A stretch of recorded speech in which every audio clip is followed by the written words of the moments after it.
And Yunxi, who had just received her acceptance letter from Kyoto University, was lost in thought in her room. However, at this moment, and Yunxi, seemingly lost in thought, was anything but calm. Because, the moment she received the letter, a mechanical voice rang in her mind. Ding dong! Congratulations, host, on successfully being admitted to university. The rich, beautiful, and talented development system has been officially unlocked. Unlocking progress. 1%, 2%, 30%.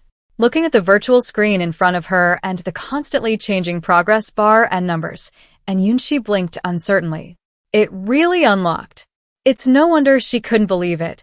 This so-called rich, beautiful, and talented development system had only appeared briefly when she was bound to the system after birth, telling her that it could only be officially unlocked after she became an adult and passed the university entrance exam, and then it had never appeared again.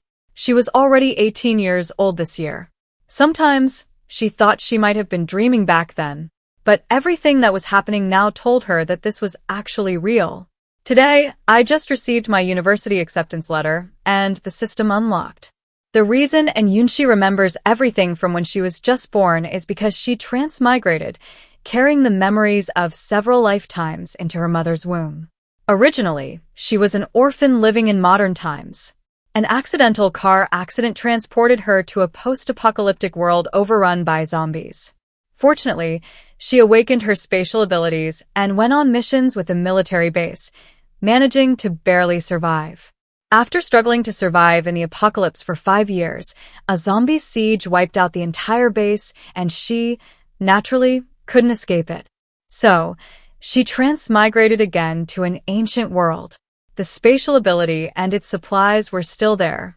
There were no zombies, no harsh environment, and she was a young lady from a noble family. As long as she didn't commit any major mistakes, she could live a life of ease, with everything done for her. Pretty good. At 18, she married according to her family's arrangements, bringing a generous dowry. Not long after marrying into the family, she discovered her husband was a scoundrel with too many women in his household, severely impacting her leisurely retirement life. How could this be allowed? Without hesitation, she killed that scoundrel and adopted a son from her clan, settling into a comfortable and carefree widowhood. A life where you could simply ask someone to earn money and do errands for you was simply too wonderful. When she died peacefully, her spatial storage was filled with a vast collection of gold, silver, antiques, and paintings. And Yunxi, who died a natural death in this life, thought she would be reincarnated, but unexpectedly, she transmigrated again to a cultivation world. As the daughter of a sect leader, she possessed superior talent and had no shortage of cultivation resources, causing her cultivation to rise rapidly. She transformed the spatial storage that had accompanied her since the apocalypse into her cave dwelling, naming it the Purple Cloud Immortal Abode, and collected countless treasures within it. Based on experience, if she died, she would most likely go to other worlds, and all these collected items would be her capital for surviving in the new world. And so, she progressed from chi refining to foundation establishment, core formation, nascent soul, until she was struck dead by lightning during her tribulation and ascension. She thought she was probably going to die a horrible death this time, but unexpectedly, she returned to the modern world. Well, not exactly a return, because she quickly realized that this wasn't the same world as her original one. It was probably a parallel world. Fortunately, it was a familiar world. Having already experienced several worlds, and Yunxi calmly accepted this fact. Ding. Unlocked successfully. Congratulations to the host for successfully unlocking the rich, beautiful, and powerful development system. The host can view functions and personal information through the system panel. Please strive to complete tasks, improve yourself, and become a true, rich, beautiful, and powerful. The mechanical voice that rang out again pulled Yunxi back to reality from her reverie.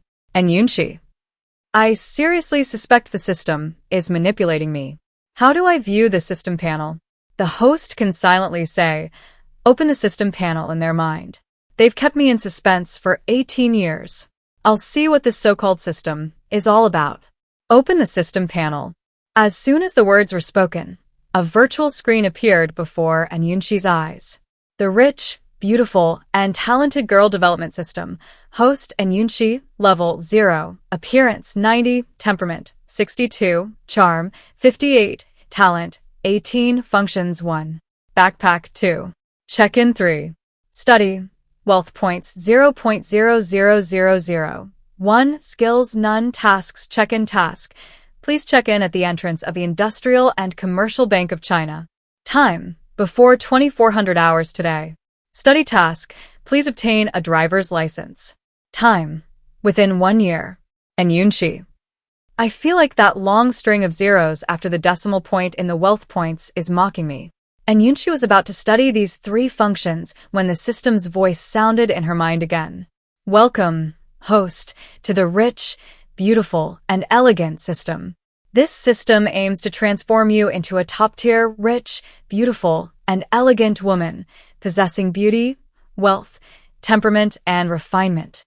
Please strive to complete the tasks assigned by the system. Each completed task will yield a generous reward. System. What happens if I don't complete the tasks on time? Host. There is no penalty for not completing the tasks, but you will not receive any rewards. Yunxi. How did the system know she was worried about punishment? This little system can read her mind, can it? System. What are the rewards? Host. Rewards are randomly distributed by the system. Please explore the details yourself. The system reserves the right of final interpretation. How are these personal data calculated? How do I improve them? The data is scientifically calculated by the system. Please explore the rules yourself. The system reserves the right of final interpretation. Yunxi. Okay, this little system is really hard to fool. Given that this is your first time using the system, a newbie gift pack is being issued. Would you like to claim it now? Claim. Ding. The newbie gift pack has been issued. Please open your system inventory to claim it. Interesting. This is a bit like playing a game. Check inventory. Looking at the inventory display interface, which was almost identical to the game interface, Yunxi was speechless. She wondered who copied whom. There were 50 slots in total, and currently apart. From the gift pack, they were all empty. Open the newbie gift pack. Ding. Congratulations, host. You have obtained 1 character background development card, 1 China Industrial and Commercial Bank unlimited credit card, and 10 million RMB in cash, which have been deposited into your China Industrial and Commercial Bank unlimited credit card. Yunxi. So amazing. They just give you money directly? Taking the black card out of her backpack, Yunxi examined it in her hand. The China Industrial and Commercial Bank black card had a black and gold color scheme, with subtle dark patterns on the surface. From the material to the color scheme to the patterns, everything about it exuded luxury. In short, it was high-end, grand, rich. There was currently 10 million RMB in cash in this card. Ding. Her phone rang. It was a text message notification. Yunxi picked up her phone and saw it was a text message from the bank. China Industrial and Commercial Bank. Your bank card ending in 3113 received RMB 10 million.00 on July 16th at 14:21, leaving a balance of RMB 10 million.00. For any further questions, please contact 955XX. System. Is the source of these funds legitimate? Rest assured, host, all funds and assets awarded by this system are legal and verifiable. Besides funds, there are assets too? And all legal and verifiable? If someone investigates, what will they find? The system is unaware that it has inadvertently revealed a lot of information. Overseas inheritance. I'm an 18-year-old student who has never been abroad, and suddenly I inherited a huge overseas inheritance. You're telling me this is reasonable? Don't you have a master? Yunxi.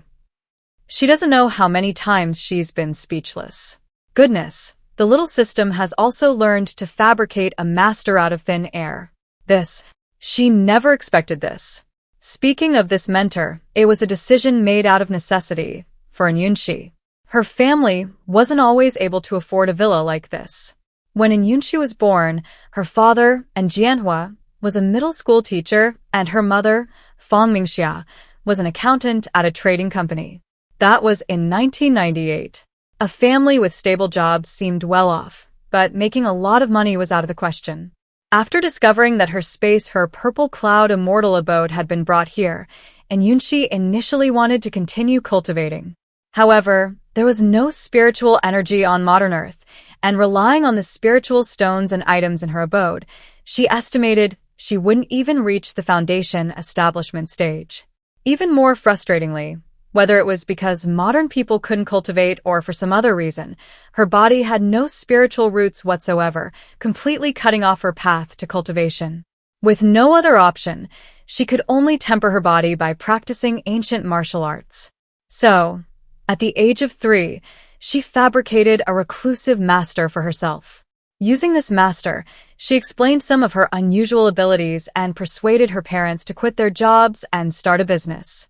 With the support of this master, their business expanded rapidly, encompassing clothing, maternity and infant products, e-commerce, retail, technology, building materials, and real estate. Now, their family was no longer just ordinary wage earners. While they might not rank among the top in the country, in Yunzhou City, the provincial capital, they were already considered one of the wealthiest families. According to reports, and Jianhua, the richest man in Yunzhou, has total assets estimated to exceed 100 billion yuan, making him a household name in Yunzhou and even the entire Nanling province. Otherwise, he wouldn't be able to afford the top-tier luxury villa in Yunzhou, Lushan Yunjing Villa. However, and Yunxi never expected that her newly created master would be exploited by the system again, truly making the most of everyone's talents. But given the existence of such a miraculous system, it seems everything is all right. Host can use the character background creation card to complete your master's information, so you won't have to worry about being investigated in the future. Character background creation card? And Yunxi took the card out of her system inventory and examined it carefully. An ordinary white card. Aside from the prominent words character background creation card, it looked completely different, not even comparable to the most ordinary store membership card she had ever seen. System, this card doesn't seem to have anything special about it, and Yunxi couldn't help but complain to the system. She hadn't expected any reaction from the system. Unexpectedly, this time the system surprisingly offered an explanation. Host, please don't underestimate the items produced by this system. After using this character background creation card, your master's background information will be complete. Your family and friends will remember him and know that he left you a large inheritance after his death. You will gradually receive it after you turn 18. Even if someone investigates later, everything will be traceable. Huh? Why does she sense a tiny bit of urgency in the system's monotone voice? However, now is not the time to think about that. This seemingly ordinary card is so magical, it turned her fabricated master into reality. Then what are we waiting for? System, use the character background creation card, and Yunxi quickly recited in her mind. As soon as she finished speaking, the card in her hand transformed into a beam of white light and entered the virtual screen in front of her. Immediately afterwards, a series of dialogue boxes appeared on the screen, requiring her to fill in information. And Yunxi followed the on-screen prompt step by step to complete her master's background information. It's quite interesting, like writing a script for a game, filling in and perfecting a person's identity and background information. In her setting, her master, Zhang Wentian, is the heir of a reclusive family with a 1,000-year-old lineage. However, with the passage of time, the family gradually declined, and many of its traditions were lost. Fortunately, even a fallen camel is bigger than a horse. The wealth and power accumulated by the family over the centuries were astonishing. During times of war, the Zhang family took their wealth abroad and developed considerable influence overseas. Unfortunately, the Zhang family dwindled, leaving only Zhang Wentian. No other descendants remained. By chance, when Yunxi was 3 years old, Zhang Wentian noticed her talent for martial arts, took her as his last disciple, and meticulously taught her, imparting all his skills. Before his death, he bequeathed his estate to his only disciple. This story is a bit melodramatic and unbelievable, but as long as there are clues, there's no fear of investigation. Now, and Yunxi had complete confidence in the systems products. With her worries relieved, and Yunxi left her room and went downstairs to the living room. Only Aunt Kong, who was in charge of cooking, and Yunxi were home. Aunt Kong, I'm going out for a bit. Okay, come back soon. Aunt Kong, who was cleaning, glanced up, then went back to her work. Aunt Kong, whose full name was Kong Shoyun, was 50 years old and had worked at the Yin family for 7 or 8 years. Her main responsibilities were cooking and cleaning. The Yin family only had one helper, Kong Shoyun, on weekdays. When a major cleaning was needed, they would hire several other housekeepers, who were paid daily. And Jianhua's driver, Liang Kai, usually traveled with his boss and occasionally stayed overnight at the Yin family home. And Yunxi went to the underground garage, hopped on her electric scooter, and drove away from the villa. The Lushan Yunjing villa area is very large. If she had to walk around, she would probably be exhausted. With the electric scooter, it's so convenient. She had to beg her mother, Ms. Fong, for a long time and prove her electric scooter riding skills before she was allowed to buy it. Leaving the villa area, she drove along the Riverside Road for a while, then turned right onto a street lined with shops on both sides. There was a branch of the Industrial and Commercial Bank of China, ICBC, on this street. The system hadn't specified which branch to check in at, so for convenience, she decided to go with the nearest one. Upon arriving, Yunxi found a shady spot under a tree and parked her electric scooter. It was incredibly hot. The persistent high temperatures and blazing sun were unbearable for anyone going out. Looks like she needed to get her driver's license as soon as possible. Completing the mission while also making it convenient to get around it was exactly what she planned, killing 2 birds with 1 stone. Taking out a tissue from her bag to wipe the sweat from her face, Yunxi glanced at the bank sign in the distance and walked over. Ding dong. Checking in at the ICBC branch, you have received 10 million yuan in cash, which has been deposited into your ICBC Unlimited Black Card account.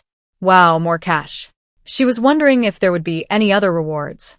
Could it be because the check-in location was at the bank? Immediately afterward, Yunxi received another text message on her phone regarding a balance change.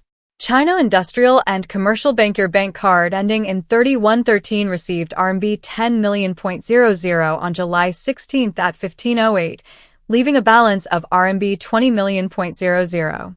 For any further questions, please contact 955XX.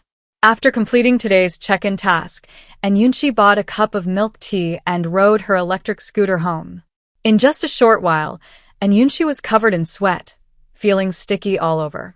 She had absolutely no desire to go out anymore. She decided to go home and enjoy the air conditioning. Back home, Yunxi took a shower, changed into her pajamas, and then called her father. Xiaoxi, what's wrong? Dad, I want to take my driver's license test during the summer vacation. And Jianhua paused for a moment, then remembered that his daughter had grown up and was already 18. She was indeed old enough to take the test. Okay, Dad will arrange it for you. Okay. Thank you, Dad. After ending the call with his daughter, Jianhua instructed his assistant to help her find a reliable driving school. Yunxi, who had just hung up the phone, suddenly remembered that she seemed to have forgotten to tell her father that she had received her university acceptance letter. Remembering this, Yunxi quickly took out the letter and placed it on the table. She took out her phone, snapped a photo, then opened WeChat, clicked on a pinned group chat called Elite Families, and sent the photo. Soon, the group chat buzzed with activity. Queen Mingxia. The acceptance letter arrived? Yunxi. Yes, I just received it today. Constructing China. My daughter is amazing. Thumbs up, thumbs up, thumbs up, Yunmings. My sister is the best. Queen Mingxia. As expected of my daughter. Queen Mingxia. Congratulations, Xiaoxi, on getting into Kyoto University. Designated red envelope, Building China. Congratulations, Xiaoxi, on getting into Kyoto University. Designated red envelope, Yunmings. Congratulations to my sister on getting into Kyoto University. Designated red envelope on Yunxi. Thank you, Mom and Dad. Thank you. Xiaoza, love you. Heart, heart, heart. Yunxi opened the red envelopes. Her parents had both sent 8,888 yuan, but her brother and Yunxi had only sent 88.88 yuan. It was understandable. She knew her brother was the poorest in their family, so sending 88.88 yuan was already quite generous. And Yunxi, weak, pitiful, and helpless. Immediately afterward, and Yunxi noticed her phone was ringing incessantly, and her WeChat unread messages instantly reached 99 plus. And Yunxi returned to the chat interface and realized that her parents had sent a photo of her university acceptance letter to both the N and Fong family group chats, instantly sparking a series of heated discussions. There were praises, congratulations, and envy. Of course, there were also jealous and sarcastic remarks. After all, she was the top scorer in her generation, so the attention was quite high. And Yunxi didn't speak in the group chat, silently watching her parents' heated debate in the two groups, finally bringing the lively discussion to a satisfactory close by promptly announcing the date of the graduation banquet. And Yunxi.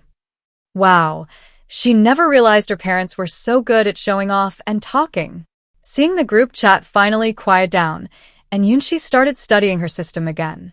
Upon opening the system panel, Asterisk Rich and Beautiful Girl Development System, Host and Yunxi, Level 0, Appearance 90, Temperament 62, Charm 58, Talent 18, Functions 1, Backpack 2, Daily Check-in 3, Learning, Wealth Points 0.0000, 2 Skills None Tasks Daily Check-in Task, Refreshing, Learning Task, Please obtain a driver's license within 1 year.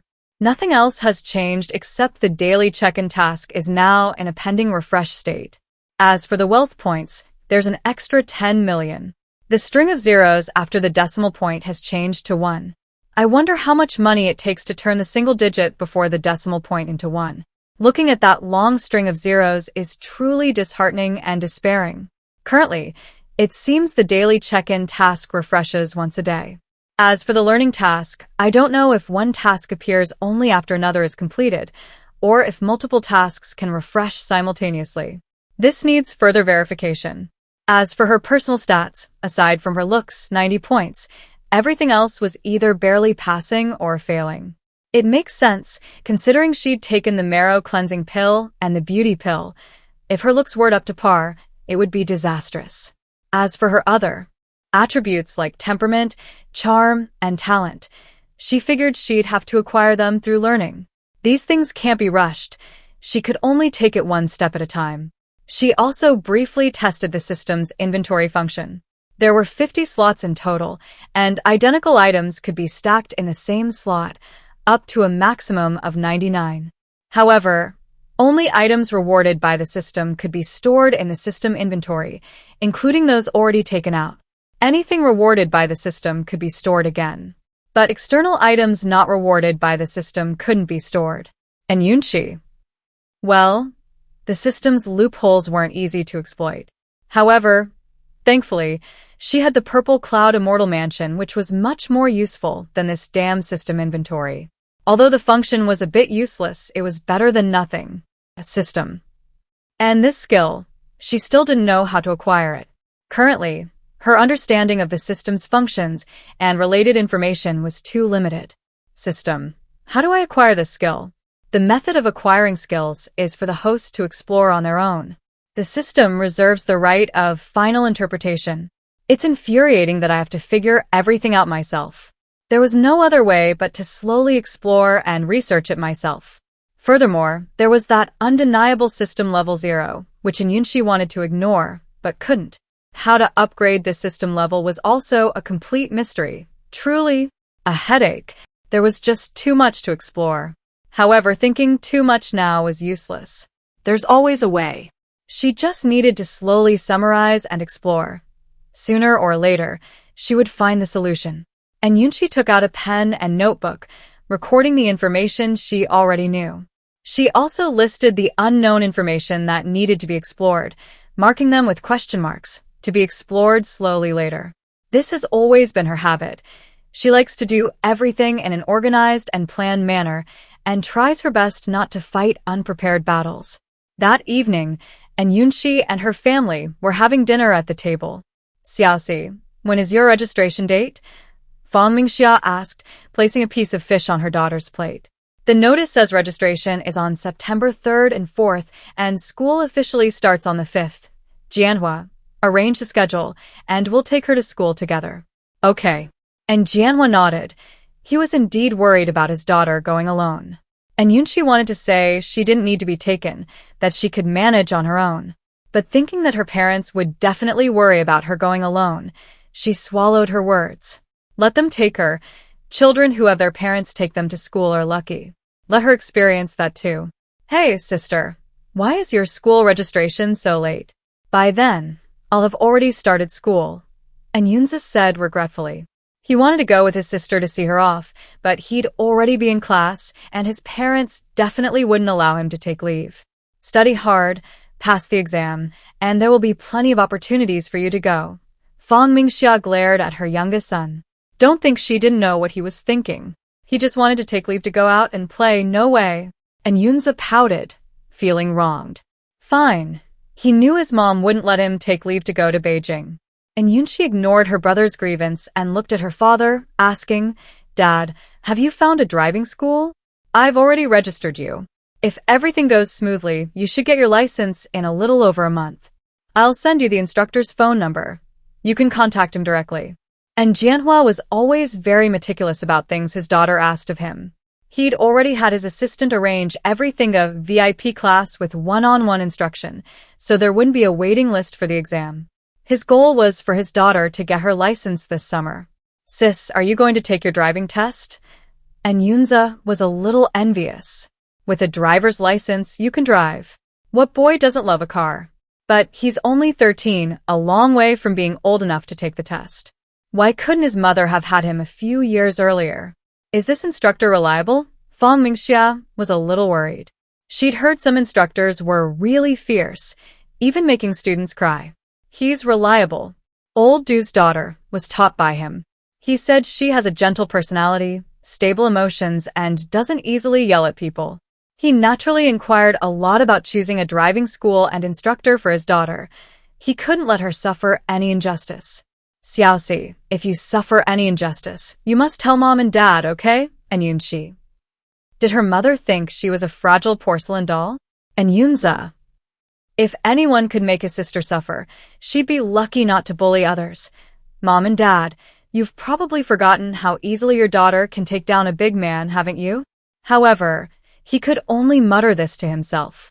If he dared to say it aloud, his mother would definitely give him a good beating.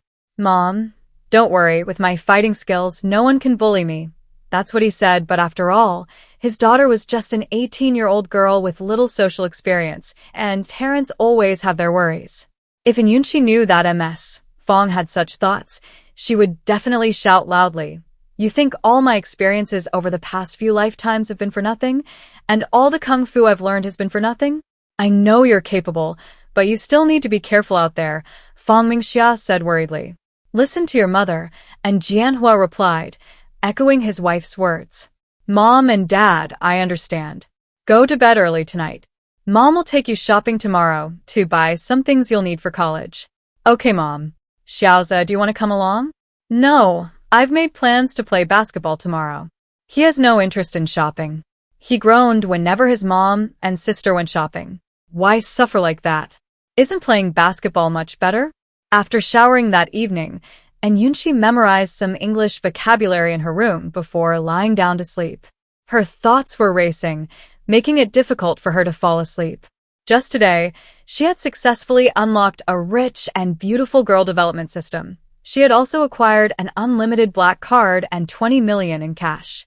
Although her purple cloud immortal mansion contained a considerable amount of gold and silver treasures, those of dubious origin were difficult to liquidate. Over the past 18 years, she had used her so-called master to take out some gold to exchange for money for her parents as startup capital for their family business, and she had also secretly given her family members some elixirs. Apart from that, she had basically not touched anything else. Partly because she was young and it was inconvenient for her to do anything, and partly because the contents of the mansion were too magical. Taking them out rashly might bring danger to herself and her family. And Yunxi had always been an extremely cautious person. This is related to her experience in the orphanage and also to the complex environments of the various worlds she encountered. After all, whether it's the apocalypse, ancient times, or the world of cultivation, whether fraught with danger, rife with intrigue, or a dog-eat-dog world, none of these worlds are easy to navigate. Those who can survive and endure in such worlds are certainly not simple. July 17, 2016, Yunzhou City International Financial Center Shopping Mall. Upon arriving, and Yunxi silently chanted in her mind, "System, sign in." That's right. Today's sign-in location was the International Financial Center Shopping Mall, which her mother had chosen for her shopping trip. This system is quite user-friendly, and Yunxi thought to herself, "Ding. Signing in at Yunzhou International Financial Center Shopping Mall, you have received 20 million yuan in cash, which has been deposited into your unlimited black card at the Industrial and Commercial Bank of China." The reward was money again, and it had increased from 10 million to 20 million.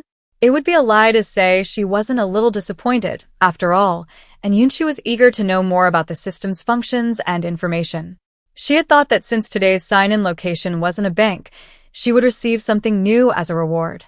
Then, she secretly mocked herself, and Yunxi, are you getting a little too cocky? Giving you 20 million and you're still not satisfied?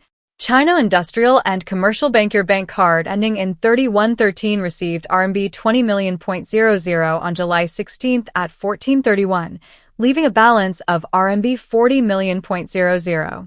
For any further questions, please contact 955XX.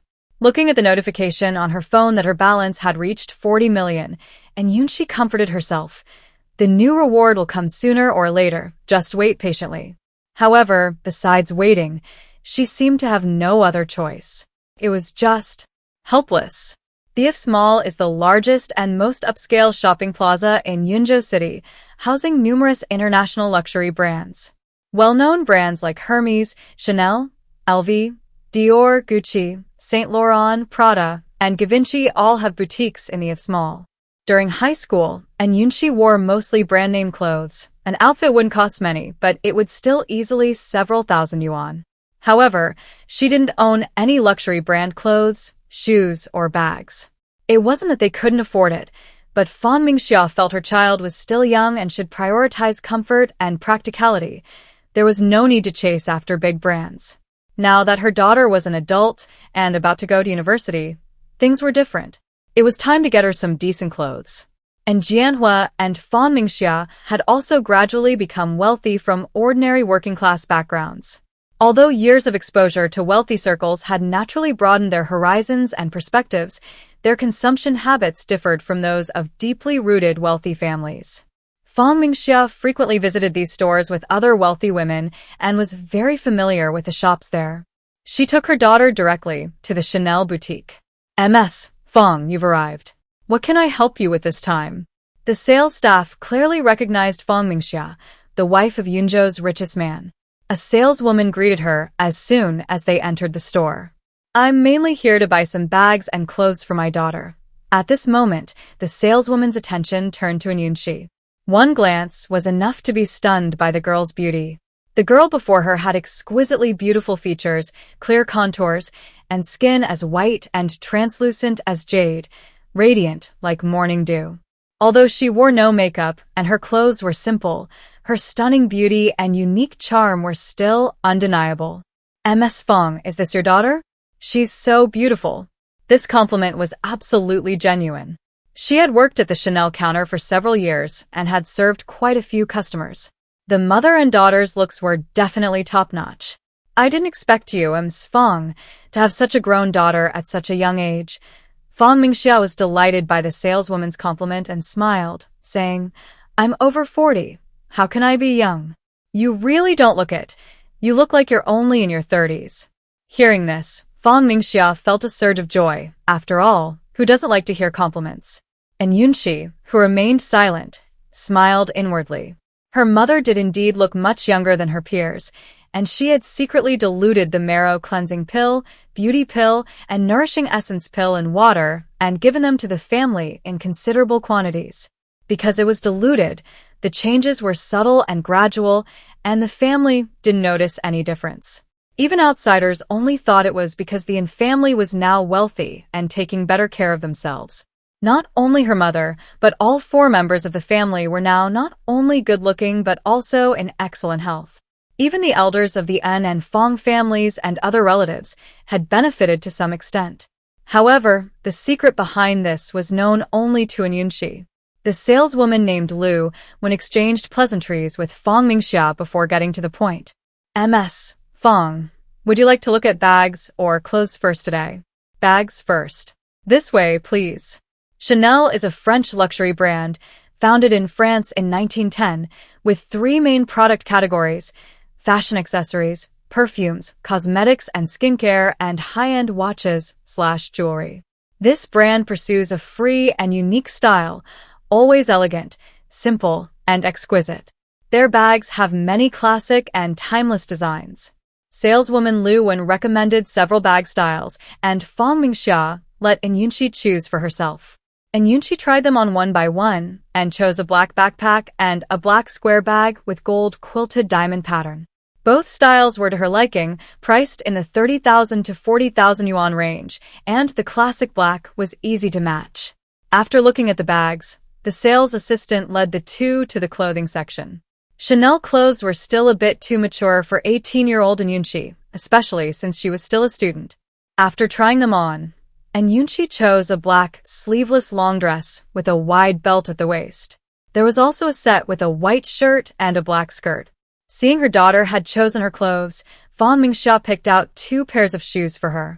In the end, the total bill came to over 110,000 yuan. Leaving Chanel, Fong Mingxia took Yunxi to the LV store, where they bought a monogrammed round bag and a cream-colored tote bag. The white bag paired with a pink scarf looked very fresh and elegant. White bags are also quite versatile, and since she didn't have a light-colored bag before, this was a good opportunity to choose one. Not far from the LV store was a Gucci store, where Yunxi chose a black and monogrammed padlock moonlight box bag. It looked like a box, with a black, brown, and gold color scheme, understated yet retro. It could be worn crossbody with a single chain or over the shoulder with 2 chains. Priced at over 10,000 yuan, the color was versatile and the workmanship was durable. Yunxi liked it and bought one. Fong Mingxia was getting more and more addicted to buying and wanted to continue, but Yunxi stopped her. She'd already bought 5 bags. She was still a student, and that was enough for now. Besides, buying more now would mean taking them to Beijing, and any more would fill her suitcase. It was better to buy them in Beijing. Fong Mingxia thought about it and agreed. There might be more styles and choices in Beijing. Stopping her plan to buy more bags, Fong Mingxia pulled her daughter to look at clothes and shoes. Armani, Versace, Prada, Givenchy, and more. Fong Mingxia not only bought things for her daughter, but also tried on and bought quite a few herself. When choosing clothes, Yunxi didn't focus on dazzling or luxurious styles. She prioritized items suitable for her age and wearable at school. High-end clothing brands ranged from dazzling and glamorous to understatedly luxurious, from simple and elegant to casual and comfortable. In short, she chose what suited her best. Thus, under the guidance of her mother, Fong Mingxia, Yunxi underwent a complete upgrade in her wardrobe during her high school graduation year, embarking on a new life using luxury brands. After the shopping spree, Yunxi acquired 5 bags, 10 outfits, 5 pairs of shoes, 2 bracelets, 1 necklace, 3 pairs of earrings, and a Cartier women's watch. In addition, for convenience, she bought 2 suitcases, one large and one small, 26-inch and 20-inch respectively. Yunxi roughly calculated that in just over 2 hours, her mother had bought her over 400,000 yuan worth of goods. During this time, because there were so many things to buy, some were first put in the car and then returned to continue shopping. When passing by the Hermes boutique, Fong Mingxia went straight in and picked up 2 bags she had previously ordered, totaling 480,000 yuan. Yunxi, all the gratitude she felt today was misplaced. I hadn't realized her mother had such a penny-pinching tendency.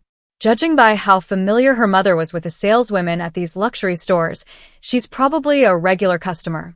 Fortunately, And Miss Fong hadn't completely forgotten her husband, who works at the company and earns money for them, and her youngest son, who hadn't come shopping today. She remembered to buy them some clothes and shoes as well. After shopping, it was already past 5 p.m. The mother and daughter went to a dessert shop, ordered some food and drinks, and rested for a while. Once they had recovered, Fong Mingxia drove her daughter home. After buying things for her daughter, Fong Mingxia returned to work. As the wife of Yunzhou's richest man, she wasn't just a wealthy housewife who spent her days shopping and attending banquets. Fong Mingxia also managed a clothing company and a cosmetics company, and she also had to oversee the group's finances. She was quite busy every day. And Yunxi began her mundane yet fulfilling life of learning to drive while simultaneously checking in daily. For 20 consecutive days, and Yunxi checked in at different locations.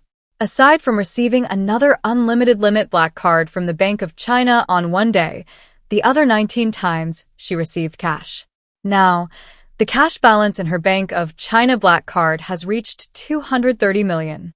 She never imagined that one day she would so easily possess 2 small goals. The excitement she felt was indescribable. Unfortunately, she had already passed her driving test part 2, but hadn't yet acquired any of the system's new features or information. And Yunxi felt several times that the system was giving her money under different pretexts. She didn't believe the system's claim that all rewards were randomly obtained. Otherwise, why would the check-in locations change daily for the past 20 days, yet the rewards were almost always money? It wasn't that she disliked money. It was just that she couldn't spend too much money at this stage, and she was eager to learn more about the system's functions. Who could have known the system would act so unpredictably? She'd been checking in for over 20 days, but hadn't found a single clue. Just as she was scratching her head, itching with curiosity about the system's new function, things took a turn for the better. On August 7th, the weather was clear and cloudless. Early in the morning, and Yunxi rode her electric scooter to her former high school Lianzhao No. 1 high school. The main reason was that the daily check-in task that had refreshed that day was here. System, check-in, ding-dong. Checking in at the entrance of Yunzhou No. 1 high school, you have gained the photographic memory skill. Loading will begin in 10 seconds. Loading countdown. 10, 9, 8, 7. Oh my god. Perseverance pays off. A new reward has finally appeared. So, this skill can be obtained through check-ins. Finally, she had grasped some new information. And Yunxi was so excited that tears streamed down her face. Ding. Photographic memory skill loading. And Yunxi felt a refreshing energy flow into her mind from the top of her head, instantly dispelling the summer heat and restlessness. Then, she felt herself become instantly clear-headed. With a sudden flash of inspiration, she quickly closed her eyes, immersing herself in a mysterious world. Countless numbers, characters, and images appeared before her eyes, jumping, disappearing, then appearing again, jumping, disappearing. It was as if she had instantly grasped some kind of memory code. No matter the content, she only needed to see it once to leave a lasting trace in her memory.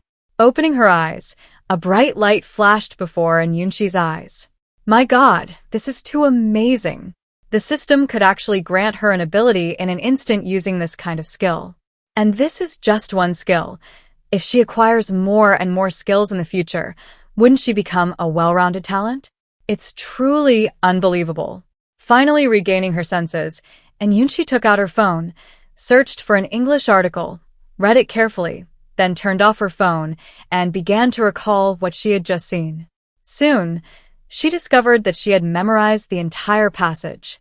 The fact before her eyes told her that she truly possessed the ability to remember everything she saw. Wouldn't her studies be much more efficient and easier in the future? Such a skill is invaluable. It's a treasure more precious than money. If only I had this skill before the college entrance exam, Yunxi couldn't help but sigh. But it's not too late now. With it, the academic pressure during university will be greatly reduced. Having successfully acquired the ability to remember everything she saw, Yunxi suppressed her excitement and rode her electric scooter home. With this skill, it would be a waste not to hurry home to study, memorize, and learn vocabulary. So, from that day on, and Yunxi began a great undertaking memorizing an English-Chinese dictionary. In the past, she would never have had the courage to do this. But now, she had absolute confidence in her skills, her memory. Having memorized the English-Chinese dictionary, Mom won't have to worry about my English anymore. Comrades, let's roll up our sleeves. Roll them up as hard as you can. Thinking of the CET 4 and CET 6 exams in university, and Yunxi was filled with fighting spirit at this moment. And Yunxi held in her hand the 8th edition of the Oxford Advanced Learner's English-Chinese Dictionary, published in 2014, totaling 2,658 pages. Her plan was to read 20 pages a day, which would allow her to memorize the entire dictionary in just over 130 days. And Yunxi had heard from a senior from Yunzhou No. 1 High School who had been admitted to Kyoto University that there would be an English placement test after enrollment. If she achieved a level 4 score, non-English majors wouldn't need to start from level 1 in English classes. They could directly begin at level 4. The missing English credits could be made up by taking other English-related courses, such as English writing and English reading comprehension. Furthermore, if she achieved a level 4 score, she could register for the English Proficiency Test Level 4 in the second semester of her freshman year, instead of waiting until her sophomore year. Originally, she had been a little worried about this exam, which would be held soon after enrollment. However, now that she possessed a photographic memory, she was full of confidence. Since acquiring the photographic memory skill, the system seemed to have started giving her a cheat code, with rewards becoming increasingly diverse. August 7th, checked in at the entrance of Yunzhou No. 1 Middle School, gained the photographic memory skill. August 8th, checked in at the Yunzhou Children's Cultural Palace, gained a 10x time study room. August 9th, checked in at Yunzhou Mingxi Pedestrian Street, gained ownership of all shops in Mingxi Pedestrian Street and 100% equity in Yunxi Property Company. These 3 consecutive days of rewards overturned Yunxi's understanding of the system and also gave her a huge surprise. Yunxi found the 10x time study room in the learning function of the system panel. As the name suggests, Yunxi could enter the study room in a conscious state to study, where the time flow ratio between the inside and outside was 1:10. That is to say, 10 hours of study inside the study room would only result in 1 hour passing outside. Wow! That's 10 times the study time. Of course, strictly speaking, it's not exactly 10 times. Because when her consciousness enters the study room, Yunxi outside is asleep. Therefore, it can only be used when Yunxi is asleep or in a private space. But this is already excellent. One must learn to be content to find happiness. Just imagine, during exam season, while other students are buried in their studies, Yunxi, with her photographic memory skill and the 10 times study room bonus, can easily finish a revision and get high scores. That scene is simply too wonderful for Yunxi, the beneficiary. It seems the little system has really been giving her a cheat code these past few days. And that Rewardianshao Mingxi Pedestrian Street Yunxi knows about it. Not only Yunxi knows it, but probably everyone in Yunzhou knows it. This is Yunzhou's most bustling and vibrant commercial street, encompassing a 1,500-meter-long pedestrian street lined with 3-story shops on both sides and a shopping mall at the end. There are over 500 shops along the street, and the 7-story mall integrates supermarkets, shopping, cinemas, entertainment, and restaurants, covering a total area of 22,000 square meters, with over 300 businesses currently operating there. Located in the heart of the city, it experiences a massive daily flow of customers, and the shops are always fully booked, with no shortage of tenants. Wow, she's now a successful landlady, earning over 20 million yuan a month just from rent. Wow, that's over 20 million yuan in rent every year. Suddenly, her 200 million yuan in cash seems insignificant. This is an industry that generates over 200 million yuan in rental income annually. It's like choosing between a ready-made golden egg and a hen that keeps laying golden eggs. Anyone can tell which is better. Who doesn't dream of being a landlady? Unexpectedly, the system helped her realize her deepest dream. Not only that, but the system even rewarded her with a property management company for the pedestrian street. How thoughtful and considerate. In a sense, today's sign-in reward was doubled. Double the reward, double the surprise, and double the joy. And Yunxi secretly marveled at the system's power once again. System, you're amazing. I love you so much. Please calm down, host. This is just the beginning. The system has many more amazing abilities to offer. This arrogant little system, what could she do but spoil it? This loneliness is too perfect, embracing imperfection, like a diamond encasing a fragile heart. The phone rang, and Yunxi glanced at it. It was an unfamiliar local number from Yunzhou. Hello? Hello, is this MS and Yunxi? The voice sounded like a middle-aged man, and Yunxi sensed a hint of caution in the tone of the voice on the other end of the phone. Yes, this is me. Who is this? Hello, MS, and I'm Lu Zhou, the general manager of Yunxi Property. I just received news that you've acquired Yunxi Property and Mingxi Pedestrian Street. There are some management matters related to the company and the commercial street that I need to discuss with you. When would be a convenient time for you to come over? Lu Zhou adopted a very humble attitude, his tone extremely polite. How could he not be polite? This woman had acquired Yunzhou's most bustling pedestrian street and his property management company in one fell swoop. He didn't know the exact transaction price, but it was certainly worth several billion yuan. Besides, this girl was only 18 years old.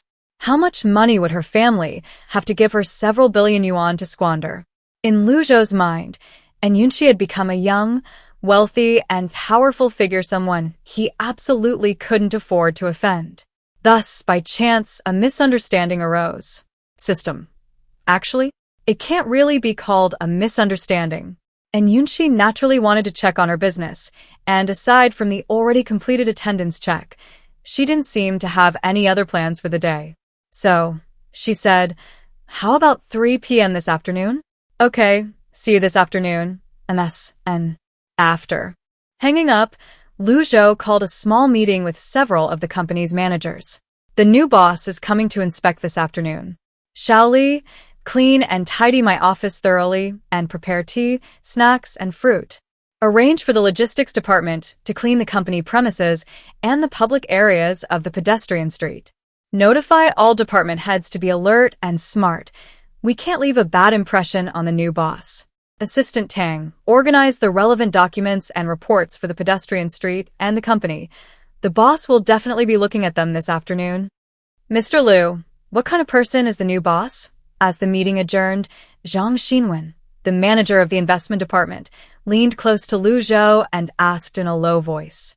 As expected of someone in sales, he really knows how to grasp the key points. Lu Zhou nodded in satisfaction at his subordinate. Those who were about to leave stopped and listened intently to Zhang Xinwen's question, eager to hear the general manager's reply. Lu Zhou felt there was no need to hide anything. Everyone would find out when the new boss arrived. So, he answered directly.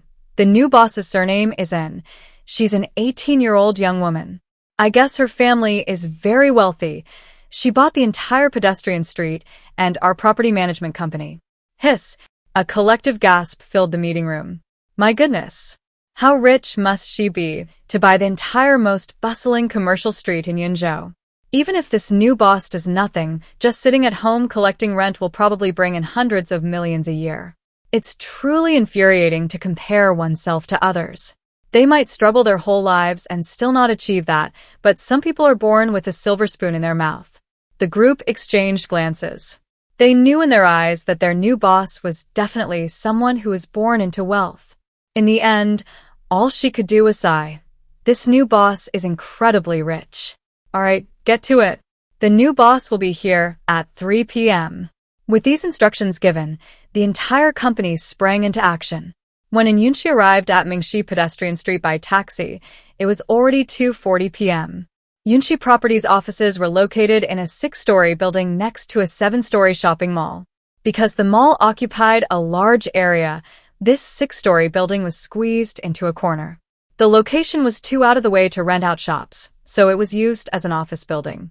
Upon arriving at the entrance, Yunxi immediately took out her phone and called Lu Zhou. She didn't want to be stopped at the door as soon as she entered. The call was answered after 2 rings. Miss N, have you arrived? I'm at the entrance. Okay, I'll come out to meet you right away. Hanging up the phone, and Yunxi chose a shady spot under a tree to wait. Less than a minute later, a group of men in suits walked out of the company building. The man at the head of the group was tall and burly, wearing a gray shirt and black suit trousers. He also possessed the typical receding hairline of a man in his 40s. His hair was neatly combed, and his overall appearance was simple yet capable, giving him an air of competence. And Yunxi's first impression of Lu Zhou was quite good. Lu Zhou, stepping out of the company gate, immediately spotted Yunxi standing under the tree. Because it was a company inspection, and Yunxi had changed into a white shirt and black suit trousers, wearing black lace-up leather shoes, and her hair was styled in a low bun. She looked youthful, vibrant, and capable. Having reviewed Yunxi's file, Lu Zhou immediately recognized his new boss and quickened his pace to greet her. "Miss Sen," Lu Zhou spoke first. "Are you General Manager Lu?" Yunxi asked, confirming with a hint of doubt. Lu Zhou smiled upon hearing this. "It's me, Miss Sen. It's hot outside, let's talk inside." Seeing Yunxi nod, Lu Zhou quickly led her into the company. "Miss Sen, please come in." The accompanying executives automatically followed behind, and the group entered the company in a grand procession. Upon entering the company gate were the reception desk and lobby. They didn't linger in the reception hall but went straight to the elevator, intending to go directly to the 6th-floor conference room. After the group left in the elevator, hushed whispers began to circulate in the reception hall. "So this is our new boss. She's so young. Wow, our new boss is a stunning beauty. What kind of female lead script is this boss living in? Young, beautiful, and so rich. Do you think I have a chance? Please, you're a woman." "A woman? So what? Don't limit yourself to gender, okay? If it were the boss, I'd be happy." Hearing the comments from his female colleagues, the young man next to him rubbed his nose. "According to you, doesn't that mean I have a better chance?" "Tsh," but this remark immediately drew a chorus of boos from those around him. "Someone like you, the boss wouldn't even look at, the young man." "What? At least he's a man." While not some devastatingly handsome man, he was still a decent-looking young man. Why didn't he get a chance? These women are just short-sighted. He wouldn't stoop to their level. And Yunxi was unaware that she had become the subject of everyone's discussion. Guided by Lu Zhou, she went directly to the conference room on the 6th floor and sat in the head seat. After the secretary served tea, Lu Zhou, sitting beside her, started the conversation. "Miss N, from now on, just call me Chairman N." Calling her Miss N felt a little strange. Since she was a subordinate, addressing her by her title was more appropriate. "Okay, Chairman N, may we begin?" Lu Zhou had sent Yunxi the general process of the evaluation beforehand, so she was basically clear about what needed to be done next. So, she nodded and said, "Let's begin. Respected Chairman and esteemed management team members, good afternoon. The main reason for this meeting today is..." Under Lu Zhou's direction, Yunxi first introduced the company's management team. Then, Lu Zhou gave an overview of the company's current operations. Besides Mingxi Pedestrian Street, Yunxi Property manages several other commercial real estate and residential property projects. Each project has its own project manager, overseen by General Manager Lu Zhou. And Yunxi glanced at the financial statements. As a local property management company in Yunzhou, Yunxi Property's performance was quite good. Last year's revenue exceeded 60 million yuan, with a profit of over 12 million yuan. A 20% profit margin is indeed very good in the property management industry. The company is well managed. Overall, salaries will be increased by 5 to 10%. The Human Resources Department should quickly develop a salary adjustment plan. For now, everything else will remain unchanged. Since the company was doing well, and Yunxi didn't intend to make any further changes. However, improving employee benefits was still an option. The head of human resources quickly jotted down the boss's requirements while mentally considering the best approach to developing a solution. This was the first task assigned to him by the new boss, and it had to be completed flawlessly. After the meeting, Yunxi, accompanied by senior executives from Yunxi Property, toured the company. The 6-story office space was more than sufficient for Yunxi Property's headquarters, with some unused areas available for other uses. And Yunxi thought to herself that, judging by the current situation, even if they wanted to expand, this building would be enough. After all, most of the property management company's employees responsible for their respective projects worked at the locations of those projects and didn't need to come to headquarters. She figured Lu Zhou would have the plans and arrangements, given his expertise and extensive experience. As the boss, she only needed to guide the direction at key junctures. After the company tour, Lu Zhou and the head of Mingxi Pedestrian Street stayed behind to accompany Yunxi on a walk through Mingxi Pedestrian Street. The situation on this commercial street was roughly, as Yunxi had anticipated. Almost all the shops were packed, with no vacant spaces. The pedestrian flow was also considerable. It happened to be Qixi Festival, Chinese Valentine's Day, and many businesses were offering promotional activities themed around the festival. The pedestrian street and various shops were filled with young men and women. As Yunxi looked around, Lu Zhou and the project manager of the commercial street explained things to her. According to the manager, today was Tuesday and coinciding with Qixi Festival, so the foot traffic would be even higher in the evening. And Yunxi carefully observed the commercial street that was now hers. The bustling crowds, lively yet clean and orderly, were her first impressions. The entire commercial street's planning and construction were very scientific and reasonable, balancing functionality, practicality, and aesthetics. Walking along the pedestrian street, she saw various small scenic spots.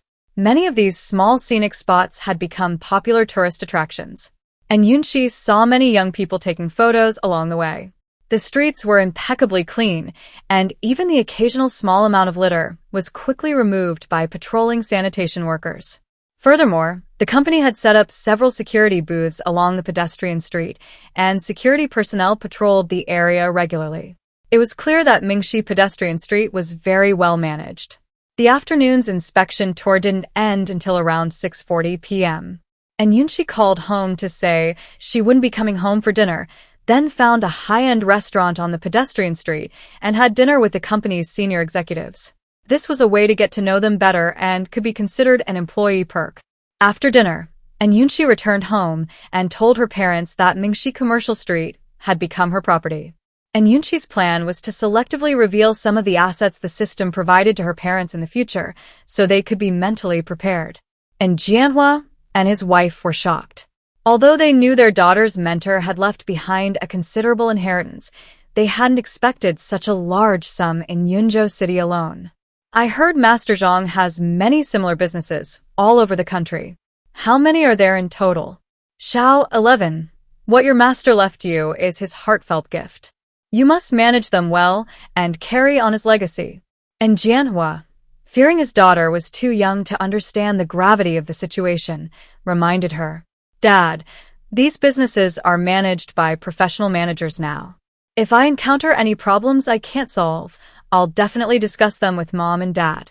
Your father is right. Mom knows that money is just a number to you right now, but ultimately, one must rely on their own abilities. As the saying goes, wealth can be blinding. No matter what, you must remember not to be heartless when you're rich and never forget your original intentions. Having lived 4 lifetimes, how could Yunxi not understand these principles? However, she cherished the love and care from her family. Dad, Mom, don't worry, your daughter isn't the kind of person who'll just drift through life. I'll definitely strive to be a useful person. And Jianhua and Fang Mingxia, having raised their daughter from childhood, knew exactly what kind of person she was. However, they still couldn't help but worry and offer reminders at times. My dear daughter, your father and I both believe in you. The couple were both gratified and proud of their daughter's excellence. The next day, August 10th, the 8th day of the 7th lunar month, was the day Yunxi would hold her college acceptance banquet. Since Yunxi received her acceptance letter, Jianhua and Fang Mingxia had been preparing. Checking the date, booking the banquet hall, finalizing the guest list, sending out invitations, preparing wedding favors. A whole host of things to do. Fortunately, they both had assistants. Most things were taken care of once the requirements were clearly stated.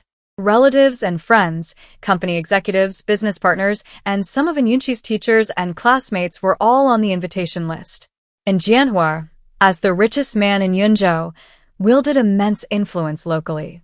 Everyone who heard about the richest man's daughter's college admission banquet, whether invited or not, was vying to attend and make an appearance.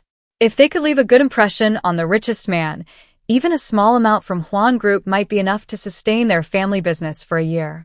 Families with sons of school age were also eager to make a good impression on the richest man's daughter. Completely unaware of all this, and Yunxi arrived at the hotel hosting the graduation banquet and began silently chanting in her mind, "System, check-in. Ding dong." Checking in at the Yunzhou Jinxiu Shangjiang Hotel. Acquired 100% equity in the Jinxiu Shangjiang Hotel. Relevant property certificates and documents have been stored in your system inventory. Before Yunxi could even glance at them, her phone rang. This loneliness is too perfect, embracing imperfection, like a diamond encasing a fragile heart. And Yunxi suppressed her curiosity, took out her phone, and pressed the answer button. "Hello. Is this Chairmanin?" At this moment, and Yunxi already guessed who it was. "This isn't Yunxi," the other person sounded somewhat excited. "Hello, Mr. N. This is Qin Lian, the CEO of Jinxiu Shangjiang Hotel. You've acquired 100% of our hotel's shares. When would be a convenient time to meet and discuss hotel matters?" And Yunxi. How was she supposed to explain? Should she say she was at the hotel hosting a graduation banquet, but didn't have time to meet? "Mr. N?" The voice on the phone pulled Yunxi back to reality.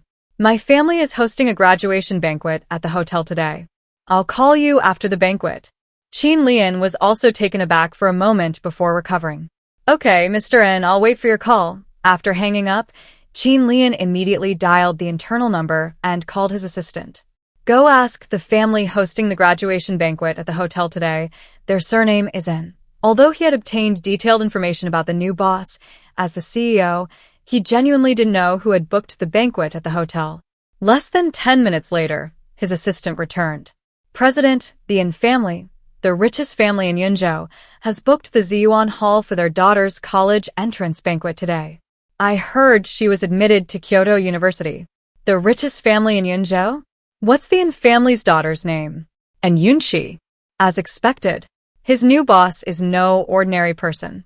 However, he didn't have the habit of prying into other people's privacy and secrets. Besides, someone like his new boss, with an unfathomable background, was someone he absolutely couldn't afford to offend easily. "And Yunxi has become the new owner of our hotel. Go and tell the Yin family to treat her well."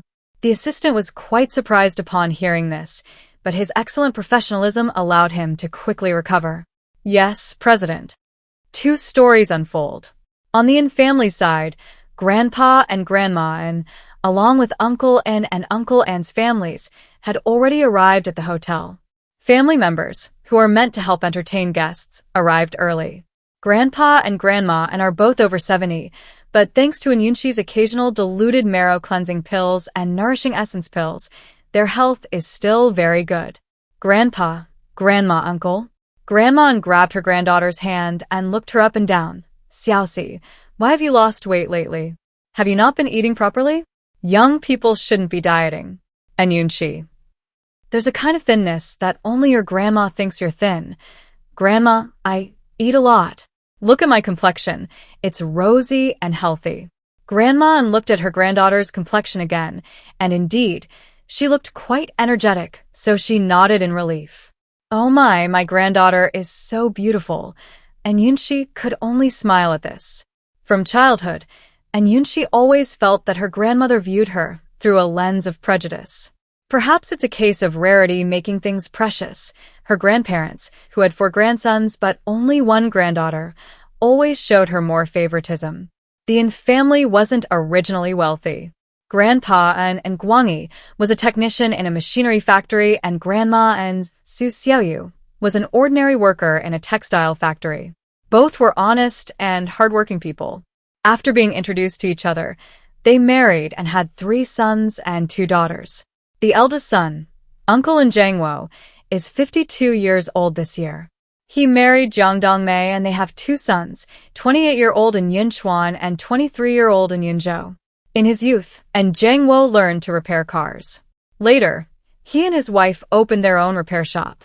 He was diligent and hardworking, gradually expanding his shop into a repair shop, and they lived a comfortable life. The eldest daughter, An Xiaoying, is 49 years old this year. She is a high school English teacher and married Yuan Long, a high school chemistry teacher at the same school. They have one son, Yukai, who is 27 years old.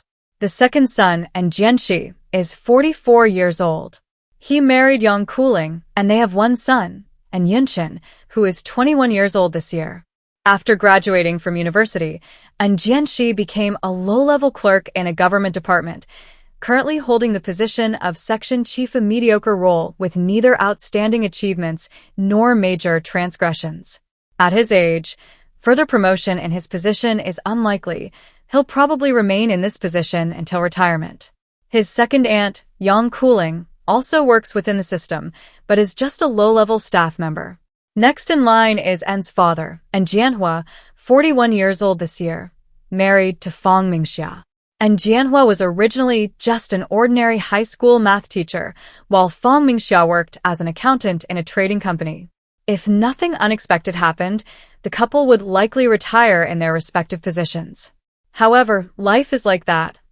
Unpredictable things can happen. The birth of Yunxi changed everything. Her butterfly effect led the couple to leave their jobs and start their own business. From one company to multiple companies, from one industry to multiple industries. They made a fortune through their hard work, becoming the richest couple in Yunzhou and successfully climbing the social ladder. No matter who the relatives talk about them, they all give them a thumbs up. Besides their daughter, Yunxi, the couple also have a 13-year-old son, Yunza, who just finished the first year of junior high school and will be entering the second year after summer vacation. There's also Xiaolan, the youngest daughter of An's grandparents, who is 37 years old this year. And Xiaolan is married to Zhou Yongjun, a construction contractor from the next city. They have two children, a 16-year-old daughter, Zhou Fengfei, and a 6-year-old son, Zhou Huan. And Xiaolan runs her own online clothing store, which has built up a loyal customer base and earns her over 500,000 yuan a year, a fairly good business. Zhou Yongjun, her husband, was originally a construction foreman, but Manhwa helped him when he entered the real estate industry. This man was quite capable. He seized the opportunity to expand his business, officially establishing a decoration company and making it very successful. The Yin family has quite a few members just from Grandpa An's branch, not to mention Grandpa An's two older brothers. Now, having expanded to the third generation, the total number is truly enormous. Although her great-grandparents have passed away, the younger generation of cousins has maintained contact. However, by the third generation, and Yunxi's generation, the relationship hadn't been as close. In this busy society, children are busy with studies, and adults are busy with family and career, leaving few opportunities to meet. Over time, the bond naturally weakened. Her second great-grandfather, An Guangren, and second great-grandmother, Tang Qiao, are still alive, and they still get together with her grandparents from time to time.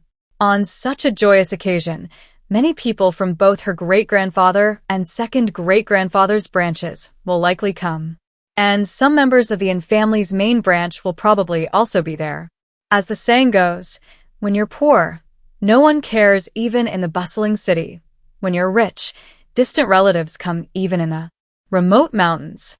Within Jianhua's status and position, many distant relatives will surely come looking for him. And Yunxi probably doesn't know many of these people. But with her father there, it shouldn't be too much of a problem. At this moment, the Yin family members were still exchanging pleasantries at the hotel entrance. Xiao 11 has really brought honor to our Yin family. She's much more accomplished than your brothers. Kyoto University is the best school in the country. Uncle Yin said with a proud smile. Xiao 11 has always been smart. Her exam results have never been bad. Uncle Yin also doted on his niece. He worked in a government department, and when he mentioned his niece's admission to Kyoto University, all his colleagues were envious. His own son had been admitted to the accounting program at Shanghai University of Finance and Economics last year, which was also a key university, but it was far inferior to his niece's. Yunxin, you'll have to learn a lot from your sister in the future. And Yunchun and Yun11 exchanged a speechless glance. How come their father/uncle had already started the graduation celebration before it even began? And Yunchuan and Yunzhou, on the other hand, watched their younger siblings' antics with detached indifference. All right, what's with all of you standing at the entrance? Hurry up and go inside to familiarize yourselves with the place. The guests will be arriving later. Unable to stand it any longer, Yang Kuling interrupted her husband's rambling. So, the family surrounding Grandpa and Grandma walked into the hotel. As soon as they entered the main gate, a young man in a hotel uniform greeted them.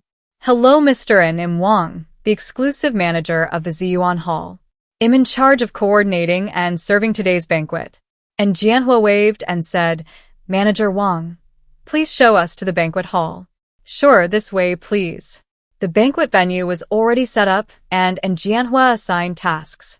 Uncle En and his two sons were responsible for receiving relatives from the In family. Jiang Dongmei and Yang Kuling were responsible for accompanying and caring for Grandpa and Grandma. And Jianhua, with his 3 assistants, was responsible for receiving business partners. Fang Mingxia was responsible for receiving relatives from the Fang family. Even Yunxi was assigned to receive his aunts and their families later. As for Yunxi, she only needed to take care of her own teachers and classmates. Thankfully, this made her task relatively easy, and she wouldn't encounter the awkward situation of not recognizing people. So, Yunxi stood in the hotel lobby and began her work of greeting guests. Soon, guests began to arrive one after another. The Yunzhou Jinxiu Shengjiang Hotel is a 5-star hotel in Yunzhou. Today, the Jinxiu Shengjiang Hotel was bustling with luxury cars and people. Passers-by were curious about what kind of event was being held here today. Chairwoman N, congratulations. Your daughter is truly outstanding. This is my good-for-nothing son. I hope he'll have the opportunity to learn from your daughter. Mr. N, how did you raise your child? Why is my boy so rebellious? Your daughter is not only academically gifted, but also so beautiful. Mr. N and Mrs. N are truly blessed. And Jianhua, with a smile, greeted his business partners with his assistants. He would occasionally call Yunxi over to introduce her to the guests. However, only a very few people received this honor. Yunxi. And Yunxi turned around at the sound of her voice. It turned out to be her high school classmates. It seemed they had arranged to meet at a certain time before coming together. Class monitor, you're here. And Yunxi's class 2, had over 40 students, but she didn't invite them all. She only sent invitations to about a dozen people she was on good terms with. And sure enough, all the invited students came 12 in total. Yunxi, your graduation banquet is huge. Class monitor Jiang Cheng exclaimed, looking at the opulent 5-star hotel and the people coming and going, mainly because my dad has many business partners and I don't know many of them. And Yunxi waved her hand dismissively. Come on, I'll take you inside. The teenage boys and girls walked in, curiously observing their surroundings. They had only learned from others' discussions after arriving here that day that Yunxi's father was actually the richest man in Yunzhou. Usually, Yunxi's impression on her teachers and classmates was mostly that of a beautiful and academically excellent girl, a true beauty and academic star. As for her family background, no one specifically asked, and Yunxi never brought it up herself. Judging from her daily life, her family seemed well off. But they never considered the possibility of her being the richest person in Yunzhou. And Yunxi was always so low-key. Yunxi, is your family really the richest in Yunzhou? A girl approached Yunxi and whispered. And Yunxi looked up and saw it was Lu Wenwen, their class's arts and culture representative. The surrounding classmates perked up their ears, ready to listen carefully to Yunxi's answer. They couldn't help it. They were just too curious. I don't know. Is my dad ranked number 1 in Yunzhou online now? And Yunxi genuinely didn't know the answer to this question. At that moment, a quick-thinking boy had already pulled out his phone and searched online. Is your dad named in Jianhua? Seeing Yunxi nod, he showed everyone the search results on his phone screen. Everyone stared at the brightly displayed number 1 on the Yunzhou rich list on their phones, and Jianhua and silently swallowed. The richest person in Yunzhou, He must also be the richest person in Nanling province, right?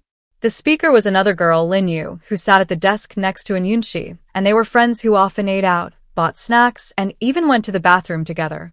Upon hearing this, everyone turned to look at Yunxi. Yunxi. Wait, who compiled this list? Who actually searches for and follows this stuff? Seeing the bewildered look on Yunxi's face, the male student who had just searched the Yunzhou rich list snatched his phone back and searched again. Soon, the results came back. Okay, and Jianhua was actually ranked second on the Nanling province rich list. The person ranked first had businesses all over the country, and their total assets far exceeded in Jianhua's. And Yunxi was forced by her classmates to tell her about her father's status in the business world of Yunzhou City and Nanling province. And Yunxi. She was speechless. You can all sit at this table. There are 10 people per table. Which two of you would like to sit on the side? After arriving at their seats, and Yunxi asked.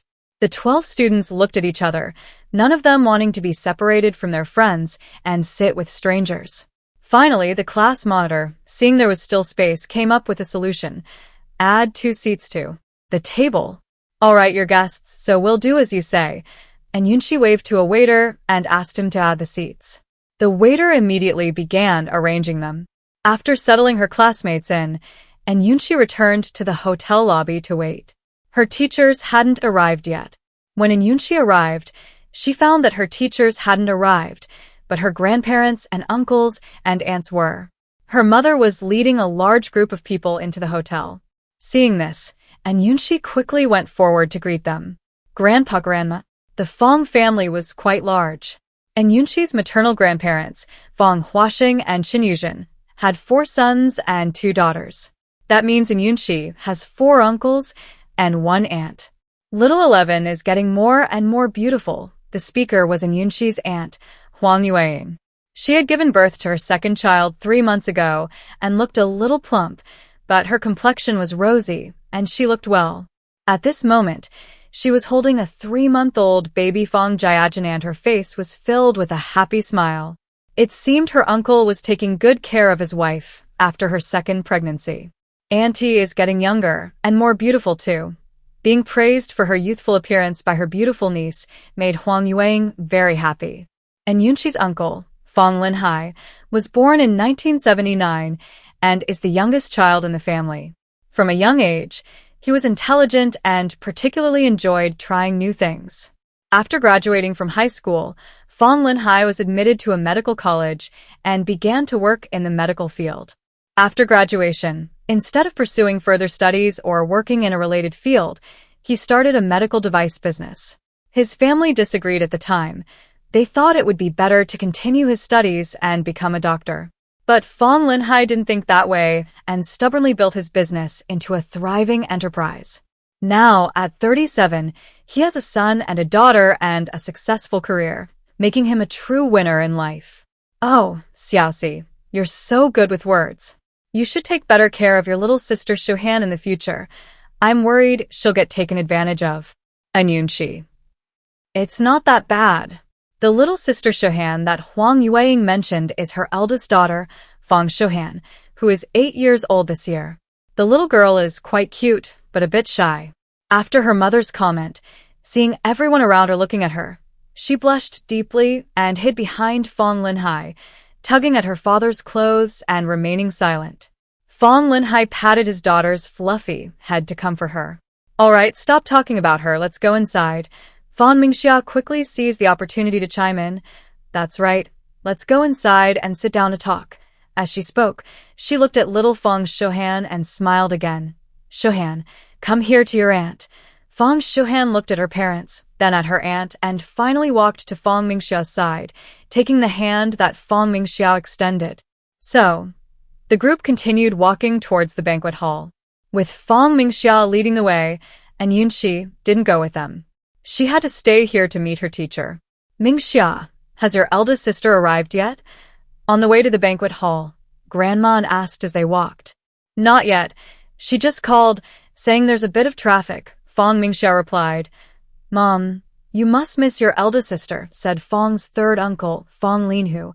It's been a while since I've seen Ming Mei, the old lady said. clearly missing her eldest daughter. Eldest sister will be here soon, Mom. You must take a good look at her. Fang Mingxia's words made everyone laugh. And Yunxi didn't have to wait long before the teachers arrived.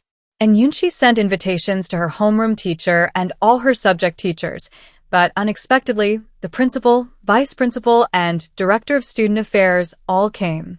The scene startled Yunxi, who quickly called her father over. Seeing the school leaders already mingling with her father, and Yunxi breathed a slight sigh of relief. It wasn't that she couldn't handle the situation or was afraid. Having lived several lifetimes, this small matter wasn't something to frighten her. The main issue was that she knew very well who these school leaders were there for. There was no other way. After all, she was just a high school graduate who had just turned 18. This kind of situation was best left to her father to handle. Besides Fang Mingxia's maternal family, some distant relatives from the Fang family also came. The Fang family relatives alone filled 5 large tables. At 11 a.m., most of the expected guests had arrived, and the graduation banquet officially began. Originally, 100 tables had been prepared, but due to many guests who hadn't received invitations, the number was increased to 120. It was such a joyous day. Since they were already there, they couldn't let them miss out on the feast. And Jianhua and Fang Mingxia did not arrange a complicated process for Yunxi's college admission banquet. After the host's opening remarks, Jianhua gave a welcome speech, followed by a speech from a parent. Then Yunxi took the stage, first expressing gratitude to her parents, alma mater, teachers, and others. Next, she reflected on the past and looked to the future, expressing the hopes of a student about to enter university. It didn't take long. She finished in just a few minutes. For Yunxi, who possesses a photographic memory, this was incredibly easy. She spoke entirely without notes, with clear pronunciation, rich emotion, and a confident stage presence, leaving a deep impression. The guests present exclaimed in admiration, "The Yin family's daughter is extraordinary," looking at their own spoiled brats who only know how to eat, drink, and have fun. They shed tears of envy. If only Yunxi were our child. Amidst the guests' envy and pride for the Yin family, Yunxi's homeroom teacher, as a representative of the teachers, also gave a brief speech. Next, Jianhua and his wife, along with their 2 children, raised their glasses with the guests to officially begin the banquet. During the banquet, Yunxi had to accompany her parents, toasting at each table. Although she was drinking a beverage, after visiting 120 tables, even she, with her martial arts background, felt quite tired. As the guests gradually dispersed, Jianhua and Fang Mingxia were too exhausted to move. Worried about her parents' health, Yunxi asked the waiter for 2 glasses of water. She secretly dissolved a nourishing essence pill in the water and gave it to Jianhua and Fang Mingxia, only then feeling relieved. Before her uncle's family left, her second cousin, Yunzhou, walked up to Yunxi and asked, "Xiaoxi, when are you going to register?" "I'll register on September 3rd and 4th, but the exact date hasn't been decided yet." "Then I can't wait to go with you. I'm going back to school on August 25th. Mom and Dad will take me. I'll go see you, second brother, once I get to Beijing." And Yunzhou majored in computer science at Beijing University of Posts and Telecommunications and is graduating this year to start his first year of graduate school. Since they're both in Beijing, they'll definitely have many opportunities to meet. "All right, you're both in Beijing. There will be plenty of opportunities. Your second brother will take you under his wing." And Yunxi smiled and said, "Then I'll leave you in my care, second brother." No problem, no problem. "Xiaoxi, if you need anything in Beijing, just go to your second brother," her aunt said from the side. Boys can be a little rough around the edges, but Xiaoxi is the only girl in their family, so they have to protect her well. Uncle and clearly agreed. He nodded in agreement, saying, "Your aunt is right. Girls need to take care of themselves."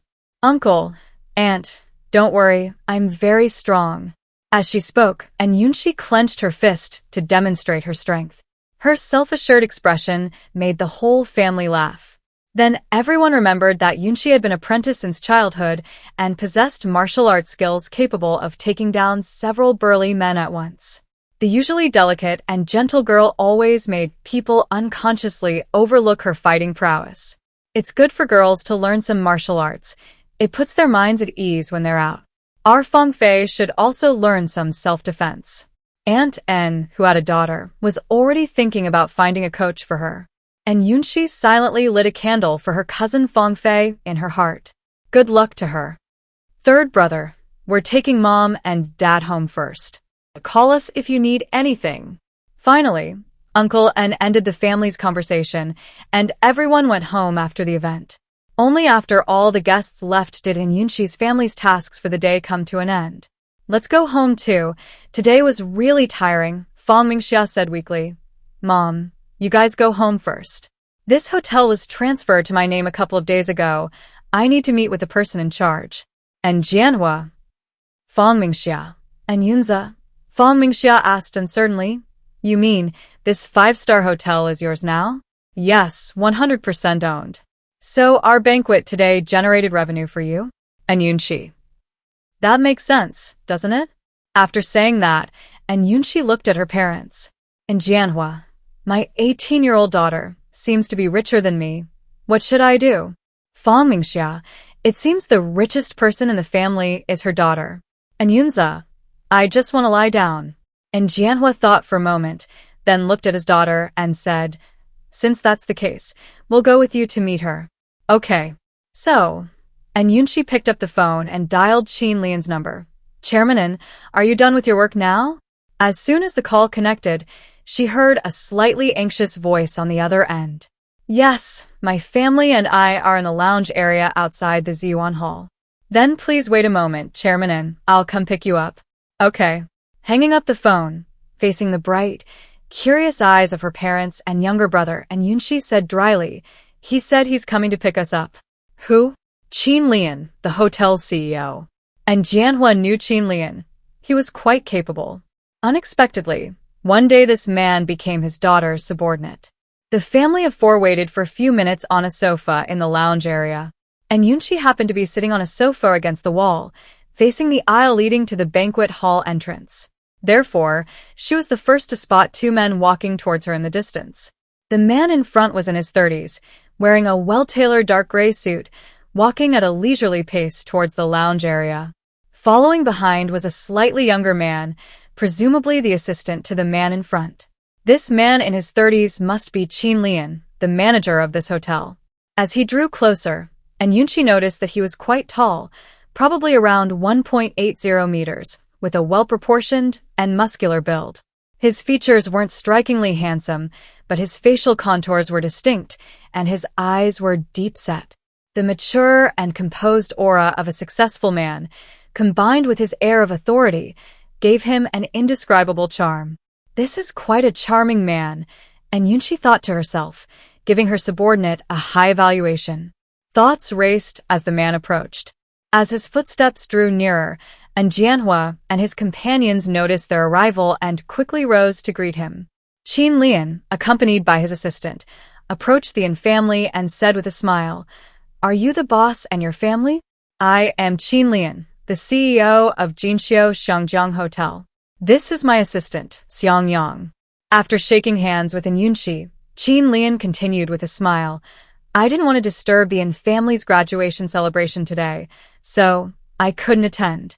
Please forgive me. However, I have prepared a gift for the boss. I hope you like it. He then took a Bulgari gift box from his assistant and presented it to Yunxi with both hands. Interesting. He called her chairman on the phone, but here he's calling her boss. She figured it was because Jianhua was also present, and it would be difficult to distinguish between the two chairmen. This man is truly perceptive and perceptive. His speech is polite and courteous, making one feel comfortable and at ease. And Yunxi smiled and accepted the gift box he offered, without opening it on the spot. Mr. Qin, you're too kind. It was my oversight not to send you an invitation. I'm still a student, and I'll need your help with the hotel in the future. Boss, it's my duty. Mr. Qin, let me introduce you. This is my father, and Jianhua, my mother, Feng Mingxia, and my younger brother, and Yunza. This is Qin Lian, the CEO of the Jinxiu Shangjiang Hotel. Since the family was present, it was natural for them to introduce themselves. You must be Chairman N and his wife from the Huan Group? I had the pleasure of meeting you both at a banquet earlier this year. I didn't expect to see you again so soon. Qin Lian shook hands with Jianhua and Fang Mingxia, then turned his gaze to Yunxi. I didn't know the boss's family was still around. It was my fault for not preparing a gift for brother Yunxi. I will make it up to him tomorrow. And Yunxi had never seen anything like this before and was momentarily stunned. Seeing this, and Jianhua quickly came to his son's rescue, saying, "Children don't need to be so formal. From now on, we're family, Mr. Qin, no need to be so polite." As expected, this man would be working for his daughter from now on, so he was practically family. And Jianhua thought to himself, feeling a mix of pride and smugness. Chairman N is right. I was being too polite. Mr. Qin, perhaps we could talk somewhere else? And Yunxi felt this place was truly unsuitable for the rest of the conversation. Oh dear, look at my brain. I've been so engrossed in our conversation that I've forgotten everything. Boss, Chairman and Mrs. and young Yunxi, this way please. The Yin family followed the two men out of the main building, through the hotel's back garden, and arrived at a 15-story annex building on the north side of the garden. According to Yunxi's observation, this building was likely mainly used for offices. The group walked through the lobby and took the elevator directly to the top-floor conference room. "Gentlemen, what would you like to drink?" Qin Lian asked after they sat down. And Yunxi looked at her parents. With the elders present, their opinions naturally took precedence. And Jianhua, the head of the family, replied, "Tea is fine." Qin Lian's assistant, Xiang Yang, immediately left the meeting room to make the arrangements. Leaving the meeting room, Qin Lian handed Yunxi a stack of documents his assistant had left on the table. "Boss, these are our hotel's documents and financial statements. Please take a look."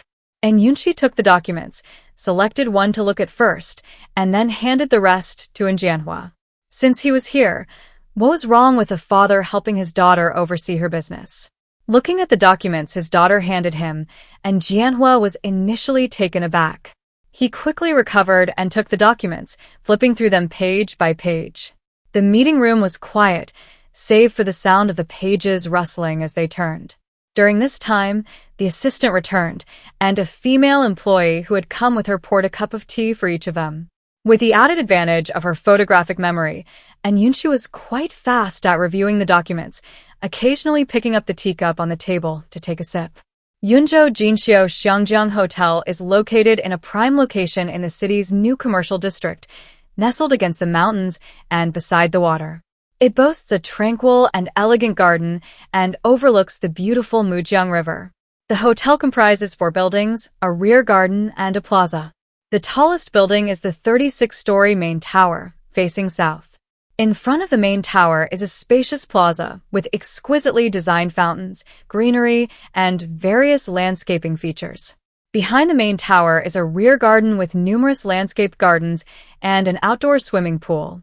On the east and west sides of the rear garden are 2 12-story annex buildings, housing the hotel's restaurants, bars, cafes, spa, massage services, gym, and various meeting rooms. They are currently in the annex building located in the northern part of the rear garden. The hotel offers 706 luxurious guest rooms and 36 uniquely themed suites, as well as over 6,000 square meters of meeting space for guests to choose from. The information clearly states that room prices range from $1,000 to $1,500, but a deluxe-themed suite costs $8,000 or more per night. Last year, the hotel's revenue reached $390 million, with a net profit of over $50 million, resulting in a net profit margin of 12%. This profit margin is considered average for a 5-star hotel, not too high, but not the lowest either. The biggest reason for the relatively low net profit margin is the hotel's substantial rental expenses. In other words, the hotel's premises are rented, and the annual rent is a staggering $96 million. That's almost a small fortune. If you exclude this rent, the profit would be incredibly high. And Yunxi has already checked the system rewards. Besides the 100% equity certificate, it also includes the ownership of this large plot of land and the buildings. In other words, from now on, the 96 million yuan rent will go to her. Wow. That's a brilliant move. Renting out her own land and property to her own hotel and having the hotel pay her rent. Just thinking about it is awesome. It seems the hotel is doing very well. Qin Lian is indeed capable. Half an hour had passed by the time Yunxi finished reviewing the documents. And Jianhua, having reviewed the documents, naturally had a good grasp of the hotel's situation. However, this was his daughter's domain, so he wanted to leave it to her to demonstrate. If there were any problems, he could discuss them with his daughter privately later.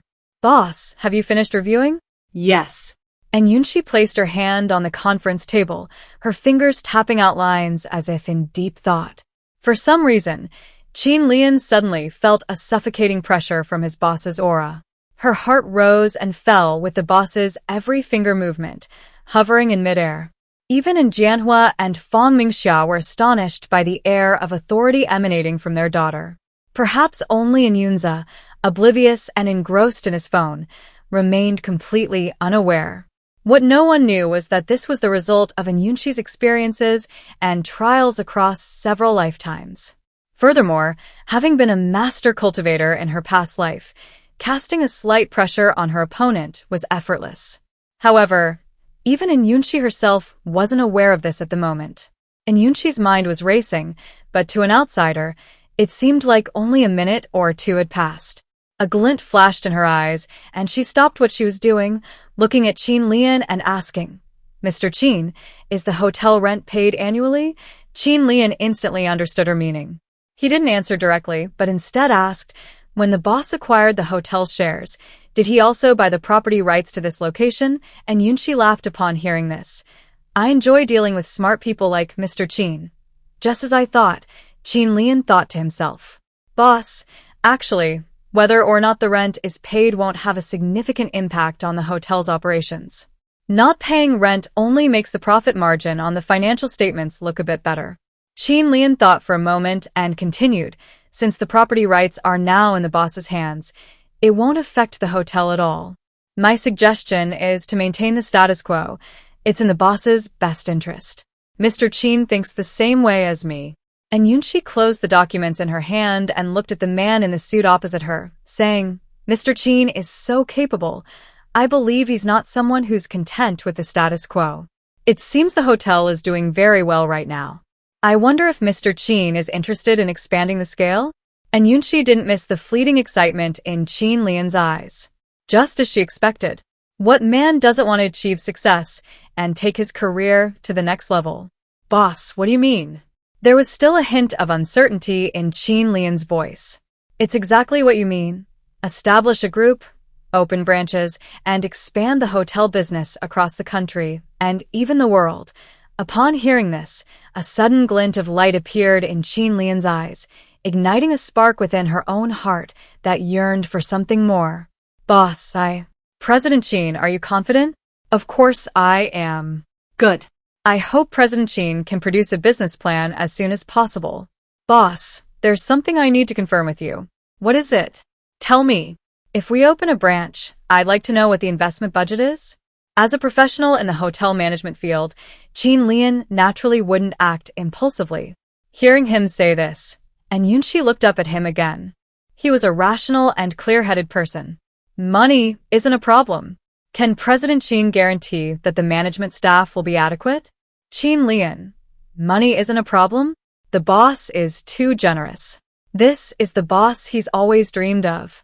Actually, Qin Lian has always been an ambitious and idealistic person. It's just that his previous boss preferred stability and didn't have enough funds, so he never thought about expanding the business. He hadn't expected the new boss to give him such a big surprise right after taking over. Boss, just give me a little time, and I can handle all of this. Okay, let's start in Beijing then. I hope President Qin can give me a business plan for opening a branch there as soon as possible. She was about to go to school in Beijing, so starting there was perfect. By the way, the company will give President Qin a 10% bonus, settled annually. President Qin, could you arrange for someone to handle the contracts and paperwork? 10% bonus for a hotel might not seem like much, but with many hotels that... He noticed that the boss said the whole company, not just this one hotel. Having just received one surprise, Qin Lian was immediately stunned by the next one. He chuckled self-deprecatingly. It seemed his composure still needed further refinement. Today, he had clearly been far too unsteady and uncalm in front of his boss. "Thank you, boss. I will definitely work hard to open hotels all over the world." No one could have imagined that the world's top hotel chain would originate from such a spur-of-the-moment idea between two people. None of those present expected that the goal they set verbally would one day become a reality. After the meeting, Qin Lian wanted to treat the family to dinner, but Yunxi politely declined. The whole family was exhausted after a long day, and it was best to go home and rest early. Night fell, and the city lights came on. A black Bentley Flying Spur slowly drove through the flow of traffic. This was Jianhua's main car, usually driven by his chauffeur Liang Kai. However, today, Jianhua himself was driving. The family of four in the car remained silent throughout the journey. The events of the day had a significant impact on Jianhua and Fang Mingxia. "My daughter is only 18, yet she already knows how to use both kindness and strictness to make her subordinates willingly expand her business." And the aura she exuded in the meeting room today, even Jianhua, a seasoned businessman, felt he couldn't achieve that. Unbeknownst to them, their daughter had unknowingly grown into a capable and independent business leader. At this moment, the couple felt a mix of emotions. How to describe that feeling?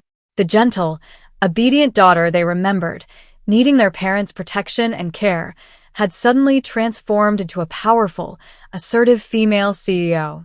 They were struggling to accept it. On one hand, they felt proud and honored by their daughter. On the other hand, as parents, they felt there was nothing more they could do to help her, and a sense of regret lingered. The complex emotions within them left them speechless, and they remained silent. Sitting in the back row, Yunxi opened the gift Qin Lian had given her and glanced at it. It was a Bulgari Fiorier necklace, rose gold in color, shaped like a four-leaf clover. A small ruby adorned the center, and the edges of the leaves were surrounded by a circle of small diamonds. This necklace probably cost around 30 or 40,000 yuan, not particularly expensive, but quite suitable for her. It was perfect for a girl her age. Unexpectedly, Qin Lian had a good eye for gifts. "Sis, the Jinxiu Xiangjiang Hotel is yours now, right?" Finally, it was Yunza, the youngest and less aware of his sister's changes, who broke the silence in the car. "Yes, it's all transferred to my name now." And Yunza was very excited upon hearing this.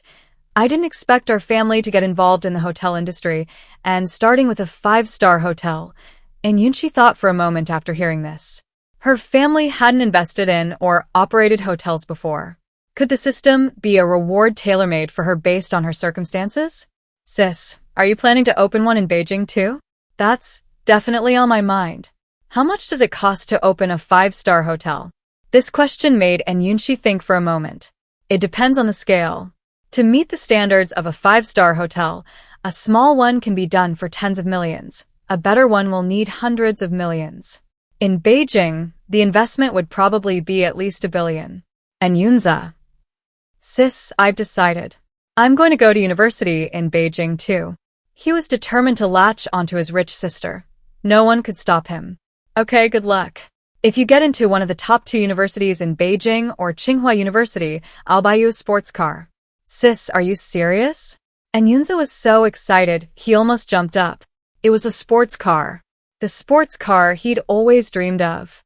"When have I ever lied to you?" At this point, Yunza was completely out of control. Different models, colors, and configurations of sports cars flashed through his mind again and again. The more he thought about it, the more excited he became, his face and neck turning red with excitement. "Sis, can I choose the brand and model myself?" "Sure. Anything available on the market, you can choose." And Yunza lunged forward, hugged his sister, and kissed her on the cheek. "Sister, you're my real sister. I love you so much." All right, sit up straight. You're already 1.7 meters tall, and you're still acting like a baby with your sister? What kind of behavior is that?" Fang Mingxia hadn't originally intended to interfere. A little provocation would be a good motivation for her son. She was also happy to see the siblings' heartwarming interaction. Unexpectedly, This brat took advantage of her kindness and became increasingly outrageous, behaving rather abnormally in the car. The mother, unable to bear it any longer, had to intervene. With her mother's intervention, Yunxi quickly straightened up and sat obediently. Yunxi secretly wiped the drool her younger brother had left on her face.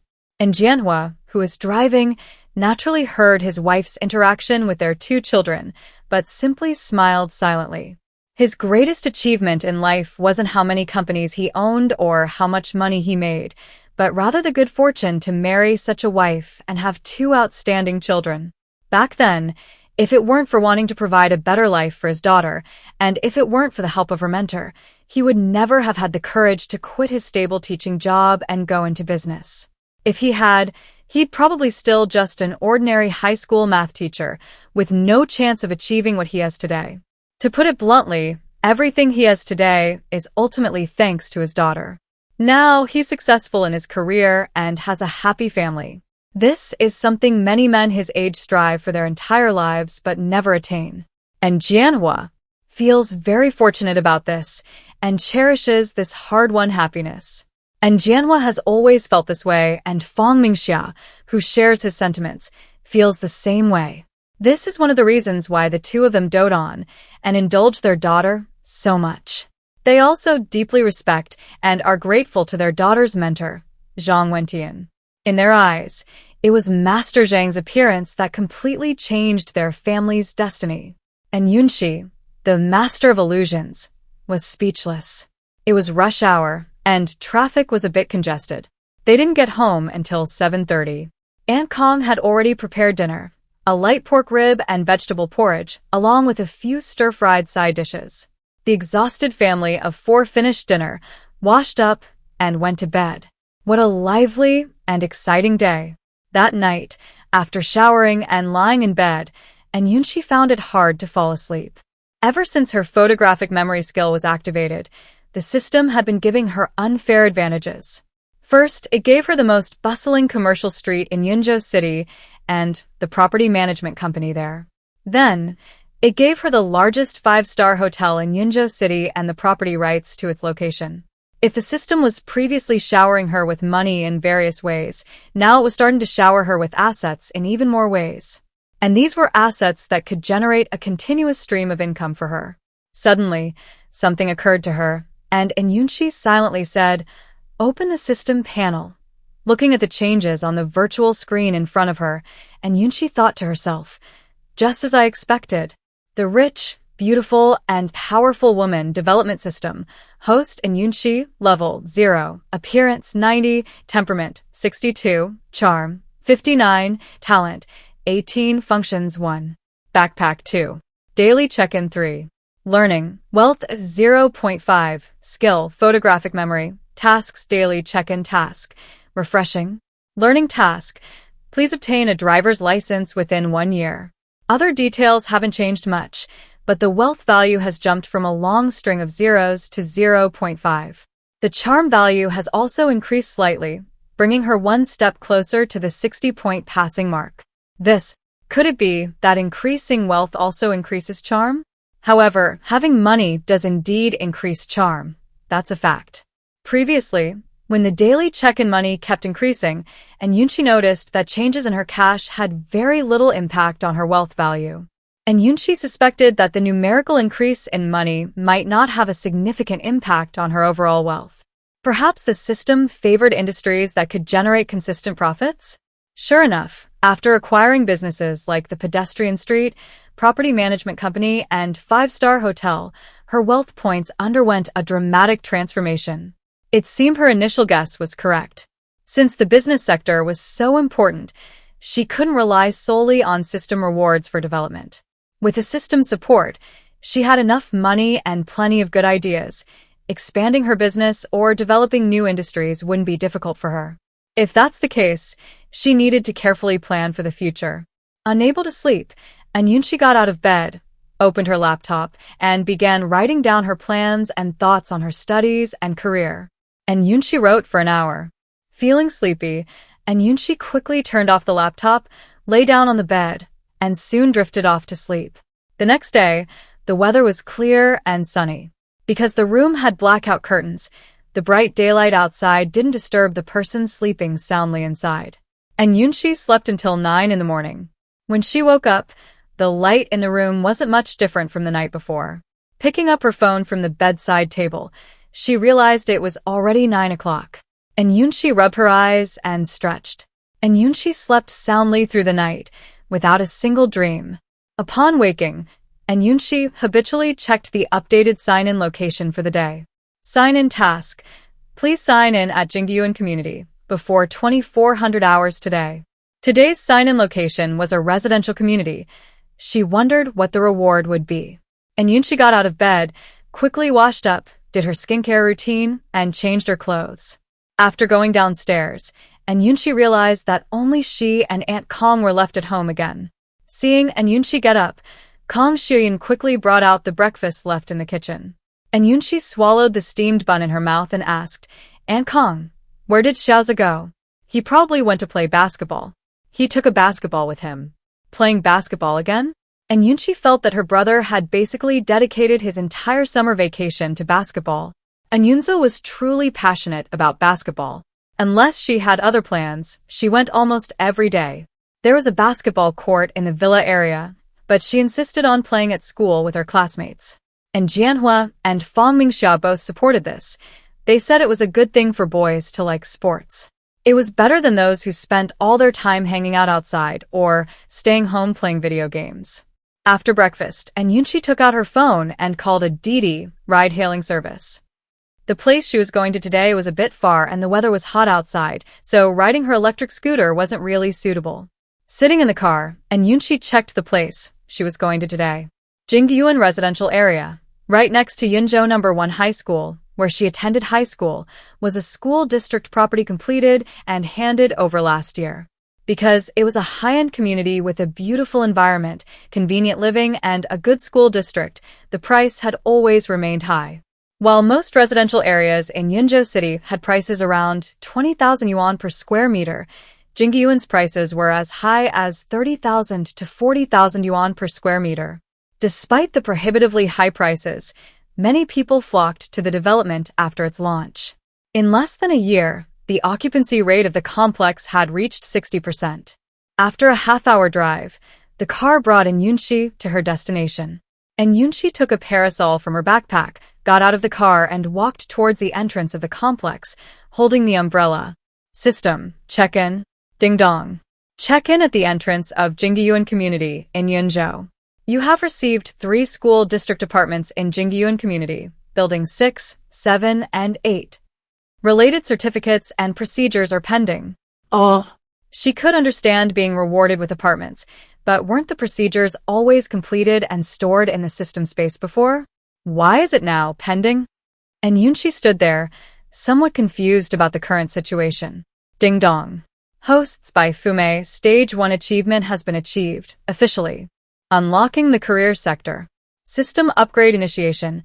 5, 4, 3, 2, 1. Starting upgrade, countdown, 59 minutes and 55 seconds. The upgrade was triggered just like that? This was truly unexpected. She wondered what new functions would appear after the system upgrade, and Yunxi was eager to know the result, but the system upgrade took an hour, so she couldn't check it now. This loneliness is too perfect, embracing imperfection, like a diamond encasing a fragile heart. The familiar ringtone sounded, and Yunxi answered, "Hello? Is this MS, Yunxi?" "Yes, this is." "Who is this?" "Hello, MS. And this is Yang Qinggong, the person in charge of the Jingyuan sales office. You purchased buildings 6, 7, and 8. When would be a convenient time for you to come and complete the formalities?"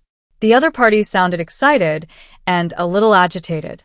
Having worked at the company for so many years, this was the first time Yang Qinggong had encountered a major client buying 3 buildings at once.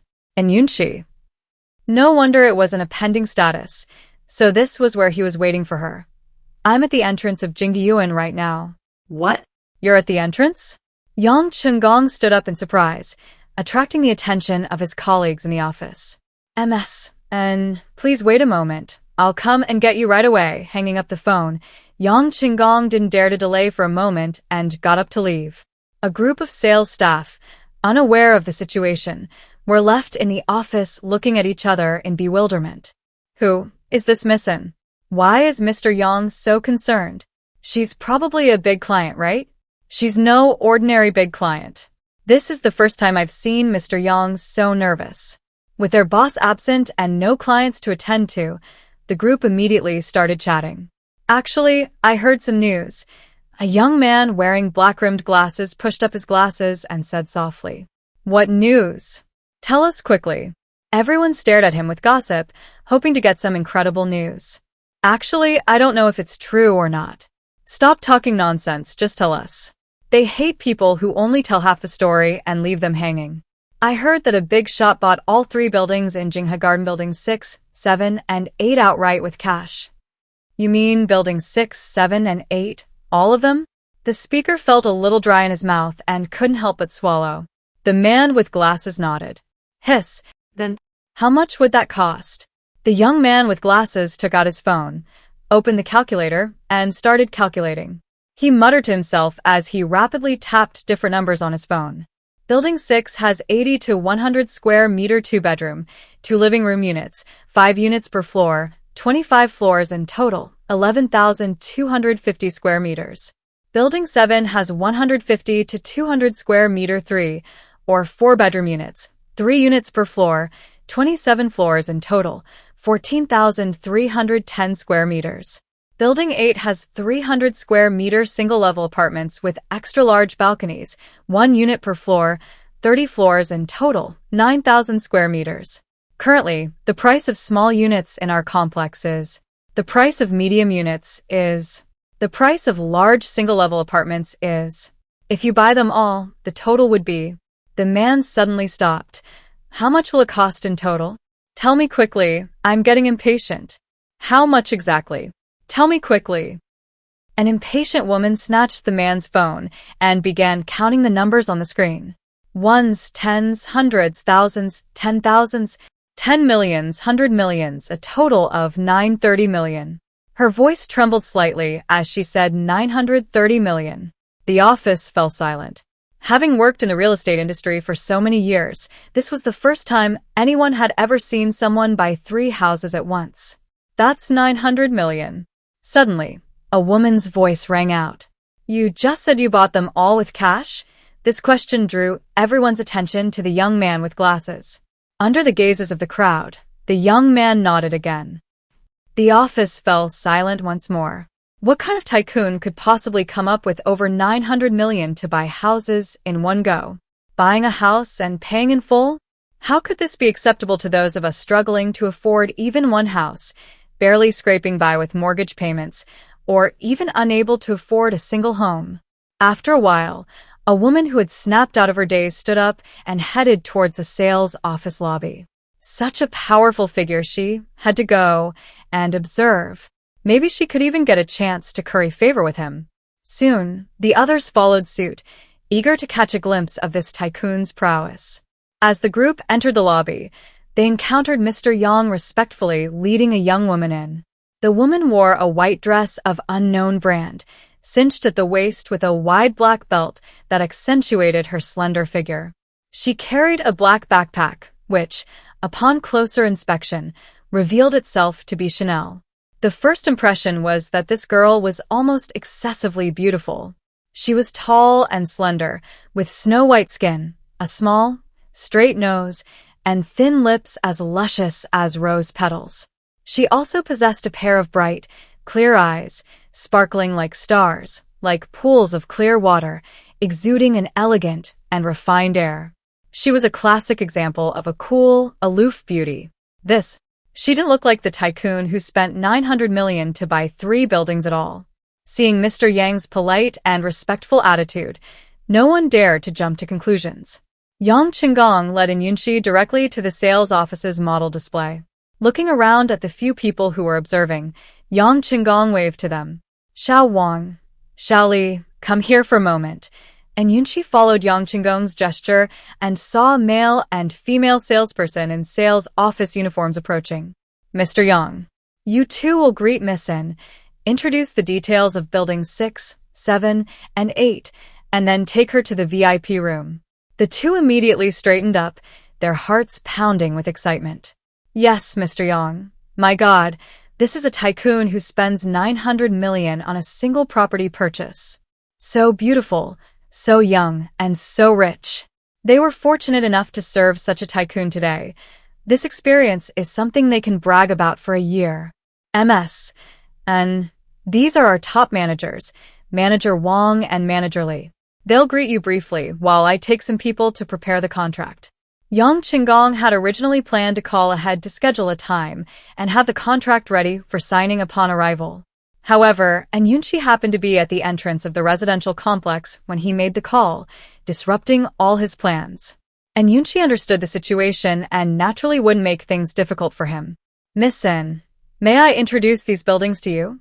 Seeing Yunxi nod, Wang Jun, the young man with glasses, began his introduction. He described everything in great detail, from the community's environment, facilities, prices, sales status, and occupancy status to the apartment layouts, features, and decoration styles of the 3 buildings. It was clear that he was very knowledgeable about the business. These 3 buildings are all fully furnished, right? The kind you can move into immediately? Yes, miss, and all 3 of the buildings you chose are. Can I take a look? Of course. Please wait a moment. I'll arrange it right away. Yunxi went to the 3 buildings she had purchased and viewed one apartment in each type. The community environment was indeed quite nice. She was quite satisfied with the layout and decoration of the apartments, as well as the landscaping and facilities of the community. Most importantly, all 3 houses she bought were fully furnished and equipped with appliances. She didn't need to live in these houses. The fully furnished ones were perfect for renting out. Back at the sales office, Yunxi was taken directly to a VIP room. Not long after, Yang Qinggong and his men entered carrying a huge stack of purchase contracts. Yunxi. My God. She had to sign contracts for over 200 houses. Did she even want to keep her hands? There was no choice but to resign herself to signing. A total of 236 contracts, and Yunxi spent half an hour just signing them. In other words, couldn't the system just process the property certificates and store them in its system space like before? If it always did this, given the frequency and intensity of the system rewards, her hands would eventually break from signing so many contracts. Once the property certificates were issued, she'd have to figure out how to move them back. How long will it take to get the property ownership certificate? About a week. MS. And I'll call you when it's ready. For such a big client, they naturally have ways to pull strings and expedite the process. Mr. Yang, please keep my contract here. I'll come and pick it up once the property ownership certificate is issued. No problem. We'll definitely keep it safe for MS. And also, I'd like to rent out all these apartments. Mr. Yang, do you have a rental service? The surprise was too sudden. Yang Qinggong couldn't suppress the smile on his face. Of course. Ms. N, are you renting out all the apartments in the 3 buildings? Rent them all out. I'll leave the rentals to you. Mr. Yang, please draft a cooperation agreement. Okay. MS. And please wait a moment. Yang Qinggong arranged for Wang Jun and others to bring some food and drinks to the VIP room before leaving to prepare the contract. While waiting in the VIP room, Yunxi took out her phone and dialed Qin Lian's number. Mr. Qin, I have a batch of houses to entrust to a real estate agency for rental. Could you please arrange for a legal professional to come over and review the contracts? Qin Lian hadn't expected his boss's first request to be this. However, his professionalism kicked in and he quickly understood. Okay, should we go now? The sooner the better. It's at the sales office of Jingyuan Residential Complex. Yes, boss, I'll arrange for someone to go right away. Qin Lian acted swiftly. Only 30 minutes after Yunxi hung up the phone, his people were already there. Yunxi always believed that professional tasks should be handled by professionals. Therefore, she sat in the VIP room, sipping juice and enjoying snacks, entrusting the entire matter to the legal staff. The person Qin Lian sent was by Xinyu, the dedicated legal advisor for Jinxiu Xiangjiang. It seemed a bit of a waste to use such a professional just to review a contract. However, in Qin Lian's view, nothing concerning the boss was insignificant, and no amount of attention was excessive. Bai Xinyu carefully reviewed the contract drafted by Yang Qinggong, pointing out several unreasonable aspects and suggesting revisions. Yang Qinggong revised and printed it out on the spot, and Yunxi only needed to sign and affix her fingerprint at the end. This scene somewhat reminded her of her days as the matriarch of an ancient household, where a single command would have someone do the job for her. According to the rental standards stipulated in the contract, renting out all 3 houses would bring in Yunxi over 2.8 million yuan in rental income each month. With the deposit of 2 months' rent plus 3 months' rent in advance, the deposit alone would amount to over 5 million yuan. That's enough to start a company. Great, her landlady power has increased significantly again. After completing all the formalities and returning home, it was almost noon. She and her younger brother enjoyed a delicious lunch at home. Just as Yunxi returned to her room to take a nap, ding, her phone beeped with a text message notification. Yunxi picked up her phone and saw it was a text message from the bank. Huagua Bank, your bank card ending in 1368 received RMB 65 million.00 on August 11th at 1302, leaving a balance of RMB 65 million.00. For any further questions, please contact 955XX. Huagua Bank.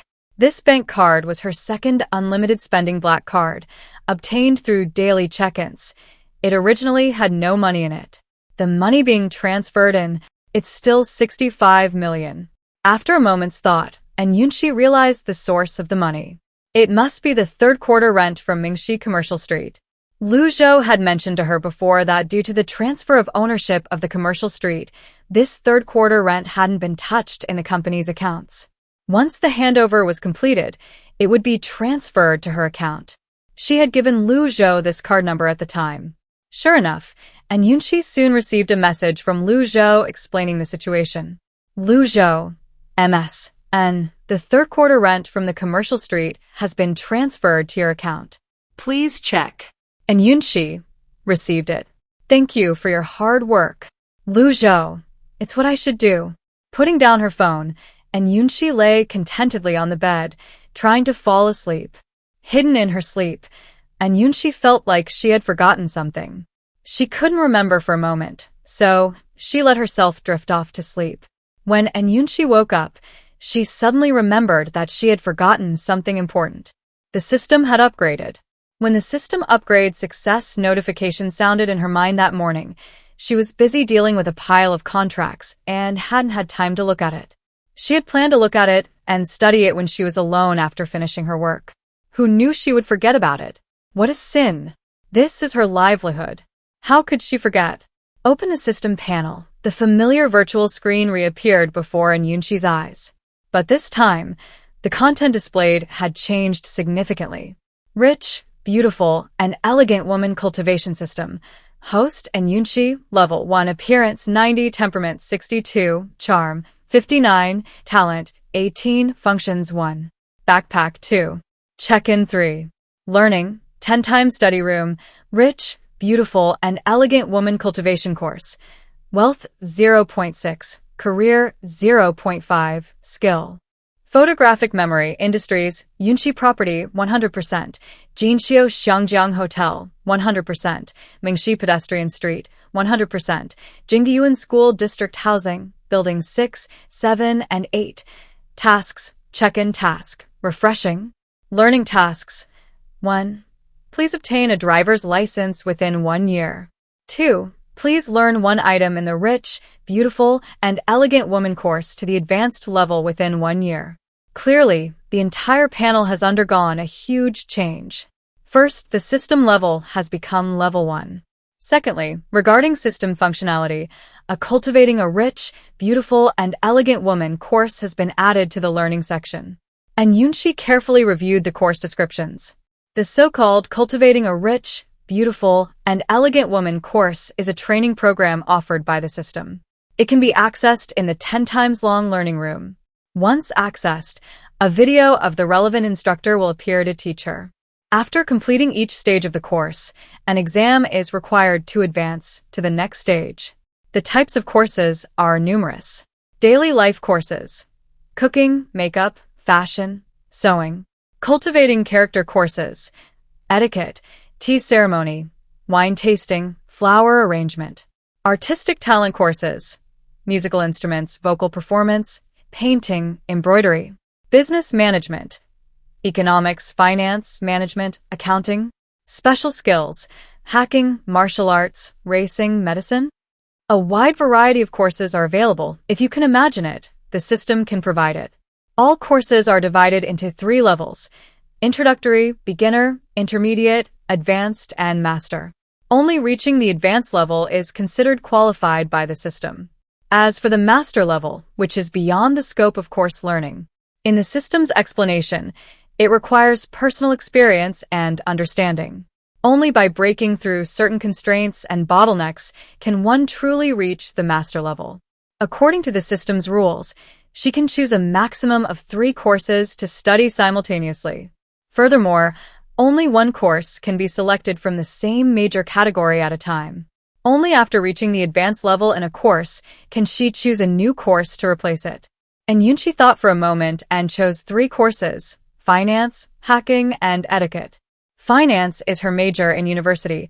Studying the system and university courses simultaneously will complement each other, allowing her to learn more thoroughly. As for hacking, the main consideration was that in this era of ubiquitous connectivity, hacking skills are very practical and might come in handy at any time.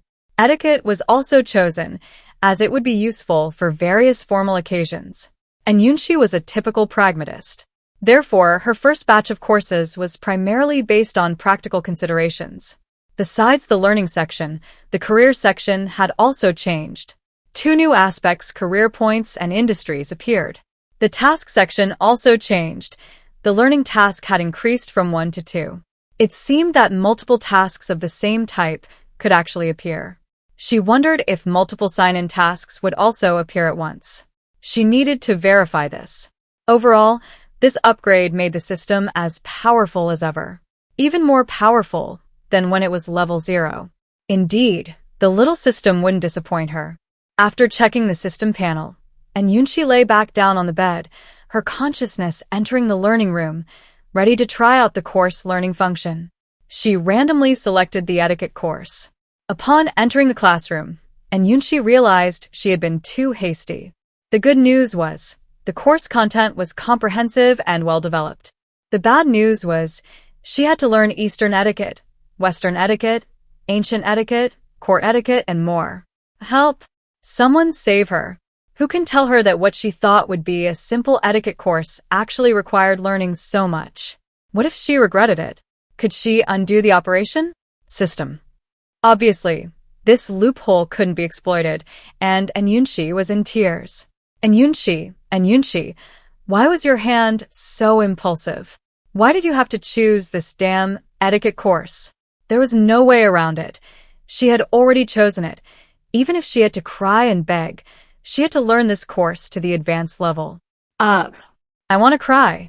Fortunately, it wasn't entirely a nightmare. When Yunxi carefully checked her learning progress, she discovered that her etiquette level had skipped the beginner level and was already at the elementary level. Therefore, she could still slack off a bit during formal lessons. After all, she already understood some of the content, especially ancient etiquette. With her experience as a young lady from an ancient noble family, it was a piece of cake. She mastered it almost without studying, and even won praise from her teacher. The system was quite intelligent. It recognized the skills she had already mastered in reality. This was indeed good news for her. This meant she wouldn't have to start from scratch in courses like cooking, makeup, fashion, and martial arts. How wonderful! And Yunxi comforted herself after experiencing such a dramatic emotional roller coaster in a short period. With mixed feelings, and Yunxi continued her etiquette lessons. Tomorrow she'd start practicing for her 3rd driving test, and time wouldn't be so plentiful. In 2016, getting a driver's license required 3 tests. Test 1, road safety laws and regulations and related knowledge. Test 2, driving skills in a closed course. Test 3, road driving skills and basic safety and civility knowledge. And Yunxi had already passed the first 2 tests. She only needed to pass the 3rd to get her license. having to go to different places to sign in every day was too inconvenient without driving herself. After 5 days of practice, Yunxi successfully passed her third driving test. With her license in hand, Yunxi couldn't help but excitedly kiss it. Haha, she had a driver's license now. From now on, she could drive wherever she wanted. Ding dong! Congratulations, host, on successfully completing the learning task obtaining a driver's license. Reward: master-level driving skills. Loading will begin in 10 seconds. Loading countdown. 10, 9, 8, 7. Ding dong! Master-level driving skills are loading. That familiar feeling, that familiar sensation. Yunxi instantly felt her mind fill with a wealth of knowledge. Traffic rules, safety knowledge, driving skills. And then there were countless images flashing through her mind, how to operate and handle various driving scenarios. What happened to the saying that master-level skills were something she had to learn gradually? Why did the system just reward her directly? Why does this little system always act unpredictably? However, regardless, this was a good thing for Yunxi. She had just passed her driving test and was rewarded with master-level driving skills. Instantly, Yunxi went from a novice driver to a seasoned driver comparable to a race car driver. Yunxi loved this awesome skill. However, her excitement was dampened by her parents' cold water at dinner. You just got your license and you want to drive on the road already? Do you want to fly? Fang Mingxia was the first to disagree. Mom, I can do it. My instructor said I have talent and drive well. She was joking. She had master-level driving skills. That won't work either. Seeing that she couldn't get through to her mother, Yunxi turned to her father for an opening. Dad, look at Mom. Going to your dad won't help. Yunxi was furious, but she couldn't do anything about her mother. Xiaoxi, your mom is just worried about you. And Jianhua was actually also worried about his daughter driving alone. How can you get proficient if you don't practice? Yunxi grumbled unhappily. For some reason, the usually independent and strong Yunxi would unconsciously act coquettishly in front of her parents. Although psychologically she was a mature woman who had experienced several lifetimes, the bond she had cultivated with her family since birth gave her different experiences and feelings after being reborn into this world. Seeing his daughter's displeasure, Jianhua came up with a solution. How about this? I won't go to the company tomorrow morning. I'll take you to a less crowded area to practice. Yunxi's eyes lit up. Okay, thank you, Dad. Seeing this, Fang Mingxia didn't say anything more, clearly agreeing that it was a good idea. Since giving her 3 buildings, the system has been sending her money for 6 consecutive days. Yunxi felt that the system's rewards weren't random, but she hadn't yet figured out the specific rules. However, she wasn't too concerned about what the system gave her. It was likely either money, real estate, or company shares. Currently, she hadn't received anything other than these. Yunxi currently had 4 bank cards. 2 were black cards given to her by the system. One was a platinum card her mother had applied for, and the other was a regular bank card sent with her university acceptance letter, used for tuition and accommodation fees. Currently, her black card at the Industrial and Commercial Bank of China had a balance of 310 million yuan. Another black card at a Chinese bank recently received 65 million yuan from commercial street rental payments. And then there was the platinum card at the China Construction Bank, which her mother had applied for, containing all her New Year's money and unspent pocket money from childhood. After the college entrance exam, Fang Mingxia increased her daughter's monthly allowance to 100,000 yuan. Although they knew their daughter was wealthy, and Jianhua and Fang Mingxia believed it was all from her daughter's mentor. As parents, they felt they should continue to give her what she needed. The balance in this card was now over 5.3 million yuan. The total balance reached 380 million yuan, soon to surpass 4 small goals. Yunxi looked through the balances in all her bank cards, feeling incredibly satisfied. Indeed, money is the most reassuring thing. The next day, Jianhua didn't go to work, as planned, to accompany his daughter to her driving practice. To Yunxi's surprise, Fang Mingxia also didn't go to work, insisting on going along to supervise. Yunxi, since that's the case, she'd better show off her master-level driving skills to her parents. The three of them looked around the garage and finally, Yunxi chose the most understated Audi A8. This car was her father's favorite classic black one. He'd rarely driven it since buying it, so it was practically new and had been gathering dust in the garage. And Yunxi unilaterally declared that from now on, this car would be at his disposal. It wasn't that Yunxi was unwilling to buy her own car, it was mainly because she was about to go to university in Beijing. There was really no need to buy one in Yunzhou. It would be a waste to leave it idle in the garage. Besides, there were 8 cars lined up in the family garage.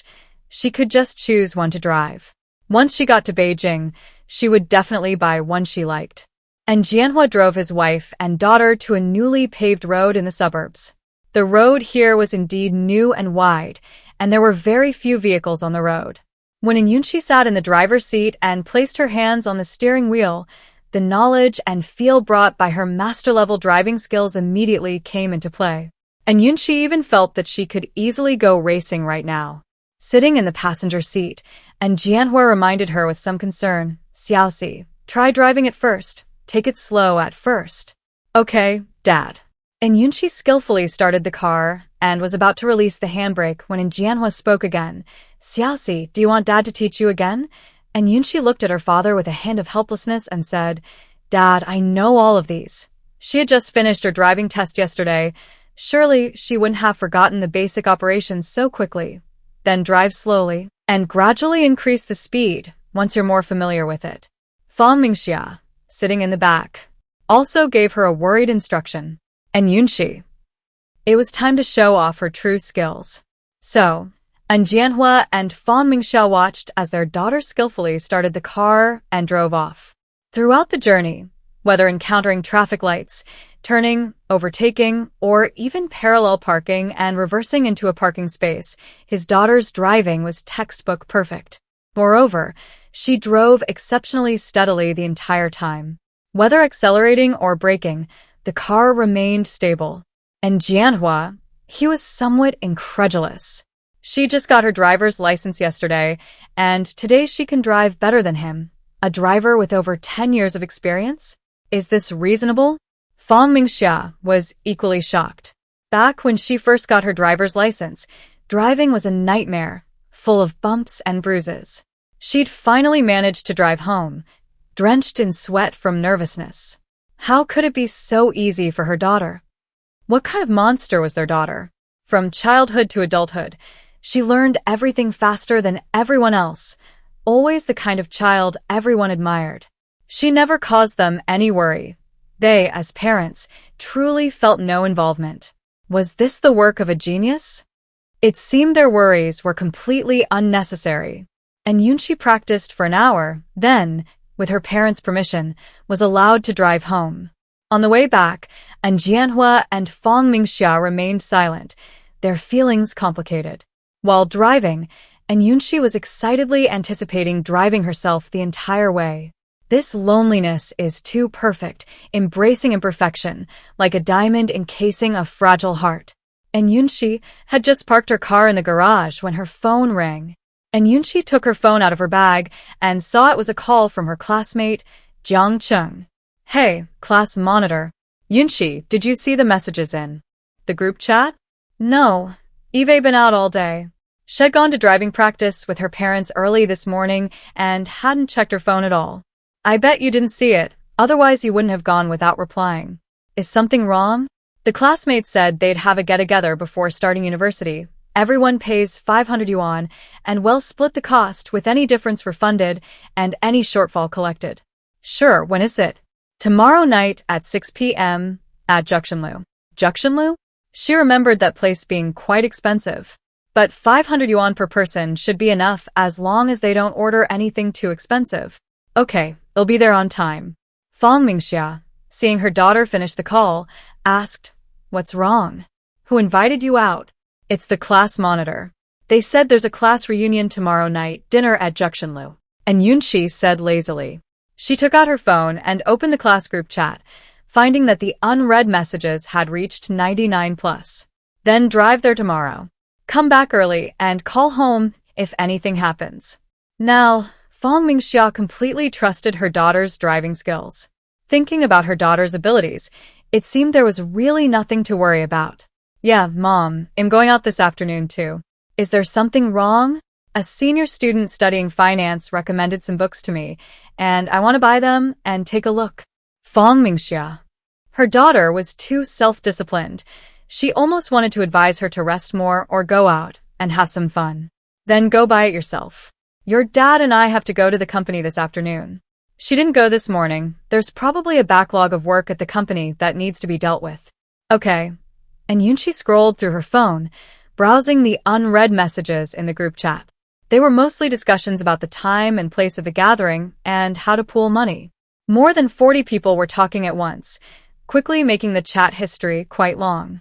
After looking through it, she didn't find any valuable or informative messages. After reading the messages, Yunxi transferred 500 yuan to the class monitor and then stopped paying attention. The class monitor would probably call her if there was any important information. After lunch, Yunxi took a nap. When she woke up, the sun wasn't so strong outside anymore, so she got in the car and set off.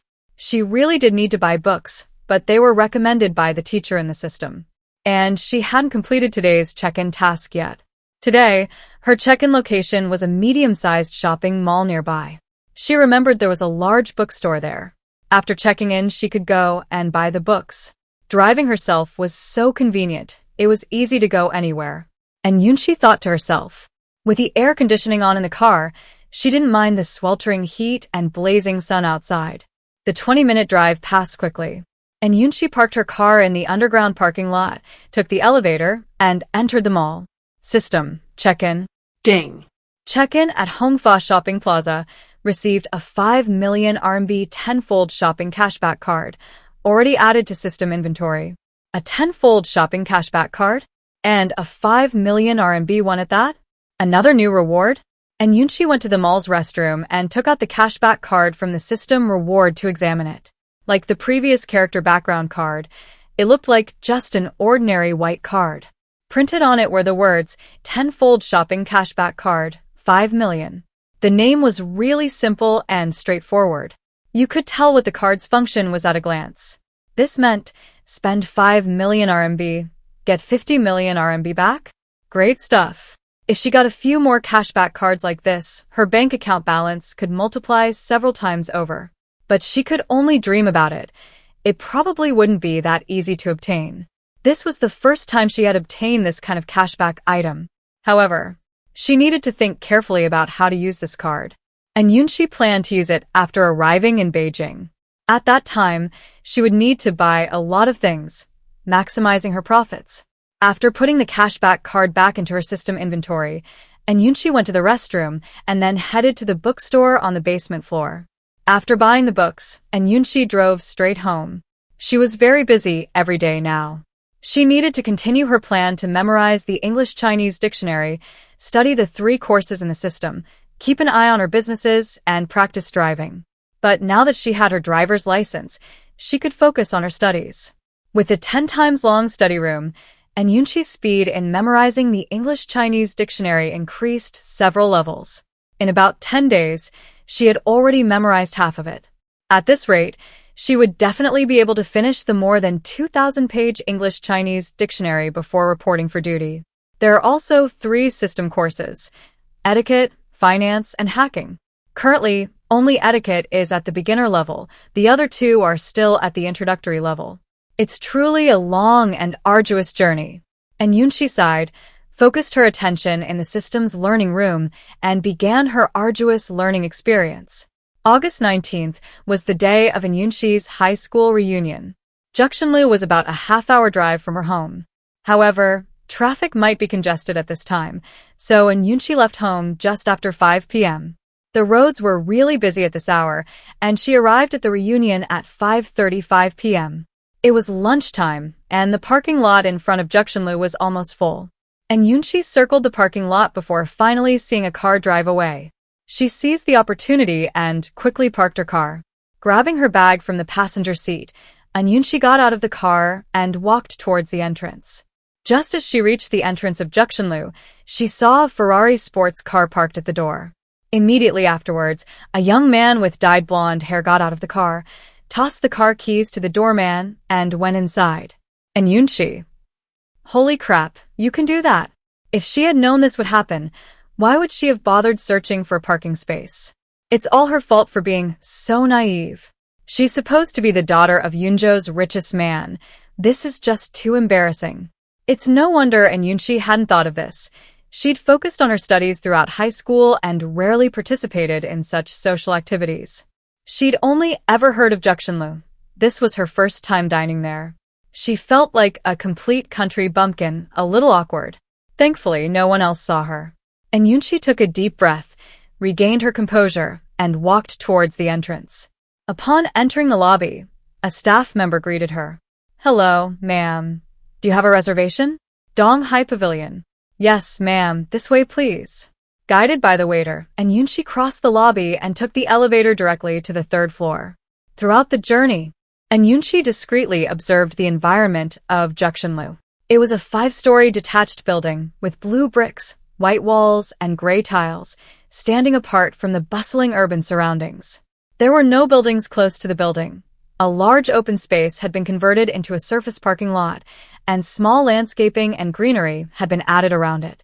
The interior of the restaurant was also decorated in a Chinese style, with wooden carvings as decorations throughout and calligraphy and paintings hanging on the walls of the corridors. A place to eat, yet decorated in a remarkably fresh and elegant style, imbued with a rich historical and cultural atmosphere. The system seemed to know that Yunxi was going to dine at Juxinlu and had set today's check-in location there as well. System, check-in, ding dong. Checking in at Juxinlu restaurant in Yunzhou, acquiring 100% equity in Juxinlu. Relevant property certificates and documents have been stored in the system's inventory.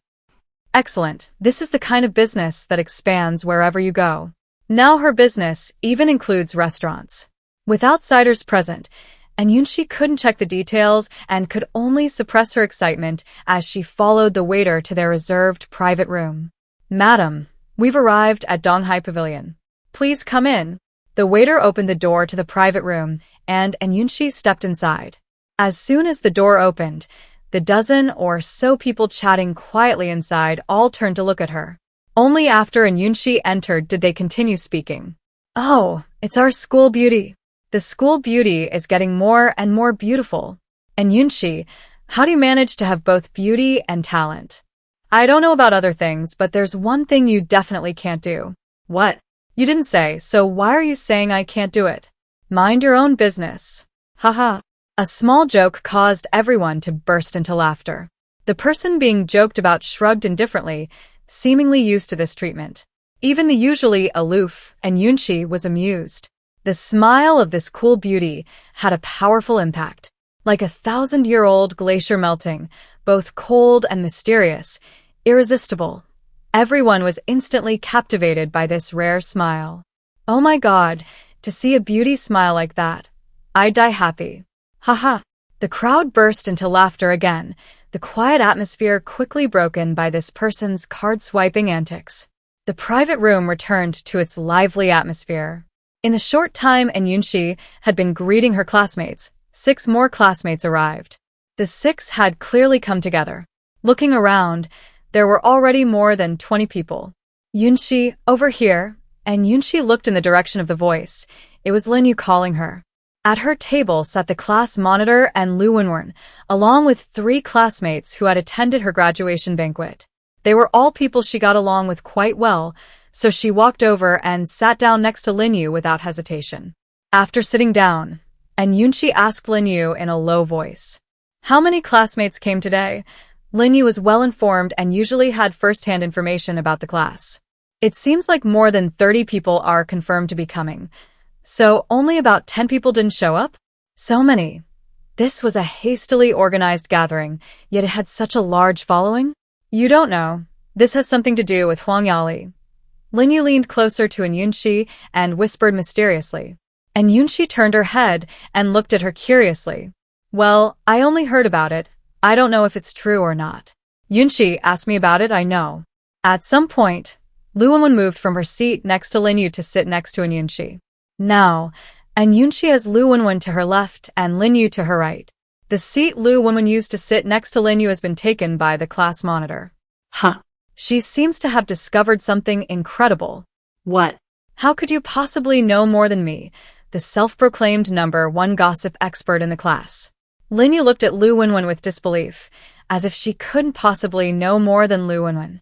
Judging from her expression, it was as if Lu Wenwen was some heartless man who had betrayed their relationship. A Hema coincidence, just a coincidence this time. Seeing the two looking at her curiously, Lu Wenwen stammered an explanation. It's really just a coincidence. I know because that guy is related to my aunt's family. What guy? Wasn't it Huang Yali? How is she involved with the guy? Could he be Huang Yali's boyfriend? And Yunxi had barely finished speaking when she saw the two of them looking at her incredulously. And could it be true? Yunxi, how did you know? Lu Wenwen asked. If I said I just guessed, would you believe me? Lu Wenwen. Lin Yu. Do you think we believe you? Oh, hurry up and tell me what happened.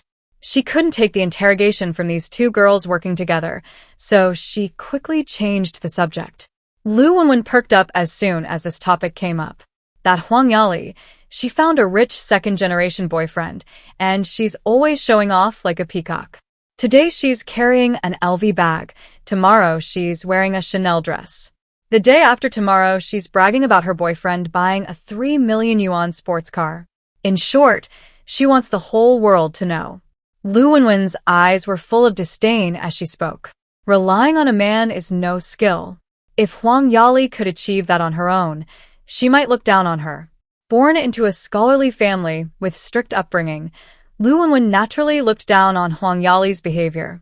So, he really does have a boyfriend. Huang Yali just graduated high school. She found a boyfriend so quickly? And Yunxi inwardly marveled at how quickly Huang Yali found a boyfriend. Lin Yu, listening nearby, added to the information she had gathered. I heard that Huang Yali suggested this gathering at Juxinlu. She said her boyfriend has a membership card here. You can't book a private room without one. She also said we probably wouldn't have the chance to come to such a high-class place on a regular basis. Pa, what a pretentious show-off.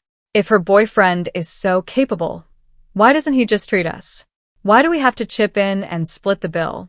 If it weren't for the fact that everyone would be going their separate ways soon, and this was a rare opportunity to reconnect, she wouldn't have come at all. We're all human. Why should we fawn over her? While they were chatting, a few more people arrived. As the best high school in Yunzhou City, those who could get into Yunzhou #1 high school naturally had excellent grades. Even with occasional friction, classmates generally get along harmoniously. Of course, with a large group, there are bound to be some oddballs. And clearly, Huang Yali, the person they were discussing, was one of them. Class monitor, are most people here yet? Seeing that it was already past 6 o'clock, someone asked. Jiang Chun glanced around at the 3 tables in the private room and said, Huang Yali, Tang Fingjiao, and Zheng Min haven't arrived yet. No one said anything. Many people muttered to themselves, being late for the agreed time is really punctual. It wasn't until 6:20 that Huang Yali and her 2 little followers, Tang Fingjiao and Zheng Min, finally arrived, belatedly. Sorry, I bought too much stuff at Chanel. I have to take it back first. Sorry to have kept everyone waiting. After saying that, Huang Yali tossed her newly dyed burgundy, permed, wavy hair over her shoulder, intentionally or unintentionally showing off the bracelet on her wrist. Because the angle was directly facing Yunxi, who had seen everything she did. Pretentious, dressed like a prostitute. Lin Yu really disliked Huang Yali's appearance. What's wrong with Huang Yali? Suddenly changed her style? Dressed so revealingly? Lu Wenwen frowned upon seeing this, clearly also displeased. At this moment, Yunxi also noticed Huang Yali's attire. A red low-cut sleeveless top, a black miniskirt that barely reached her thighs, and black stockings and high heels. Her makeup was also very heavy, with dark eyeshadow and bright red lips that were very eye-catching. And Yunxi stared at Huang Yali, lost in thought for a moment. Was she out of touch? Or was there something wrong with her sense of style? Would others even find this kind of outfit attractive? But why did she only sense the air of a woman of the night? She vaguely remembered that Huang Yali hadn't always been like this. How come now? Could it be that Huang Yali's boyfriend liked this kind of look? Ugh. And Yunxi shuddered, disgusted, and touched the goosebumps that had appeared on her arm. Huang Yali, feeling smug and having impressed her classmates, glanced around the private room with a triumphant expression. But her smugness froze when she saw Yunxi. Furious, Huang Yali almost lost control of her expression. Speaking of Huang Yali, Yunxi didn't really know how the two had become sworn enemies. She rarely spoke to her and had almost no interaction. Yet Huang Yali always seemed to be targeting her, intentionally or unintentionally. After a few times, Yunxi roughly guessed that Huang Yali was probably jealous of her. Therefore, she didn't take it to heart. There's an old saying, "Those who aren't envied are mediocre." As a beautiful and talented woman, it was perfectly normal for her to attract jealousy. What Yunxi didn't know was that Huang Yali had always been exceptionally popular since childhood because of her beauty. She was used to being the center of attention, especially enjoying the feeling of girls envying her and boys fawning over her. However, everything changed after Yunxi appeared. In terms of appearance, Yunxi was like a fairy, surpassing her in beauty. In terms of academics, Yunxi consistently ranked among the top 3 in her grade, something she couldn't even dream of matching. In terms of talent, Yunxi excelled at singing, dancing, and playing the piano. She wanted to learn but lacked the natural talent. In short, compared to Yunxi, she was inferior in every way. Everyone in the school, boys and girls alike, was drawn to Yunxi. Even the teachers adored her. Moreover, she consistently ignored the various boys pursuing her, earning her the nickname, Aloof School Beauty. This infuriated Huang Yali, who silently cursed Yunxi in her heart more than once for her hypocritical aloofness. Just like this time, no matter how carefully she dressed up and made up, she was completely overshadowed by Yunxi, and everyone around her couldn't even see her anymore. Having lived in Yunxi's shadow for 3 years, Huang Yali harbored a deep resentment towards her. Seeing Huang Yali's displeasure, her psychic Tang Fingjiao quickly gave Zhang Min a wink. Then the two began their performance. "Oh my Yali, is that a Cartier bracelet you're wearing? It's so beautiful." And Yunxi, witnessing the subtle exchange between the women, thought, "This exaggerated acting is unbearable to watch." It really is. There are diamonds on it too. "Yali, when did you buy it?" Zhang Min, receiving her companion's hint, also joined in. "Why would I need to buy this myself, Yali? It must have been a gift from your boyfriend." Huang Yali nodded, feigning shyness. "My goodness, that bracelet must cost 30,000 yuan. Your boyfriend is really rich, so generous." "It's just a bracelet, it's nothing. My boyfriend said he'll buy me a car soon." "Wow, I'm so envious of you. You'll be a rich lady someday." "Yeah, some people could work their whole lives after graduating from university and still not live a life like yours." After saying that, Tang Fingjiao glanced at Yunxi, seemingly unintentionally. Yunxi, facing them, naturally saw it. Yunxi, what does this have to do with her? Is she trying to make her envious with that 30,000 yuan bracelet, or that car that's still just talk and not yet obtained? For Yunxi, who had over 300 million yuan in her bank account, this little bit of stuff wasn't even worth her attention. Actually, Yunxi wasn't dressed ordinarily today. She was wearing Chanel clothes and carrying an LV bag. She wore a Bulgari necklace and a Cartier watch. However, the logos on her clothes weren't very prominent, and her bag was on a stool so no one could see it. As for the necklace and watch, for people unfamiliar with these brands, they wouldn't recognize them unless they looked closely. Thus, her understated style was underestimated. But there was nothing she could do about it. She couldn't exactly go around telling everyone what brand her clothes and watch were. That would be too much. And Yunxi, who had lived several lifetimes, would never do such a thing. Upon hearing the price of the bracelet, many students in the private room began to cast curious glances at Huang Yali. Oh no. To be precise, their gazes were drawn to the bracelet on Huang Yali's wrist. Enjoying the envious looks from everyone, Huang Yali was quite pleased with herself. Of course, there were a dozen or so people among them who weren't particularly interested. They considered themselves people who had seen the world at Yunxi's college entrance banquet. A 30,000 yuan bracelet was no longer surprising to them. In fact, these 12 people were tight-lipped. They didn't spread a single word about it after returning home. This meant that, apart from them, none of the other classmates knew that Yunxi's family was the richest in Yunzhou. As for the teachers, they certainly wouldn't tell the students such a thing. Now that everyone's here, let's start serving the food, class monitor Jiang Chung suggested. Serve the food. I'm starving. I've heard the food at Juxinlu is amazing. I have to try it today. Yeah, this is my first time here. It's a rare opportunity. I probably won't have many chances to come again. I'm definitely going to eat a lot today. Huang Yali sat down at the middle table with her 2 followers. Hearing the conversation of her classmates, her eyes were full of disdain. Humph, country bumpkins. They deserve to be poor their whole lives. Eat up, everyone. You might not have another chance like this. Huang Yali picked up a piece of pork rib, looking down on everyone as if she were giving them a handout. Her boyfriend had said that membership cards here weren't easy to get. Even the most basic membership card required a one-time top-up of over 100,000 yuan. Everyone. Suddenly, the food in their mouths didn't taste so good anymore. Only Yunxi was unaffected, currently enjoying her meal immensely. The food at Juxinlu was indeed delicious. No wonder it was so popular. Her dad seemed to have topped up 1 million yuan here for a diamond card. Her dad had never brought her to such a delicious place. She'd have to ask him about it when they got back. Good food can lift one's spirits. The group enjoyed their meal and chatted in the private room, the atmosphere harmonious. Suddenly, someone's phone rang. Whose call was it? Everyone looked at each other. A moment later, Huang Yali picked up her phone and answered a call. Hello, darling, we're having dinner right now? Her voice was so sweet and cloying that many people silently rubbed their hands together, getting goosebumps. Lu Wenwen and Lin Yu exchanged glances with Yunxi. What? Darling, you're at Juxinlu too? What a coincidence. You're coming too? Great. We're at Donghai Pavilion. Then I'll wait for you here.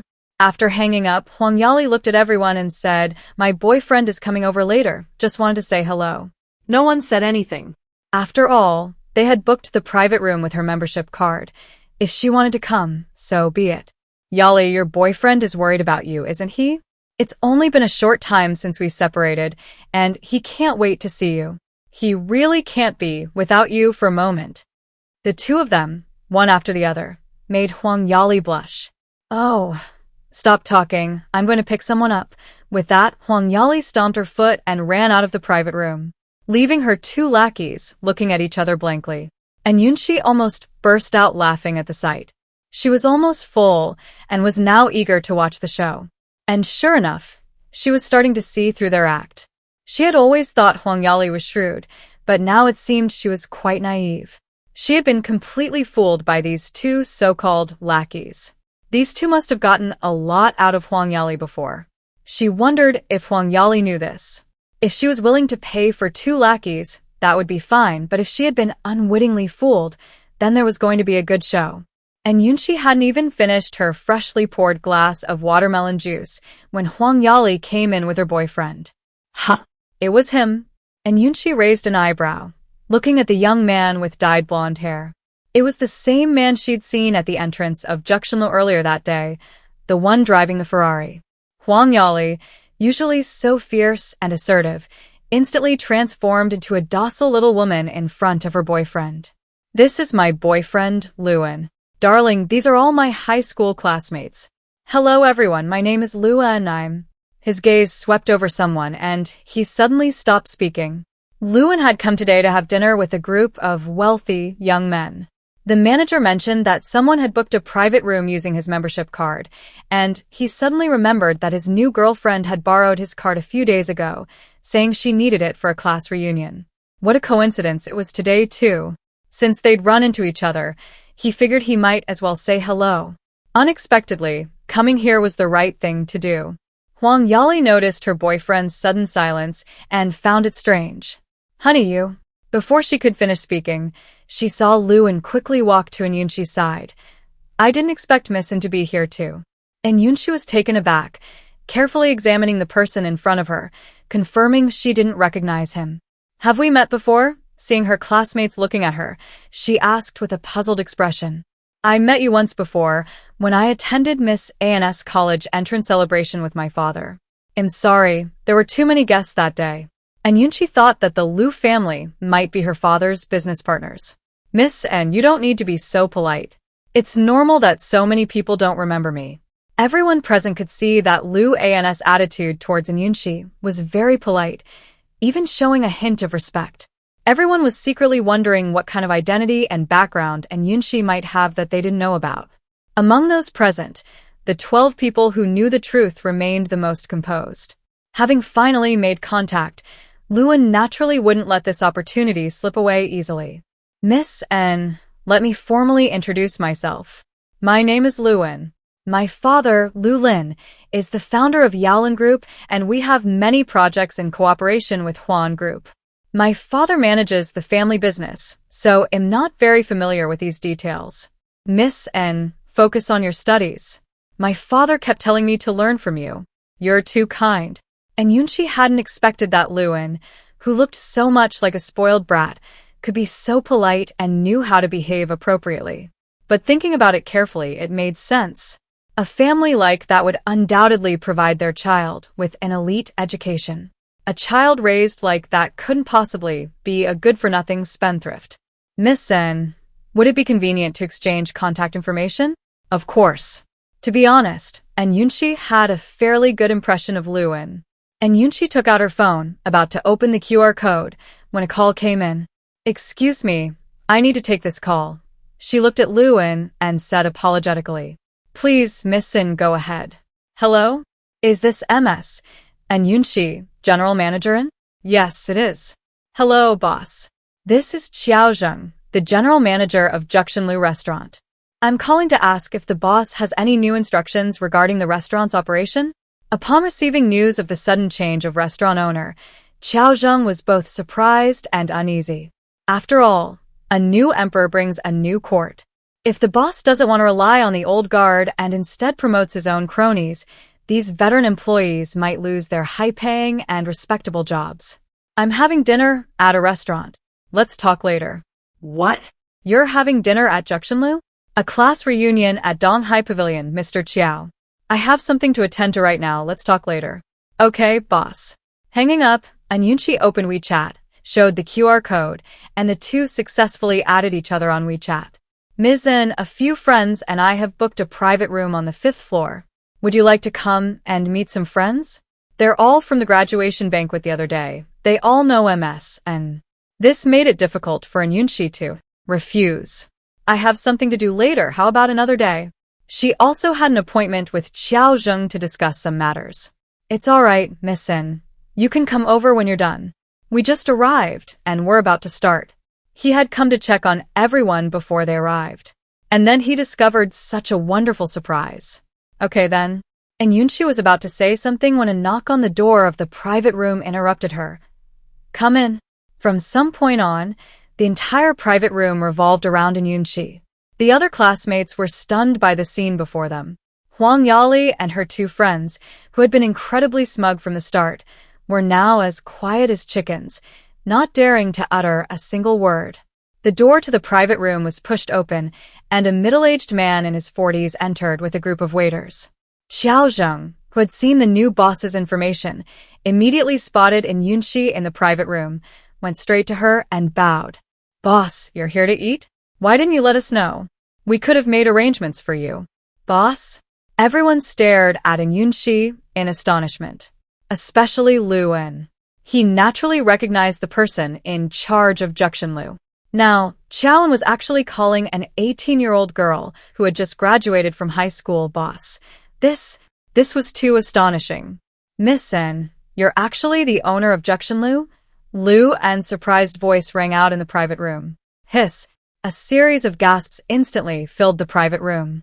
This is Juxinlu, a restaurant that's usually packed, where a single meal can easily cost thousands or even tens of thousands of yuan. And now, someone's telling them that the owner of Juxinlu is actually their classmate. Even the dozen or so people who knew Yunxi's identity were incredibly surprised. And Yunxi rubbed her forehead, feeling a headache coming on. Why did Xiao Zheng pull this on her? It's just a class reunion.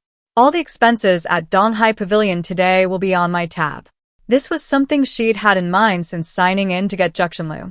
She'd been trying to come up with an excuse to explain to her classmates, but now it was perfectly legitimate. Okay, boss. I've prepared some drinks and fruit for everyone. Xiao Zheng had specifically asked around and knew they'd already eaten. They're all high school students.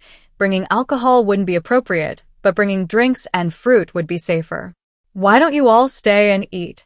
Shall we find somewhere else to talk? Xiao Zheng waved his hand, and a dozen waiters carrying fruit platters, drinks, and snacks placed the items on a low cabinet against the wall. They quickly tidied the table, arranged the food, and then left the private room in an orderly fashion. Class monitor, you can stay here to sing and chat. If you want to order anything, just call the waiter. It's on me tonight.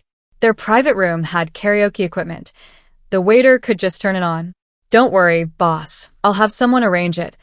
And Yunxi nodded upon hearing this. Lu, and you go eat first. I'll contact you when I'm done here. Have fun, everyone. I have something to do, so I'll leave first. After Yunxi and Xiao Zheng left, a voice finally rang out in the quiet private room. Just who is Yunxi? Everyone looked at each other, but no one spoke. Just as the class monitor was about to explain, Luan spoke first. Don't you all know? Her family is the richest in Yunzhou. Everyone was incredulous and simultaneously looked at the class monitor and his friends. These guys were close to Yunxi. They must know something. Jiang Cheng, under everyone's gaze, swallowed hard and said, It's true. Her father's name is in Manhwa. You can search it online yourselves. Then, everyone pulled out their phones and started searching, followed by silence. Damn, class monitor, why didn't you say so sooner? Jiang Cheng rubbed his nose, somewhat awkwardly saying, I only just found out myself. I never expected that I'd be classmates with the daughter of Yunzhou's richest man. And Yunxi is usually so low-key. Yeah, I never noticed at all. Isn't it better to be low-key? It's better than those who flaunt everything they have. Exactly. She acts like she's the only rich person in the world, but it's all thanks to a man. Everyone subtly glanced at Huang Yali. Huang Yali naturally understood what they meant. She was furious inside, but dared not show it. Haven't you noticed how nice Lu An is to Yunxi? She still had that much sense. Today, in front of so many classmates, she had utterly lost face. She never expected Yunxi to be the daughter of the richest man in Yunzhou. How could this person be so lucky? Looks, family background, talent, she lacked nothing. How could she compare to Yunxi? She thought that finding a rich second-generation boyfriend would give her a chance to win. But even young Master Lu paled in comparison to Yunxi. It was infuriating. I have something to do. I'll go back first, Huang Yali said, then stomped away in her high heels. She seemed to have lost her mind in anger, not even caring about her boyfriend. Seeing this, Tang Fingjiao and Zhang Min also slunk away. Luan naturally realized that the three of them must have had some unpleasantness with Yunxi. He shrugged and left, not caring much. The people in the private rooms on the 5th floor are already urging them. It's just a woman. If it works out, great. If not, find someone else. Young Master Lu wouldn't lose his composure for a woman. And Yunxi finished her conversation with Xiao Zheng at 9 p.m. Juxinlu is doing quite well, and Yunxi doesn't plan to make any major changes. She mainly just learned about Juxinlu's situation and discussed future development plans. Before leaving, Xiao Zheng gave Yunxi 3 top-tier diamond cards. Yunxi didn't stand on ceremony and accepted them directly. This loneliness is too perfect, embracing imperfection, like a diamond wrapping a fragile heart.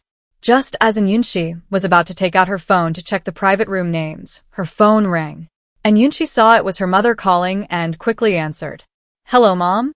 Xiaoxi, is the class reunion over? Fang Mingxia was a little worried that her daughter hadn't come home yet, especially so late. And Jianhua was also nearby, watching his wife's phone for their daughter's reply. It's over, Mom. The assistant my master left me has acquired Juxinlu. I still have some things to take care of here. I'll go back as soon as I'm done. After fabricating a master, and Yunxi has now learned to fabricate an assistant, Fang Mingxia. And Jianhua. After a moment of silence, Fang Mingxia gave her daughter some instructions. Then be careful and come back soon. Okay. After hanging up the phone, and Yunxi started thinking to herself about where to find a so-called assistant. Her system's secrets were too vast. Finding an assistant to handle things for her was truly difficult. She checked WeChat. Her classmates had all gone home. Luan and the others, who hadn't arrived until almost 8 o'clock to start eating, were still in a private room on the 5th floor. She happened to be on the 5th floor too, so she called a waiter to lead the way to Tingyun Pavilion. In a private room at Tingyun Pavilion, several young men and women had finished eating and were now singing, drinking, and playing games on the sofa. Anzi, when is Miss Yun coming? Should be soon. What? Do you have other plans? This guy is probably no good. He didn't mean that at all. He was just worried she wouldn't come. All right, you usually don't come home until the wee hours of the morning. What's wrong with waiting a little longer? They were incredibly curious about this mysterious heiress of Yunzhou's richest man. She had never shown her face before the graduation banquet. They'd heard that Chairman N and his wife felt their child was too young to participate in these business, social events. They were really good at protecting her. At the graduation banquet last time, they'd only caught a glimpse of her and hadn't even had a chance to speak to her. Now that they finally had a chance to get to know her, they naturally didn't want to miss it. You all need to be careful. Miss N isn't just the heiress of Yunzhou's richest man. She's also the owner of Juxinlu. Lu An's lips twitched as he looked at his friend's unserious expressions. Anzi, how could you say something like that? Yeah, Anzi, you're the most outrageous one here. Luan. This left him speechless. He forcefully salvaged his image, saying, although I'm a bit of a playboy usually, I've never let you down when it counts. Tsh, as if we don't know each other. Just as the group was about to argue, they heard a knock on the door. Luan straightened up, adjusted his clothes, and said somewhat formally, please come in. Damn, how is this guy so good at this? Humph, all that pretense. The group of friends cursed inwardly. Miss N, we've arrived at the Tingyun Pavilion private room. Please come in. The door to the private room opened, and a familiar, beautiful figure walked in. Miss N, you've arrived. Luan stood up to greet her, and the others instinctively stood up as well. We're all friends now, just call me Yunxi. Her businesses would be expanding in the future, so it was time to expand her network. Luan immediately beamed upon hearing this. All right, Yunxi, come sit here. Let me introduce you. After Yunxi sat down on the sofa, Luan immediately sat down next to her. The others, who had been beaten to it. We never expected this side of young Master Lu. Yunxi, let me introduce you. My name is Luan. I've introduced myself to you before, Yunxi. I'm the heir to the Yaolin Group. My family mainly deals in building materials, construction engineering, and new materials. This is Li Hui, the second son of Hengfa Technology. His family mainly deals in electrical appliances and electronic products. And these two, Han Chung and Han Lin, are siblings. Their family is in the biopharmaceutical industry. This beautiful lady, Xia Siyuan, is the only daughter of the Xia family of Qingyuan Jewelry and also the future successor. And this last one, Lin Tiannan, is the eldest son of the Kaiyuan Group. His family manufactures machinery and precision instruments. Luan introduced the people in the private room to Yunxi one by one. This one, I don't need to introduce her. Everyone already knows her. She's Yunxi, the daughter of Yunzhou's richest man. She's also the owner of Juxinlu. Wow, this place probably takes up more than half of the top 10 richest men and women in Yunzhou. After the graduation banquet, Yunxi checked the list of wealthy people in Yunzhou. These families all had companies on the list, and all were in the top 10. The rich really only associate with other rich people. Social circles are clearly not so easy to cross. And Yunxi's thoughts raced, but she put on a perfectly appropriate smile. Hello everyone, I'm Yunxi, you can just call me Yunxi. After exchanging greetings, they began to chat. Yunxi, you just graduated high school, and your family has already taken over the business for you? Lin Tiannan asked curiously when the topic turned to Juxinlu. He was 22 years old, and about to start his senior year of college. His father hadn't really let him get involved in the company yet. Among them, only Han Chung, who had already graduated from university, had officially joined the family company to learn and prepare for inheriting the family business. The others were in similar situations to Lin Tiannan. Their families wanted them to finish university before considering managing the company. Most of them attended university in China, while a few were sent abroad to study finance, management, or similar fields. And Yunxi took a sip of orange juice, gently swirling the glass in her hand, and said, "It wasn't given to me by my family." Seeing everyone looking at her curiously, she continued to explain. "Actually, I have a master, and Juxinlu is the property he left me after his death." The system had already arranged all of this for her through the background shaping card. It was no secret. A simple check would reveal it. Therefore, she had nothing to hide and told them directly. Everyone, left by their master? Why didn't they have a master like that? How enviable. Although they were envious, they didn't delve into the details. There's a need for proper boundaries and interpersonal relationships. What's there to envy? You'll all have that sooner or later, won't you? These guys all have considerable family businesses. Exactly. Your family businesses will all be yours sooner or later. Hey, you won't be so free anymore. Unlike me, I have my brother. I can lie at home all day and not lack money. These words came from Li Hui, the second young master of Hungfa technology. Judging from his tone, he seemed quite willing to be a spoiled brat who just lazed around. At their first meeting, and Yunxi wasn't sure if he genuinely thought this way or was just putting on an act. However, it wasn't really her concern. If you want to have your own business sooner, you can start your own. You're not short of money, are you? And Yunxi offered her opinion. With no shortage of money or connections, starting a business wouldn't be too difficult. Yunxi, do you have an idea? Lin Tiannan seemed quite interested. No, not really. I'm going to study in Beijing soon, so any plans I have can only be implemented there. And Yunxi did have some ideas, but for now, it was just a general direction. Perfect timing. I'm in Beijing too. If you have any good business opportunities, remember to include me. Xia Siyuan was the only daughter of the Xia family of Qingyuan Jewelry, the undisputed heir. However, she didn't want to rely on her family forever. If she could create her own business, prove herself to her parents, it would help her inherit the family business later. Okay, well, get in touch. And Yunxi admired Xia Siyuan's intelligent, capable, independent, and confident mature woman type. She felt the two could become good friends. No way, Yunxi, you can't just leave us behind and go solo with Siyuan. Seeing the two beauties reach an agreement so quickly, Luan was displeased. And Yunxi, do you want to hear what you're saying? What she didn't expect was that Li Hui would also join in the fun. Exactly, you guys can't forget about me.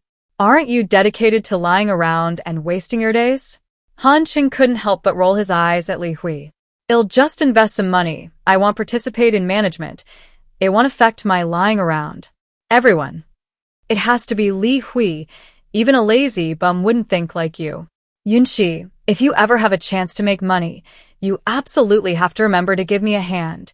And Yunxi couldn't help but laugh at Li Hui's blatantly lazy and unambitious attitude. Sure, let's work together sometime.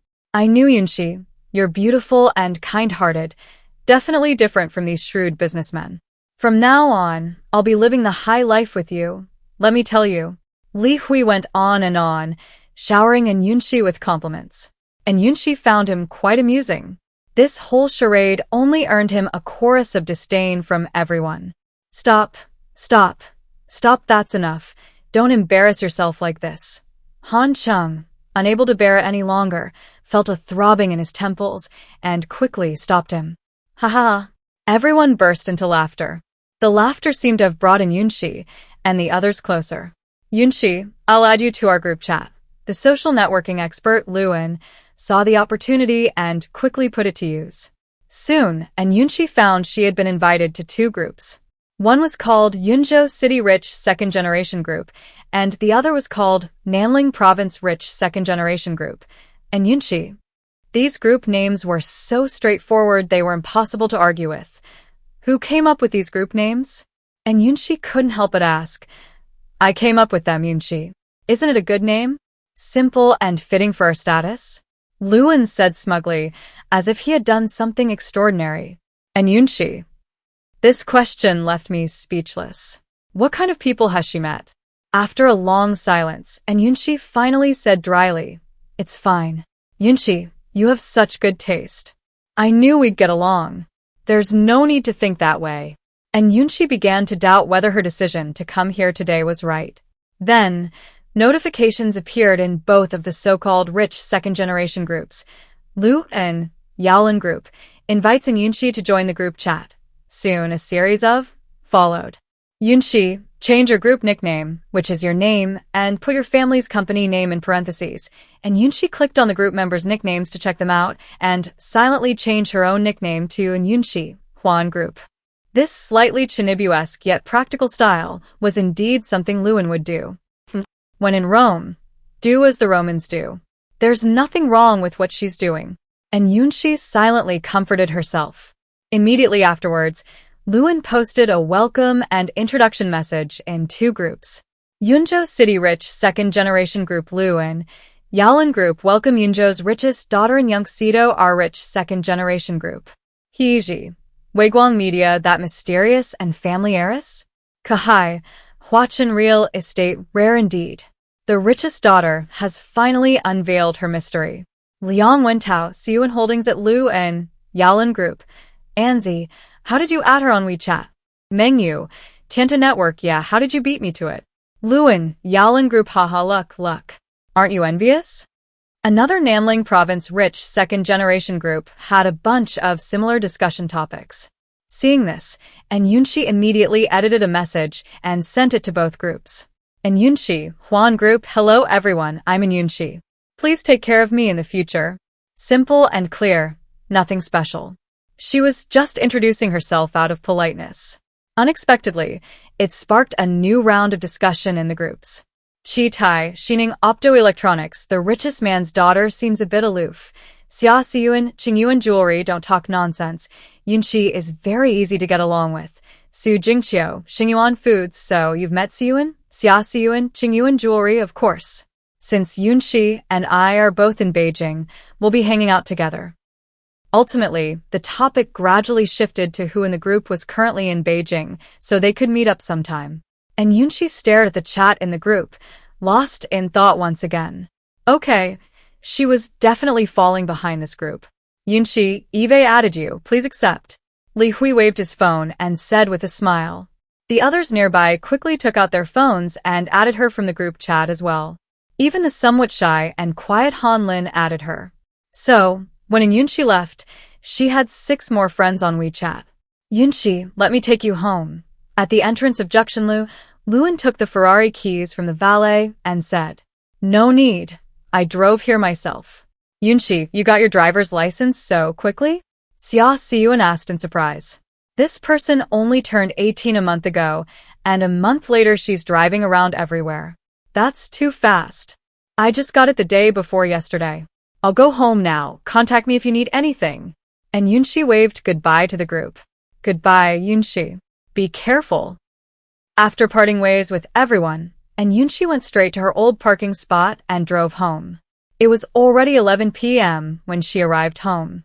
And Jianhua and Fang Mingxia were still awake, watching TV in the living room.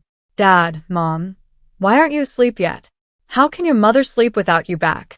And Jianhua said with a smile. Fang Mingxia glared at her husband upon hearing this. As if you can sleep.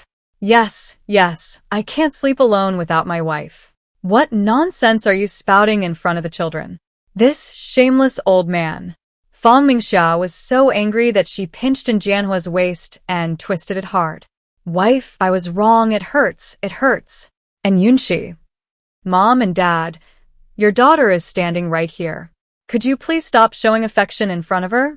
Fang Mingxia temporarily let her husband off the hook and looked at her daughter, who was standing there dumbfounded, and asked, Xiaoxi, is everything settled? Yes, everything is settled. That's good. You're still a student and you have so many businesses under your control. You need to learn to use people wisely and not take on everything yourself. It's too hard for her daughter to bear so much at such a young age.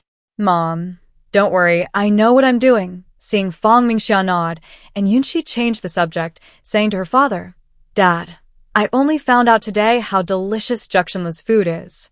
You have a membership card there. Why haven't you taken us there before? And Jianhua was caught off guard by his daughter's sudden shift in topic. And Jianhua, we only go there when entertaining clients. Fong Mingxia, exactly. No food outside is as healthy as home-cooked food. After saying that, and Jianhua and Fong Mingxia exchanged a glance. Then, the couple looked at the sky and the ground, refusing to look at Yunxi. They finally had a chance to enjoy some time alone together, who wanted a third wheel. And Yunxi could sense a hint of embarrassment and guilt in her father's tone. Looking at her parents' reactions, what didn't she know? And Yunxi, good for you too. Your parents are true love, and her relationship with your younger brother was an accident, right? These two are really something. Coming home in the middle of the night, she was bombarded with their PDA. She shouldn't have asked. All right, you've come up with such an excuse. I have to believe it. And Yunxi said, somewhat speechless, You little rascal, you've gotten bold? You've even learned to tease your parents, haven't you? Fong Mingxia sternly retorted, trying to save face. You two keep showing off your love. I'm going to sleep. With that, and Yunxi ran upstairs without waiting for a reply. And Jianhua and Fong Mingxia were left speechless in the living room. After a long while, Fong Mingxia finally chuckled and scoffed. That girl. And Jianhua couldn't help but laugh too. Our daughter's grown up. She's not so easy to fool anymore. That's right. Xiaoxi's back. Let's go to sleep too. Fong Mingxia yawned. She never stayed up this late before. Okay, let's sleep. So, the couple went upstairs hand in hand to rest. Back in their room, and Yunxi retrieved the relevant documents for Juxinlu, the sign-in reward for the day, from her system space. Sure enough, not only the restaurant itself, but also the land and building ownership were included. However, unlike before, the land and building ownership of the Jinxiu Xiangjiang Hotel belonged to Yunxi personally, so the hotel had to pay her rent annually. The land for Juxinlu, on the other hand, belonged to Juxinlu Catering Management Company. Although the land and building essentially belonged to Yunxi, they were listed as fixed assets in Juxinlu's financial statements. Therefore, there was no issue of rent. However, without paying rent, the extra profit would ultimately go into Yunxi's pocket. Pretty much. After reviewing all the documents, Yunxi stored them in her Ziyun immortal abode with satisfaction. She had created a separate room there specifically for storing her valuables. Documents such as share certificates, property ownership certificates, and real estate certificates were all stored in that room. After all, the system's inventory space was limited, only 50 slots. Speaking of the real estate certificate, Yang Qinggong had messaged her during dinner saying that the real estate certificate for Jingyuan had been processed. That's incredibly efficient. I'll drive there tomorrow to pick up the real estate certificate. It was already late, and Yunxi fell asleep shortly after taking a shower and lying in bed. It was another dreamless night. The next morning, Yunxi finished breakfast and drove to the IFS Mall. Today's check-in location was here again. Since the system officially unlocked over a month ago, her check-in location had been different every day. This was the first time she'd gotten the same place repeatedly. She remembered that the last time she checked in here, the reward was cash. Could it be money again this time? She wondered if checking in at the same place would yield different rewards. As soon as she stepped into the mall, Yunxi silently chanted, System, check in. Ding. Checked in at the Yunzhou IFS Mall, received a personal image gift pack, now stored in the system inventory. Something new again? Yunxi quickly checked the gift pack in her system inventory. Just like in a game, a gift pack icon occupied one slot. System. Open the gift pack. Ding. Congratulations, host. You have received a personal image supplies set *10, which has been added to your system inventory. A personal image supplies set? What is that? After examining it closely, Yunxi realized what it was. Goodness, did the system think her attire didn't fit the image of a wealthy and beautiful woman? It actually gave her a complete outfit set, and 10 sets at once. Now, her system inventory contained 10 sets of clothes, 10 bags, 10 pairs of shoes, 10 watches, and 10 sets of jewelry. The jewelry included necklaces, bracelets, earrings, rings, brooches, and even headwear, scarves, and sunglasses. What surprised Yunxi even more was that everything the system gave her was from internationally renowned luxury brands. The total value of these items was estimated to be no less than 5 million. Most importantly, the styles all perfectly suited her aesthetic. The system is so thoughtful. She seriously suspected the system could read minds. Otherwise, how could it know her preferences so perfectly? And Yunxi felt that if the system were a man pursuing a girl, it would be effortless. And what girl could resist such temptation? She had originally planned to buy another batch after arriving in Beijing, but it seemed unnecessary for now. It appeared that the rewards might differ even at the same check-in location. She had discovered a new rule for the system's operation, and Yunxi took out her notebook and noted it down. Having received a large batch of beautiful clothes, bags, and accessories, Yunxi was very happy. Humming a song, she drove to the Jingyuan sales office. Today, she was there to collect the purchase contracts and property certificates for her 236 apartments. More than 200 property certificates and contracts filled 3 large cardboard boxes. Yang Qinggong arranged for someone to help load them into her car. And we've already registered and entered the information for the properties you're looking to rent into the system. We've already rented out 19 units, and the rent payments will be deposited into your account gradually over the next few days. So fast? And Yunxi was somewhat surprised. Only a few days had passed. School district properties in this area really don't have trouble finding tenants. Thank you for your help, Mr. Yang. It's all part of my job. I'll report the latest rental situation to Miss N every week from now on. Please remember to check the information then. Okay. If anything comes up, Mr. Yang, you can call me directly. Yang Qinggong has been enjoying immense success at the company lately.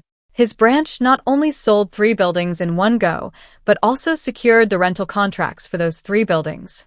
Other branches can't even come close to this performance. He not only received a generous bonus, but also gained favor with the group's leadership. Barring any unforeseen circumstances, he'll likely be eligible for a promotion next time. These past few days, Yang Qinggong has been radiant, beaming, and walking with a confident stride. And all of this is thanks to Miss N. Therefore, every time he sees Yunxi, Yang Qinggong treats her with utmost enthusiasm and seriousness. And Yunxi is unaware of Yang Qinggong's thoughts.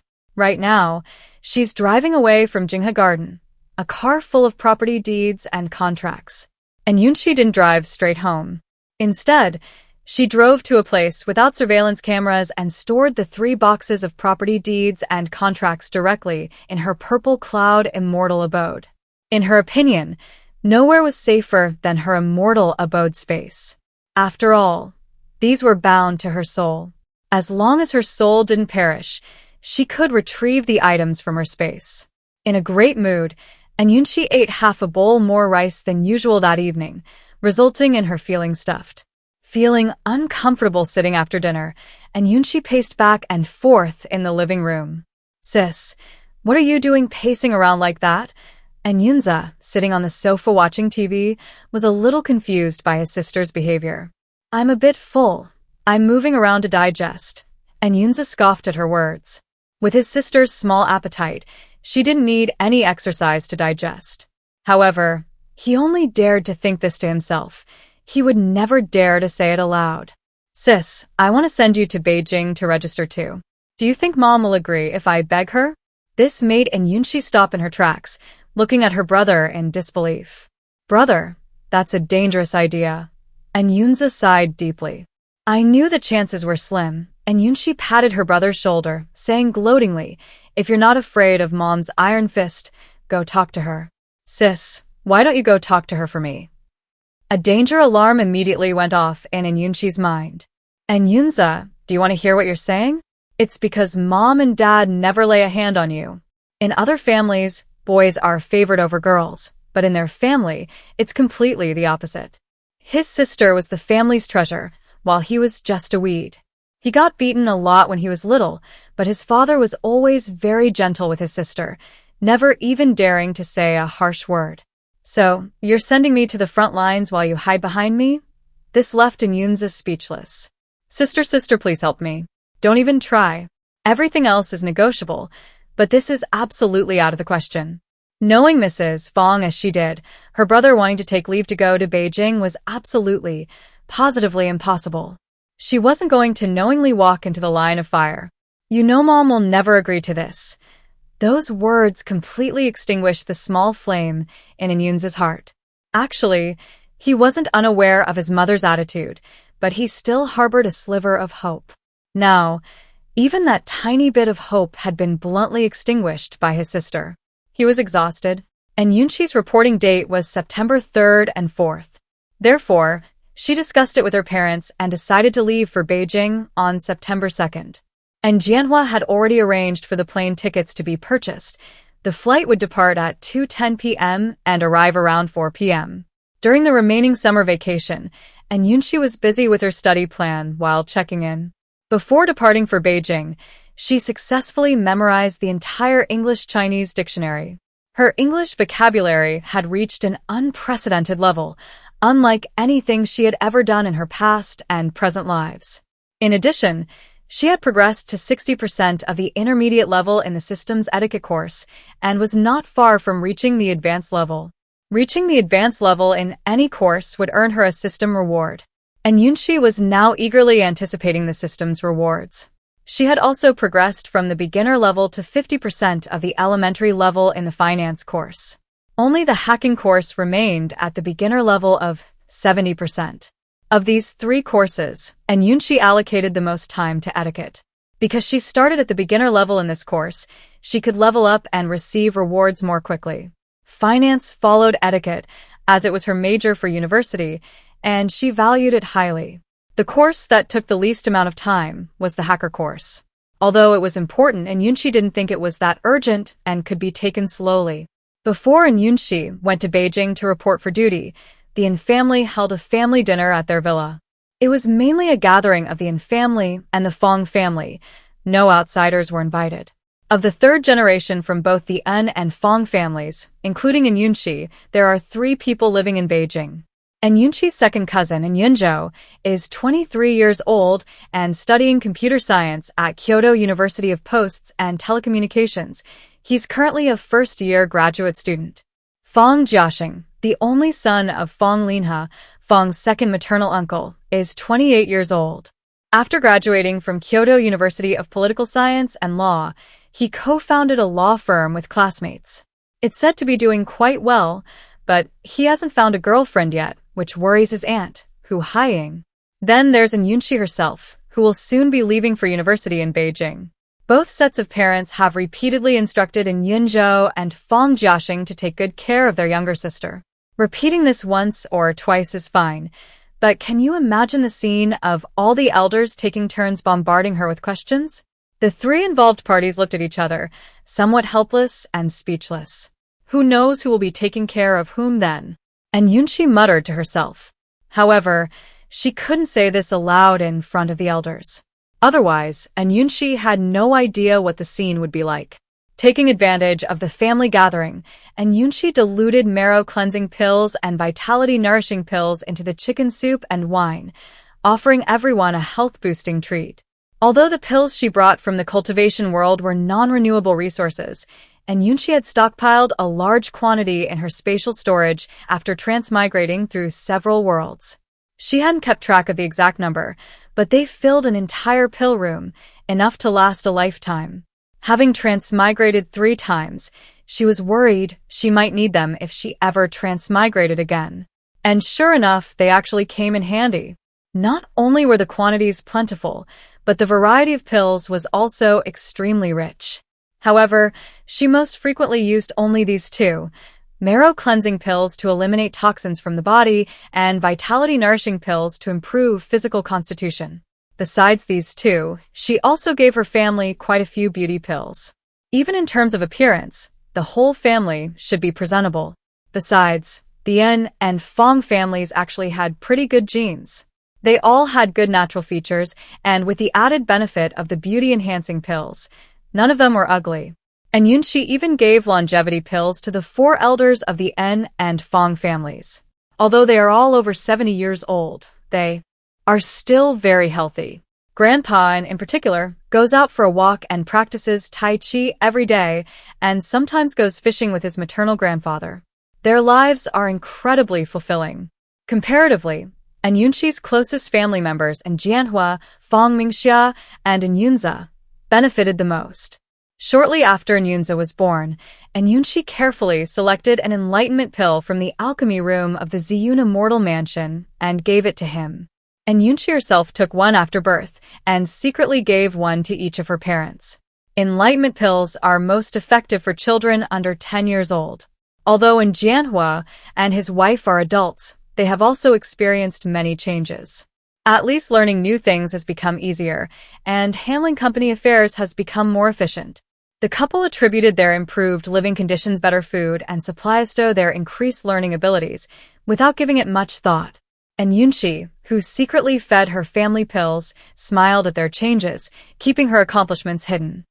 This summer, after the college entrance exams, thanks to the unlocked system, and Yunxi's life was incredibly vibrant. She considered herself very fulfilled. She got her driver's license, memorized vocabulary, and took many courses, including the professional knowledge required for university. Under the guidance of renowned teachers in the systems classes, she had already mastered a significant portion. She was full of anticipation and confidence for her upcoming university life. September 2nd, the day to depart for Beijing, arrived quickly. Ignoring An Yunza's envious gaze before leaving for school, Fong Mingxia and An Yunxi began packing early in the morning. And Jianhua and his wife were only sending their daughter to school. They didn't have much luggage. And Yunxi's haul was even bigger. At this moment, An Yunxi was somewhat glad she had stopped her mother's shopping spree. Otherwise, she would have had to send it by express delivery. There were 2 suitcases, one large and one small, already nearly full of things she and her mother had bought while shopping. Bags and shoes, in particular, took up a lot of space. Fong Mingxia crammed a little here, a little there, managing to squeeze in quite a bit more. Only after filling both suitcases to the brim did the 2 of them stop. Xiaoxi, you don't have enough clothes. We'll have to buy some more when we get to Beijing. Her daughter's high school clothes were no longer suitable. What she bought that day was far from enough. She was an adult now, in college. She couldn't just make do like she did in high school. And Yunxi, who had recently received 10 sets of personal image outfits from the system. Mom, we can't fit all this stuff in the dorm. Fong Mingxia's busy movements paused upon hearing this. How about we buy you an apartment near the school? You live alone, so you don't need a big one. Mom. I'm going to school. And Yunxi quickly stopped her, a little exasperated. Based on her understanding of the system, she probably wouldn't lack a house. There was absolutely no need for her parents to buy one. Besides, even if the system didn't provide one, she had the money to buy one herself. The only issue was eligibility to buy a house. She wondered if the system could help her resolve that. Yeah, we don't even know if the school allows students to live off campus and commute. Maybe we should just forget it? Who knows how safe it is to live outside? And Yunxi. Fong Mingxia thought and thought, finally saying, let's go and see what happens. Parent hearts are always full of love. No matter how old a child is, in their parents' eyes, they're still a baby who needs care. Especially since this was a daughter who had been pampered since childhood and had never been separated from her parents. Throughout the packing process, Fong Mingxia kept nagging about what wasn't enough. In the end, she insisted on creating a long shopping list for Beijing before she was satisfied. Because they were rushing to catch their flight, Kong Xiuyun had prepared lunch in advance. After the 3 of them finished eating, they set off for the airport. And Jianhua's driver, Liang Kai, drove them to the airport. Upon arriving at the airport, An Yunxi began her daily check-in task. She'd encountered this situation several times before. The place she planned to go was exactly where she checked in. Most of the time, the system was quite considerate. Ding. Arrived at Yunzhou Jianghan International Airport. Received 10 million yuan in cash, deposited into the host's unlimited black card at the Industrial and Commercial Bank of China. Just another ordinary sum of money. Now, simple monetary rewards no longer stirred any emotion in Yunxi. She was more interested in other special rewards. The tickets were first class, and the three of them used the VIP channel. The timing was perfect. They didn't even need to go into the VIP lounge. No need to wait too long to board, which was great. Compared to economy class, first class seats were more spacious, and the service was better. As soon as the plane took off, Yunxi covered herself with the blanket the flight attendant gave her, closed her eyes, and started to sleep.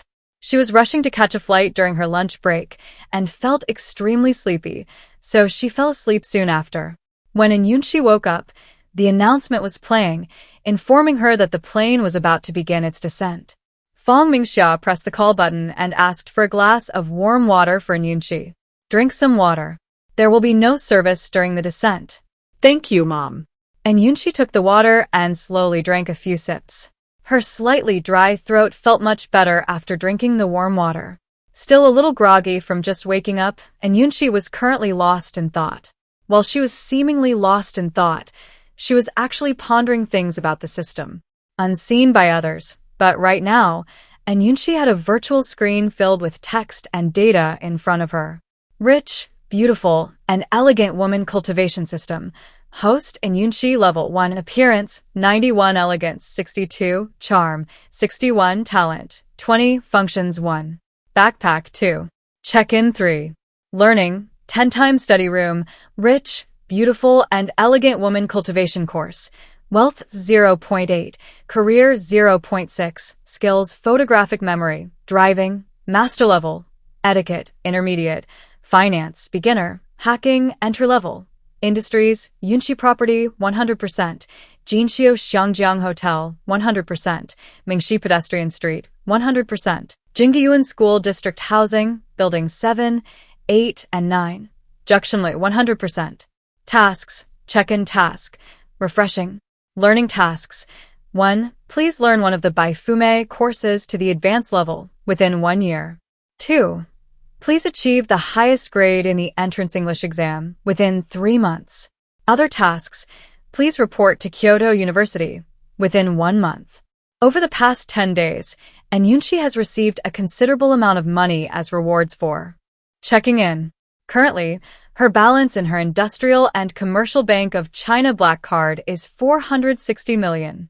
In addition, about 100 apartments in Jingyuan have been rented out with a 2-month deposit and 3-month rent payment. The rent has been deposited into her China Construction Bank Platinum Card. The money in this card has increased from 5.3 million to over 8.9 million. Of course, only the rent was transferred to her card. As for the security deposit, it was held in a third-party escrow account at the bank, since it would be refunded to the tenant later. To be honest, Yunxi hadn't really had any expenses lately. She ate and lived at home, and her parents paid for almost everything she bought. Even the gas she used was from her father's gas card. Her mother had also deposited enough money into the bank card the school had set up for her to cover 4 years' tuition and accommodation fees. Every year at the start of the school year, the bank would automatically deduct money from this card and transfer it to the school's account. Yunxi herself had absolutely no use for her money. As Yunxi's bank account balance increased and her businesses expanded and developed, her wealth value had risen to 0.8, and her business value had risen to 0.6. Although she didn't know the exact calculation method, Yunxi roughly understood that compared to the amount of money, the businesses that could continuously generate income had a greater impact on increasing her wealth value. In addition, the skills section, where the content learned in the system courses is also transformed into skills and displayed, is also displayed on the skills section. Her learning progress was synchronized with her skill level, updating in real time. Regarding personal stats, her temperament, charm, and talent all improved by 1 or 2 points, likely related to her course progress. What Yunxi didn't expect was that even her appearance had improved slightly this time. How rare! Her appearance had previously remained at an initial 90, never changing. Yunxi carefully considered the reason. Learning various etiquette rules had unconsciously made her behavior more elegant and noble. Perhaps, maybe, it also contributed to her appearance. Of course, This was just Yunxi's guess, but she thought it was probably close to the truth. This system is really something, always replying with, "Please figure it out yourself, host." Since it learned the gameplay from the game, couldn't it just lay out the rules clearly like a game does? System. Even games have their hidden rules. The system, unable to refute its host, could only silently complain internally. Besides the numerical changes, the task section, which Yunxi was most interested in, had also been refreshed. After completing the driving test task, the system displayed a learning task, achieving the highest grade in the entrance English exam. The highest grade in the entrance English exam was roughly equivalent to the CET for College English Test Band 4. Once she achieved this level, she could take the CET for exam in her first year of university. This was originally part of Yunxi's plan. Completing the task was merely incidental. More importantly, this morning, in addition to the check-in and learning tasks, a third type of task had appeared in the task section other tasks. The first task in this type was to register at Kyoto University. And Yunxi. What kind of task is this? Is the system just finding another way to give her benefits? And Yunxi naturally wouldn't refuse such a good thing. However, what Yunxi couldn't understand was that the system hadn't upgraded. So, how did the task section suddenly have an additional category? Could it be because the map has changed? If so, she's increasingly looking forward to her life in Beijing. At 4:08 p.m., the plane landed on time at Kyoto International Airport. After collecting their checked luggage, Yunxi and Manhwa and Fang Mingxia headed straight for the exit. Upon reaching the exit, Fang Mingxia looked around and quickly spotted Fang Jiaxing, who had come to pick them up. "Jiaxing, over here." Fang Jiaxing, who had been working in Beijing for a week, had returned to Beijing a few days before Yunxi. Since he had a car, he offered to pick them up. "Aunt, uncle, Yunxi, you've arrived." Fang Jiaxing greeted them and took a suitcase from Manhwa. "Jiaxing, thank you for coming all this way to pick us up." And Manhwa smiled at her nephew. "Uncle, you're too kind." "It's nothing." "That's true, but you're so busy with work. I just didn't want to take up too much of your time." Fang Mingxia chimed in. "Just consider it a break and a rest." "You're right. No matter how busy you are at work, you need to rest. You can also find time to date. Young people shouldn't only think about work." Fang Jiaxing. He hadn't expected to be unable to escape this eternal topic even away from home. His aunt had become just like his mother. He was finding it hard to handle. Seeing his cousin's pleading look, Yunxi smiled and changed the subject, asking, "Cousin, how's work going lately?" Fang Mingxia stopped her nagging upon hearing this, clearly concerned as well. "It's all right. The law firm is gradually getting back on track." "That's good. If you're doing well in Beijing, your parents can rest assured." As they talked, they arrived at the parking lot. Fang Jiaxing opened the trunk, and he and Manhwa put 3 suitcases, 1 large and 2 small inside. He was driving a black Mercedes-Benz GLC Coupe SUV, a new crossover model that had just been launched last year. The car offered a very spacious feel, from the trunk to the front and rear seats. Moreover, compared to traditional Mercedes-Benz models, the GLC's exterior design is more youthful and stylish, and the interior is quite refined and luxurious. It also utilizes new engine and chassis technology, resulting in excellent performance and a great driving experience.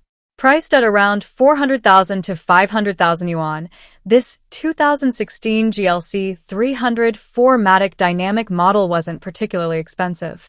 Fang Jiaxing drove, with Yunxi in the passenger seat, leaving the back for his parents.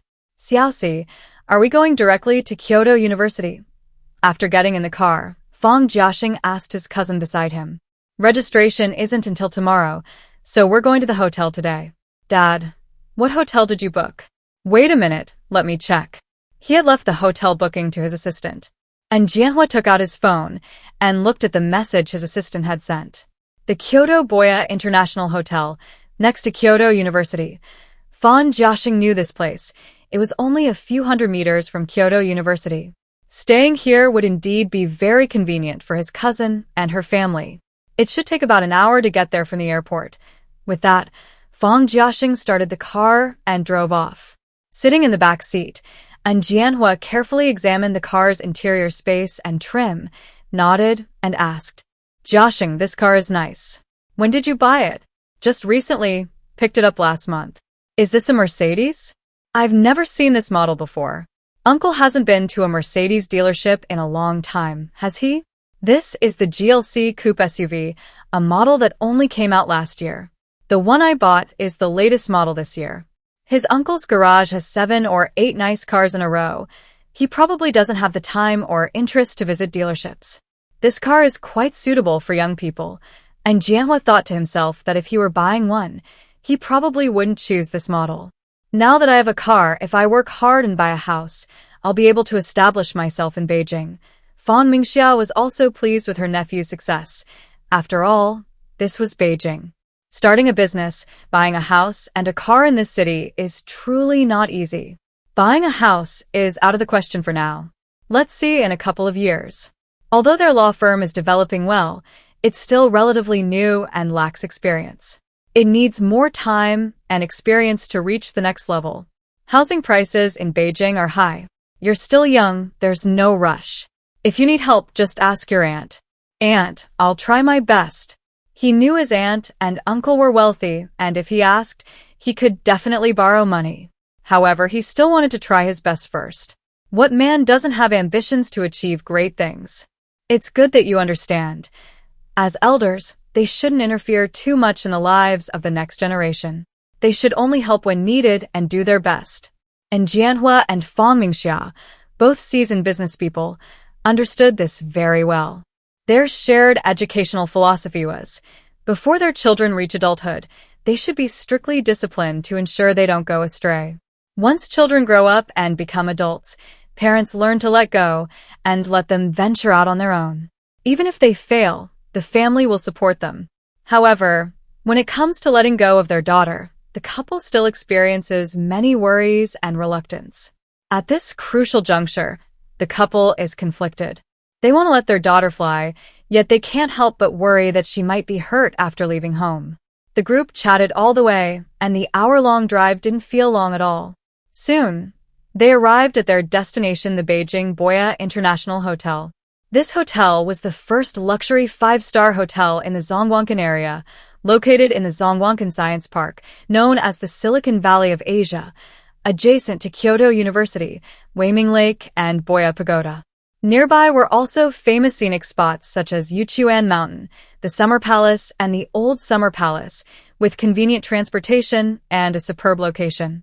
And Yunxi, who owned a hotel business, immediately began to mentally assess and compare the advantages and conditions of this hotel upon arrival. "Uncle, Aunt, I'll go park the car. You go check in first, and I'll wait for you in the hotel lobby." Okay. The three of them pushed their suitcases towards the hotel lobby. Upon entering the hotel lobby, Yunxi observed the hotel's decor. At first glance, it gave her a refreshing feeling. In short, it's simple yet sophisticated, imbued with cultural depth and heritage. Although it's been open for 10 years, it doesn't look outdated by today's standards. The main design is modern, yet it incorporates the rich cultural connotations of Peking University. Crucially, the combination of these two elements doesn't feel jarring. On the contrary, they blend together beautifully. It combines modernity, humanism, business acumen, and luxury, conveying a uniquely Chinese Confucian merchant culture. The designer is quite skilled, and the design style perfectly matches Yunxi's aesthetic. She'll have to find out who the designer is later. She also has plans to open a hotel in Beijing. Qin Lian sent her the relevant business plan a couple of days ago, and she reviewed it carefully. Qin Lian is capable. The business plan is excellent. She has already arranged for Qin Lian to handle the necessary paperwork. They'll register a hotel management group, and the Jinxiu Xiangjiang Hotel in Yunzhou will serve as the group's flagship store, its first location. And Yunxi's plan is to name the company Yunzhou Century Jinxiu Hotel Management Group Company Limited. Unlike other chain hotels, which all use the same name, branches in other locations will begin with Jinxiu and then have different names based on local characteristics. For example, Jinxiu Oriental Hotel, Jinxiu Yunnan Hotel, Jinxiu Fanghua Hotel, Jinxiu Junhua Hotel, etc.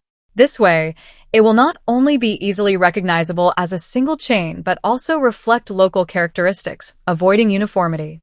Similarly, Yunxi doesn't plan to use the same interior design style. Different locations, different names, different design styles. Her plan is to create iconic hotels that reflect the characteristics of their respective regions. Furthermore, she plans to differentiate herself in various aspects, including cuisine, service, and cultural aspects. Previous businesses were all provided by the system. This is her first company truly established by herself. And Yunxi is very dedicated to this. If she's going to do it, she wants to do it well. With the system backing her up, she didn't need to worry about funding, at least. Although she probably didn't have enough money on hand right now to invest in a store in Beijing. But she had great confidence in the system's capabilities. Besides, she has several other profitable businesses. Right now, Qin Lian is busy with the paperwork. Meanwhile, Yunxi in Beijing is responsible for finding a suitable location for their branch there. She's still a student, and even with just these few businesses, she's already stretched thin. What will she do in the future? At this moment, Yunxi desperately wishes she had an all-around assistant to help her with all this. The three of them showed their identification at the front desk and quickly completed the check-in process. Led by a staff member, they arrived at their room. It was a luxurious suite with a garden view, a 2-bedroom, 1-living-room suite, just right for a family of 3. And Jianhua and his wife stayed in the larger master bedroom, while Yunxi stayed in the 2nd bedroom alone. Because Fang Jiaxing was still waiting downstairs, the three of them put their things down, used the restroom, tidied up a bit, and then left the room and went downstairs. Of all things, eating is the most important. It's time to eat. Jiaxing, are there any places to eat around here? Although the hotel had a restaurant, the three newly arrived in Beijing didn't plan to eat there. They wanted something special and delicious. There's a street near the west gate of Kyoto University, full of restaurants. There's a Beijing-style hot pot place there. I heard it's pretty good. Fan Jiaxing wasn't very familiar with the area, but he had specifically looked into it beforehand to host his aunt and her 2 companions. His classmate had recommended this place. It was incredibly popular and had good online reviews. Hot pot? Okay, let's go there. The whole family loved lamb, and since they were in Beijing, they naturally wanted to try hot pot. The place wasn't far. It was just a short drive from the northeast to the southwest of Kyoto University, less than 10 minutes by car. The 4 of them ordered a small private room and sat down to order. The place was indeed very popular. And Yunxi noticed upon entering that the restaurant's main dining area was almost full. Following the waiter, she also saw that many private rooms were occupied. With so many people eating, the food must be pretty good. There are several key points to consider when eating authentic Beijing-style mutton hot pot, the most important being the pot, the meat, and the sauce. First, the pot. Copper pots are preferred for mutton. The mutton should ideally be leg meat, as it has clear marbling, is tender, and doesn't have a gamey smell. The dipping sauce is made according to personal taste and generally includes sesame paste, chive blossom sauce, minced garlic, vinegar, and soy sauce.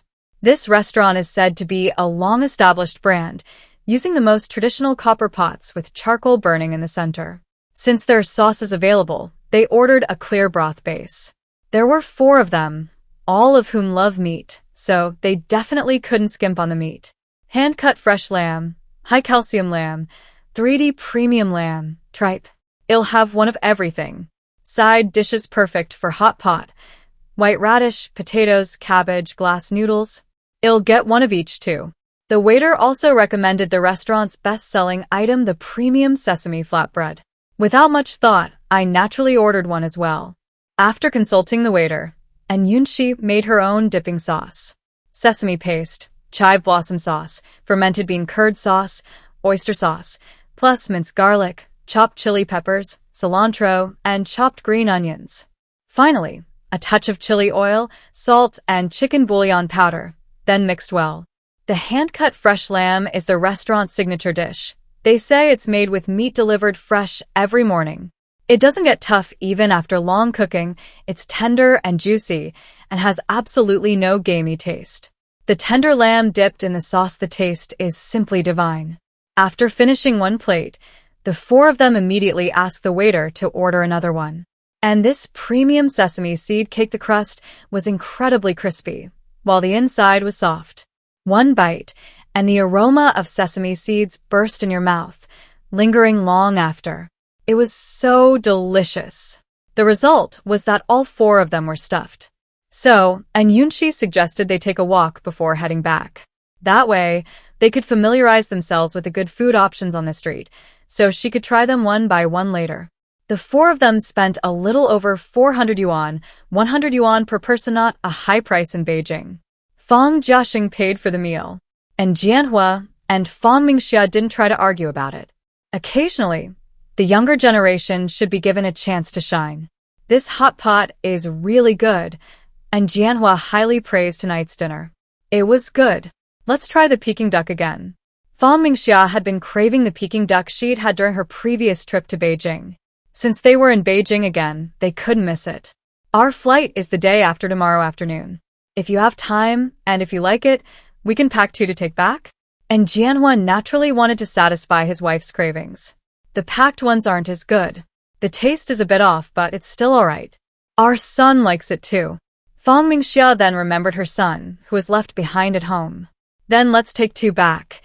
If she didn't eat them, they could leave some for her son. Nothing would go to waste. And Yunza, it's not easy. Thank you, Mom and Dad, for still remembering you have a son. While his parents were showing off their affection, and Yunxi and Fang Jiaxing were seriously checking out the restaurants on this street. They strolled along, and it really had everything. Hunan cuisine, Sichuan cuisine, Cantonese cuisine, hot pot, desserts, milk tea, barbecue. All kinds of food were available.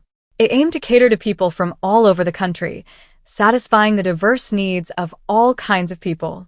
It was definitely a food street. Xiaoxi, this is so convenient. You can eat anything right outside the school gates.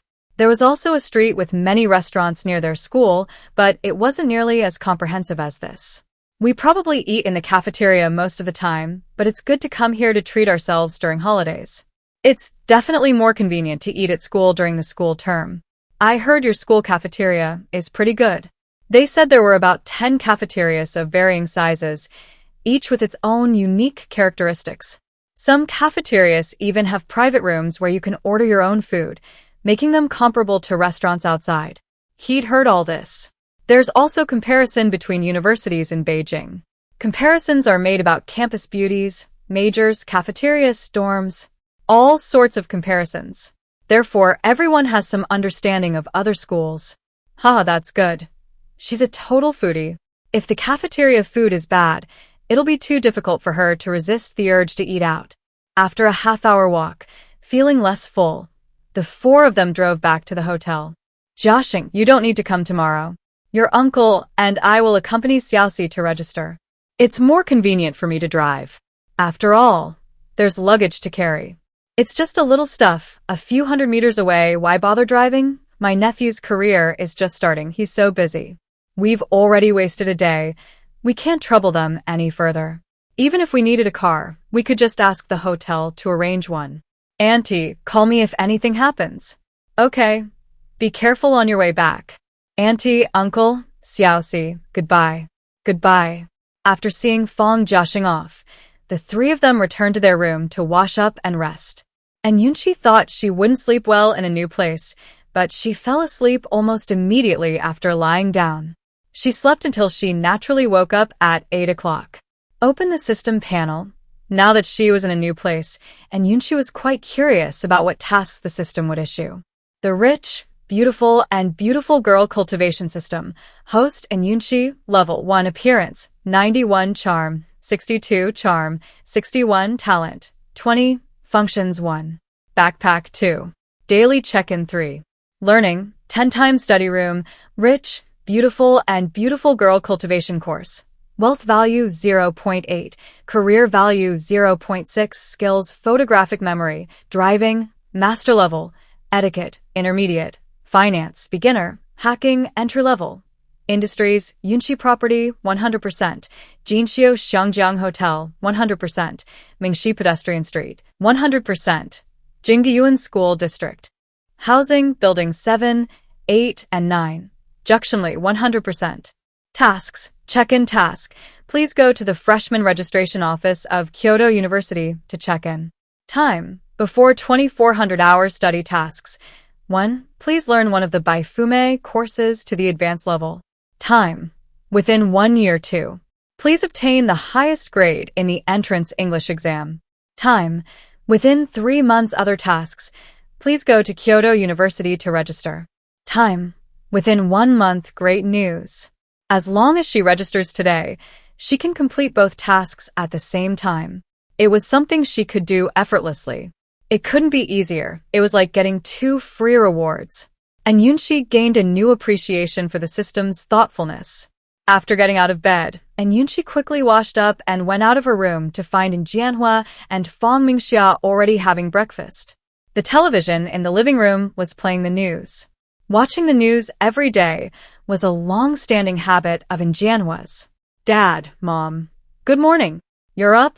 Come and eat breakfast. I just had it brought over. And Yunxi walked to the dining table and sat down, glancing at the table. There were quite a few kinds of breakfast. Seeing his daughter sit down, and Jianhua ladled a bowl of porridge and placed it in front of Yunxi. Your favorite preserved egg and lean pork porridge. Your mother specially ordered it for you. Thank you, Mom and Dad.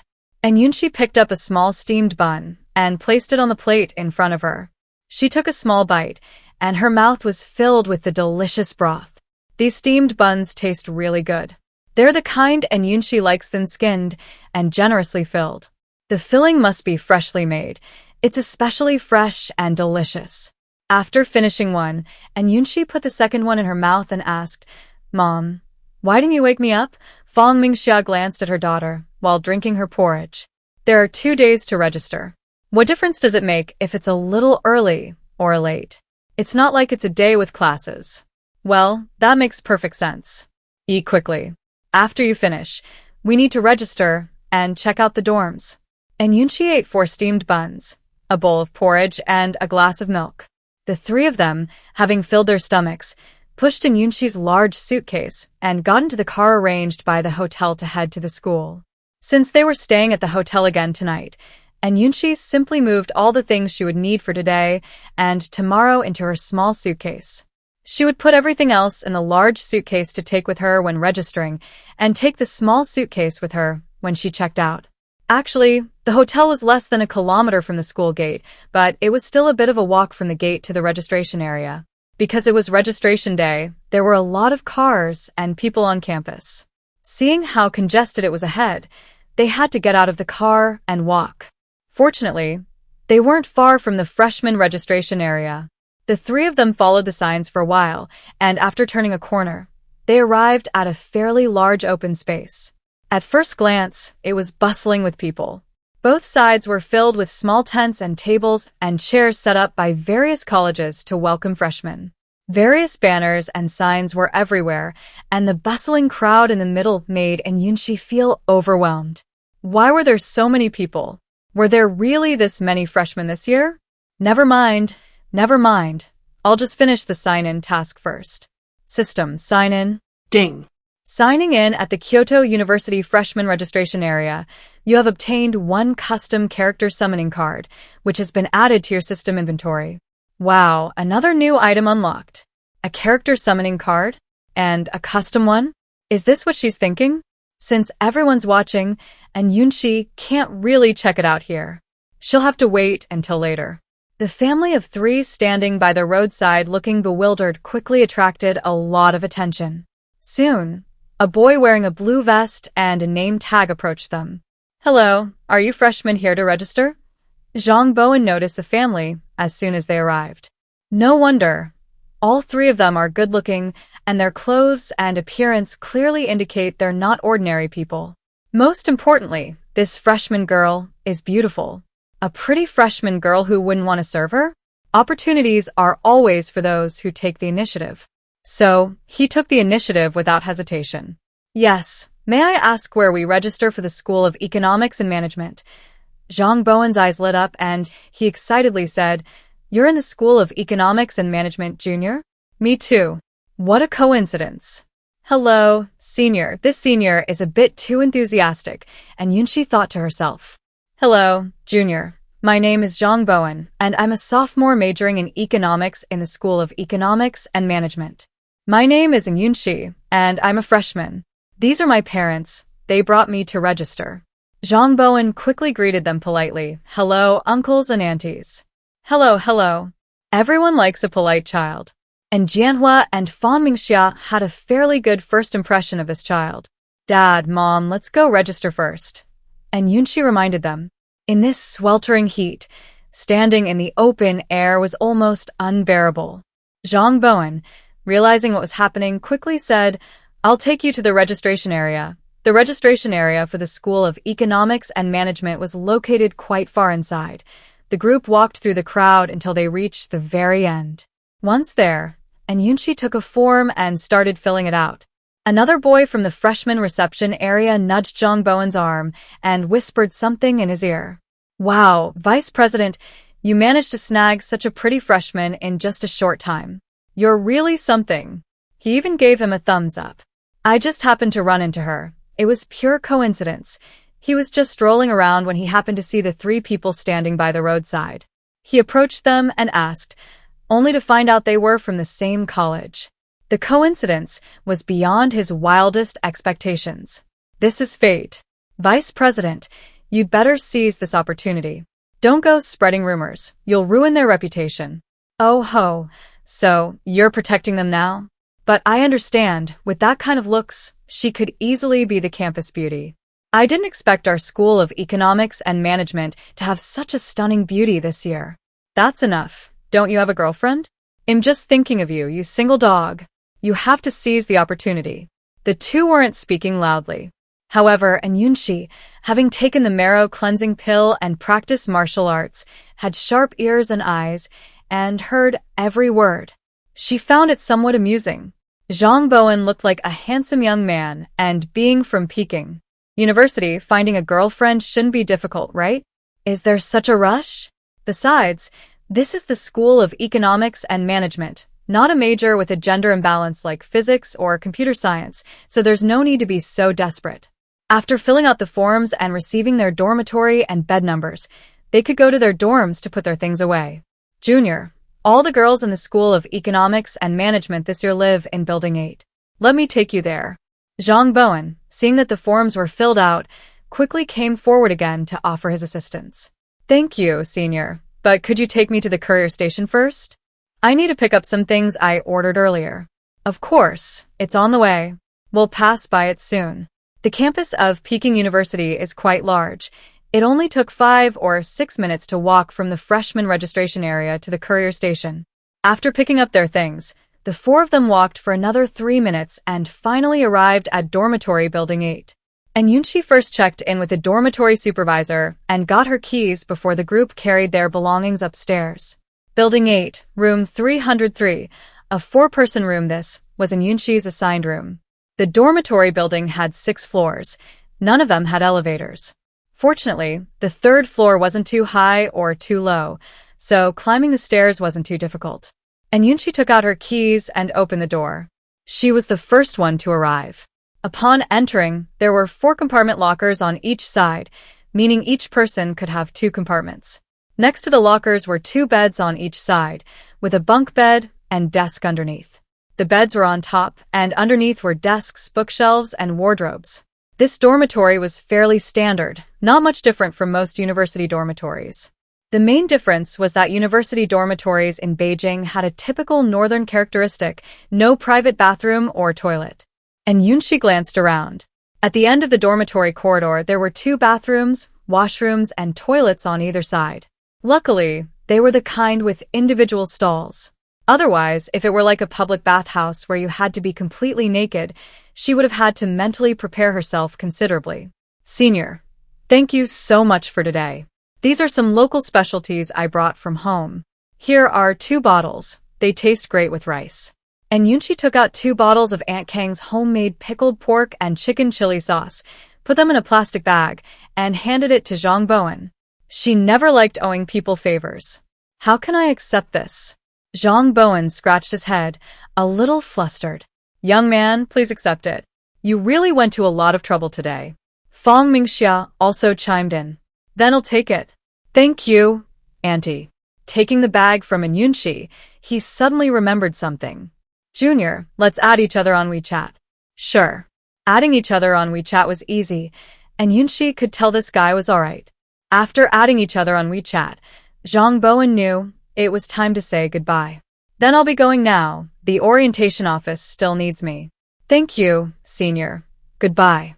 After Zhang Bowen left, Yunxi took out a pair of scissors she had bought at the small supermarket next to the courier station and began unpacking the packages. And Jianhua and Fangmingxia took out a basin and several rags, also bought at the small supermarket, filled the washroom with water, and began wiping the dust off the bed, tables, chairs, and cabinets. The school had assigned Yunxi a bed on the right side of the entrance, towards the back. It wasn't near the door, but it was near the window, which Yunxi liked.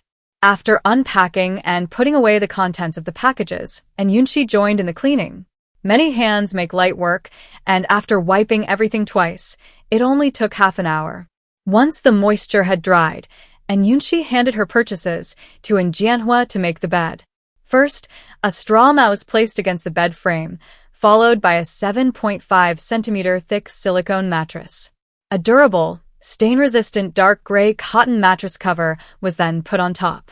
Then came a thin mattress protector, topped with a sheet. The quilt Yunxi bought was a silk quilt, light, comfortable, and warm. The light green three-piece set with small floral trim looked clean and refreshing, perfect for summer. This bedding set could be used year-round, since the dormitory had air conditioning in summer and heating in winter. A quilt that was too thin or too thick was unnecessary. Besides the bedding, Yunxi also bought a light blue, plain-colored bed curtain. She bought the kind that was fixed to the ceiling and only needed to cover 3 sides. This type of partially enclosed curtain mainly served a decorative purpose and provided privacy. It gave her a relatively private space. Luckily, her father came, otherwise, just installing all this stuff would have taken her forever. After handing over the task of passing things to Fangmingxia, Yunxi started working on the table stickers. The table and cabinets had been used regularly, so they had some dirt and scratches. It didn't affect their use, but it didn't look very nice. But a few stickers covered them all up. Yunxi bought 2 colors of stickers, off-white and light blue. She applied them to the desk, the bookshelf above it, and the cabinet doors. She used the 2 colors alternately. After finishing, looking at the refreshed table and cabinets, Yunxi nodded in satisfaction. She also connected an extension cord to the newly installed storage compartment on the wall above the bed, so she could charge her phone directly. A small computer desk that could be folded away on the bed was also installed. It could be set up on the bed when needed and folded away sideways when not in use, taking up almost no space. She had also ordered the shelves for her computer and tablet on the desk, along with various storage boxes, all online in advance. After putting everything away, more than 2 hours had passed. Thankfully, the dorm has air conditioning, otherwise it would be unbearable to stay indoors in this weather. Finally, all packed, Yunxi exclaimed loudly, sitting down in a chair. Aren't you going to unpack the things in the suitcase? Fangmingxia asked. We're not staying here tonight, so leave them in the suitcase for now. With that, she pushed the suitcase to the corner by the window. Okay, let's find somewhere to eat. It's past 11 o'clock. Having not done this kind of physical labor for years, Jianhua and Fangmingxia, who were used to a life of luxury, both felt a bit hungry. I'll go get my card first, then I'll go eat. Before leaving, Yunxi took the keys to her wardrobe and locker. She also locked the dormitory door and put the key in her bag. The senior student had pointed out the card-getting area earlier. It wasn't far from the dormitory. Yunxi went straight to the place, filled out the forms, and showed her ID. It was done in less than 10 minutes. The student ID card in her hand was predominantly gold, featuring the school's classic landmarks and her basic information. From now on, she would need this card to enter and exit the school, go to the library, eat, shower, get water, and so on. Yunxi took out her phone and downloaded a map of the school. She studied it carefully twice, and it was basically memorized. The school's dormitories were mainly concentrated in the south, especially the southwest area, which was all residential. This area is filled with dormitories, canteens, supermarkets, courier services, bookstores, and various other small shops. There are even bank branches and 24-hour ATMs. It's really well equipped. Living here must be quite convenient. If someone were a complete homebody, they could probably live comfortably even if they didn't leave campus for a year. And Yunxi's building, Building 8, isn't far from the small gate in the southwest corner of the school. Just across the street from that gate is the food street where we ate last night. All three of us were hungry, so we didn't fuss over the food and randomly picked a Hunan restaurant to sit down and order. Surprisingly, the food was delicious. And Yunxi silently added this restaurant to her list of potential future dining options. After the meal, the three of them took a taxi back to the hotel. Let's rest this afternoon, then go shopping later, and have Peking duck for dinner.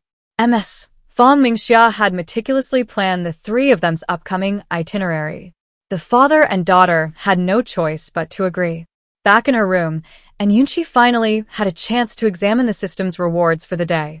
She first took out the custom character summoning card from her daily login reward. It was still a plain-looking white card. It had the words custom character summoning card written on it. System. What's the use of this character summoning card? She had expected another, please figure it out yourself, host. The system reserves the right of interpretation.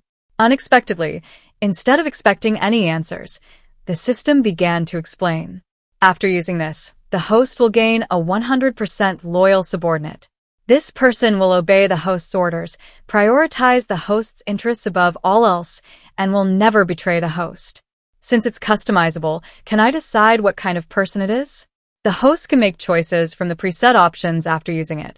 It seemed it wasn't completely customizable, it only allowed choices within the system's given range.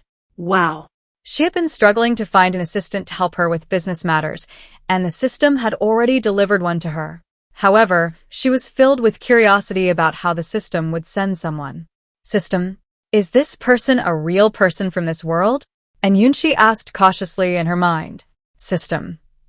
Just when Yunxi thought the system wouldn't reply, the mechanical voice sounded again. They are from this world.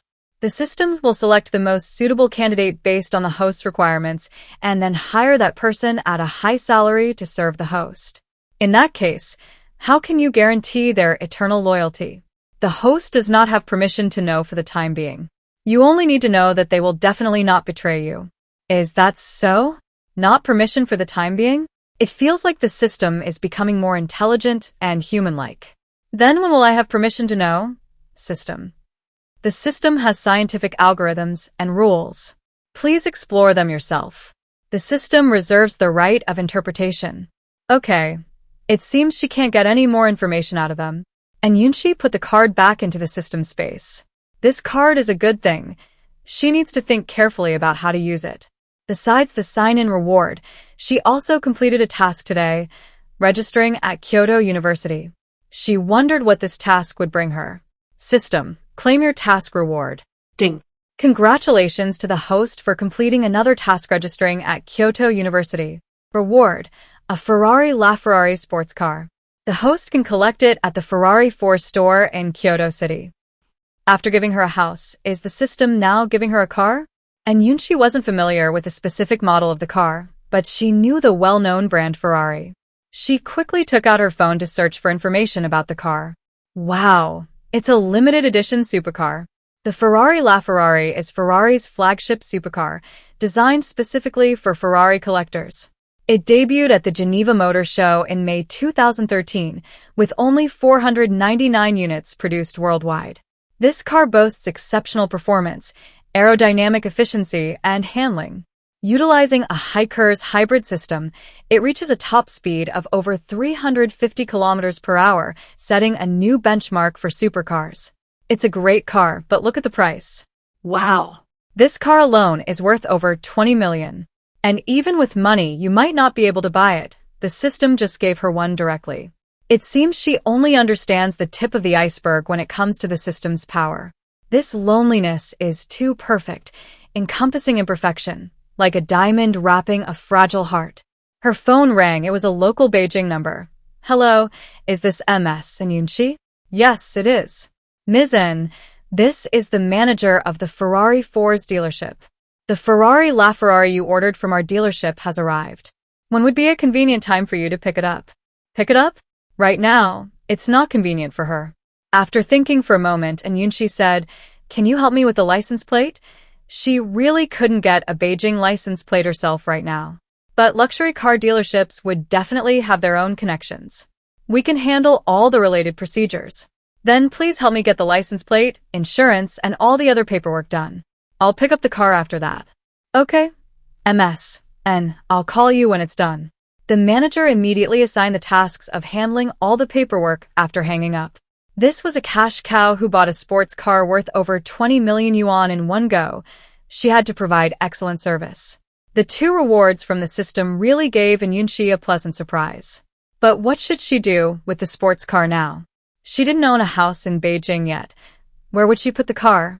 She didn't know if the school allowed students to drive on campus.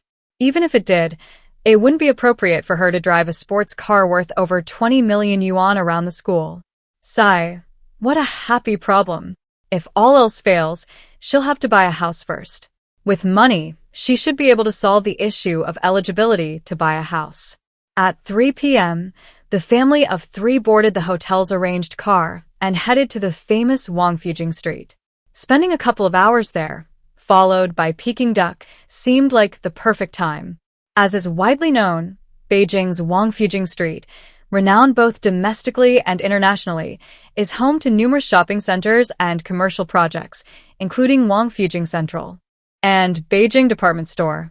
Here, you can find all kinds of goods from various domestic and international brands. Compared to other commercial districts, Wangfujing is not merely a shopping area. It's also a must-visit destination for tourists from other parts of China. And Yunxi, upon arriving, also noticed this. Even in the hot weather, the pedestrian street was quite crowded, including many tourists from out of town with their luggage.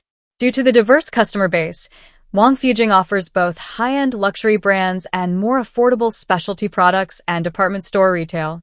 Fang Mingxia chose to come here, rather than the luxury shopping mall SKP or the Taikoo Li North area, which is also increasing its proportion of luxury brands, mainly because this area has a concentration of established brands, making it convenient to buy local specialties.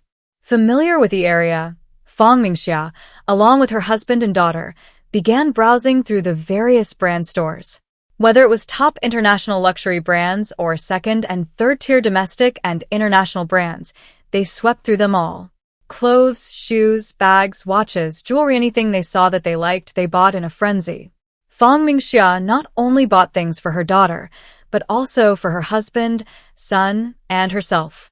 The selection of the same brands here was much richer than in the Yinzhou stores, which greatly satisfied Fang Mingxia's shopping desires. As for how to bring them back, that was simple, just ship them back. She was someone who couldn't afford the shipping costs. Influenced by Fang Mingxia, and Yunxi also bought quite a bit. Besides spring and summer clothes, she also bought many newly released autumn and winter items. It's already September, and the weather in Beijing will probably cool down soon. That means there won't be much time left to wear summer clothes. Besides clothes and bags, and Yunxi also bought a lot of jewelry. Most of the items are from luxury brands, and they're mostly in a high-end, sophisticated style. Styles suitable for 18 or 20-year-old girls will require some searching and selection. Fang Mingxia also bought a huge amount of local specialties from various established Beijing brands. Since they can be shipped by courier, she didn't have any worries about picking them up herself. After the shopping trip, and Yunxi's purchases alone amounted to over 800,000 yuan. The total cost of everything was estimated to be no less than 3 million yuan. Since Jianhua paid, and Yunxi didn't need to use her 10x shopping cashback card. She didn't try to pay with her father either. She'd have plenty of time to buy things herself after her parents returned home, so there was no need to rush. They entrusted the shop assistants with sending back the items they needed, while Yunxi's belongings were taken to the car and left there. Having bought enough and feeling tired from shopping, the three of them finally decided to go eat. This time, they didn't go to Quanjude Roast Duck Restaurant, but instead chose Baiyanyufang Roast Duck, a representative of another school of Beijing roast duck. The biggest difference between this restaurant and Quanjude is that this one uses a closed oven roasting method, while the latter uses a hanging oven roasting method.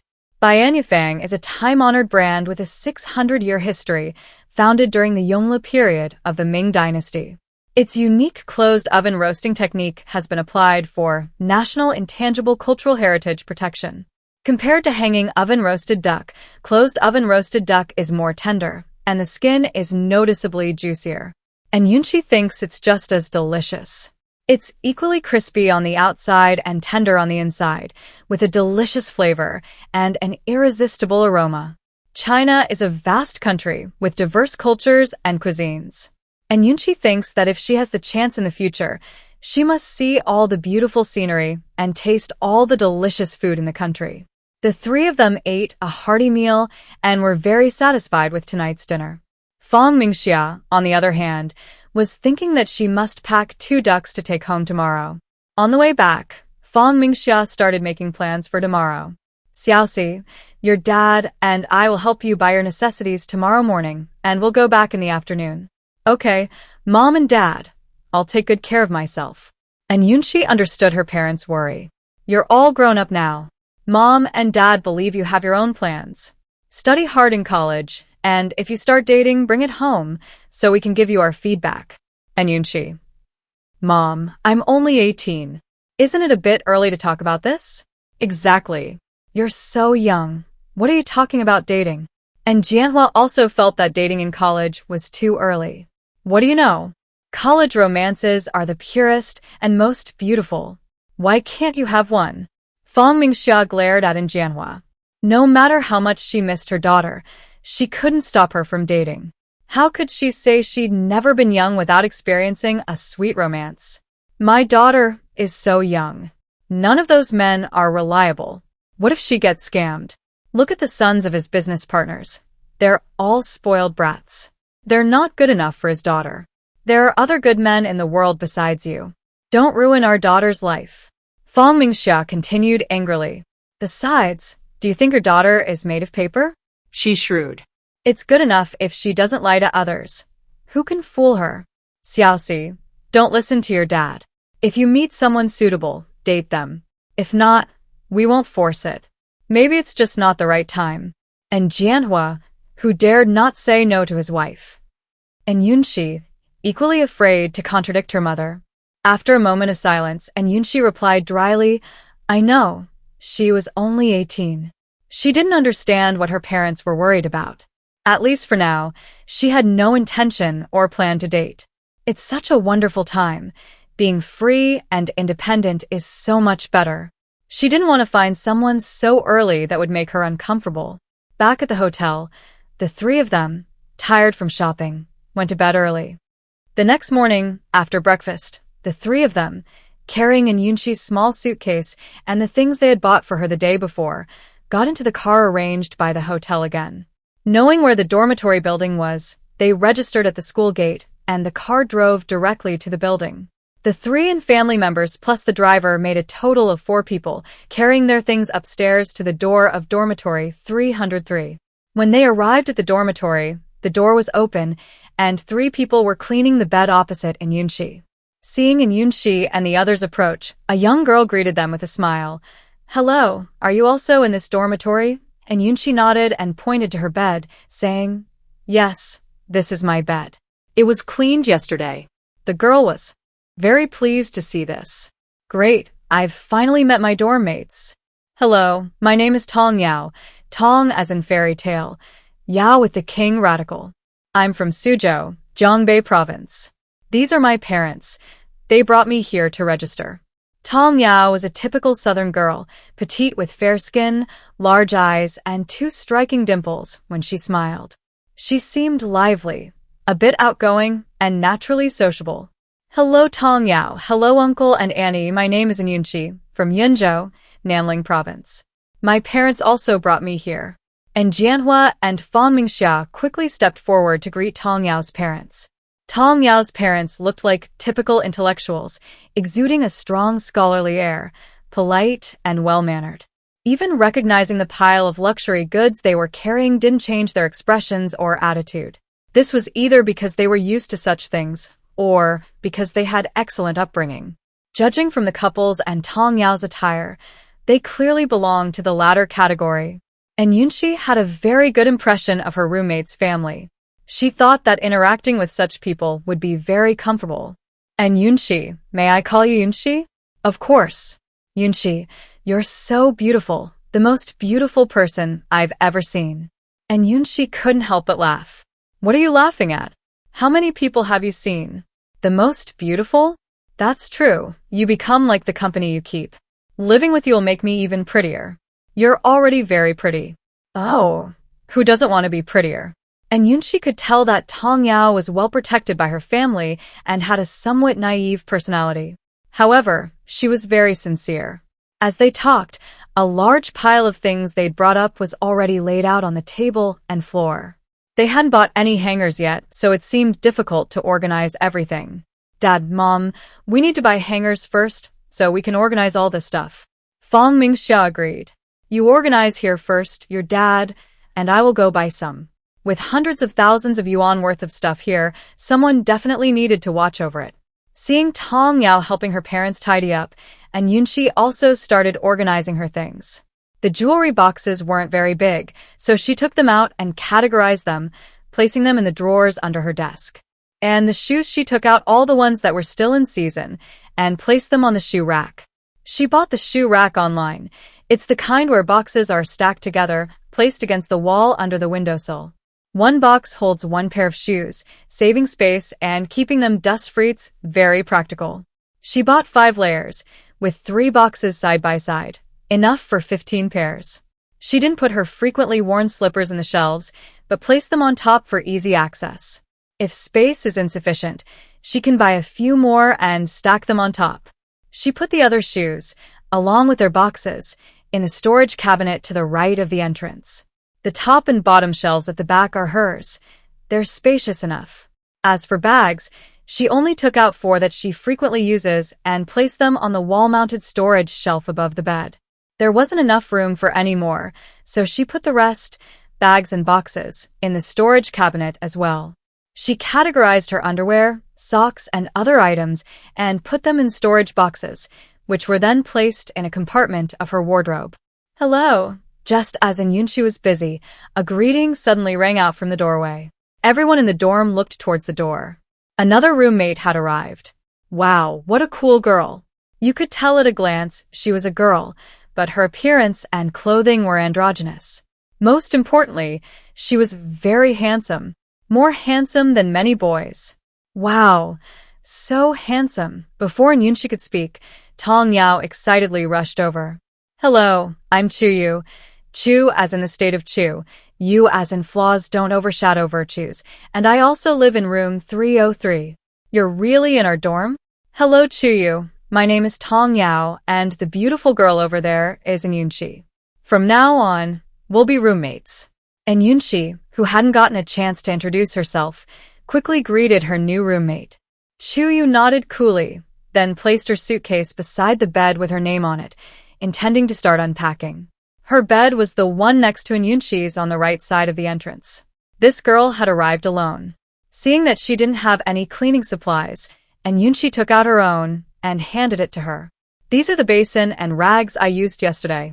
Feel free to use them if you don't mind. Chiyu took the things from Yunxi and said casually, Thank you. You're welcome.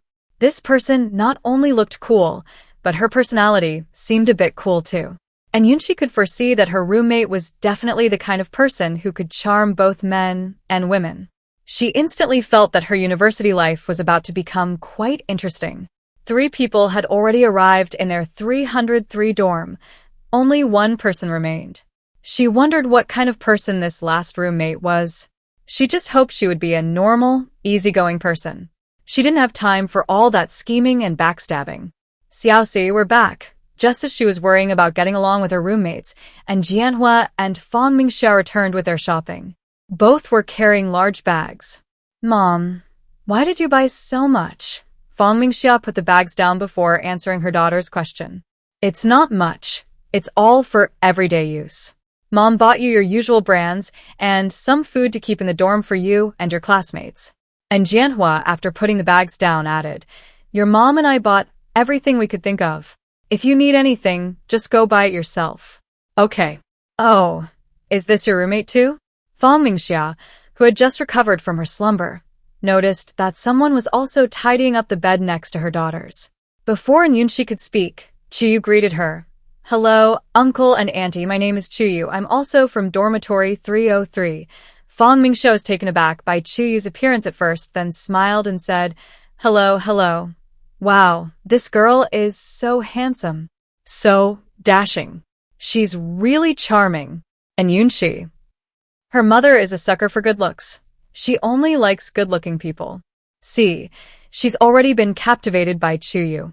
And Yunxi smiled helplessly to herself, took a clothes hanger from the shopping bag, and began organizing her clothes.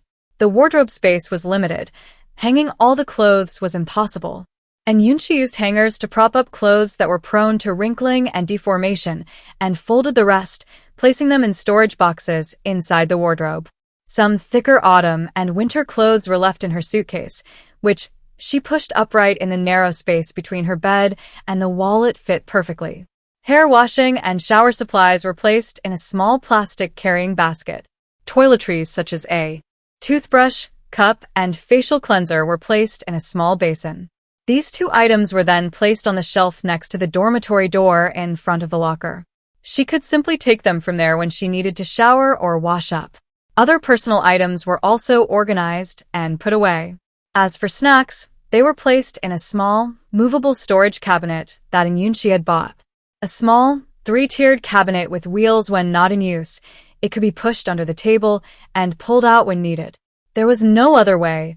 The dorm room was so small, and without some ingenuity, she simply wouldn't have enough space for all her things. And Manhwa and Mingxia didn't help with these small items, and Yunxi did it all. While unpacking, Yunxi glanced around and noticed that her parents had bought quite a lot. It was all done in one go, eliminating the need for her to make a second trip to the supermarket. "Yunxi, where did you buy this bed curtain? I want one too." Tong Yao, who had already finished unpacking, saw Yunxi's bed curtain. It was both beautiful and practical, and she thought it was especially nice. "I bought it online. I'll send you the link in a bit." "Okay, let's add each other on WeChat." And Yunxi took out her phone and scanned the QR code for Tong Yao. "Okay, I've added you. Remember to send me the link." "Thank you." Just as Yunxi was about to put her phone away, Chuyu also appeared, seemingly out of nowhere. Seeing that she was also about to scan the QR code to add her, and Yunxi had no choice but to hand her her phone. A beep sounded. After adding Yunxi on WeChat, this guy coolly said, "Could you send me the link too, please?" And Yunxi, "Seriously, did you have to be so clueless about how you ask for a link? Even though you're handsome, you're still a girl." While she was internally complaining, Yunxi still accepted their WeChat contacts, changed their nicknames, and sent them both the link to the bed curtains. "Xiaoxi, are you all ready?" And Yunxi glanced at her bed, the closet, and the desk area. Although there were many things, they were arranged neatly and orderly. It looked very comfortable, giving her a tiny bit of a sense of accomplishment. "Yes, Mom. Let's go back to the hotel for dinner. After dinner, your dad and I will go to the airport." And Yunxi raised her wrist to check the time. It was already past 11. "Tong Yao, Chuyu, uncle, and aunt, you're busy. We need to go back to the hotel." "Okay. Goodbye, Yunxi. See you later." After saying goodbye to their roommates, the three of them took a car back to the hotel. After arranging a car to the airport with the hotel for the afternoon, they went straight to the hotel's Chinese restaurant to order food. The packed roast duck had already been delivered. They had agreed with the waiter yesterday. He was happy to make the trip if they paid a little extra. After lunch, Manhwa and Mingxia got into the car that would take them to the airport. Before that, the couple had the driver take their daughter to school. "Xiaoxi, go back to your dorm. Take care of yourself. If you encounter anything you can't handle, call home. Your parents will always be your support." "I know, don't worry. Mom and Dad, have a safe trip." Only after the car carrying her parents completely disappeared from sight did Yunxi turn and walk into the dormitory building. Parting is undoubtedly sad, but life goes on no matter what.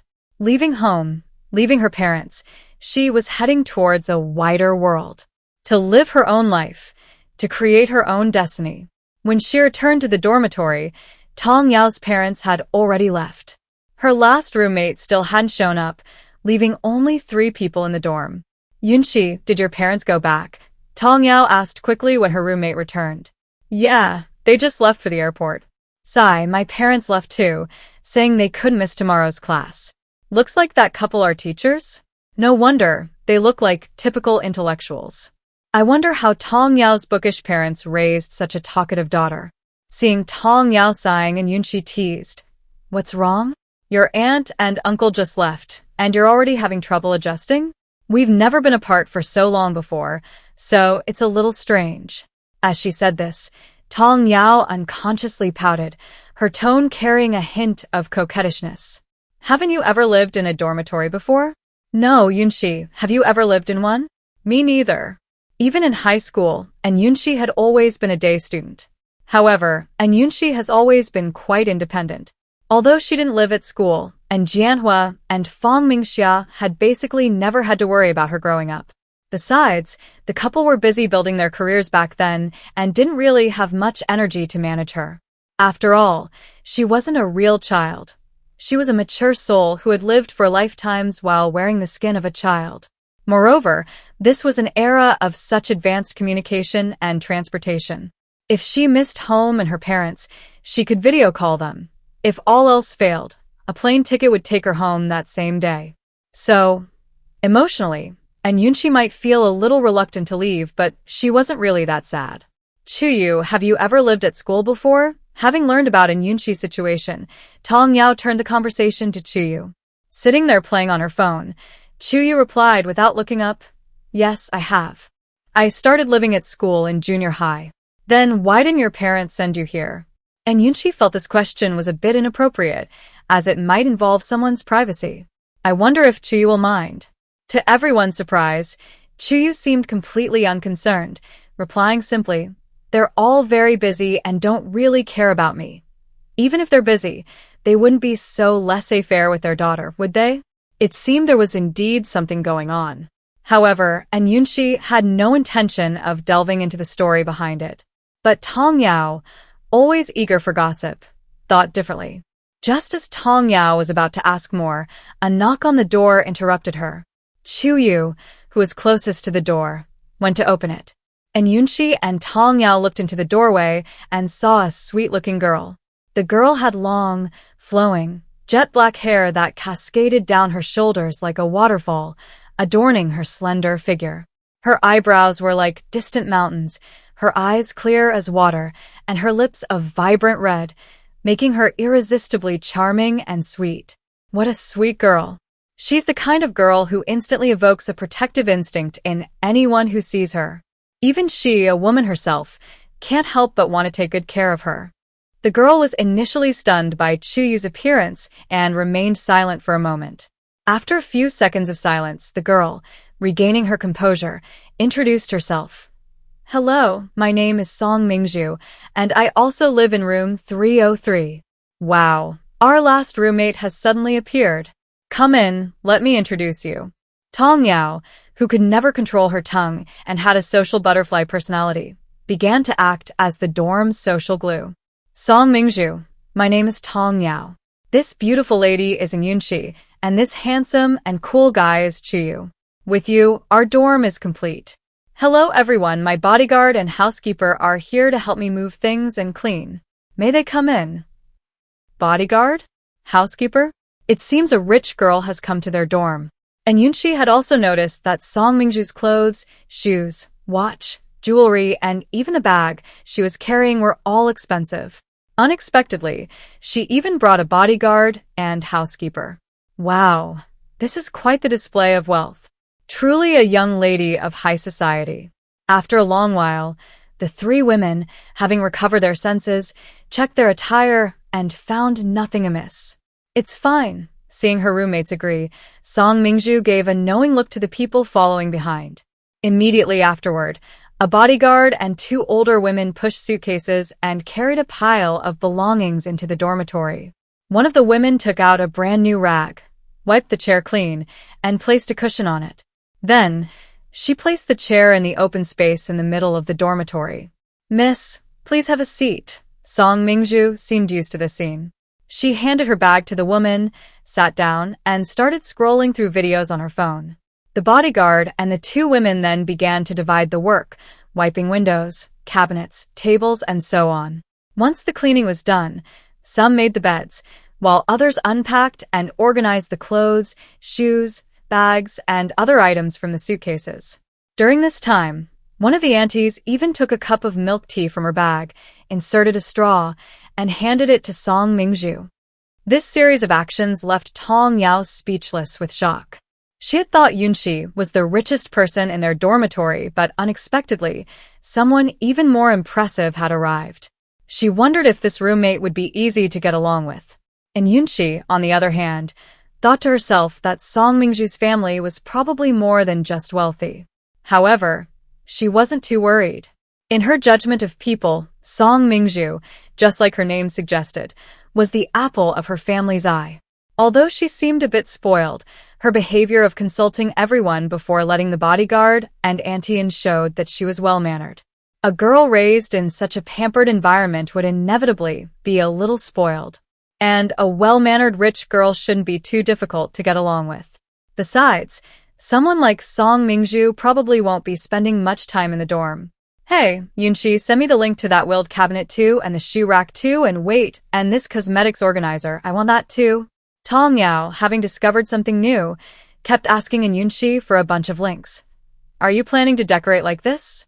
Yes, Yunxi, how do you know how to buy things? These things are so practical in the dorm. I consulted a lot of upperclassmen. Those with dorm experience have a lot of wisdom on decorating, organizing, and tidying up. You're so smart. How come I didn't think of that? You wouldn't have thought of that, and Yunxi smiled inwardly. I only found out from others. Tong Yao thought to herself, that's true. Haha, now I know too. I just need to copy their homework. Yunxi, send it quickly. I'll place the order now. Okay, I'll send it all to you. I remember there are more than one style and color. You can choose the one you like. Great. Thank you, Yunxi. Love you. She then made a heart shape with her hands towards Yunxi. Seeing this, and Yunxi couldn't help but smile. A cute and sincere girl is indeed very likable. By the way, Chiyu, do you want these links? Hearing this, Chiyu looked at Yunxi's things and thought she could use some of them too, so she nodded. And Mingju, do you want to buy some too? Song Mingju felt she shouldn't be too out of place in the dorm, so she said she wanted to buy some as well. Then I'll create a group chat. Yunxi, you can just post it there. By the way, Mingju, I don't have your WeChat yet, add me. So, the four of them added each other on WeChat, creating a new WeChat group called Pretty Girl Alliance. The group name was chosen by Tong Yao. The other three didn't care much, so they were accepted immediately. And Yunxi, speechless, posted all the links to the dorm decorations and storage items she bought to the group chat at once. Everyone could choose what they wanted or didn't want. Wow, this pink one is so pretty. I want this one. And this one too. The blue one is pretty too. Oh dear, which one should I choose? This cat one is super cute. Wah. And there's even a panda one amidst Tong Yao's indecisive ramblings about shopping, and Yunxi silently chanted in her mind, "System, sign in." Today's sign-in location was the girls' dormitory.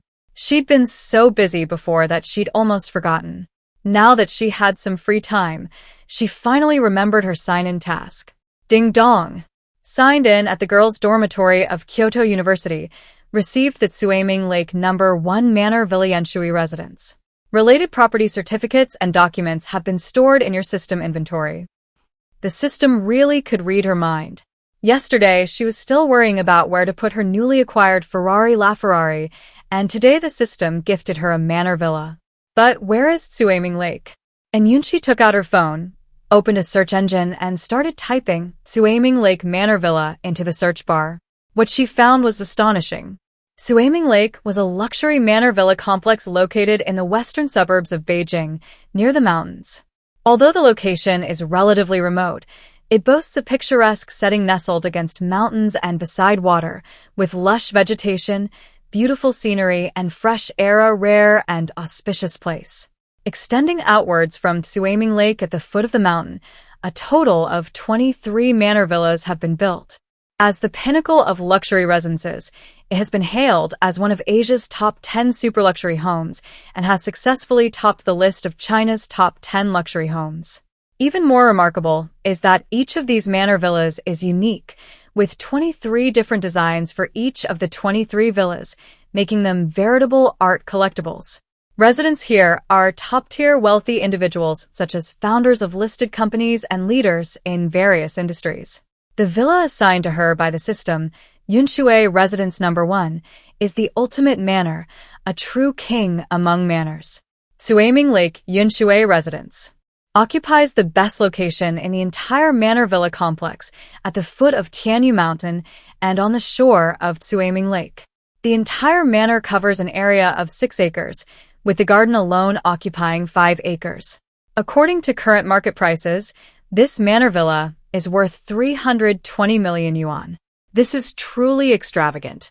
But considering this is Beijing, and Yunxi felt it was understandable. She had originally planned to have the system help her with her eligibility to buy a house, but who knew the system would so generously provide her with a house worth over 100 million yuan in one go. This is truly a service that exceeded her expectations. To be honest, she was quite curious about this house worth 3 small billion yuan and really wanted to see it. Unfortunately, she had to attend a closed military training program next, so it seemed she would have to make plans after the training. Knock, knock, knock. A knock sounded on the door, and everyone in the dormitory turned to look at the entrance. The dormitory door was open, and a young man in his 30s stood in the doorway. Hello, everyone. I am Yang Ans, the counselor for the 2016 graduating class of the School of Economics and Management. Is everyone in dormitory 303 here? Counselor, everyone in our dormitory is here. This reply came naturally from Tong Yao, the spokesperson for dormitory 303. I'm here mainly to tell you about the upcoming arrangements. After saying that, she handed a printed A4 sheet of paper to Tong Yao. Tong Yao reached out and took it, and Yunxi and the other 2 also gathered around to look at it. While the 4 of them were looking at it, Counselor Yang began to explain it to them.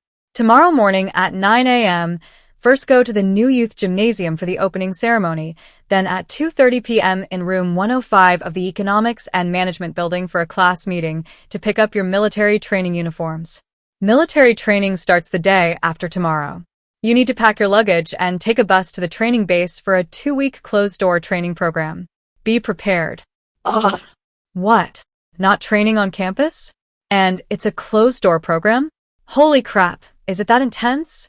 She just finished packing her dorm and only lived there for 2 days before she has to leave. By the way, what are the beds like at the training base? Do they have mattresses? By the way, the base only has beds and mats. You need to bring all other bedding. Double kill. The group, still reeling, were hit with another blow. Help! What a disastrous start. Although they knew there would be military training after the start of the semester, no one told them that this little training would be held at some so-called base. Also, the English placement test is scheduled for the 30th of this month. After the test, we'll have the National Day holiday. Triple kill. This is devastating. The 4 girls stared wide-eyed at their counselor in disbelief. Are you a devil? He brought a series of devastating news right from the start. Ahem, you guys prepare well. I still need to go to the other dorms to inform them. Faced with the 4 girls' incredulous gazes, Yang Ans coughed awkwardly twice, then turned and left. It was the school's arrangement, so it wasn't his fault. He couldn't handle this situation, so he slipped away. After the counselor left, the 4 girls looked at each other, unable to utter a single word to express their feelings. Holy crap! Finally, Chuyu's words broke the silence. Ugh, what kind of hellish school is this? They've already unleashed a barrage of attacks right at the start of the semester. It hasn't even begun, and my health is already completely depleted. Tong Yao's high-pitched wailing was probably heard by everyone on half the floor of her building. However, not long after, similar wails began to echo from the neighboring dormitories. This made their 303 dormitory seem less conspicuous. As similar groans echoed from other dormitories, The girls exchanged glances and laughed unkindly. There's a saying, isn't there? It's certainly disheartening when only one person is unhappy, but if everyone is equally unhappy, you might find it less painful. Better to be sad together than alone. As long as you're as unlucky as me, I'll feel better. That's the simple yet wise way of life for contemporary Chinese youth. Let's go to the supermarket, and Yunxi said, starting to pack her phone and keys. Why are we going to the supermarket? Tong Yao didn't immediately grasp in Yunxi's train of thought. And Yunxi paused, giving her a somewhat speechless look. Do you want to sleep on a hard bed during military training? Buying these things online was too late. They'd have to go to the supermarket.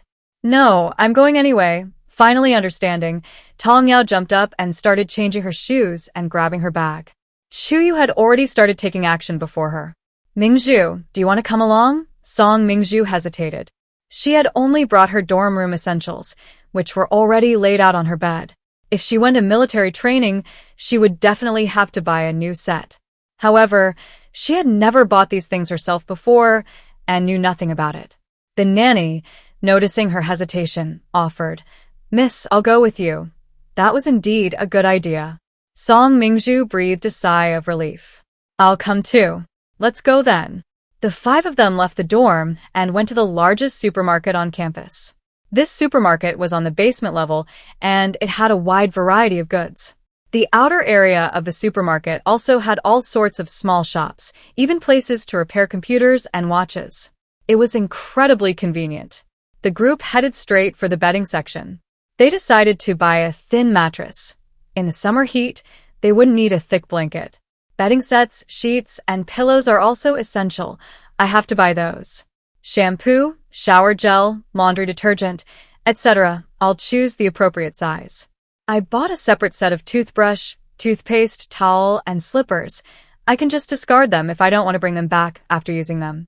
Yunxi, did you buy sunscreen? Standing in front of the skincare counter, Tong Yao, suffering from decision paralysis again, tugged at Yunxi's arm and asked, My mom bought it for me yesterday.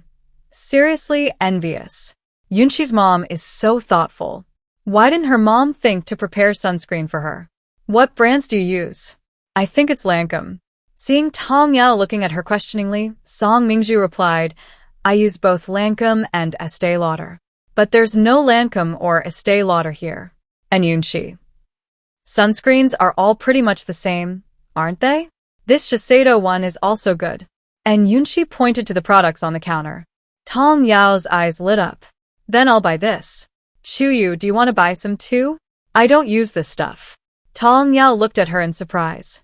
Not only Tong Yao, but Yunxi and Song Mingzhu also stared at her with expressions of utter disbelief. Even Yunxi, who possessed the beauty elixir of the cultivation world, wouldn't dare live so carelessly.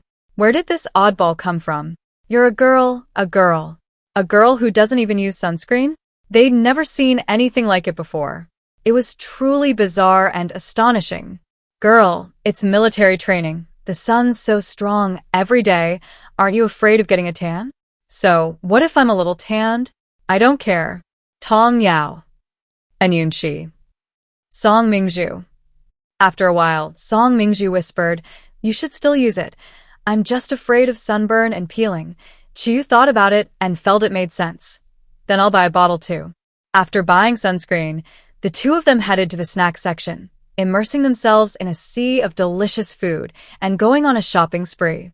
Only Yunxi remained leisurely. It's all thanks to her incredibly caring and reliable parents. They even bought her a lot of snacks, all of which were her favorites. After shopping around, feeling they had bought almost everything, the group started carrying their things back. There were so many things that it took them 2 trips to carry them all. Tong Yao was so exhausted that she collapsed into a chair, not wanting to move at all. The young lady, Song Mingzhu, only carried a small bag of snacks. The housekeeper carried everything else. And Yunxi, who had practiced martial arts, and Chuyu, who loved sports, felt all right, but the weather was too hot, and they were covered in sweat, feeling sticky and uncomfortable. It's too hot. I need to take a shower. And Yunxi grabbed her clothes and towel, picked up her small shower basket, and prepared to leave. She really disliked the sticky feeling after sweating. Me too. Chi followed closely behind. Tong Yao waved her hand, panting, and remained silent.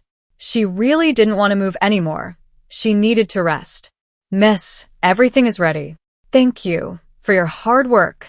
Song Mingzhu politely expressed her gratitude. It's our duty. Miss, we'll head back now. If you need to go out, just let me know, and I'll come immediately. Beijing University has strict management. Bodyguards aren't needed on campus, but if she goes out, he must accompany her. Seeing Song Mingzhu nod, the bodyguard and the two maids said their goodbyes and left. And Yunxi began her dormitory life at university. Since classes started the next day, they arranged to eat dinner at the cafeteria. The four girls in dormitory 303, some beautiful, some handsome, were a striking sight together. Along the way, both boys and girls couldn't help but glance at them. And Yunxi had looked up the school's information beforehand. Kyoto University had about 10 cafeterias of varying sizes. One of the most hotly debated topics on the campus forum was which cafeteria had the best dishes. This truly reflected the saying, food is the most important thing for people. Indeed, those who love to eat tend to do well academically. Kyoto University's cafeterias offered a wide variety of dishes, including regional specialties, catering to the dietary needs of students from all over the country. And most importantly, they were incredibly cheap, a real boon for students. Among them, Cafeteria 1, Cafeteria 3, and Cafeteria 5 were mainly for regular meals. The difference from the high school cafeteria is that there's a wider variety of dishes, and the second floor has tables and private rooms offering various stir-fries. The Shiyuan cafeteria gathers stalls serving different cuisines, from Cantonese, Hunan, and Hunan to Sichuan. One cafeteria covers different cuisines from all over China, allowing students to choose according to their preferences. In addition, there's Huayuan, which offers self-service small dishes. Mian Shifu Restaurant, specializing in various noodles. Songlin Restaurant, famous for its steamed buns. Yongyuan, known for its delicious egg pancakes and jianbingguozi. Kamedi, focusing on coffee and desserts. And Mulan Restaurant, specializing in halal food. And that doesn't even include small shops selling Hangzhou-style steamed buns, spicy hot pot skewers, candied hawthorn, and cheese-baked sweet potatoes. A cafeteria specializing in one major cuisine with a wide variety of dishes and snacks. It's a place where everything is available, catering to every craving. And Yunxi and her friends went to the 5th cafeteria, the closest to their dormitory. When they arrived, there weren't too many people. The group split up and got their food according to their preferences. And Yunxi ordered salt and pepper pork ribs, scrambled eggs with tomatoes, stir-fried water spinach with garlic, and some rice. The four of them got their food and sat down at one table, ignoring the various stares around them, focusing on their meals. 2 tables away from them sat 3 boys. Hey, Jiang Huai, look over there. There are beauties. One of the boys nudged his friend and whispered. The boy next to him looked in the direction he was pointing. They were indeed all beauties. 2 of them were even school beauties. Wait, there was even a girl who was as handsome as the school heartthrob. I don't think I've seen these girls before. Jiang Huai, having turned his gaze away, swallowed the food in his mouth and replied, it must be one of this year's freshmen. That's what Su Ian, the boy who first noticed in Yunxi and her group, guessed. In that case, the list of school beauties and hunks this year will probably change. This is going to get more and more interesting. Jiang Huai's lips curled slightly, a playful glint in his eyes. What does this have to do with the school heartthrob? Su Ian seemed not to understand his friend's meaning. You probably only pay attention to pretty girls. Didn't you see the person opposite them? Jiang Huai couldn't help but roll his eyes at his friend and roommate. Hearing this, Su Ian shifted his gaze to Chuyu, who was sitting opposite and Yunxi. Damn, this girl is even more handsome than me. His words were barely out of his mouth when he was met with a disdainful look from his friend. She's a school heartthrob. Where do you get the confidence to compare yourself to her? These words infuriated Su Ian. Jiang Huai, are you even human? How can you treat your brother like this? Even if we're brothers, I can't lie. Su Ian was so angry, he almost laughed. You're such a troublemaker. You have no conscience at all. Isn't what I said the truth? Su Ian. Sadly, he was powerless to refute it. He could only forcefully salvage the situation, saying, "You can't say that Honest advice is hard to swallow. I thought you were used to it by now. Jiang Huai, will you die if you don't insult me every day? Of course not. But I'll be unhappy. You're just making fun of your brother like this? Having such a terrible friend is the worst luck imaginable. Damn, I'm a handsome guy, and the girls who like me could line up from the classroom all the way outside the school. So, do you have a girlfriend? That's because I don't want one. If I did, that doesn't change the fact that you're still single. Jiang Huai, we're evenly matched. You're still miles behind others. I'm not shameless enough to compare myself to them. Su Ian. He really wanted to beat this guy up. Jiang Huai, if one day you get beaten to death because of that mouth of yours, I won't be surprised at all. You're no less impressive. He finished with a look of utter disdain. Come on, let's hurt each other. In the arena of verbal sparring, Jiang Huai had never lost. You. Another day of being utterly crushed by his roommate's sharp tongue. This is killing me. Being constantly teased by his roommate is bad enough, but now even the girls are more handsome than him. This is unbearable. Only Yunxi, with her exceptional hearing, overheard a bit of their conversation. It was just casual gossip. As long as no one actively caused her trouble, she naturally wouldn't care. Sisters, what do you think of the food at the 5th canteen? On the way back after lunch, Tong Yao asked curiously. Chu Yu. SOSO, Song Mingzhu. Not very good. Tong Yao. Miss usually has top-notch chefs cooking for her. Your opinion isn't reliable, Song Mingzhu. Then why are you asking me? Tong Yao immediately understood the meaning in Song Mingzhu's expression. Ahem. Yunxi, what do you think? Tong Yao awkwardly changed the subject. Seeing that Song Mingzhu was no longer looking at her, she silently breathed a sigh of relief. For some reason, although both Song Mingzhu and Yunxi seemed to come from very wealthy families, she just felt that Song Mingzhu was more unapproachable. How so? It's probably a feeling of being unattainable. Could it be that the bodyguard and aunt who came to the school that day left a deep impression on her?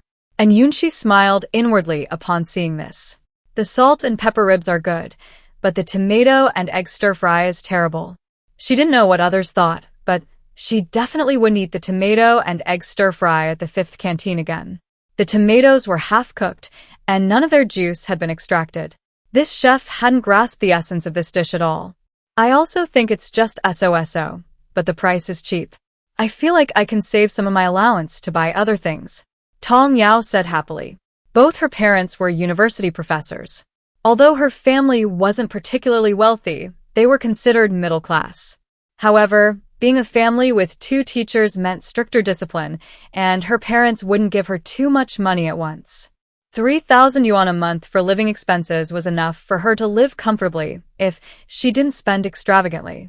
Besides, she could ask her parents for extra funds if she needed to buy big-ticket items.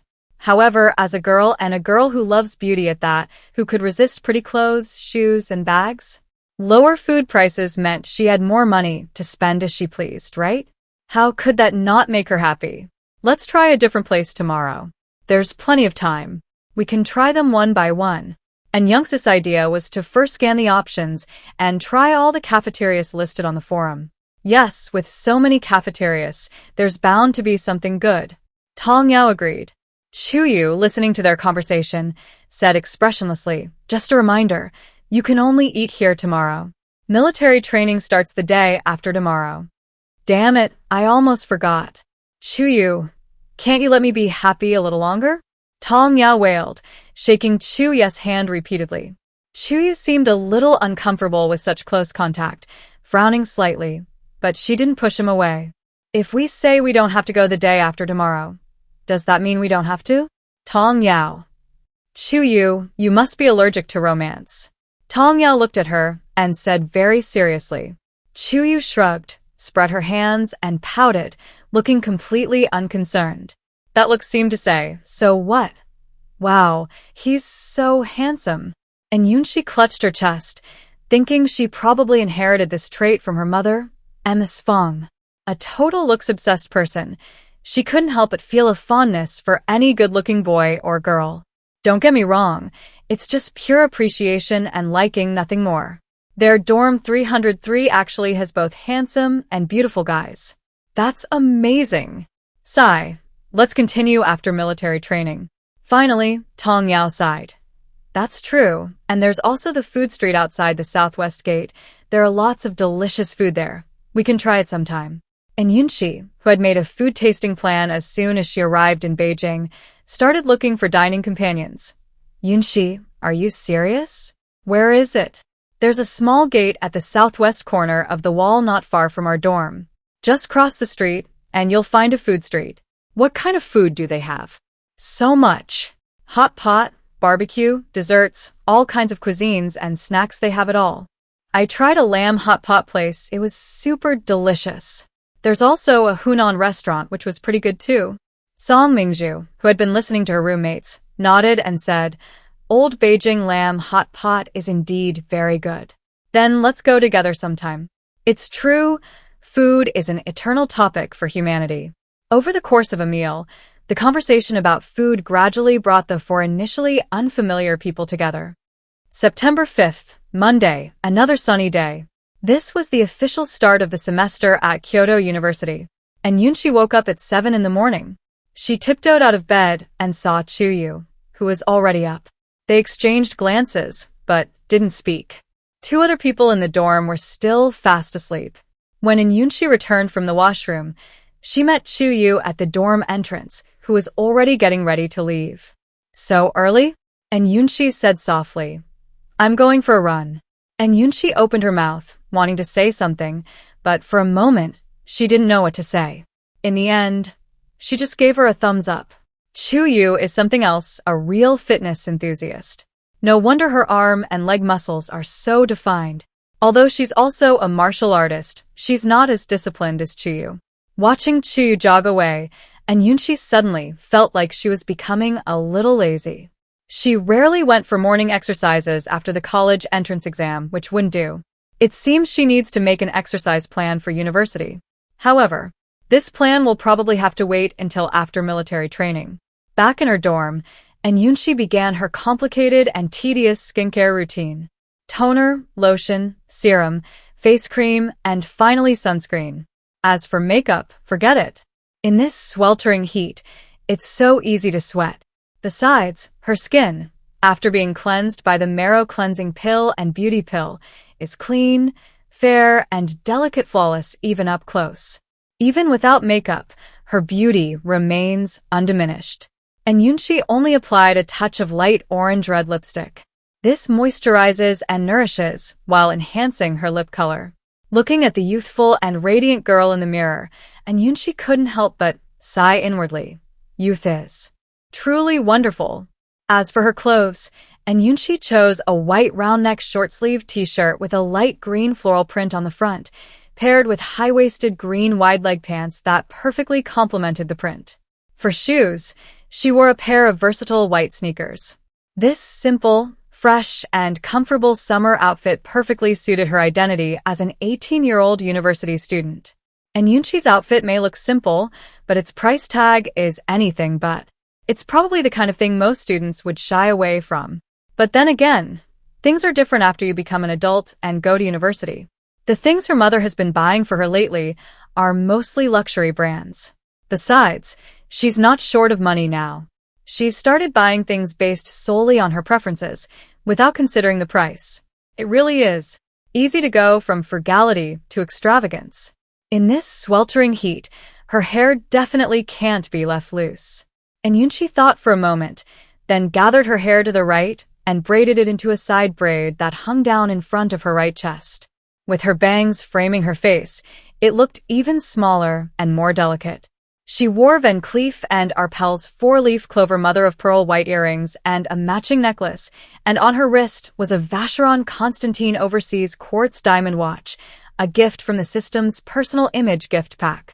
This watch comes with 2 color options, pink and blue dials.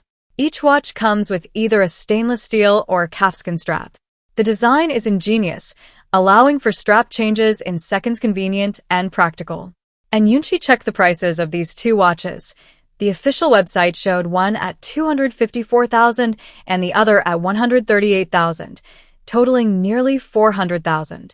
This isn't considered too expensive in the watch market. Thinking about Patek Philippe watches that easily cost millions, she suddenly felt incredibly modest. Today, Yunxi wore a blue dial watch with a calfskin strap. The blue dial and the surrounding diamonds gave it a fresh, elegant, and sophisticated look. This color might make darker skin tones appear even darker, but Yunxi had no such worries. On her wrist, it didn't make her skin look darker at all. In fact, it made her skin appear even whiter and more radiant. Finally, she put her keys, phone, student ID card, and a pack of tissues into her bag, slung her small Chanel CF white gold bag over her shoulder, and quickly got ready. Opening the wardrobe door and looking at herself in the full-length mirror, Yunxi nodded in satisfaction. University was a completely new beginning for her. It meant she was free from her parents' care and control and could pursue a wider world as an adult. She no longer had to be restricted in her actions. The many items she had stockpiled in her spatial storage, along with a series of rewards from the system, finally had a chance to shine and play their proper role. Welcoming a new life with a new look perfect. Song Mingzhu and Tong Yao were already up by now. Song Mingzhu usually got up around this time at home. Tong Yao, however, had gotten used to sleeping in all summer and hadn't yet adjusted to this rhythm. Although she was up, she was still groggy, seemingly lost in thought. I'm going to eat breakfast. Hurry up, don't be late. And Yunxi's washing, dressing, and getting ready took only half an hour. Song Mingzhu raised her wrist to check the time. Starting at 9 o'clock, we'll make it. The watch was actually a Patek Philippe Gondolo 7042/100G, costing over 1.4 million yuan even with money.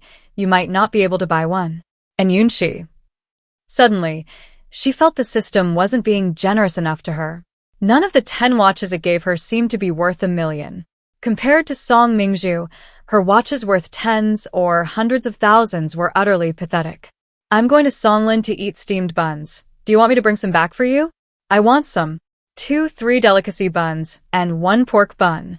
Tong Yao, still groggy from just waking up, immediately perked up at the mention of food. Song Mingzhu glanced at Tong Yao, then smiled and nodded at Yunxi. Then I'll take 3 delicacy bun and 1 vegetable bun. Thank you, Yunxi. No problem. We'll meet at the new youth stadium later.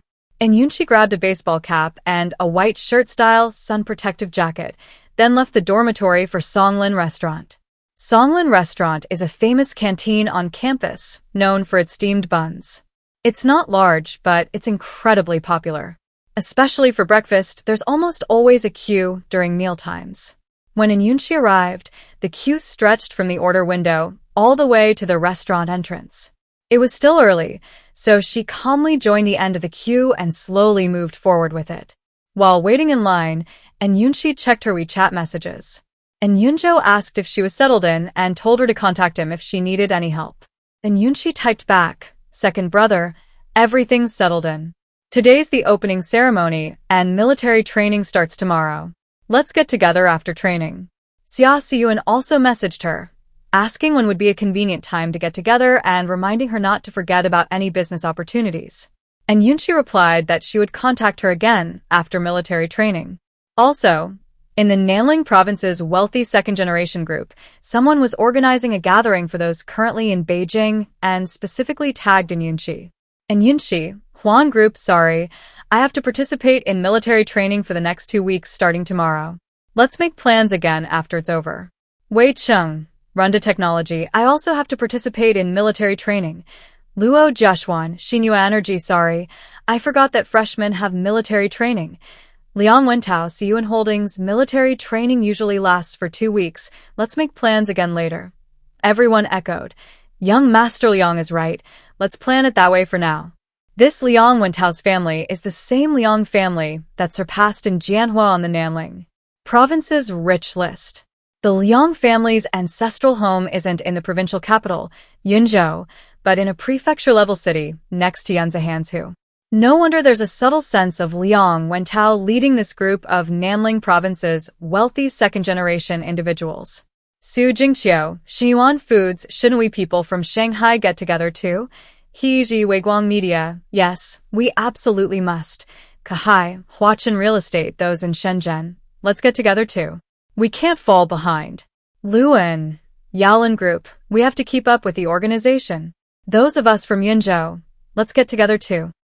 Thus, things started to escalate to people from all over making plans to meet. Meanwhile, Yunxi left the WeChat group and started sending messages in the Distinguished Families group where the 4 members of the In family were. Yunxi, reporting to all leaders, I will be going to the military training base for military training starting tomorrow. It will be inconvenient for me to check my phone during the day. If you need anything, send a message and I will reply when I see it in the evening. Queen Mingxia, aren't you doing military training at school? And Yunxi, they said we're going to a training base, a semi-closed training camp. Queen Mingxia, make sure you bring everything. Queen Mingxia, do they have mattresses and blankets there? Are there places to buy things? How will you eat? And Yunxi, I've already bought the bedding. There's a cafeteria and a convenience store there. Jianqi Zhonghua, is the food good there?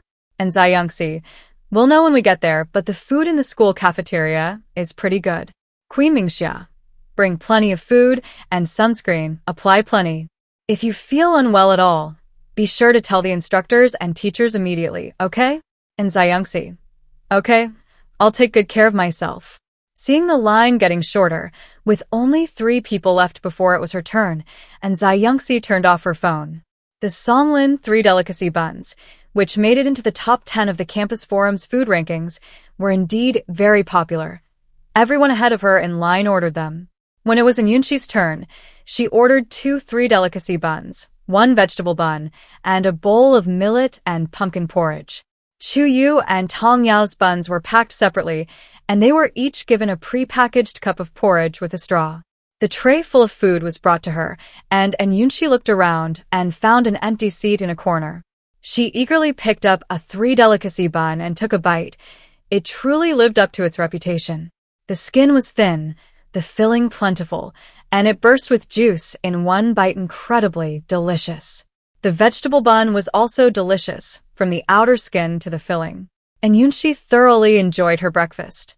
It seems the food rankings chosen by the public are quite reliable.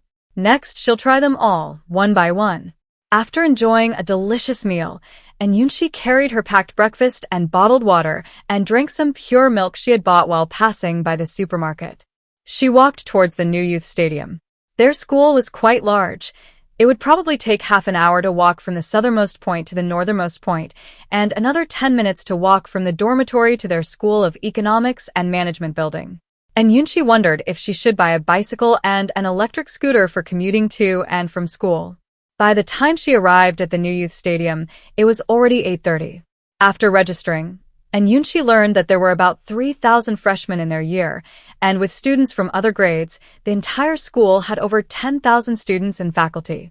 The school's indoor gymnasium certainly couldn't hold that many people, so the opening ceremony was held at the open-air New Youth Stadium. Thankfully, the stadium was large. Otherwise, it wouldn't have been able to accommodate everyone. Entering the stadium area, Yunxi noticed a stage had already been set up directly opposite the entrance. The tall, imposing red backdrop behind the stage was very eye-catching, visible from a distance. Rows of chairs were densely packed from below the stage all the way to a spot not far from the entrance. By this time, quite a few people were already seated. Following the signs, Yunxi arrived at the area designated for freshmen from the School of Economics and Management. She didn't choose a seat too close to the front, but instead found one towards the back of the middle. She placed the breakfast she was carrying on a chair next to her. She took a picture and sent it to the Beautiful Girls Alliance WeChat group. And Yunxi, I'm in the area towards the back of the middle of the School of Economics and Management freshman area. Come find me. Tong Yao. Okay, Song Mingzhu. Let's get going now. Seeing the sun starting to get strong, Yunxi quickly put on the sun-protective clothing she had brought. It wasn't until almost 8:50 that Tong Yao and Song Mingzhu arrived, and she was with them too. Seeing how refreshed she looked and how she had changed her clothes, Yunxi asked, Chuyu, did you go back to shower? Yeah, I sweated from running, so I took a shower. She was a little envious of the girl's self-discipline. Here, your breakfast, eat quickly. After everyone sat down and Yunxi handed over breakfast to Tong Yao and Song Mingzhu. She also gave each of them a bottle of water, including Chuyu. Thank you, Chuyu said succinctly, taking the water. Thank you, Yunxi. Song Mingzhu also thanked her quietly. She had actually brought a thermos filled with water, but her roommate had thoughtfully prepared this for them, so she was naturally very grateful. Wow, Yunxi, you even bought water. So thoughtful. Thank you. Only Tong Yao expressed her gratitude with a surprised and excited expression. And Yunxi, on such a hot day, having a 2-hour meeting under the sun, preparing some water is perfectly normal. Why the surprise? At 9 o'clock sharp, the opening ceremony officially began. First, the host introduced the attending leaders and guests. Then a school promotional video was shown, followed by a warm-up performance. The warm-up program livened up the atmosphere, featuring dance, symphony orchestra music, a medley of songs, and more. Members of the school's classical dance club, students from the Student Symphony Orchestra, and outstanding student singers presented a variety of captivating performances, earning rounds of applause. After the opening performance, everyone stood and sang the national anthem, officially commencing the opening ceremony. Next came a lengthy series of speeches. The principal spoke, followed by representatives from faculty, graduate students, undergraduates, and new students. After the speeches, an awards ceremony was held, recognizing outstanding teachers and students from the previous year. Finally, the opening ceremony concluded with everyone singing Yan Yuan Qing, a song of love for Peking University. The opening ceremony lasted from 9 a.m. to 11 a.m. Held outdoors under the scorching sun for 2 hours, everyone shared one feeling. It was incredibly hot. Many of those with weaker constitutions felt dizzy from the heat. As soon as the ceremony ended, the 4 students in dormitory 303 rushed back to their dorm. Never before had she missed air conditioning so much. Finally I'm alive again. Tong Yao exclaimed suddenly, finally feeling cool after a while from the air conditioning. Song Mingzhu, standing beside her, was speechless. Chuyu glanced at her 2 roommates slumped in their chairs, a little worried about their frail physiques. This is just a meeting while sitting down. What are you 2 going to do during military training? The 2 weaklings exchanged a look, their expressions one of utter despair. Oh God, why is my life so miserable? Why does this military training have to be arranged? Tong Yao started wailing again. You 2 are too weak. You should train properly. Look at me and Yunxi, we're perfectly fine. Chuyu particularly disliked the frail, delicate flower persona and those who turn themselves into sticks to lose weight. She didn't know who started this pale, young and thin aesthetic trend, but in her opinion, it was all unhealthy. Tong Yao, Song Mingzhu, Chuyu, the sports enthusiast, was one thing, but Yun11 was no slouch either. Tong Yao, filled with curiosity, voiced her question. Song Mingzhu also looked over with curiosity. She had originally thought Yun11 was one of those rich young ladies like herself, so why was she suddenly so different? And Yun11 glanced at them indifferently and uttered a few words. I practice martial arts. Martial arts? Like the kind where you can fly over rooftops in TV dramas? Tong Yao was so shocked she almost jumped up. And Yun11? That's too much of an exaggeration. I can't fly over rooftops. At most. And Yun11 paused to think for a moment, then continued. At most, I can beat 3 or 5 people. The 3 of them. The 3 of them looked in Yun11 up and down, at her slender arms and legs, with expressions that said, Don't lie to me. You don't believe me? The 3 of them nodded in unison. And Yunxi glanced around and finally settled on the new mop their dorm had bought. The mop handle was made of wood, about 3 centimeters in diameter, and looked quite sturdy. Seeing that, Yunxi didn't speak, but instead walked behind the door and picked up the mop. The 3 of them looked completely bewildered, wondering what she was going to do. Watch closely, then. They saw Yunxi grasp the mop handle with both hands and casually twist it. Crack, a sound rang out, and the solid wood handle of the mop snapped in two. And Yunxi threw the mop with the broken handle on the ground and looked up to see the shocked expressions on the faces of the three women. Tong Yao's mouth dropped open in disbelief. Now you believe me? The three nodded like chickens pecking at rice.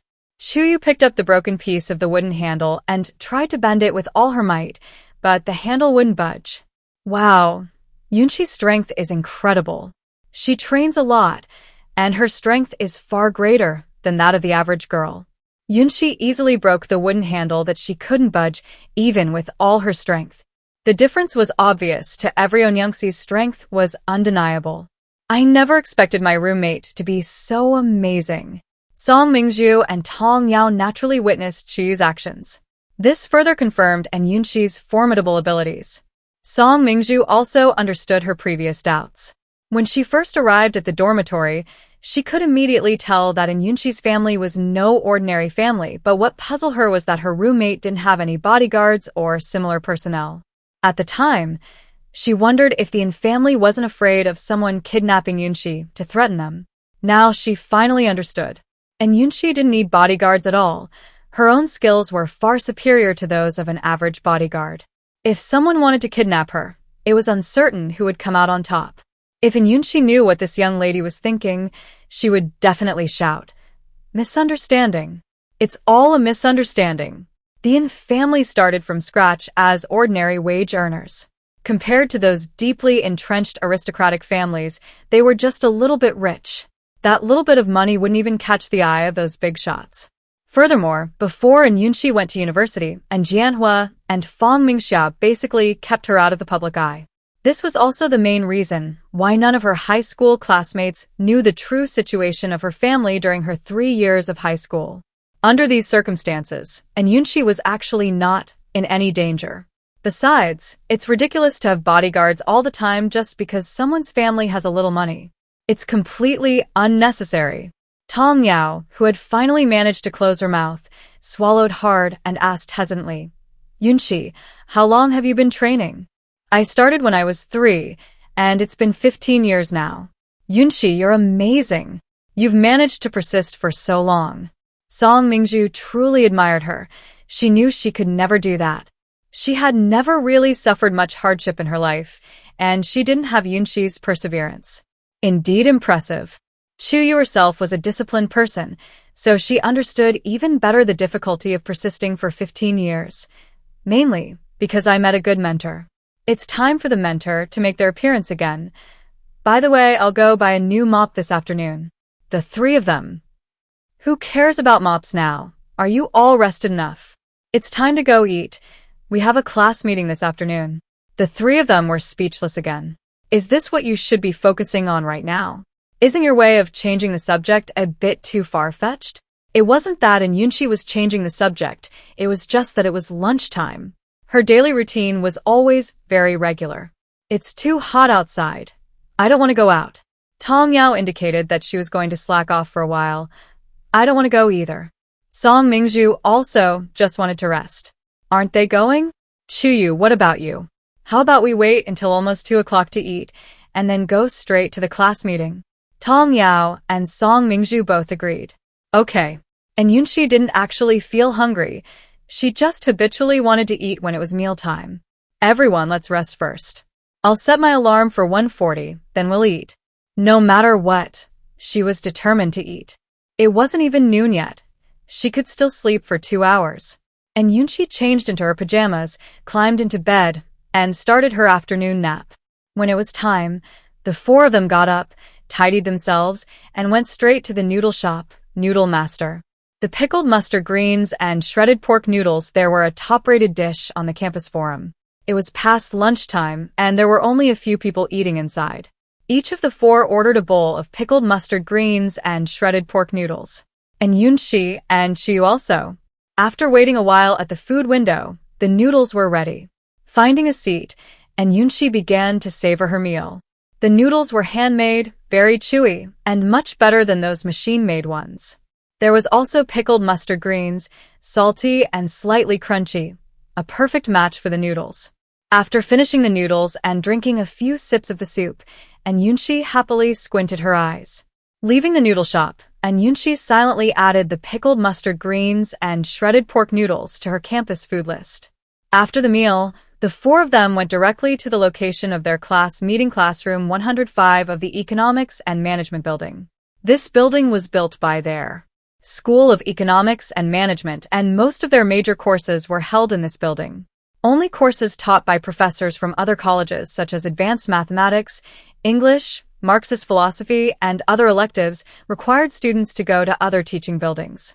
When the four arrived, about 20 people were already seated in the classroom. It was a relatively small classroom with about 50 seats.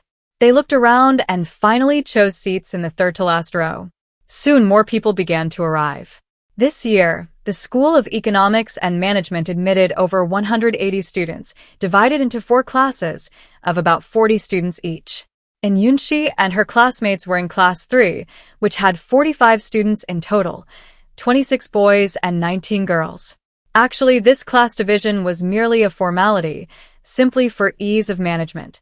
This was because their major initially admitted students under the broad category of business administration, using a 1+3 model. Students took foundational courses in their first year, choosing their specialization in their second year. Specializations included economics, finance, accounting, marketing, and international trade. Many of these majors shared the same foundational courses, so everyone took them together, while the specialized courses were taken separately. In other words, taking dormitory 303 as an example, everyone takes the same basic courses in their first year. After deciding on their major in their second year, students continue to take basic courses together, but their major-specific courses are taken separately. Furthermore, the same course can be taught by different professors. Those professors who are more popular among upperclassmen have courses that require a competitive selection process. If you don't get a spot, and the course is required, you'll have to choose another professor's class. All of this is explained in detail in the admissions guide, and Yunxi has understood it all. The course selection for the previous year's students ended before the start of the semester. They were freshmen and also had to participate in military training, so the course selection system opened at 8 p.m. tonight and would remain open for a week. Soon, all the students in the class arrived. Around 2:30 p.m., 2 people entered the classroom. The younger man immediately started setting up the projector and sound system. After the projector displayed Kyoto University School of Economics and Management 2016 Class 3 welcome meeting, the older man, who looked like a teacher, spoke. "Hello, everyone. I'm your class advisor, Wang Jincheng. You can call me Professor Wang. I mainly supervise graduate students, so I spend most of my time in the new building of the School of Economics and Management. My office address, phone number, and email address are on the screen. Please write them down for future contact." Besides contact information, the screen also displayed a personal profile, and Yunxi glanced at it. A doctorate from a prestigious university, associate professor title, graduate advisor? That resume was indeed very impressive. And Yunxi knew perfectly well that the position of class teacher was probably just a formality. The actual management and tasks were mostly handled by assistants. They likely interacted more with the class teacher's assistant and the counselors of their age group. She took out her phone and photographed the class teacher's contact information. Next, the contact information for Counselor Yang was displayed, and everyone photographed and saved that as well. Because Counselor Yang was the shared counselor for all 4 classes, he didn't attend the class meeting. Since they had already met him, the students didn't seem to care much. Finally, there was the class teacher's assistant, Wang Ke, a first-year graduate student, the same guy who had come in to adjust the projector and speakers earlier. He was fair-skinned, refined, and wore black-rimmed glasses, making him quite likable. Wang Ke began with his customary self-introduction, then proceeded to explain the important information for new students. This included the total credit hours required for the 4-year undergraduate program and their composition, course selection schedules and related information, where to buy textbooks and how to save money, specific requirements for physical education class attendance, and the arrangements for military training. He even shared information about the best dishes in the cafeteria and nearby entertainment options, including places to eat, drink, and stay up all night. This down-to-earth approach was well received by the students. His humorous and engaging speaking style also elicited bursts of laughter from the classroom. Next, it was time for the students to introduce themselves. Starting from the first row, students took turns introducing themselves from left to right. Hello everyone, my name is Ling Wei from Nancheng City, Sichuan Province. I like sports, especially basketball. Hello everyone, my name is Zhang Shulan from Nanjing, the ancient capital of 6 dynasties. I like music and can play the piano. Hello everyone, I'm Jing Dongyuan from Northeast China. Welcome to my hometown, the Ice City, to see the ice sculptures in winter. My name is Lin Mo from Jiangcheng, Jiangxia Province. I like traditional Chinese painting and hope to become friends with everyone. Hello teachers and classmates, my name is Qin Jiejia from Huaqing City, Guangdong Province. I like traveling and food. Please give me your guidance. Soon it was the turn of the girls in dormitory 303. When Chi went up, it caused a cheer from the girls. The boys, however, felt a mix of emotions. It was bad enough that there were more boys than girls in the class, but now a girl even more handsome than the boys was competing with them.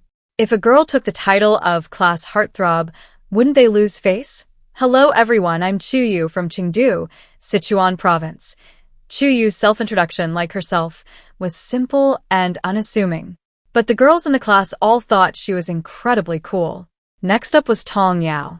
Hello everyone, I'm Tong Yao from Suzhou, Zhongbei Province. I also enjoy traveling and good food, but my biggest hobby is making friends. Feel free to chat with me. Tong Yao, with her exceptional social skills, could easily get along anywhere. Her delicate features and cheerful personality made her genuinely likable. When Song Mingzhu came on stage, a chorus of gasps filled the classroom, especially the boys, who couldn't resist such a sweet, delicate-looking girl. She was so incredibly alluring, wasn't she? Plus, Song Mingzhu's wealthy heiress aura made her even more captivating. Hello everyone, my name is Song Mingzhu, a local from Beijing. I hope you'll all take care of me in the future. While the other students might not know, the few in dormitory 303 all did. This person was two-faced. On the outside, she appeared as a delicate, innocent little flower, but inside, she was a proud young lady from a wealthy family. When Yunxi finally came on stage, she caused another small stir. Hello everyone, my name is Yunxi from Yunzhou City, Nanling Province. I hope we can become friends. Her self-introduction was rather simple. With over 40 people in total, each giving a brief introduction, they probably wouldn't even remember each other's names, so there wasn't much to introduce. There's plenty of time later to get to know these classmates and understand their personalities and character. There's no rush. After returning to her seat, Yunxi overheard her classmates whispering among themselves. We have 2 stunning beauties in our class. They could easily be on the school beauty list. I think so. And that's you. Maybe he'll be on the school heartthrob list? Can girls be on the school heartthrob list? So what? As long as they're handsome. Exactly. I'll definitely vote for him. Me too. Me too. Count me in. There are 2 more beauties. It's a matter of honor for the School of Economics and Management. They have to be on the list. I heard they're in the same dorm. Wow. 3 such good-looking girls in one dorm. I'm so envious. The other one is pretty good too, a real beauty. Are the dorms assigned based on looks? And Yunxi, who heard everything perfectly. Sometimes having too good hearing isn't necessarily a good thing. As students of one of the top 2 universities in the country, is it really okay for you to be so gossipy? After a lengthy self-introduction session, it was time to elect class officers.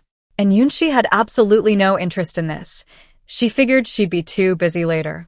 The other 3 didn't either. They were all people who disliked trouble. After a simple election, everyone voted for several positions, including class monitor, youth league secretary, academic representative, arts and culture representative, and sports representative. Then, Wangke led a few boys to the logistics warehouse to bring over the class's military training uniforms.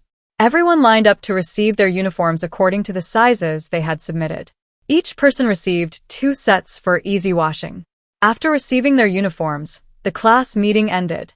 Before the meeting adjourned, The class monitor encouraged everyone to create a WeChat group. Once everyone joined, the group was named Class 3, 2016, School of Economics and Management.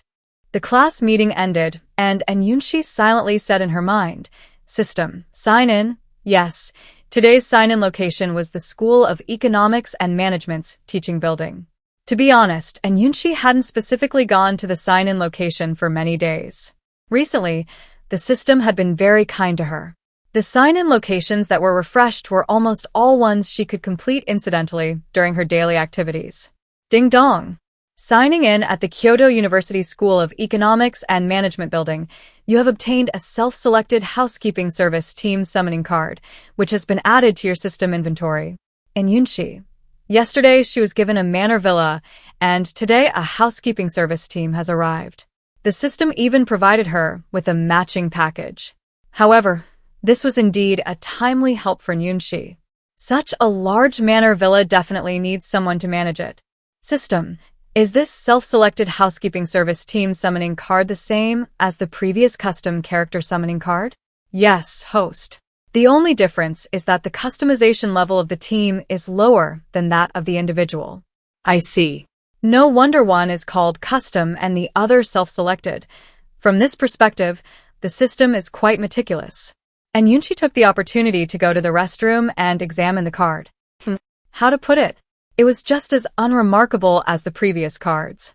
But thinking about its powerful functions, Yunxi instantly found it incredibly beautiful and adorable.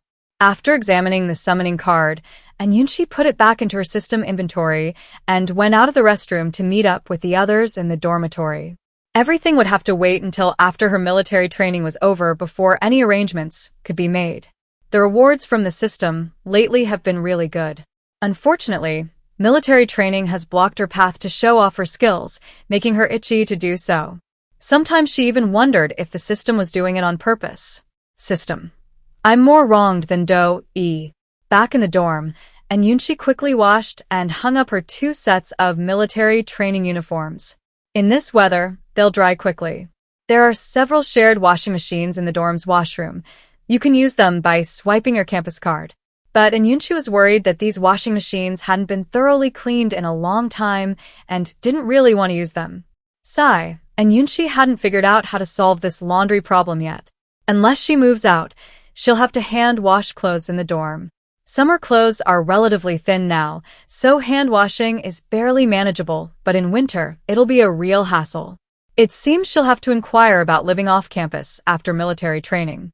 If her purple cloud immortal abode had electricity and sunlight, she might have even put 2 washing machines inside. Thinking about the electricity problem, Yunxi suddenly remembered that she seemed to have collected quite a bit of technology and research data during her time in the apocalypse. Many of these advancements are far more advanced than what we live in now.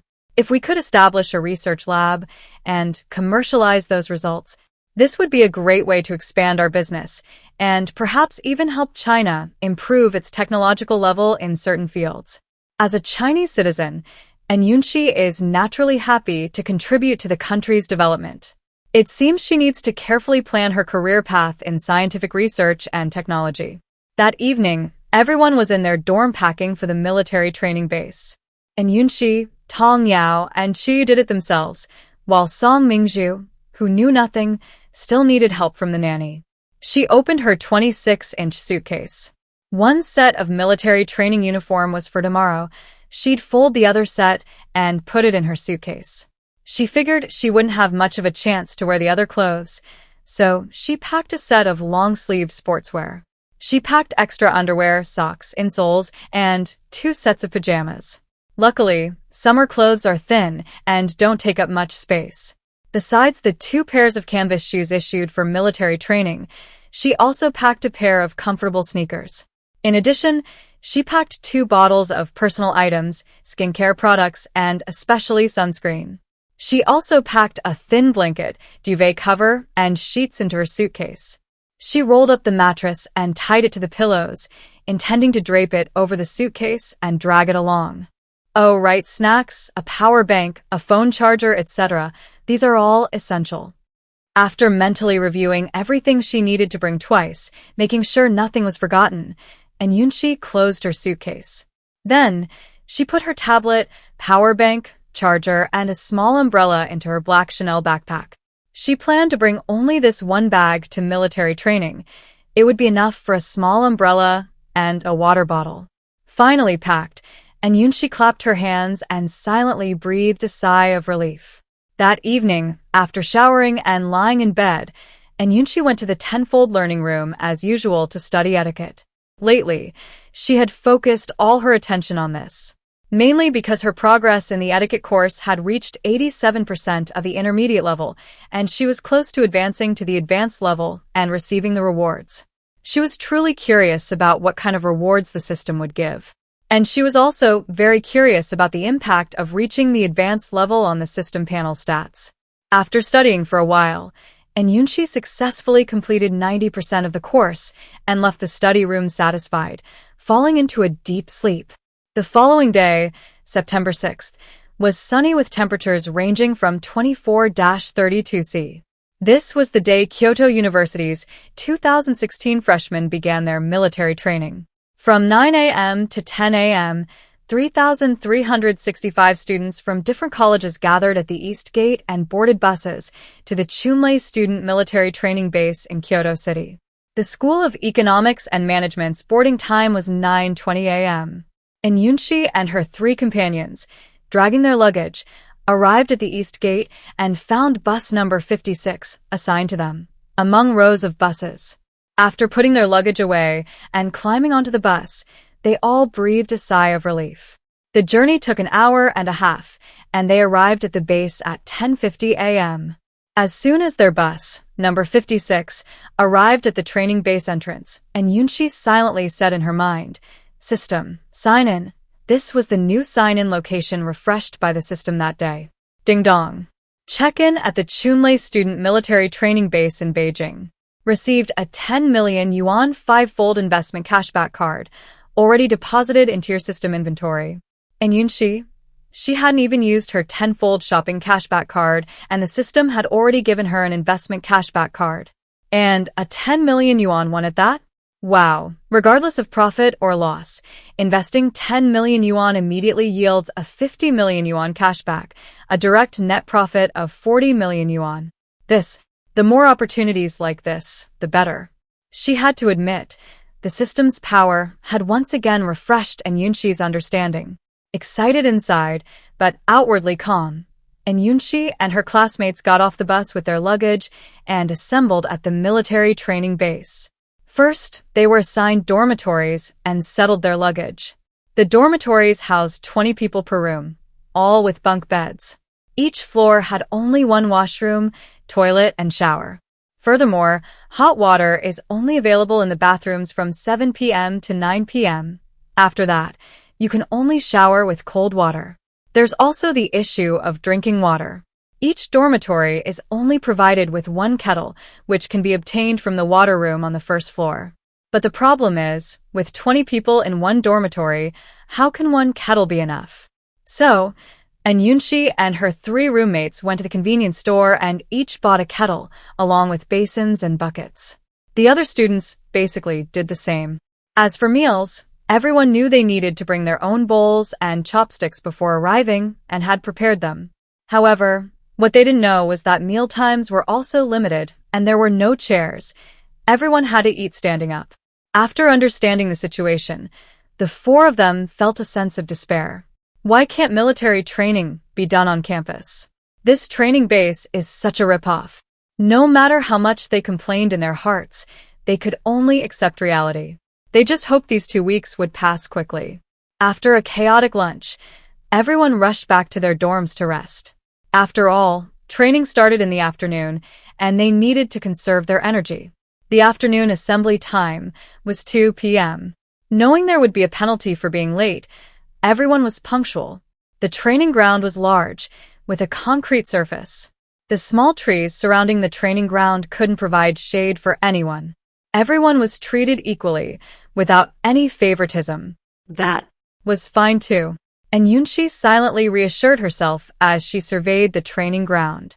And Yunxi and her 3 companions quickly found their assigned area, the 7th Company, and stood in formation.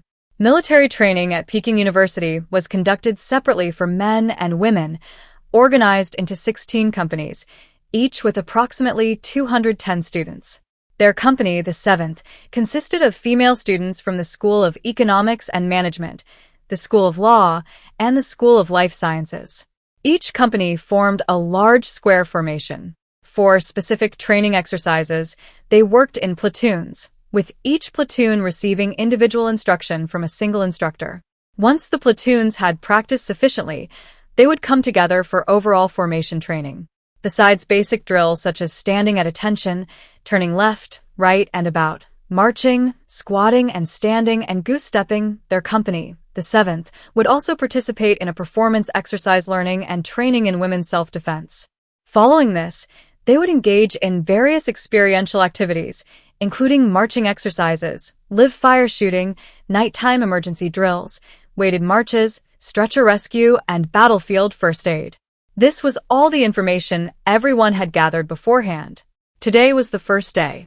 First, there was a launch ceremony, then they learned to stand at attention, standing for an hour under the sun, followed by separate training sessions led by the instructors. And Yunxi and her classmates were mostly from Class 3 of the School of Economics and Management, with the remaining small group coming from the School of Life Sciences. The afternoon training mainly focused on basic movements like standing at attention, at ease, right dress, turning left and right, about face, squatting and standing up, and straddle stance. These were all easy for Yunxi. Except for the strong sun and excessive sweating, everything else was fine. After dinner, back in the dorm, Tong Yao and Song Mingzhu were completely exhausted and unable to move. Come on, hurry up and line up for a shower, or there won't be any hot water. And Yunxi grabbed her things and gave them a friendly reminder. Hearing there was no hot water, the two quickly got up, dragging their tired bodies, and followed in Yunxi and Chuyu to line up. Fortunately, there weren't too many people showering yet, and they got a spot after waiting a few minutes. The 4 of them each went into a stall and had their hair and body washed in one go, which took about 20 minutes. After showering, she still had to do laundry. The military training uniform wasn't too dirty, except for the sweat, and Yunxi soaked it in water and laundry detergent as soon as she took it off her shower. The time allotted for scrubbing after washing her hair and showering was just right. It only took a few minutes. Returning to her dorm feeling refreshed, and Yunxi felt completely comfortable. Chuyu was in a similar state. This afternoon's exercise wasn't even as intense as her usual workouts. In fact, most girls at Peking University have average physical fitness. After all, they're usually quite focused on their studies. People like Yunxi and Chuyu are a tiny minority. And Yunxi has a special advantage, plus she's practiced martial arts since childhood. Chuyu, on the other hand, loves sports and has strong self-discipline and a consistent workout routine. Anyway, only these 2 out of the 20 people in their dorm seem completely unaffected. Everyone envies them, but knows they can't achieve what they've done. Lying in bed, and Yunxi took out her tablet, logged in with her student ID and password, and began considering course selection. The course selection system had opened last night, but all 4 of them in her dorm had been busy packing and worrying about military training, completely forgetting about it. And Yunxi only suddenly remembered today during the military training launch meeting. She was worried that some of the courses she wanted would already be full. But when she logged into the system, thankfully, they were all there. She guessed that many others had forgotten as well. Have you all selected your courses? And Yunxi reminded her. No. Oh no, I forgot. Can we select them now? And Yunxi's expression was somewhat complicated. So it wasn't just their dorm 303. The entire class of girls hadn't selected their courses yet. Not a single one of them was reliable. Hurry up and choose. Professor Zhang Lin's economics course is almost full. And Yunxi whispered to the girls in room 303. Luckily, their beds were together, providing a quiet space to talk. Upon hearing this, the 3 girls quickly grabbed their phones and tablets. And Yunxi then used her phone to access the undergraduate curriculum for the School of Economics and Management. The class schedule at Peking University is as follows. The earliest class starts at 8 a.m., Each class is 50 minutes long, with a 10-minute break between classes, for a total of 4 classes in the morning. Afternoon classes start at 2 p.m., also 4 classes, and evening classes start at 7 p.m., also 2 classes. Of course, university is different from high school in that you don't have to study from morning till night. It depends on your course selection. You might have classes from morning till night today, only 2 tomorrow, and even none the day after. As for self-study periods, the school doesn't schedule them. It's mainly up to self-discipline. And Yunxi reviewed the requirements of the plan while selecting courses on her tablet. First, she prioritized required courses, especially those with only 1 or 2 available time slots. All other courses had to give way to these. The required course, economics, was worth 4 credits, with 4 class hours per week, divided into 2 sessions. There were 2 professors offering this course. And Yunxi chose Professor Zhang Linha's class, scheduled for Tuesday afternoons, periods 1 to 2, and Wednesday afternoons, periods 3 to 4. Advanced Mathematics, 5 credits, also 4 class hours per week, divided into 2 sessions. This course is taught by professors from the School of Mathematics. And Yunxi checked the schedule and chose Professor Zhou Yang's class. The time slots are Tuesday mornings, periods 3 to 4, and Thursday mornings, periods 1 to 2. The third course, Linear Algebra, 4 credits, for class hours per week. And Yunxi chose Monday mornings, periods 1 to 2, and Wednesday afternoons, periods 1 to 2. There's also a career planning course, designed for freshmen in the School of Economics and Management. It's only 1 credit, but requires 3 class hours. It's a bit of a ripoff, but it's a required course, scheduled for Monday afternoons, periods 1 to 3, so she had no choice. Overall, the required major courses in the first semester of freshman year are relatively basic. There are few major-related courses. Besides economics, advanced mathematics, and linear algebra, the others are mostly foundational courses. Regarding this point, senior student Wang Ko, the class advisor and teaching assistant, explained, the main reason is that the first semester involves military training and the freshmen need time to adjust. In the second semester of their freshman year, the number of major-related courses will increase. And Yunxi wasn't too concerned about this, as she had already learned quite a bit of related professional courses through the systematic curriculum. Finance was her chosen major and direction from the beginning, and she had already mastered a considerable amount of related professional knowledge. The school's course schedule didn't significantly affect her learning progress. On the contrary, the fewer courses the school arranged, the more free time she had, and the faster she could progress in the systematic courses. Once these required professional courses were selected, the rest was simple. She could just choose according to her available time. Required general education courses: English, ideological and moral cultivation, computer science, and physical education. These are all mandatory. This semester, and Yunxi chose aerobics for physical education. There were also elective courses in general education. And Yunxi chose 2. Documentary film and feature writing and public finance. After looking at the course descriptions, they seemed quite appealing, and she was somewhat interested. Both courses were scheduled for the evenings, so they didn't conflict with her major courses in any way. This means Yunxi will have a total of 26 credits this semester. After selecting all her courses and submitting the application, Yunxi realized that all her chosen courses were concentrated between Monday and Thursday. She had no classes on Friday. Wouldn't this give her 3 free days from Friday to Sunday to do other things? Yunxi thought for a moment and then clicked submit. This course selection strategy could be continued in the future. As long as there are no required major courses on Friday, she should try to avoid selecting other courses on Fridays as well. This way, she would have an extra day of free time, which she could use to make many other arrangements.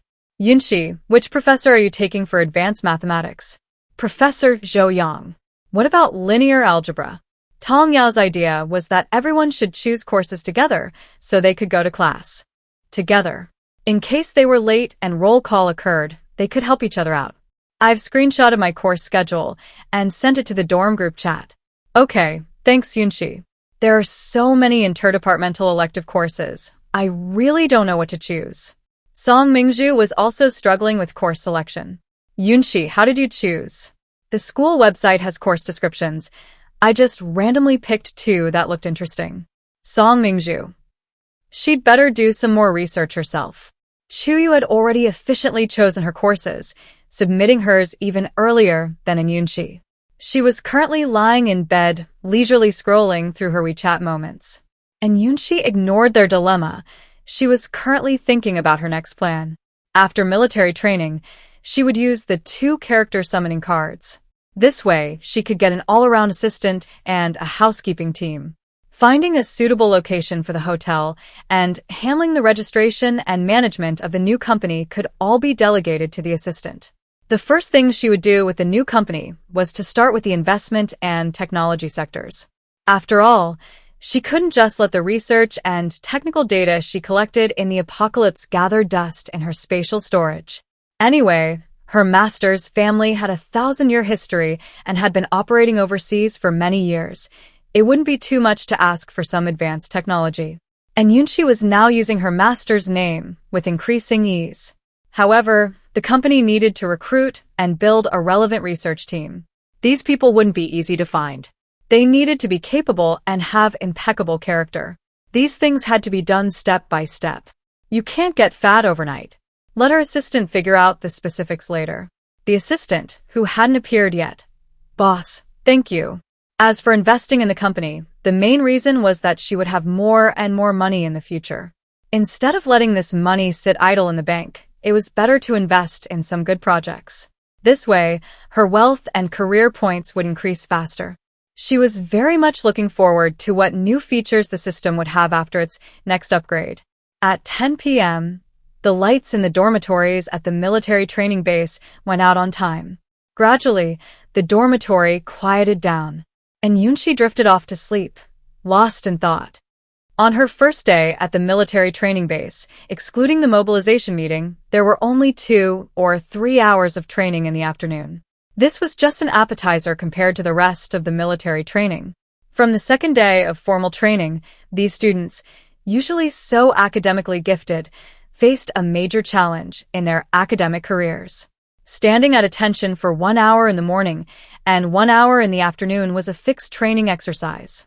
Standing at attention on the concrete training ground under the scorching sun was truly unbearable. On the first day of formal training, 2 girls fainted during the standing at attention exercise. Even worse, there were frequent emergency nighttime assemblies throughout the training.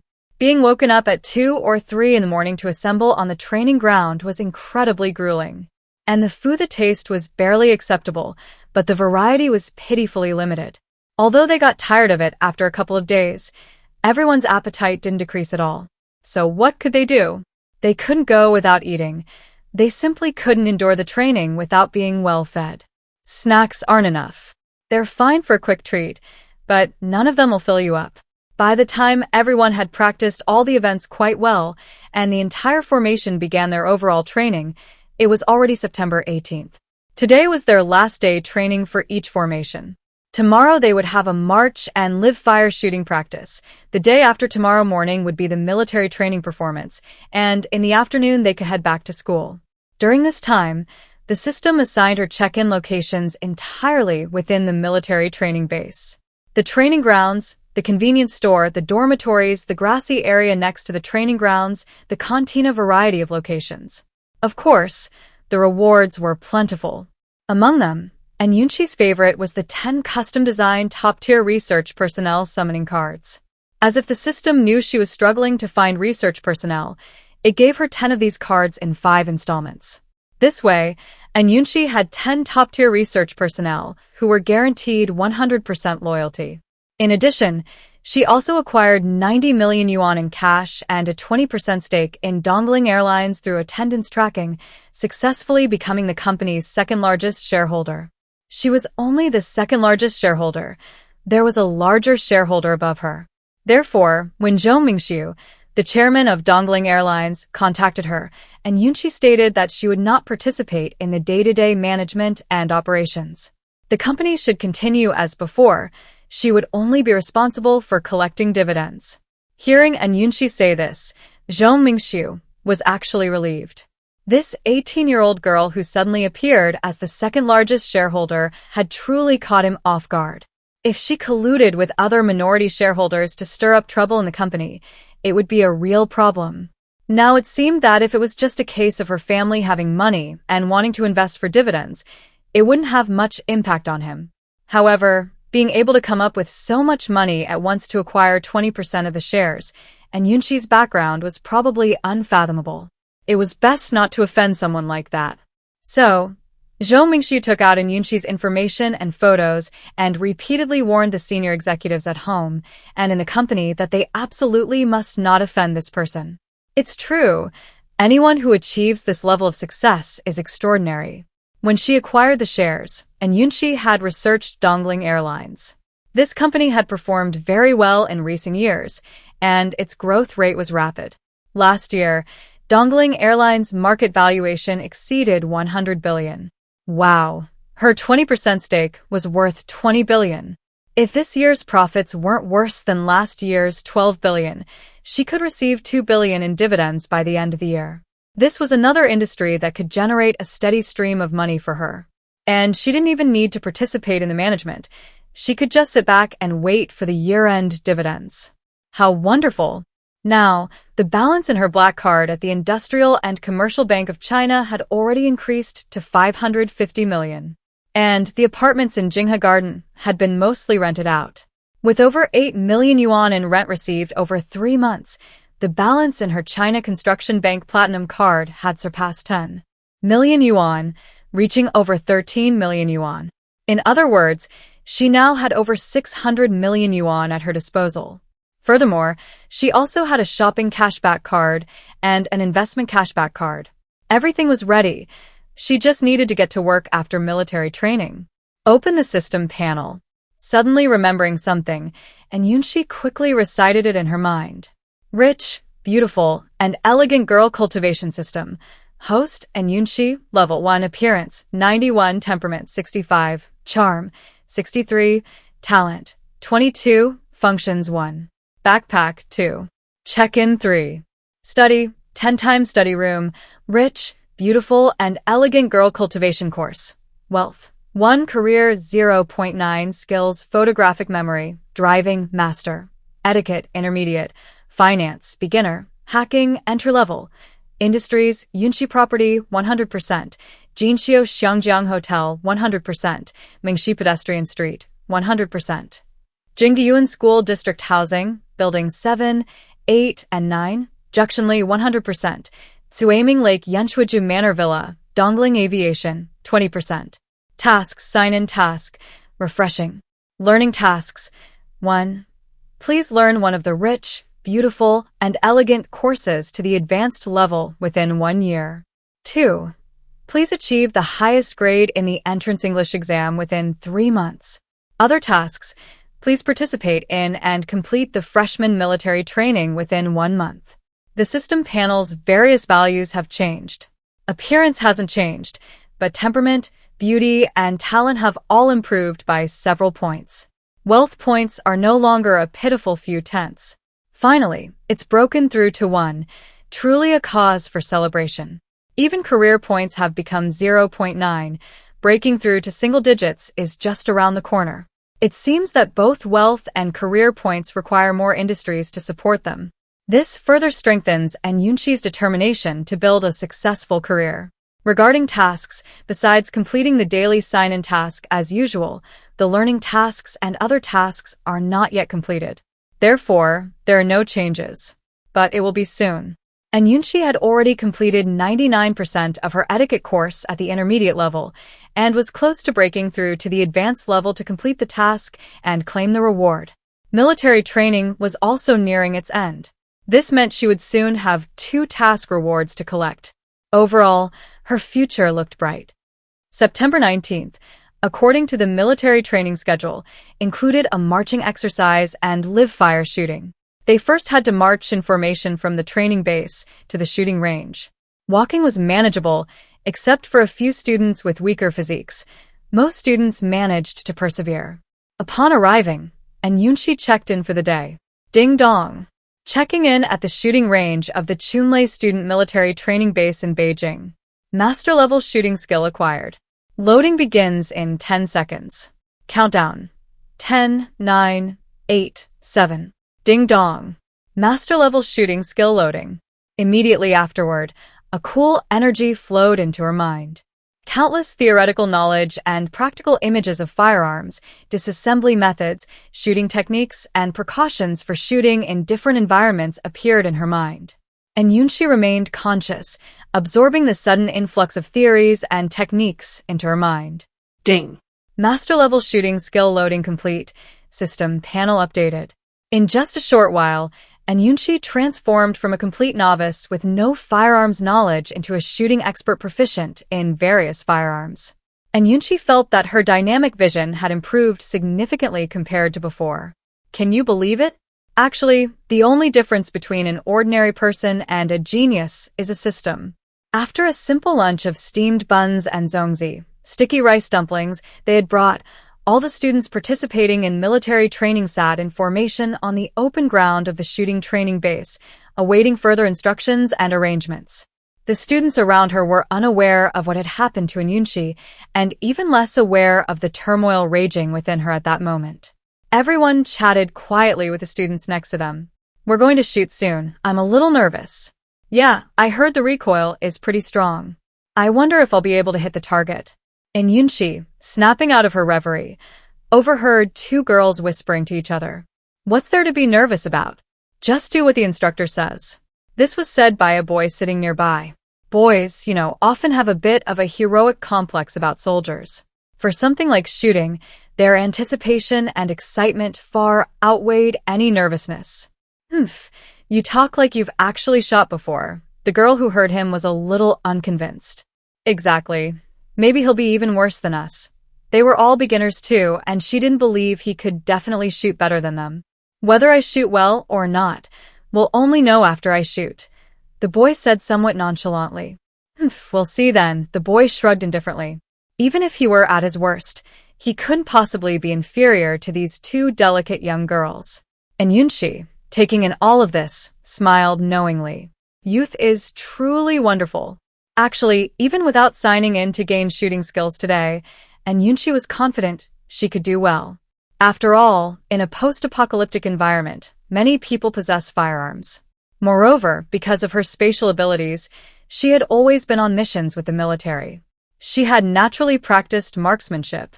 While she couldn't compare to soldiers, she was certainly much better than ordinary people.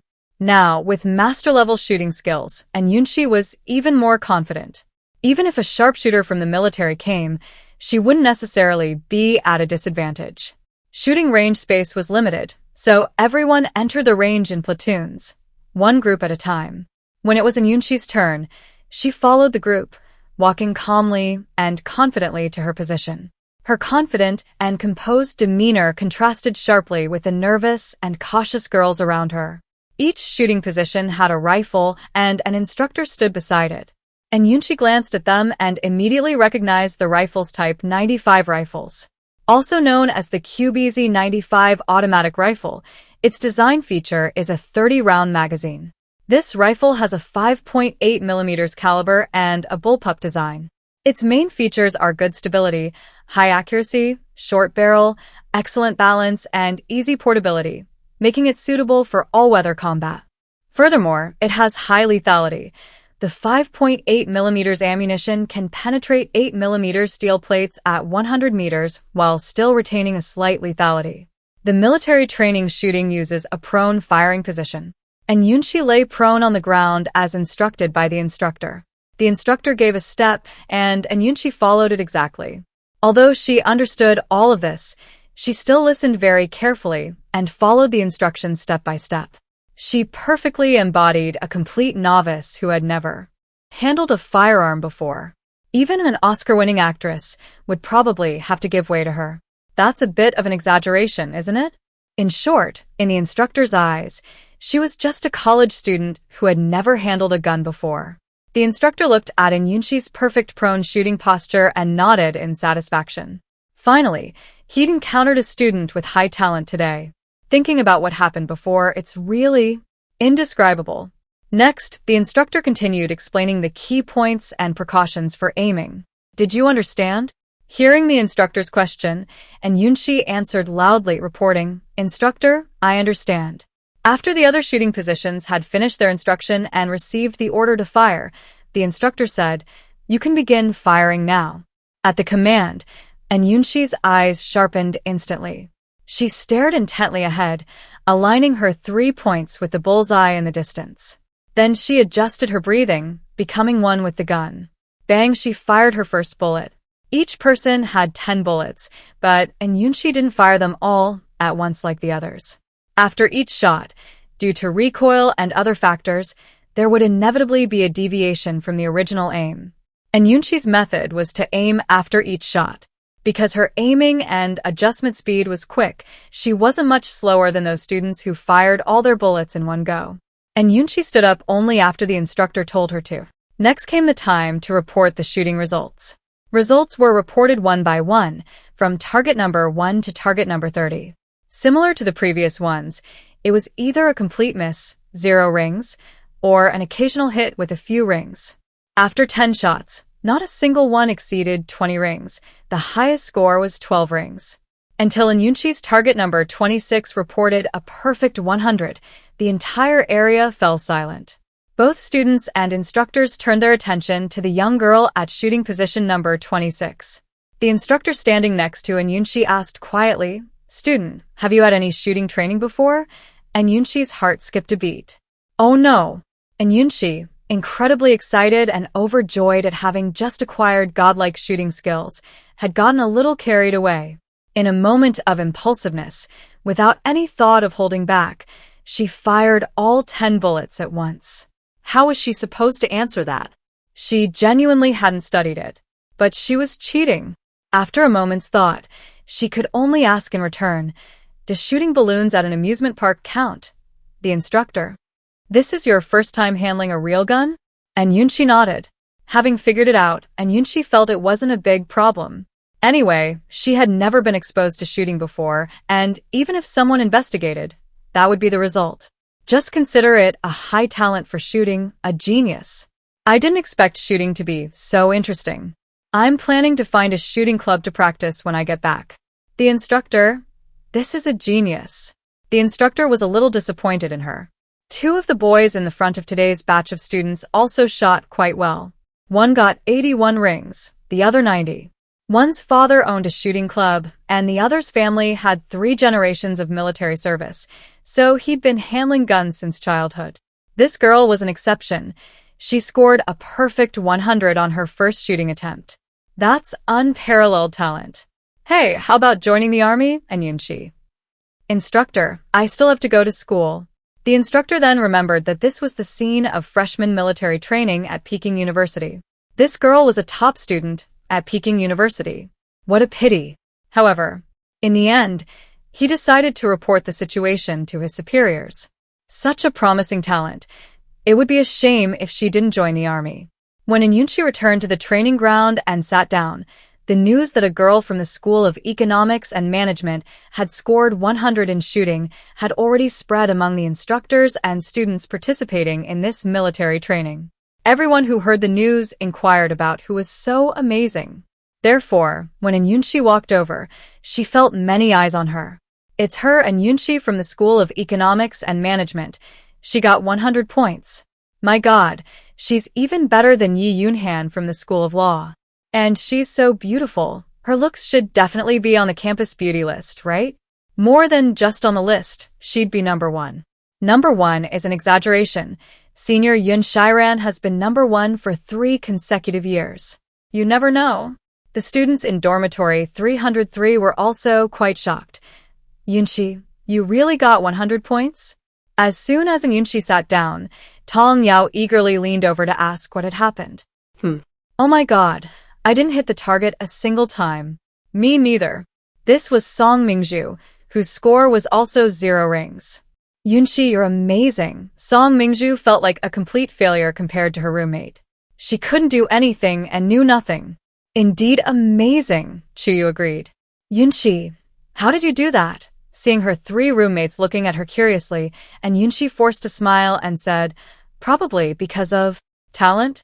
The 3 of them. Everyone. By the way, I think shooting is really fun. I'm planning to find a shooting club to practice. Do you guys want to join?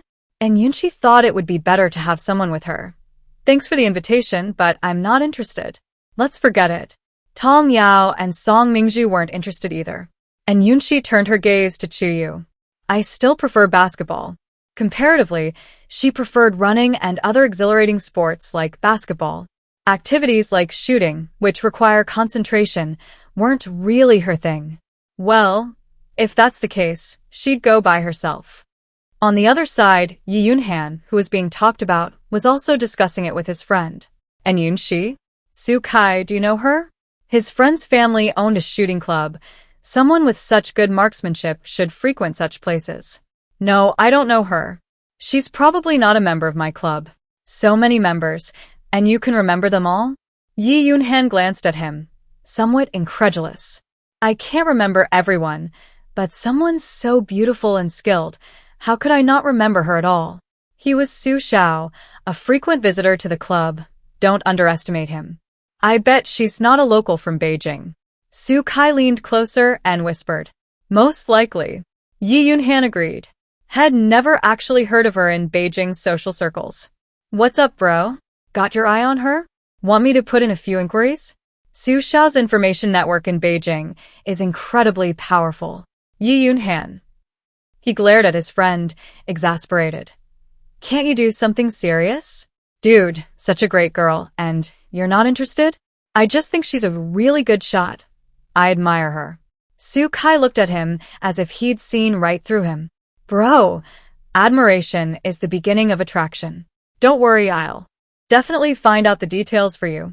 No need, don't worry about it. Su Kai couldn't stand this guy's serious expression. If you won't let me inquire, I'll find out privately, okay? Don't thank me too much later. And Yunxi was unaware of this wave of gossip about her. Even if she knew, she probably wouldn't care too much. This was a master-level skill she earned through her strength in daily check-ins.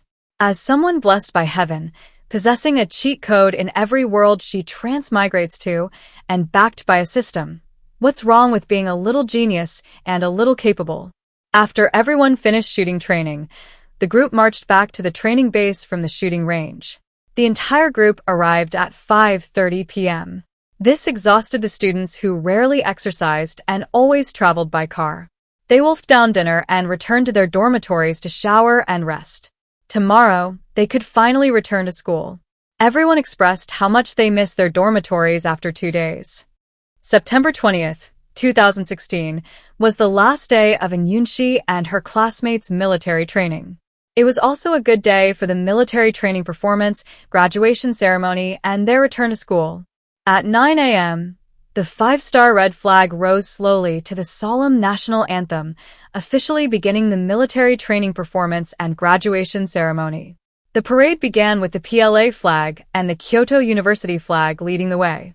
Accompanied by the rhythm of the People's Liberation Army anthem, the students participating in military training marched past the reviewing stand in 16 formations, their steps synchronized and their slogans resounding. The 2 weeks of training had clearly paid off. They looked quite impressive at first glance. Following this was a military training results demonstration. From military boxing to dagger drills, from self-defense to long staff techniques, from combat skills to various formation changes. Different events and different techniques were showcased in turn. Each company demonstrated the results of their training over this period. And Yunxi and her team's company, the 7th company, demonstrated women's self-defense techniques. Following the instructor's commands, they executed the movements neatly and powerfully, which wasn't actually difficult for everyone who had been training for so long. In the final tactical training, students, rifles in hand, practiced maneuvers such as crossing fire hoops, crawling, and overcoming obstacles, bringing the final performance to a climax.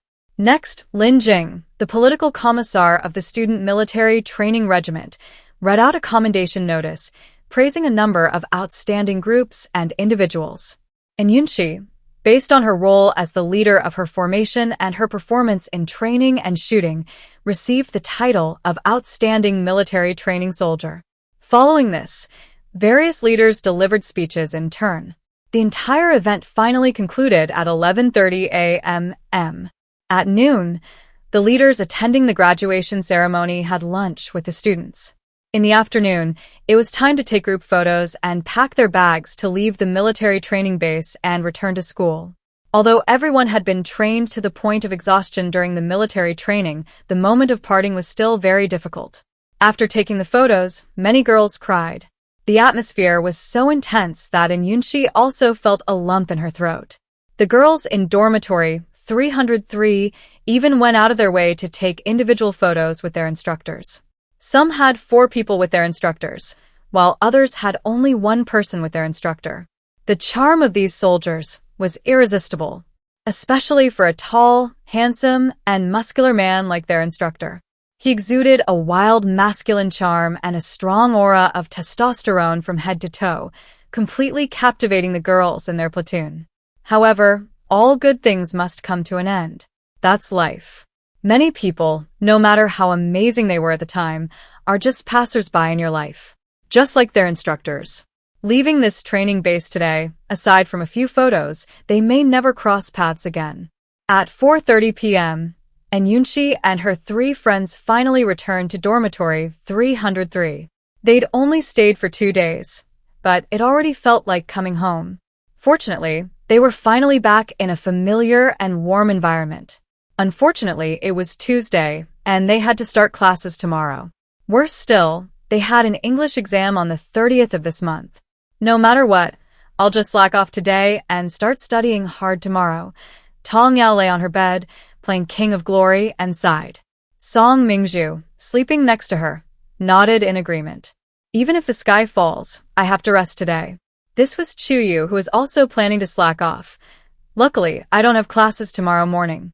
And Yunxi glanced at her schedule, and her mood immediately brightened. Huh? Let me check mine. Thank goodness. No classes in the first 2 periods, but I have classes in the 3rd and 4th. Just as Tong Yao exited the timetable interface, ready to continue playing her game, she looked up and saw Song Mingzhu's slightly resentful gaze. Mingzhu, you have class in the 1st period?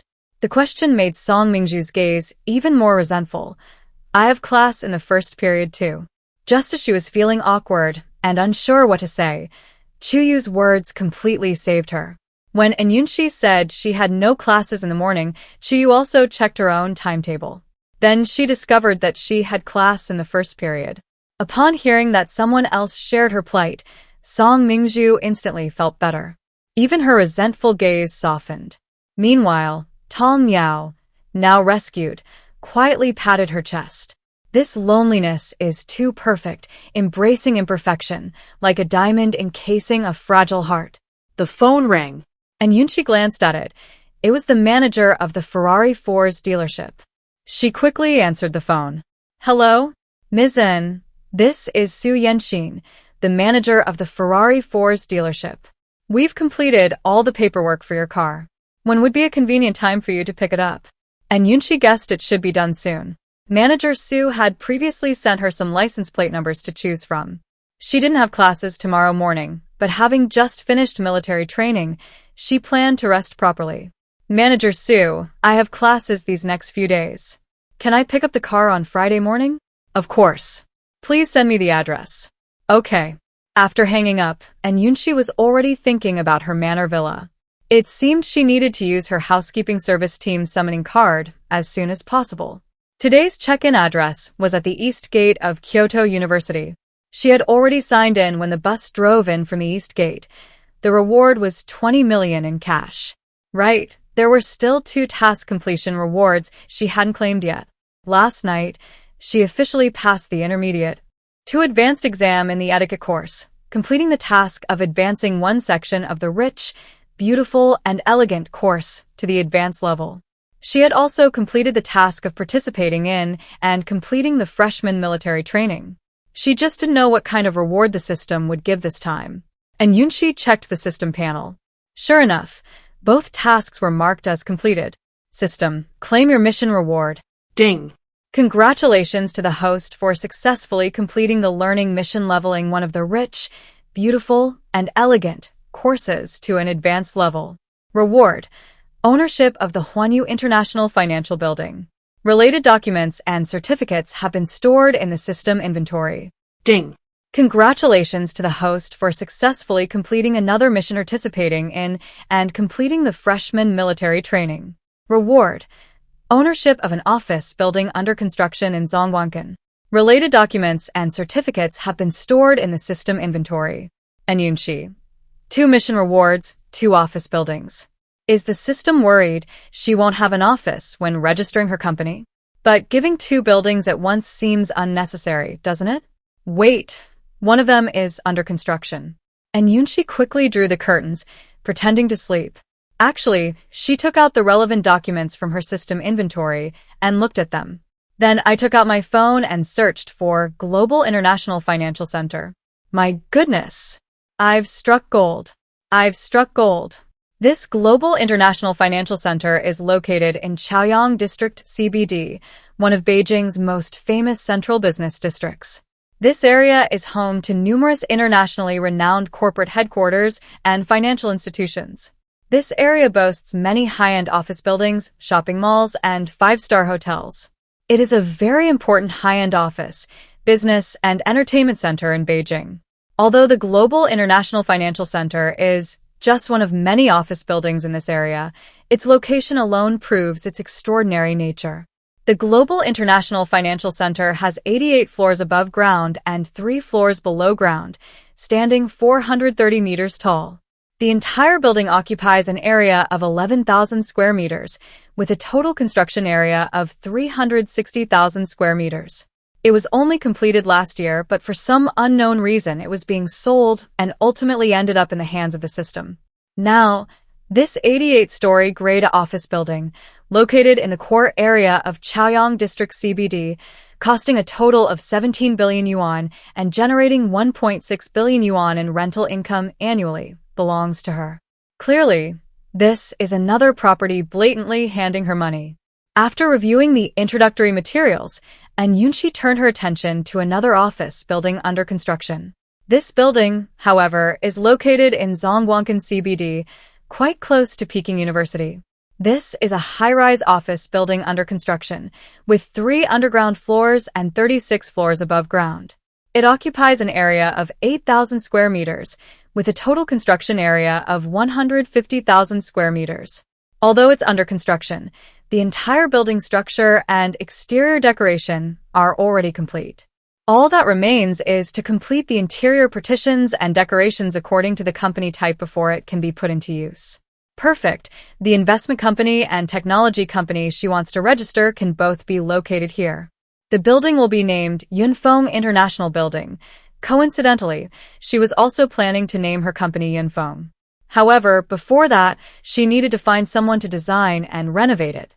It seems it's time to summon her all-powerful assistant. And Yunxi took the custom character summoning card from her system inventory. She asked herself uncertainly, "System, how will this person appear after using the summoning card? What if they just appear out of thin air next to her? That would be a disaster." After the host uses the summoning card, the person will report to the city designated by the host within 1 week. That's good.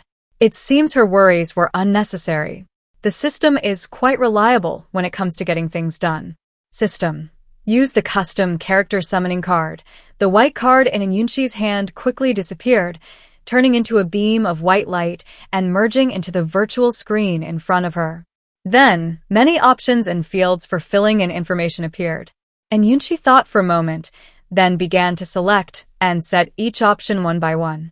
Personnel type: business, all-round assistant. Gender: female. Age range: 25 to 45 years old. Areas of expertise: investment, management, negotiation. Reporting location: Beijing.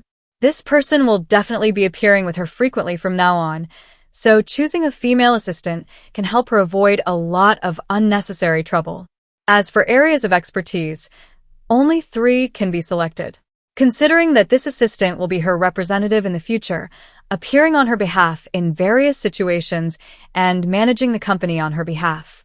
Therefore, she chose 3 options: investment, management, and negotiation. These were the most suitable options after careful consideration. After setting all the custom information, and Yunxi clicked confirm. Ding. Congratulations to the host for successfully using the custom character summoning card. Character summoned, Yang Wei. The summoned character will report to Beijing within 1 week. Ding. Congratulations to the host for successfully summoning a subordinate for the first time. System update patch, loading new features shortly. Update starting, countdown 59 minutes and 55 seconds. Wait, you can update patches? Wow, she'd learned something new. The system was updating. The results would be available in an hour. So, Yunxi took out the self-selected domestic service team summoning card. After using it, many options appeared on the virtual screen. However, unlike summoning an individual, teams appeared in groups. Although there were many options to choose from, the number of people and their specialties in each group were fixed and could not be changed. In other words, Yunxi could only choose between Group A, Group B, or Group Q, but she couldn't customize the specific configurations within each group. This, it seems, is the difference between self-selection and customization, and Yunxi spent 10 minutes browsing through the personnel configurations and specialties of all the options. Finally, she chose Group B. Group B's service team consisted of 12 people, including 1 household butler and 1 business butler, 3 chefs, 1 specializing in Chinese cuisine, 1 in Western cuisine, and 1 in pastries.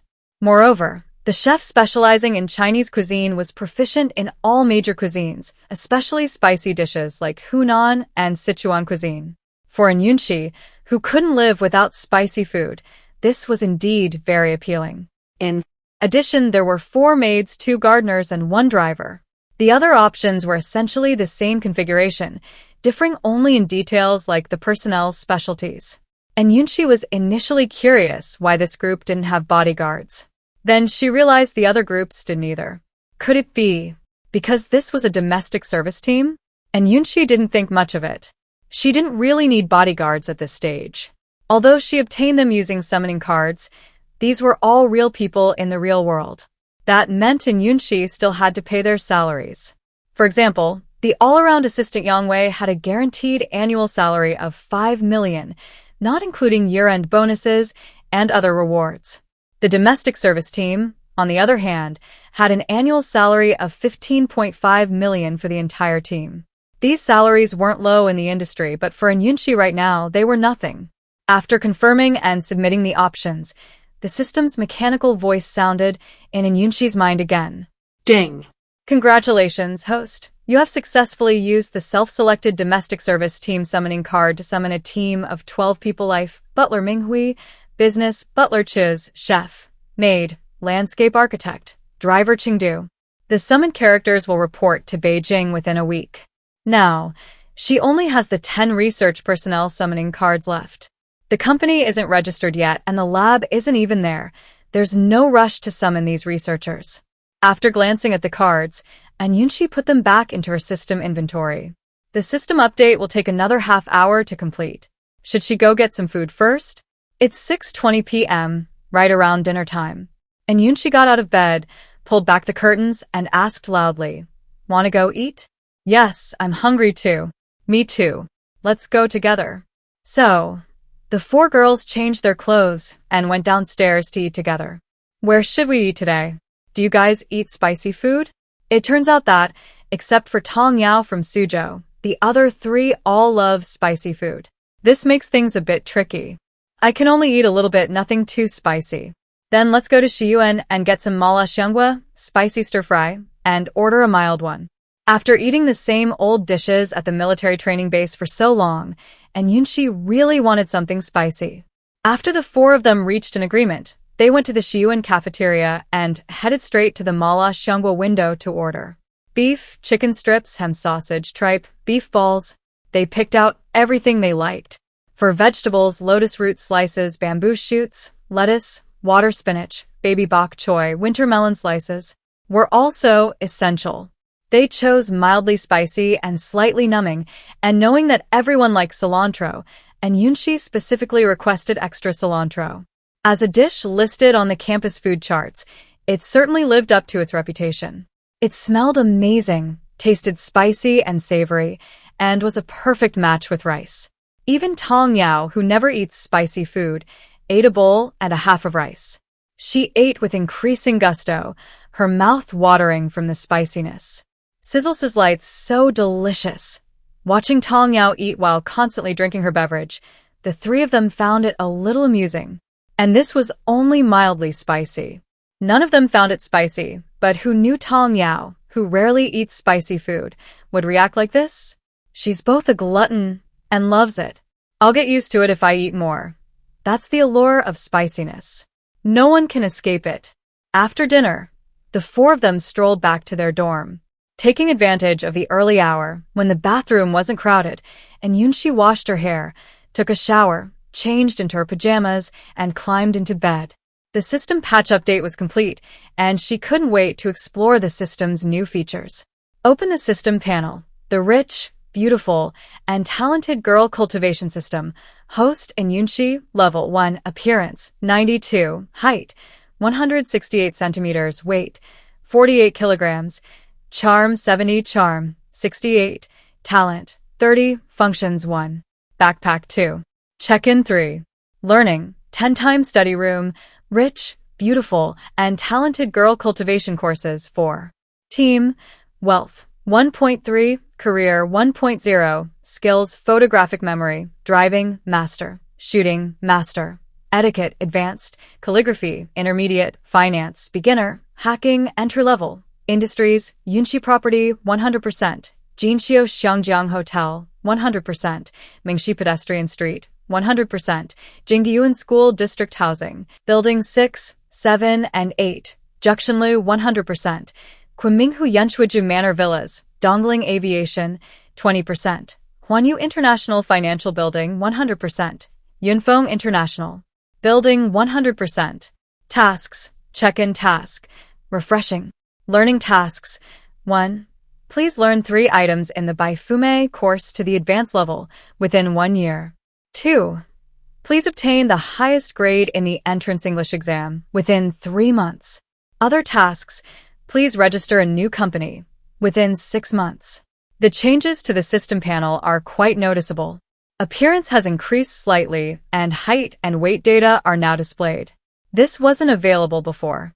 In addition, the values for temperament, charm, and talent have all significantly improved. And Yunxi had also wondered why her original stats, aside from her looks, were so low. In the ancient world, she was, after all, a young lady from a prestigious family.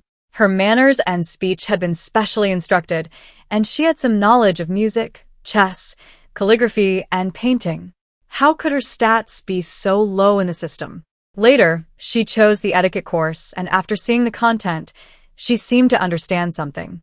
This system was probably based on the current world's context. Ancient etiquette was just one component of the etiquette course. Furthermore, and Yunxi deduced that her previous abilities, if not listed in the skills section of her personal information, had negligible impact on her stats. Once listed, the stats would change. Moreover, reaching the advanced level seemed to be a watershed moment. This was confirmed by the significant increase in her temperament, charm, and talent stats after she reached the advanced level in etiquette and directly received an initial intermediate level rating after choosing the calligraphy course. Therefore, Yunxi decided to prioritize at least one of the 3 courses she was already at a certain level in. On the one hand, this would allow her to quickly reach an advanced level and obtain system rewards. On the other hand, it would also help her quickly improve her various stats. The so-called rich, beautiful, and talented development system was designed to cultivate her towards all-around improvement. Clearly, after this period of exploration, Yunxi's understanding of the system had increased significantly.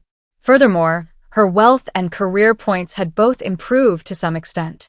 In the task section, after completing the first 2 tasks, another task appeared, to learn 3 aspects of the rich, beautiful, and talented course to an advanced level and register a new company. She had already learned etiquette to an advanced level. Learning 2 more of the 3 courses to an advanced level would complete this task. As for registering a new company, that was already part of her plan. Completing the task was just a side effect.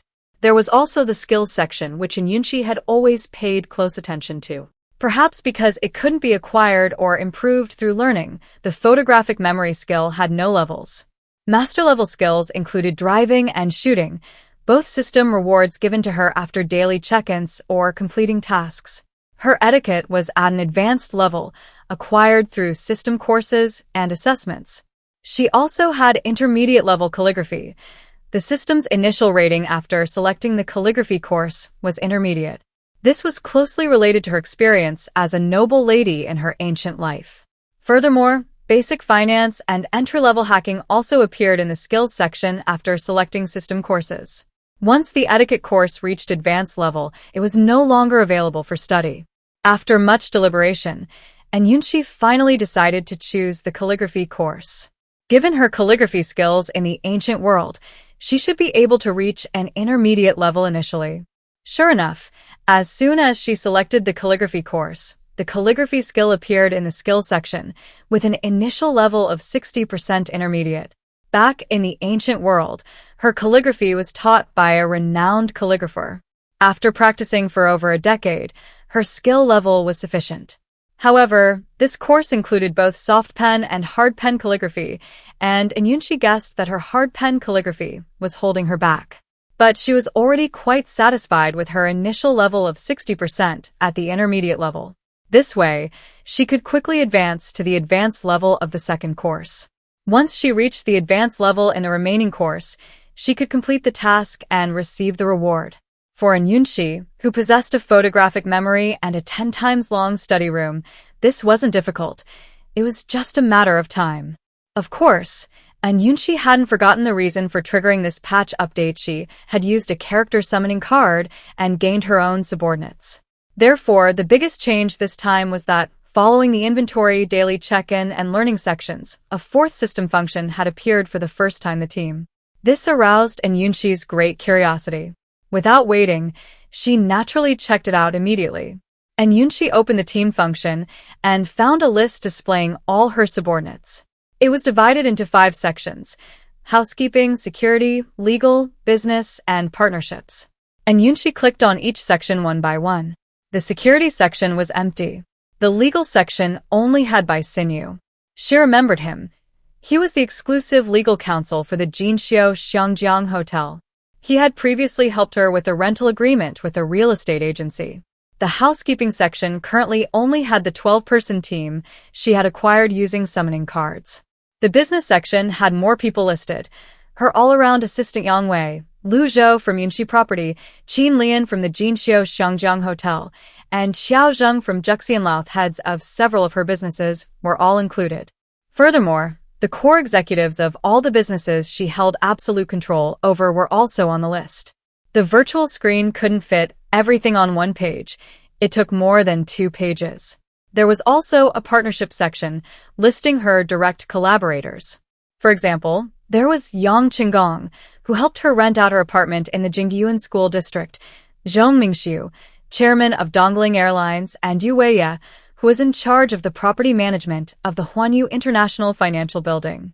These weren't her subordinates, but merely business partners. Yunxi tried clicking on the details of one of the people in the list. A panel displaying personal information appeared before her.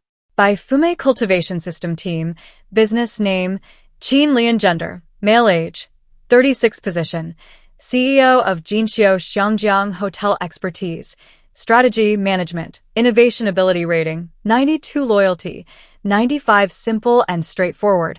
Yunxi immediately understood what these numbers represented. Yunxi.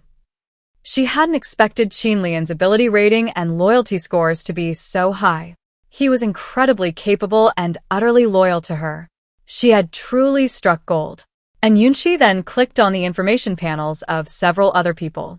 Overall, she was quite satisfied. Especially the subordinates she acquired through the summoning cards. Their loyalty was all 100, and their ability scores were all above 90. The all-around assistant, Yang Wei, had the highest ability score of 99. Yunxi seriously suspected that the system gave her this score, just 1 point shy of a perfect score, not because she lacked ability, but to prevent her from becoming too arrogant. Once Yang Wei arrived, could she finally become a hands-off manager? And Yunxi couldn't help but think smugly to herself. Besides the subordinates from the system's summoning cards, Qin Lian had the highest ability and loyalty. The others also had ability scores above 80, and their loyalty scores were generally above 80 as well. System. Does this loyalty score refer to the company or to me personally? Both. The loyalty score is calculated by the system. What loyalty score is considered acceptable? Host. The system's recommendation is core management with a loyalty score below 75 should not be hired. Middle management with a loyalty score below 60 should not be hired, and ordinary employees with a loyalty score below 30 should not be hired. And Yunxi was about to ask further when the system's mechanical voice sounded again. The loyalty score is constantly changing. Generally, after reaching 80, it will only slowly increase and will not decrease. Newly joined employees can be evaluated again after 3 to 6 months. With this explanation, and Yunxi knew what to do next. However, it seems only management personnel are displayed here. Ordinary employees aren't. Could it be updated later? And Yunxi thought for a moment. Actually, as long as she could control the core management team well, she, as the boss, wouldn't need to worry about the lower-level employees personally. Having figured this out, and Yunxi put aside her small worry and went to the cooperation section, opening Zhong Mingxiu's personal information panel for Dongling Airlines. By Fume Cultivation System Team, cooperation name, Zhong Mingxiu gender, male age, 42 position, chairman of Dongling Airlines strengths, leadership, integration, thinking ability rating, 90 favorability, 80. The other information was the same, except that loyalty had been changed to favorability. It's understandable. After all, they're just partners, so talking about loyalty isn't appropriate. This 80 favorability rating is probably related to Yunxi's stated attitude of not participating in any group management. If she wanted to interfere, the current harmonious situation would definitely not be what it is now. However, does this mean she can use this function to understand her partner's strengths, abilities, and favorability, thus deciding whether to continue the collaboration? Clearly, the system has given her another cheat code. But when this cheat code is applied to oneself, it's truly delightful. And Yunxi silently took out her notebook after closing the system panel and jotted down all the new information she had learned about the system that day. She'll soon have an assistant. She can delegate all the company's affairs. As for herself, her immediate priority is to diligently learn and upgrade her skills to obtain more rewards. This is her main goal for the next stage. The motivation to improve her skills and obtain rewards makes Yunxi impatient. Lying on the bed, she closed her eyes and entered the study room to begin her financial courses. The financial courses have many subcategories, including currency, banking, stocks, securities, investment management, and many other things to learn. Even by the end of military training, she had only completed 80% of the beginner level, not even reaching the intermediate level. It was indeed a long and arduous journey. For the next 2 days, Yunxi stayed at school and diligently attended classes. Of the 4 girls in her dorm, some classes were shared, while others were not. On Wednesday, Yunxi only had linear algebra and physical education classes in the afternoon. Thursday was relatively more packed with classes. Aside from the first 2 periods in the afternoon, she had classes all the time. Even in the evening, she had a computer practical class. Actually, with her hacking skills, attending computer classes, especially practical ones, was unnecessary. It was just that it was the beginning of the semester, and she hadn't yet figured out the teachers and courses patterns.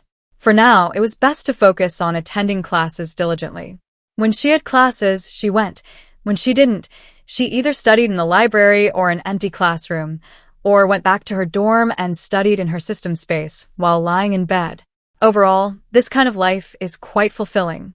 After 2 days of classes, it's Friday, and Yunxi will then have 3 days of free time. Finally, she can have some time to deal with the pile of things that have accumulated. She needed to pick up her car and also check on her estate villa. The manager of the Huanyu International Financial Building, Mr. Yu, had also called, so she needed to go over there too. Once her assistant arrived, she still needed to arrange company registration and office renovations. In short, even without classes, she seemed to be constantly busy. And Yunxi. However, Thinking about the wealth she currently possessed, a level many of her peers couldn't reach, she felt it was all worthwhile.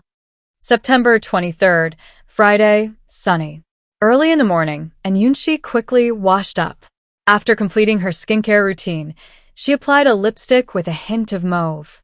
For today's outfit, she chose a Dior top and skirt, a black sleeveless shirt with a collar, and a green and black checkered skirt. The skirt reached her calves and was sparkly and shimmering.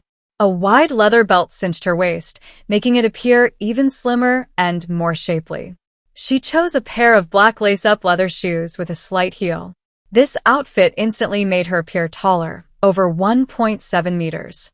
For her bag, she chose a Hermes Constance 19 in black and gold with a square crocodile design. This bag alone costs over 300,000 yuan at the boutique, not even considering Hermes' outrageous purchase as Yugo system. This bag was a gift from the system's personal image package. It was also the most expensive of those 10 bags. If she were to buy it herself at a Hermes store, she might not even qualify, without spending a fortune. Hermes has truly mastered the art of scarcity marketing in the luxury goods industry. The weather was still quite warm, so Yunxi tied her hair into a high bun. The shirt collar looked better buttoned up, so Yunxi didn't wear a necklace. Instead, she chose earrings and a bracelet. She wore Van Cleef and Arpels magic Alhambra earrings and a vintage Alhambra 5-petal bracelet. These are all from Van Cleef and Arpels Alhambra collection, and Yunxi likes them and bought quite a few styles suitable for young girls. The earrings and bracelet, from the same brand and style, complement each other perfectly, clearly a matching set. And Yunxi, dressed neatly, hailed a taxi and arrived at the Ferrari dealership. As expected of a world-renowned racing car and sports car brand, the exterior alone exuded an air of unparalleled luxury. And Yunxi didn't call manager Sue. Instead, she wanted to explore the interior first. As soon as she entered the dealership, a salesperson gave her a once-over.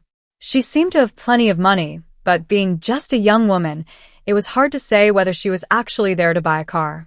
While Yunxi was looking around the overall layout of the store, a young man approached her. "Hello, ma'am. Are you here to look at cars?" "Just browsing. Would you like me to give you a brief introduction?"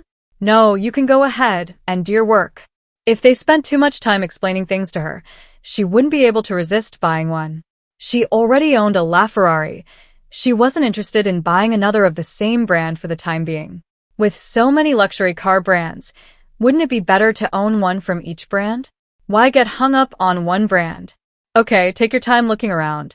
My name is Zhang Haiying. Feel free to contact me if you need any introductions. Okay, thank you. Seeing that the customer didn't really need him, the young man returned to the waiting area. "Xiao Zhang, how is it?"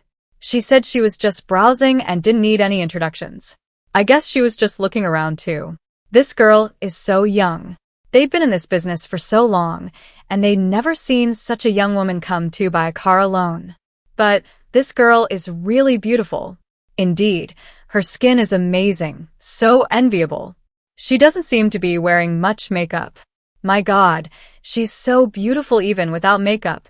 How are we supposed to compete? So beautiful, and she's rich too. Probably some rich heiress. And Yunxi was unaware of the comments. She simply started browsing in the store. To be honest, the Ferrari cars all had quite eye-catching designs. Even more striking than its appearance is its outstanding performance. Since its founding in 1947, Ferrari has been synonymous with the automotive world. It represents luxury, speed, and excellence. Every Ferrari sports car boasts exceptional acceleration and superior handling. Besides Yunxi, there were a few other people scattered around the dealership looking at cars. Unlike Yunxi, each of them had at least one salesperson accompanying them, explaining the cars. Only Yunxi was alone. Just as Yunxi was engrossed in looking at the cars, a affected, sugary voice sounded behind her. "Brother Weijia, what do you think of this car?" The voice was so sweet and coquettish, it was quite incongruous with her appearance. The salesperson next to her couldn't help but rub his arms. And Yunxi turned around. A woman with heavy makeup and a short skirt was clinging to a man, acting coquettishly. The man's arm was wrapped around the woman's chest, his eyes lecherously fixed on her breasts. His appearance was utterly lewd. The woman, completely oblivious to his gaze, rubbed her chest against his arm, making the man smile with delight. Ugh, it's absolutely disgusting. The female salesperson standing nearby was speechless. What terrible luck she'd had today. How did she end up serving such a customer? Not only did she drool until she was dry but didn't buy anything, but she also had to endure all sorts of cringeworthy scenes. Why is her life so miserable? Seeing the man's lack of response, the woman continued in a high-pitched, coquettish voice. Brother Weijia, tell me quickly, is this car good? The man seemed to enjoy the woman's attitude. What Lingling likes is naturally good. Xiao Li, let me introduce it to you. The salesperson, Li Yun, who was called upon, rolled her eyes inwardly, but her expression remained unchanged as she began her introduction. This Ferrari F12 Berlinetta is a new generation V12 model, with a front design that shares the same lineage as the FF series. The body uses an aluminum alloy frame made from 20 composite materials, and laser welding technology ensures near-perfect tolerances. The body extensively utilizes carbon fiber components to perfectly balance lightweight design and body strength. Xiao Li, how much is this car? There aren't any in stock right now. You need to order a month in advance. The price starts at 5.308 million, depending on the configuration you choose. Hearing this price, Weijia's heart skipped a beat. He couldn't bear to spend over 5 million on a sports car just to impress a girl. If his dad found out, he'd probably cut off his allowance. Lingling, that's a month's wait. Let's take the one we just had. We have one in stock. We can drive it away today. Ding Ling immediately objected. Brother Weijia, I like this one. She wasn't stupid. The one in front only cost around 1 million. A difference of more than 5 times. Anyone would know which to choose. It's just a month. As long as young master he pays, she can wait. Lingling, be good. Perhaps sensing the impatience in the man's tone, Ding Ling didn't dare to cause any more trouble. The one in front, Xiao Li, let's get the paperwork done. Yes, young master he, this way, please. As the two left with the salesperson, they happened to see an Yunxi standing to the side. A real beauty, Weijia's eyes lit up. Having spent years immersed in the world of women, he could immediately tell that the girl before him hadn't had any cosmetic surgery. She was a natural beauty. Although he was interested in the girl, he didn't act rashly. In this world, some people you can mess with, and some you can't easily mess with. Especially after seeing her demeanor, her clothes, and the bag she was carrying. He wouldn't make a move until he knew her background. If he offended someone he shouldn't, his father would definitely break his legs. This had always been Weijia's way of survival. And it was precisely because of his caution that he hadn't made any major mistakes. But Ding Ling didn't think the same way about Weijia's decision not to act. Didn't she know what kind of person He Xiao was? Now that she had finally encountered such a beautiful woman, if He Xiao succeeded, what chance would she have? Vixen. That seductive face. All she knows is how to seduce men. She glared at an Yunxi with resentment, leaving an Yunxi completely bewildered. Having already walked away, Ding Ling, increasingly resentful, turned back and said to an Yunxi, "What are you looking at? Even if you keep looking, you still can't afford it, you country bumpkin." And Yunxi, she truly hadn't expected that watching a commotion would lead to trouble. This was the first time in her life she'd been called a country bumpkin. To be honest, and Yunxi was a little angry. Why don't you just be your lover and buy your sports car? Why do you have to show off in front of her? Just because I haven't shown my teeth doesn't mean I'm a pushover.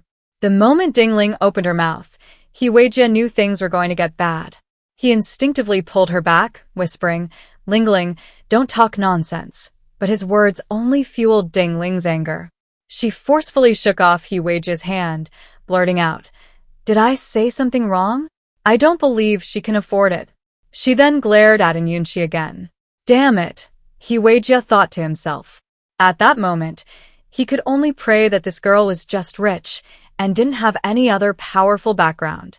Otherwise, he would be in deep trouble too. And Yunxi's sharp eyes met those who had repeatedly provoked her. "You say I can't afford it." Her cold tone made the people standing nearby tremble. The dignity of the strong is never to be challenged. And Yunxi, who had been the matriarch of the family for decades in the ancient world and held a high position in the cultivation world, had always believed this and acted accordingly. Now, she unconsciously exuded this aura. Ordinary people had never seen anything like it. Everyone involuntarily lowered their heads, trembling inwardly. Dingling was initially stunned by Yunxi's imposing presence. Seeing that the other party was just a young girl, she forced herself to be spirited and replied, "I said this car costs over 5 million. I don't believe you can afford it." "Can't afford it, huh? Then she'll buy it for you today. Consider it an opportunity to broaden this gold-digging woman who relies on men. No need to thank me too much. Shall Li, right? Could you please call a salesman named Zhang Haiyang for me?" Ah. "Oh, okay, I'll be right there." Lian turned and ran, forgetting about the two people who wanted to buy the car. In her opinion, given the situation, it was uncertain whether they would be able to buy the car today. "Miss Lingling is being impolite. I apologize on her behalf, if she has offended you." He Weijia felt he should try to salvage the situation. He was clear-headed, but his teammates were unhelpful. Before Yunxi could respond, the woman named Ding Ling jumped out again. "Brother Weijia, why are you apologizing to her?" "I didn't say anything wrong. She just can't afford it." Watching the other woman's antics, and Yunxi chuckled. "Madam, to live well in this world, you need a sharp mind, but clearly, you don't seem to possess one. Today, let me teach you a lesson." As they spoke, Lian arrived with Zhang Haiyang. "Madam, is there anything I can help you with?" "I called you here, of course. I want to buy this car, the top-of-the-line model. Calculate the price." And Yunxi pointed to the F12 Berlinetta. Since she was going to humiliate him, she wanted to deliver a decisive blow. She wasn't just going to buy it today, she wanted the top-of-the-line model. A few million was nothing, even a few 100 million. She could afford it. Zhang Haiyang was quite surprised, but his professionalism allowed him to quickly regain his composure.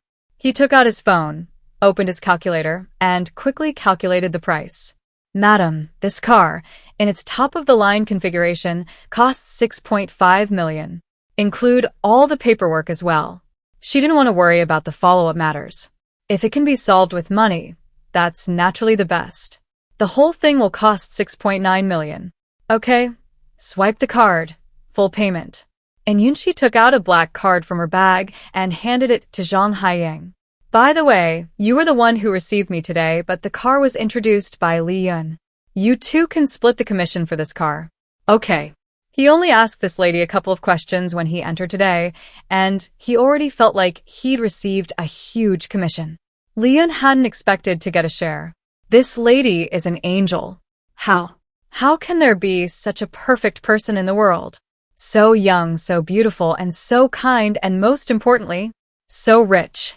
She unilaterally decided that this nameless lady would be her idol from now on. While she was swooning over her newly crowned idol, Zhang Haiyang had already taken the black card from Yunxi and was preparing to complete the formalities. Zhang Haiyang arrived with a mobile POS machine. Seeing the paper dispensed from the machine, everyone realized the card transaction had been successful. A car worth nearly 7 million was purchased outright with such ease. Everyone still felt a bit like they were in a dream. Meanwhile, Yunxi was mentally communicating with the system. "System, use the tenfold shopping cashback card." This card had been dormant in her system inventory for a long time. Today it finally had a chance to be used. Ding. Congratulations to the host for using the 5 million yuan tenfold shopping cashback card, receiving 50 million yuan in cashback, which has been deposited into the host's unlimited black card at China Bank. China Bank? Does this mean the cashback goes back to where the money was spent? And Yunxi could usually grasp the system's operations quickly. After all, it was an old companion she'd had for some time.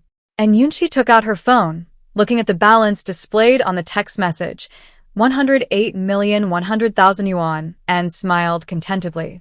She spent 7.9 million yuan on the car and received 50 million yuan in cashback, meaning she made over 40 million yuan today. This cashback card is indeed a good thing. However, such good things are hard to come by. The system has been unlocked for over 2 months now, and she has only obtained one consumption cashback card and one investment cashback card. The daily sign-in rewards are mostly cash, sometimes 10 million, sometimes 20 million. The rewards for completing tasks rarely involve money. They are mostly skills, assets, or things of greater value than pure cash. However, with the system, she was already very lucky. If she wasn't satisfied, she'd probably be struck by lightning. And Yunxi often comforted herself with this thought. Madam. Zhang Haiyang's voice pulled Yunxi back to reality from her thoughts. My surname is N, just call me Miss N. Calling her Miss N all the time felt a little awkward. Okay, Miss N, erase your card. Please keep it safe. This is a black card. Most people don't even have the chance to see one, let alone own one. She wondered what family this Miss N came from. To be a black card holder at such a young age. Miss N, let's go to the VIP room. There are some documents you need to sign for confirmation. Okay. Before leaving, Yunxi turned to look at Ding Ling. So? Can I afford it? Ding Ling now realized she had offended someone she shouldn't have. Miss N, I'm sorry, it was my loose tongue. Please forgive me. Yunxi didn't want to acknowledge such a person and turned to leave. Oh, by the way, I ordered a LaFerrari before, and I'm here to pick it up today. Could you please call Manager Sue for me? Everyone. She deliberately said this for Ding Ling to hear. Today, she was determined to teach this woman who had offended her a lesson she wouldn't forget. At this moment, Ding Ling was truly filled with regret. She never expected this young girl to be so wealthy. What Ding Ling didn't know was that an even worse situation was about to unfold for her. He Weijia was certain that Miss N was someone he couldn't afford to offend. A LaFerrari, a sports car worth over 20 million yuan, even money can't guarantee you'd buy one. Yet Miss N managed to buy one. Just now, out of spite, she bought a car worth nearly 7 million yuan in cash. This showed she was used to spending money like this. Millions were probably nothing to her. Most importantly, she had a black card. He had seen it himself. It was a primary card, not a supplementary card a parent gives their child. This meant Miss N not only came from a wealthy family, but also owned considerable assets. Otherwise, she wouldn't be qualified to have a primary black card. What kind of family could allow such a young person to control so much money and assets? While her family also had some money, the total amount she could access was only about 10 million yuan. Anything more would have to go through her father. Compared to Miss N, he was simply not in the same league. He definitely couldn't afford to offend someone with such a powerful background. Having already thoroughly offended Ding Ling, he naturally couldn't continue any contact. This woman was mentally unstable. Continuing to be with her would only cause him more trouble. And Yunxi could foresee Ding Ling's fate. She could tell He Weijia was a smart person and would most likely break up with Ding Ling. As for whether she could find another target after the breakup, that was none of her concern. She had already given her the lesson. Everyone has their own destiny. It was just a verbal offense. As long as Ding Ling didn't continue to act in front of her, she wouldn't go so far as to completely destroy her. To be honest, the feeling of slapping someone in the face was quite exhilarating. She clearly didn't intend to put all her eggs in one basket with one brand. But now she owned 2 Ferrari sports cars. Why? It feels like I've slapped myself in the face. This is awkward. Why did she slap herself in the face in such a fit of anger? Looks like I really shouldn't make promises like this so easily in the future. Otherwise, I might end up slapping Missile F in the face. Li Yun went to find Manager Sue, while Zhang Haiyang led Yunxi to the VIP room. They confirmed the details of the vehicle one by one. Because her LaFerrari was red, and Yunxi chose yellow for this F12 Berlinetta. The yellow of the Ferrari was quite beautiful, the kind that's immediately eye-catching. Just as Yunxi finished signing the documents, there was a knock on the VIP room door. It turned out to be Li Yun bringing Su Yanxin. On the way there, Li Yun had already explained the whole situation to Manager Su. Su Yanxin was inwardly relieved that he had repeatedly trained his employees not to judge guests by their appearance. If he had offended a customer like Miss N, he probably would have been finished as manager. Miss N, I apologize for not welcoming you properly. As soon as the door opened, Su Yanxin walked in with a smile. saying as he went, "Manager Sue, you're too kind. Missin, have you bought another car?" The usual procedure. "Now that the car has arrived, please help me with all the paperwork." Manager Sue. "Don't worry, Missin, I'll take care of it. Let's go. Let's go see my LaFerrari." She came today specifically to pick up the car. She couldn't forget her business. "Missin, please follow me." Su Yunxi hadn't arranged for this car to be in the showroom, but rather in a more secluded area. Upon arriving at the designated spot, Su Yunxi walked to the front and pressed a switch on a nearby pillar. As the curtain opened, a red sports car appeared before Yunxi's eyes. It was truly a work of art. Classic Ferrari red, a streamlined overall shape, and a unique waistline design on the side. The LED headlights at the front resembled the eyes of a cheetah, sharp and bright. The cleverly designed air vents on the sides of the car ensured both performance stability and added a touch of style. The exhaust pipe layout at the rear evoked the roar of a racetrack, igniting a sense of excitement, ultimate speed and passion. And Yunxi felt her masterful driving skills stirring within her. "Missin, would you like to take it for a test drive?" Seeing Yunxi nod, Su Yunxi handed her the keys. After Yunxi got in, he took the passenger seat. It wasn't that he also wanted to experience a limited edition sports car. He mainly needed to give Missin directions. And Yunxi, having already seen through his little scheme, didn't care. There's a saying, "A man is a boy until he dies." She had always been a kind and understanding person. Sitting in the driver's seat, Yunxi noticed the car's interior was also very cool.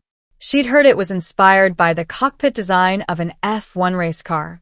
Without needing any prompting, her master-level driving skills kicked in the moment her hands touched the steering wheel. A purebred sports car was indeed different. The roar of the engine seemed to quickly ignite the passion and excitement in one's heart. And Yunxi drove this sports car, worth over 20 million yuan, around the area where the dealership was located twice. The powerful engine and the ultimate handling performance truly provided unparalleled fun and satisfaction while driving. Back at the Ford's dealership, Yunxi signed the confirmation documents. "By the way, Manager Sue, the commission for the car I bought today will be split between Li Yun and Zhang Haiying. Is that all right?" "Of course, MS. And don't worry, I'll make the arrangements." As a key customer, AN's small request was naturally easily accommodated. "Okay, then I'll head back now. Take care, MS, and I'll contact you when the F12 is ready for pickup." "Okay, goodbye." If he could have more wealthy and amiable customers like MS, and had be laughing in his sleep. He just wondered which wealthy family she came from. As the manager of the Ferrari Ford's dealership, he knew all too well how difficult it was to buy this LaFerrari, one of only 499 produced worldwide. Strictly speaking, it wasn't about money.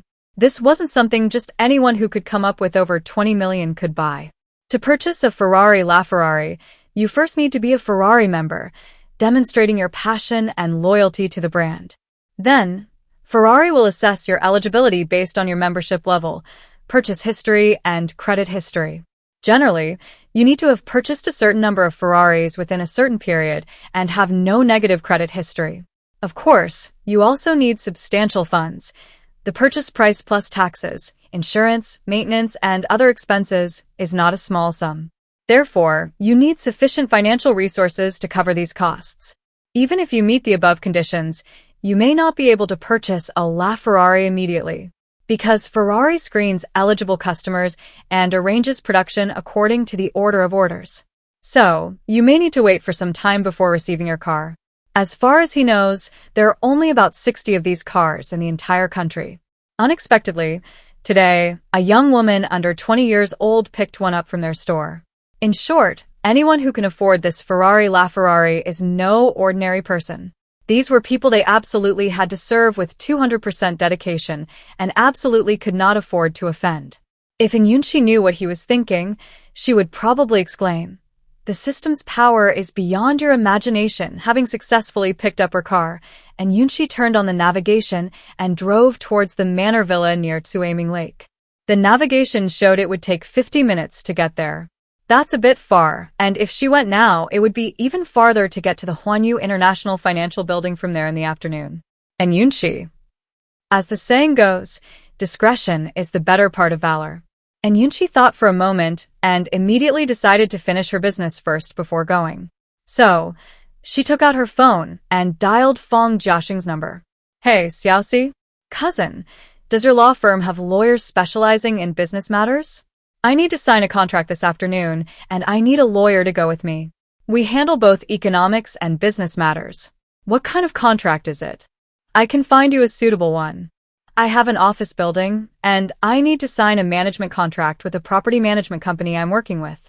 Fong Jiaxing. After a long pause, Fong Jiaxing continued. Where's the office building? Chaoyang CBD, Guanghua Road. Fong Jiaxing, speechless again. Our law firm is nearby. Send me the address. Okay, cousin, I'm driving there now. Let's have lunch together. Is the lawyer you called coming too? Sure, drive carefully. After hanging up, Yunxi searched for restaurants near the Huanyu International Financial Building, looked at the menu and reviews, and finally chose a slightly upscale Chinese restaurant. She called the restaurant to reserve a private room and then sent the address to Fong Jiaxing. Yunxi started the car and drove towards the restaurant she had chosen, following the navigation. Along the way, the surrounding cars all tacitly maintained a certain distance from Yunxi. They were afraid that even a slight bump would bankrupt them. Halfway there, Yunxi's phone rang. It was Yunzhou calling. Yunxi, who had connected her Bluetooth headset, answered the phone directly. Hey, second brother. Xiaoxi, is your military training over? Yes, it's over. We've had classes for 2 days already. Are you free tomorrow? Want to grab a bite? Second brother will take you out for a couple of days. A meal is fine, but going out is out of the question. What, are you busy? His sister is only a freshman in college.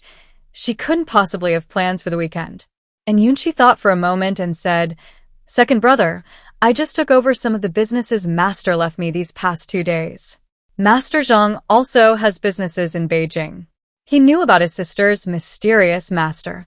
Not only was he highly skilled in martial arts, but he also came from a mysterious and powerful family. Second brother, are you free today? Yes, I don't have classes today, and I don't have any other plans. Graduate school courses aren't actually as numerous as undergraduate courses. How about this, second brother? I've invited cousin Jiaxing to lunch today. Why don't you come along? Oh, all you know is inviting your cousin Jiaxing. How could you forget about your second brother? What are you saying, second brother? I had a contract to sign this afternoon, so I asked my cousin to find me a lawyer. Since we were meeting anyway, lunch was just a side trip. Haha, little sister, I was just joking. Yunxi naturally knew he was joking. By the way, second brother, after signing the contract this afternoon, I'm planning to go see the villa the master left me. Will you come with me? She didn't intend to hide the fact that she owned a villa in Beijing from her family. They'd find out sooner or later anyway. Anyway, they weren't those really difficult relatives. There was no need to hide it. The system, now acting as master again. And Yunzhou, once again struck down by his sister. Sure, I'll go with you. Where should we have lunch? He didn't have anything else to do anyway. He had planned to take his sister out this weekend anyway. I drove. Are you at school? I'll come pick you up. And Yunzhou. At this moment, only silence could express his feelings. Then drive to the north gate. I'll send you the location. Why not hitch a ride for free? Although hitching a ride with his sister is a little shameless. But after a few times, he'll get used to it. Okay, see you later, second brother. Drive carefully. After hanging up again, Yunxi parked the car and changed the navigation to the north gate of Kyoto University of Posts and Telecommunications, which Yunzhou had sent. It was a slightly roundabout route, but not far. Fortunately, it was still early. There would be plenty of time to pick up her second brother and then go over. Half an hour later, a stylish and flamboyant red sports car pulled up on the side of the road at the north gate of the University of Posts and Telecommunications. Passers-by cast curious glances. A few who recognized the car model had already taken out their phones to take pictures. Second brother, I'm at the gate. Yes, right at the north gate. I'm right at the gate. What color is your car? What's the license plate number? Yunxi looked towards the school gate and immediately spotted Yunzhou, who was talking on the phone with her while looking around. I saw you in that red Ferrari, right in front of you, she replied, opening the car door and getting out, then standing up and waving at Yunzhou. Second brother, over here. Xiao 11, is this really your car? He saw the car the moment he stepped out of the school gate. Such a high-profile car, such a flamboyant color, and Logoi would be strange if he hadn't seen it. However, he didn't even consider the possibility that the car belonged to his sister. He assumed it was just some rich kid showing off. Hearing this, and Yunxi couldn't help but roll her eyes. If it's not mine, then is it yours? Get in the car, it's so hot outside. Frankly speaking, the temperature in Beijing at this time of the year had dropped several degrees compared to when she first arrived. However, being exposed to the sun wasn't very pleasant. The two got into the car, fastened their seatbelts, and Yunxi switched to navigation, starting the car and heading towards their destination. Once inside, Yunzhou looked around curiously, particularly intrigued by the Ferrari sports car. Second brother, should I stop and let you drive it? No. And Yunzhou shook his head vigorously. He didn't own a car yet, only driving the family car occasionally during winter and summer vacations. This multi-million-dollar sports car, a semi-novice driver, dared not drive it so carelessly on the road. And Yunxi smiled at his suggestion. If her second brother knew this car cost over 20 million, he probably wouldn't dare drive it either. Following the navigation, Yunxi took the route from the North 3rd Ring Road to the East 3rd Ring Road. The 40-minute drive passed quickly as the two chatted and listened to music. Yunxi drove directly to the underground parking lot and then took the elevator to the restaurant on the first floor facing the street.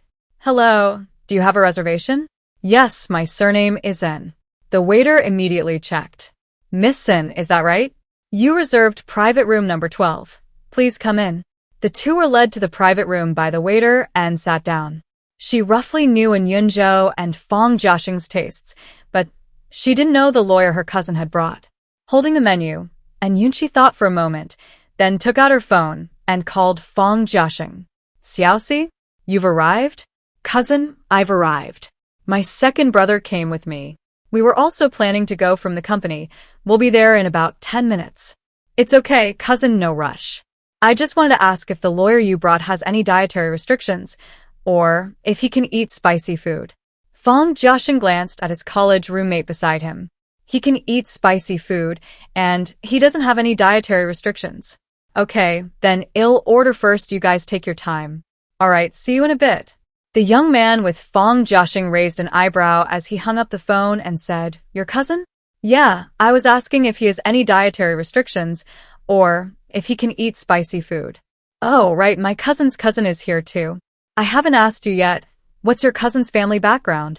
As one of the partners in the law firm, reviewing a small matter like a commercial contract shouldn't normally require Yun Jinian's personal involvement. But today, when his partner and friend told him they needed a lawyer to help review a contract, he asked a few more questions. So, he learned that she had become the owner of the Huanyu International Financial Building at the tender age of 18.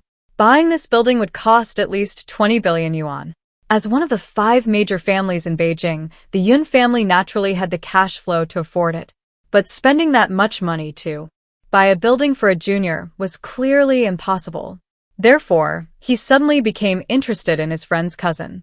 That's why he personally intervened this time. Regarding his cousin's affairs, Fong Jiaxing felt there was no point in hiding it.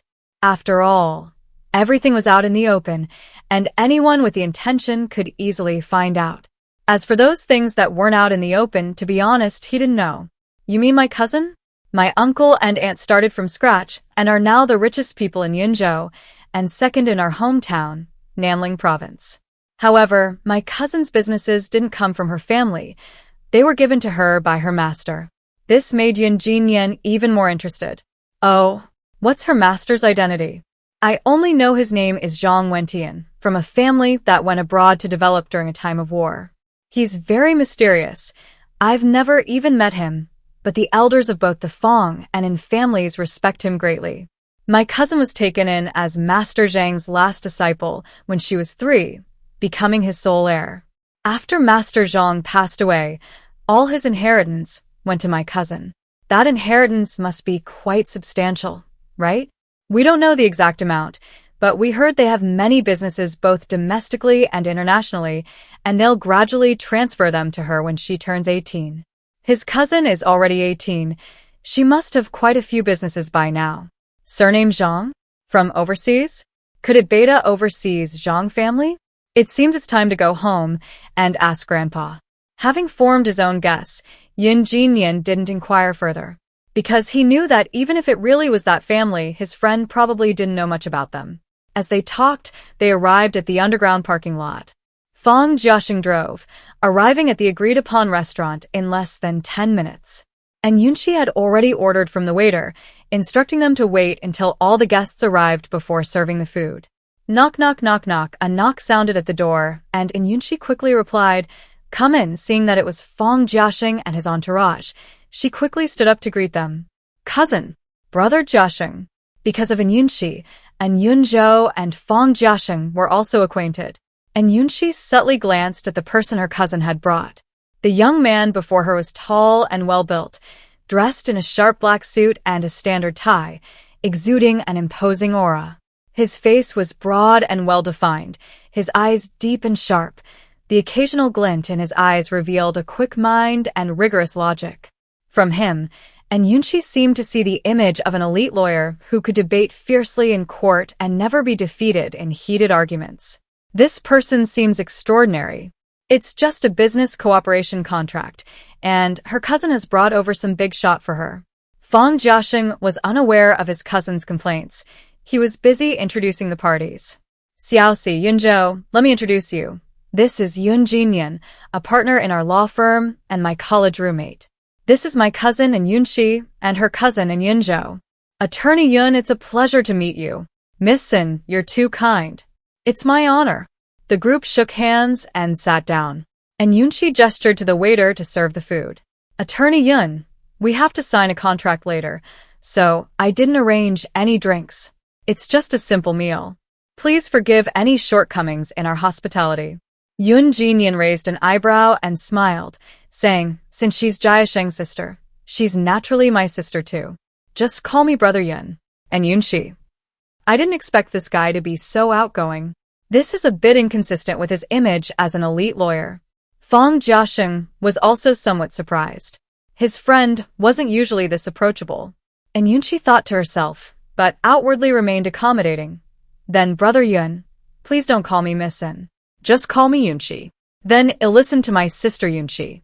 Fang Jiaxing. "And Yunzhou, what's going on? We haven't even eaten yet, and my sister's already someone else's?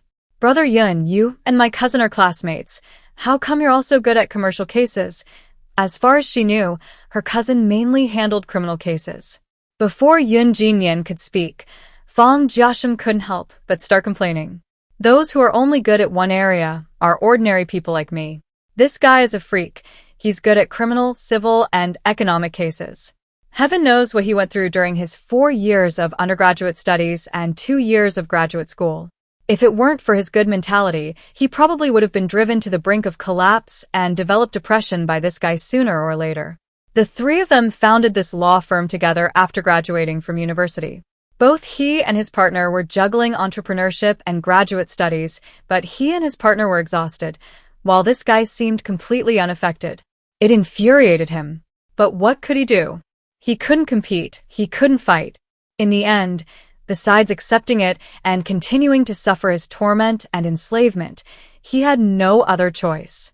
"Yunxi, don't listen to his nonsense. I'm just a little more hardworking than others." These words infuriated Fang Jiaxing again. "Hardworking my foot? You had it much easier than me." Looking back on his university life, it was an incredibly heartbreaking and tearful tale. And Yunxi naturally saw her cousin's resentment. There are always some geniuses in this world. Since her cousin had endured so many setbacks and still chose to partner with this person in a business, it meant that this person's character and their relationship were actually quite good. And Yunxi and Yunxi chatted happily, while Fang Jiaxing angrily chewed his food, as if he wanted to devour someone whole. Yunxi was used to this scene and didn't even give him a second glance. And Yunxi, however, had never seen her cousin like this before, and several times she glanced at Fang Jiaxing, occasionally smiling knowingly. To be honest, her cousin was quite cute like this. After a pleasant lunch, seeing that it was almost time, the group walked to the nearby Huanyu International Financial Building. Upon entering, they saw a middle-aged man in his 40s standing there, followed by a younger man and woman. And Yunxi. The agreed time hadn't arrived yet. Unsurprisingly, this middle-aged man was Yue, who had called her earlier. Yue quickly came to greet Yunxi upon seeing her. As he walked, he felt relieved. Luckily, he came down early to wait. What if he had been late and neglected Missin, and the cooperation had fallen through? He hadn't expected the building to suddenly change owners. Although he'd been working with the previous owner, he had no idea whether the new owner would renew the lease. The group, led by Yue, arrived at the property management company's conference room.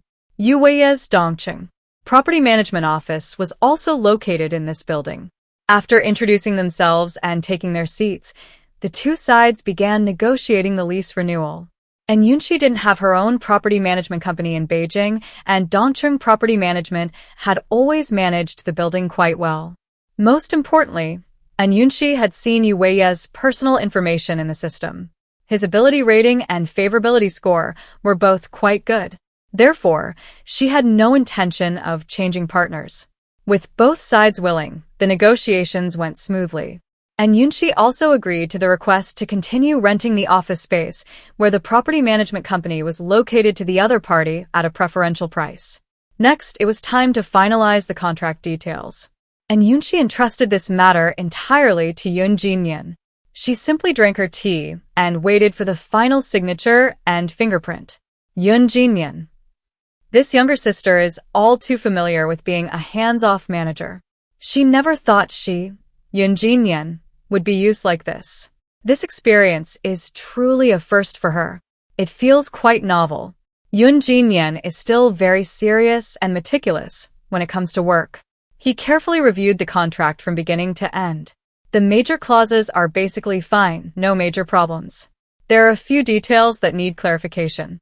The first one is, the legal personnel from both sides began to communicate and revise the details. And Yunxi drank her tea while occasionally glancing at the two busy people. Men are indeed very handsome when they work seriously. The netizens weren't lying. Although it's a bit of a waste of Yun Jinyan's talents to only be reviewing a contract. But being able to watch a handsome man work is worth it. After signing the contract, the group, led by Yue, toured the 88-story building. Standing at the top floor window overlooking Beijing's famous CBD, a sense of grandeur welled up within them. And Yunxi suddenly recalled a quote she'd seen online. "Look, this is the empire I built for you."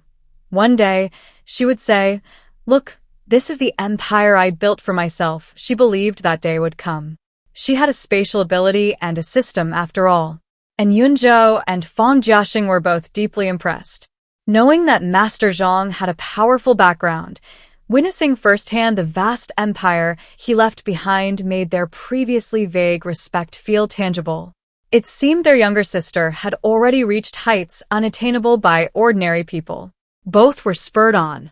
They silently resolved to work even harder in the future and create their own businesses. "Cousin, my second brother, and I are going to see the villa our master left me later. Do you want to come?" And Yunxi asked before parting. "I won't go. I need to prepare for the next case. I'll go take a look when I have time." The law firm is currently in a phase of rapid development, and there are indeed many things to keep busy. Anyway, the villa's there. It's not going anywhere. I can go see it any time. Okay. What about the legal fees this time? Forget the legal fees. Consider it helping Yunxi out. Before Fang Jiaxing could speak, Yun Jinyan answered first. How can that be? Public and private are separate. If that's the case, I won't dare ask Brother Yun for help next time. Yun Jinyan smiled and said, "All right, whatever you say. Let's add each other on WeChat. I'll send you an electronic contract later. You just need to pay according to the amount and account on the contract." Okay. And so, the two added each other on WeChat. Fang Jiaxing. Who am I? Where am I? What am I supposed to do? Wait, he can just forward the contract. Why does it have to be on WeChat? Cousin, Brother Yun, will be going now. Watching his cousin get into that Ferrari LaFerrari, Fang Jiaxing felt his brain crash again. Fang Jiaxing, only regaining his senses after the car drove away, asked uncertainly, "Was that a LaFerrari?" Seeing his friend nod, he continued, "The LaFerrari, of which only 499 were made worldwide, costing over 20 million, Yun Jinyan found his friend's utterly unsophisticated attitude unbearable to watch. Fang Jiaxing, wake up. It's just a sports car. Your cousin's office building alone brings in over $1 billion in rent a year. What's wrong with buying a car worth over 20 million? By this time, Fang Jiaxing had fully recovered. Right, that's just one of her businesses. His cousin seems to have quite a few businesses in Yunzhou. Thinking about it that way, a car worth over 20 million isn't much to his cousin. Even a car worth 200 million, Xiao 11 could afford it and drive it. He was just too surprised to react for a moment. Not shameful at all. Yun Jinyan watched his friend's expression shift from bewilderment to surprise, then to realization, and finally to a constipated look. He shook his head and didn't continue the conversation. Let's go back to the law firm. We have a lot to do this afternoon. With that, he snatched the car keys from Fang Jiaxing's hand and got into the driver's seat first. Judging by his friend's state, he figured he should drive. Fang Jiaxing, still somewhat sober, got into the passenger seat. Meanwhile, Yunxi drove her second brother, excitedly heading towards the manor villa she had been longing to visit. As they entered the suburbs, the tall buildings gradually decreased. Along the way, the trees and vegetation increased, and some low mountains began to appear in the distance. Xiao Hope, your villa is already in the suburbs. Yeah, where can you build a villa in the city? Besides, the environment here is better. You're right. Soon, a cluster of villas appeared at the foot of the mountain in the distance. The navigation indicated that they were approaching their destination. It seemed this was the famous Suaming Lake Villa district. Upon arriving at the villa's gate, Yunxi was stopped by the security guard. Not to mention, it was indeed a high-end villa district. Even the security guard's appearance was different from other places. She directly presented the property certificate for Villa No. 1, Yinshui Residence. The security guard was also taken aback. This was the penthouse of the complex. He hadn't expected the owner to be such a young woman. MS, and please go to the security office to register your personal and vehicle information for future access. And Yunxi parked her car and followed the security guard into the reception room. She showed her ID, registered her information, and also had her fingerprints, facial recognition, and license plate number recorded. At this moment, the property manager, who had been notified, arrived. After exchanging pleasantries, the property manager presented a QR code. MS, and please scan this QR code to join the residence group. A residence group? The residents in this group must be quite influential. Such a good opportunity to expand her network, and Yunxi naturally wouldn't miss it. She took out her phone and scanned the code to join the group. Looking at the nicknames of the other influential figures in the group, Yunxi followed suit and changed her nickname to Yanshuijuan Yunxi. This is my business card. If MS and needs any services from our property management company, please feel free to contact me. After accepting the property manager's business card, Yunxi and her brother got into their car and continued driving. The Suaming Lake Villa area extends outwards from the lakeside at the foot of the mountain. Yunxi's villa, Yinshui Residence No. 1, is located at the innermost part, closest to the lake. The entire community consists of only 23 manor villas, each enclosed by a wall adorned with greenery. Although living in the same villa area, each villa is independent and undisturbed, offering excellent privacy. The two-way driveway connecting the villas is also beautifully constructed, with scenic views at every turn thanks to the various trees and flowers. Along the way, Yunxi saw ginkgo, maple, sycamore, crabapple, cherry blossom, magnolia, elm leaf plum, and some other ornamental trees she couldn't name. Not only were there large trees of this type, but the green areas on both sides were also planted with many lower-growing flowers and grasses. They were pruned into various shapes and arranged according to color. The maintenance cost of the vegetation in the public areas of this villa area must be considerable. It must be said that well-maintained greenery is truly pleasing to the eye. Even the air is much better than in the city. After driving along the tree-lined path for a while, and Yunxi's car soon arrived in front of Yunxi residence. The location was indeed excellent, nestled against the mountain and beside the water, facing south. Looking north, one could see the rocks and lush trees of Tianyu Mountain. On a clear day, one could even see the mountaintop standing amidst the swirling clouds and mist. To the east of the villa was Tsuaming Lake. The entire Tsuaming Lake was like a piece of jade inlaid on this land. The lake water was a clear, emerald green, its surface shimmering in the sunlight. A gentle breeze swept across, bringing a refreshing coolness. The air here seemed less dry. In this setting, the name Yunxi Residence was truly fitting. The manor's gate could be controlled remotely via smartphone, and Yunxi had already downloaded and registered the app at the security reception desk. With a tap of the unlock button on her phone, the gate opened automatically, revealing a road lined with plain trees on both sides. Driving along the road for a while, a miniature rockery and fountain came into view. This feature, like a screen wall in ancient architecture, served as a screen and barrier. A circular road encircling this feature, along with roads leading in 4 directions, formed the manor's main ring and cross thoroughfares, roughly dividing the manor into 4 sections. Of course, although it was a cross-shaped network of roads, they weren't perfectly straight. Instead, the curves and variations make the manor less contrived and more imaginative in its design. And Yunxi had reviewed the floor plan. Her estate wasn't symmetrically laid out. Generally speaking, the western side was larger than the eastern side, divided by the longitudinal axis of the winding, cross-shaped road. South of the circular road, to the southwest, lay a large, lush green lawn. This lawn was spacious enough for parties, gatherings, and even weddings.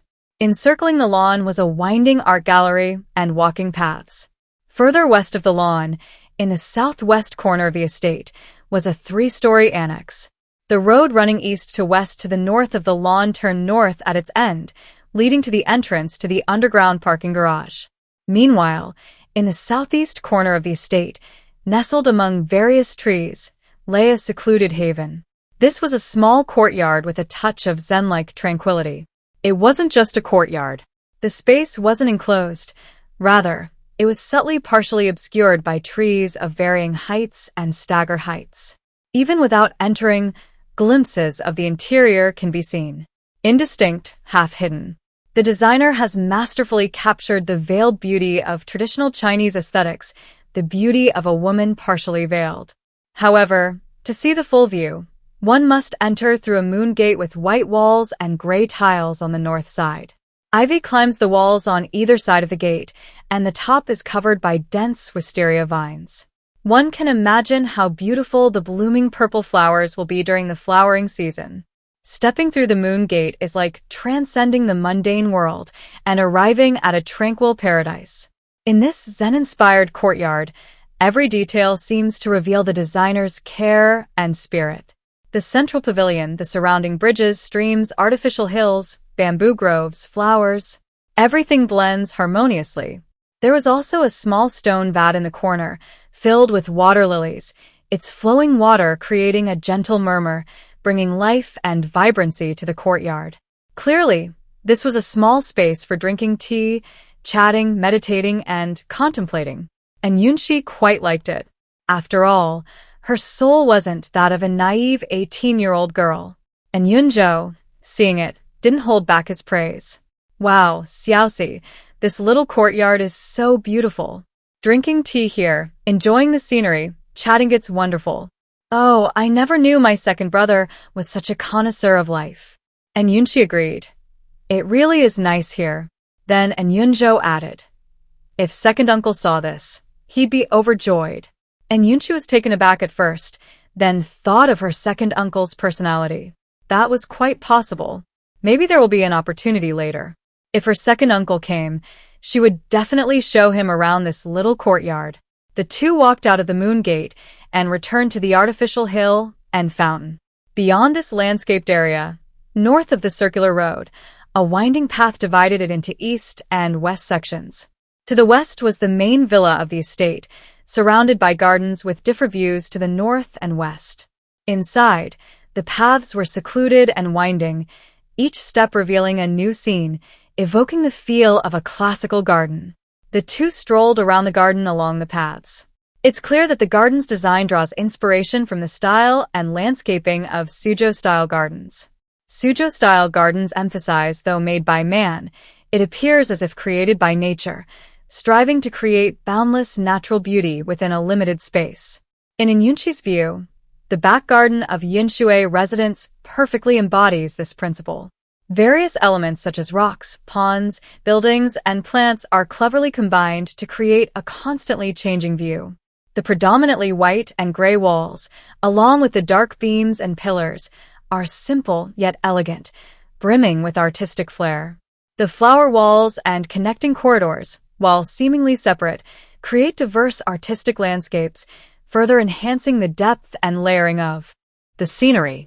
From east to north, then around to west, and back to the rockery and fountain area. Looking around, and Yunxi was quite amazed. It's truly beautiful. A beauty that defies description.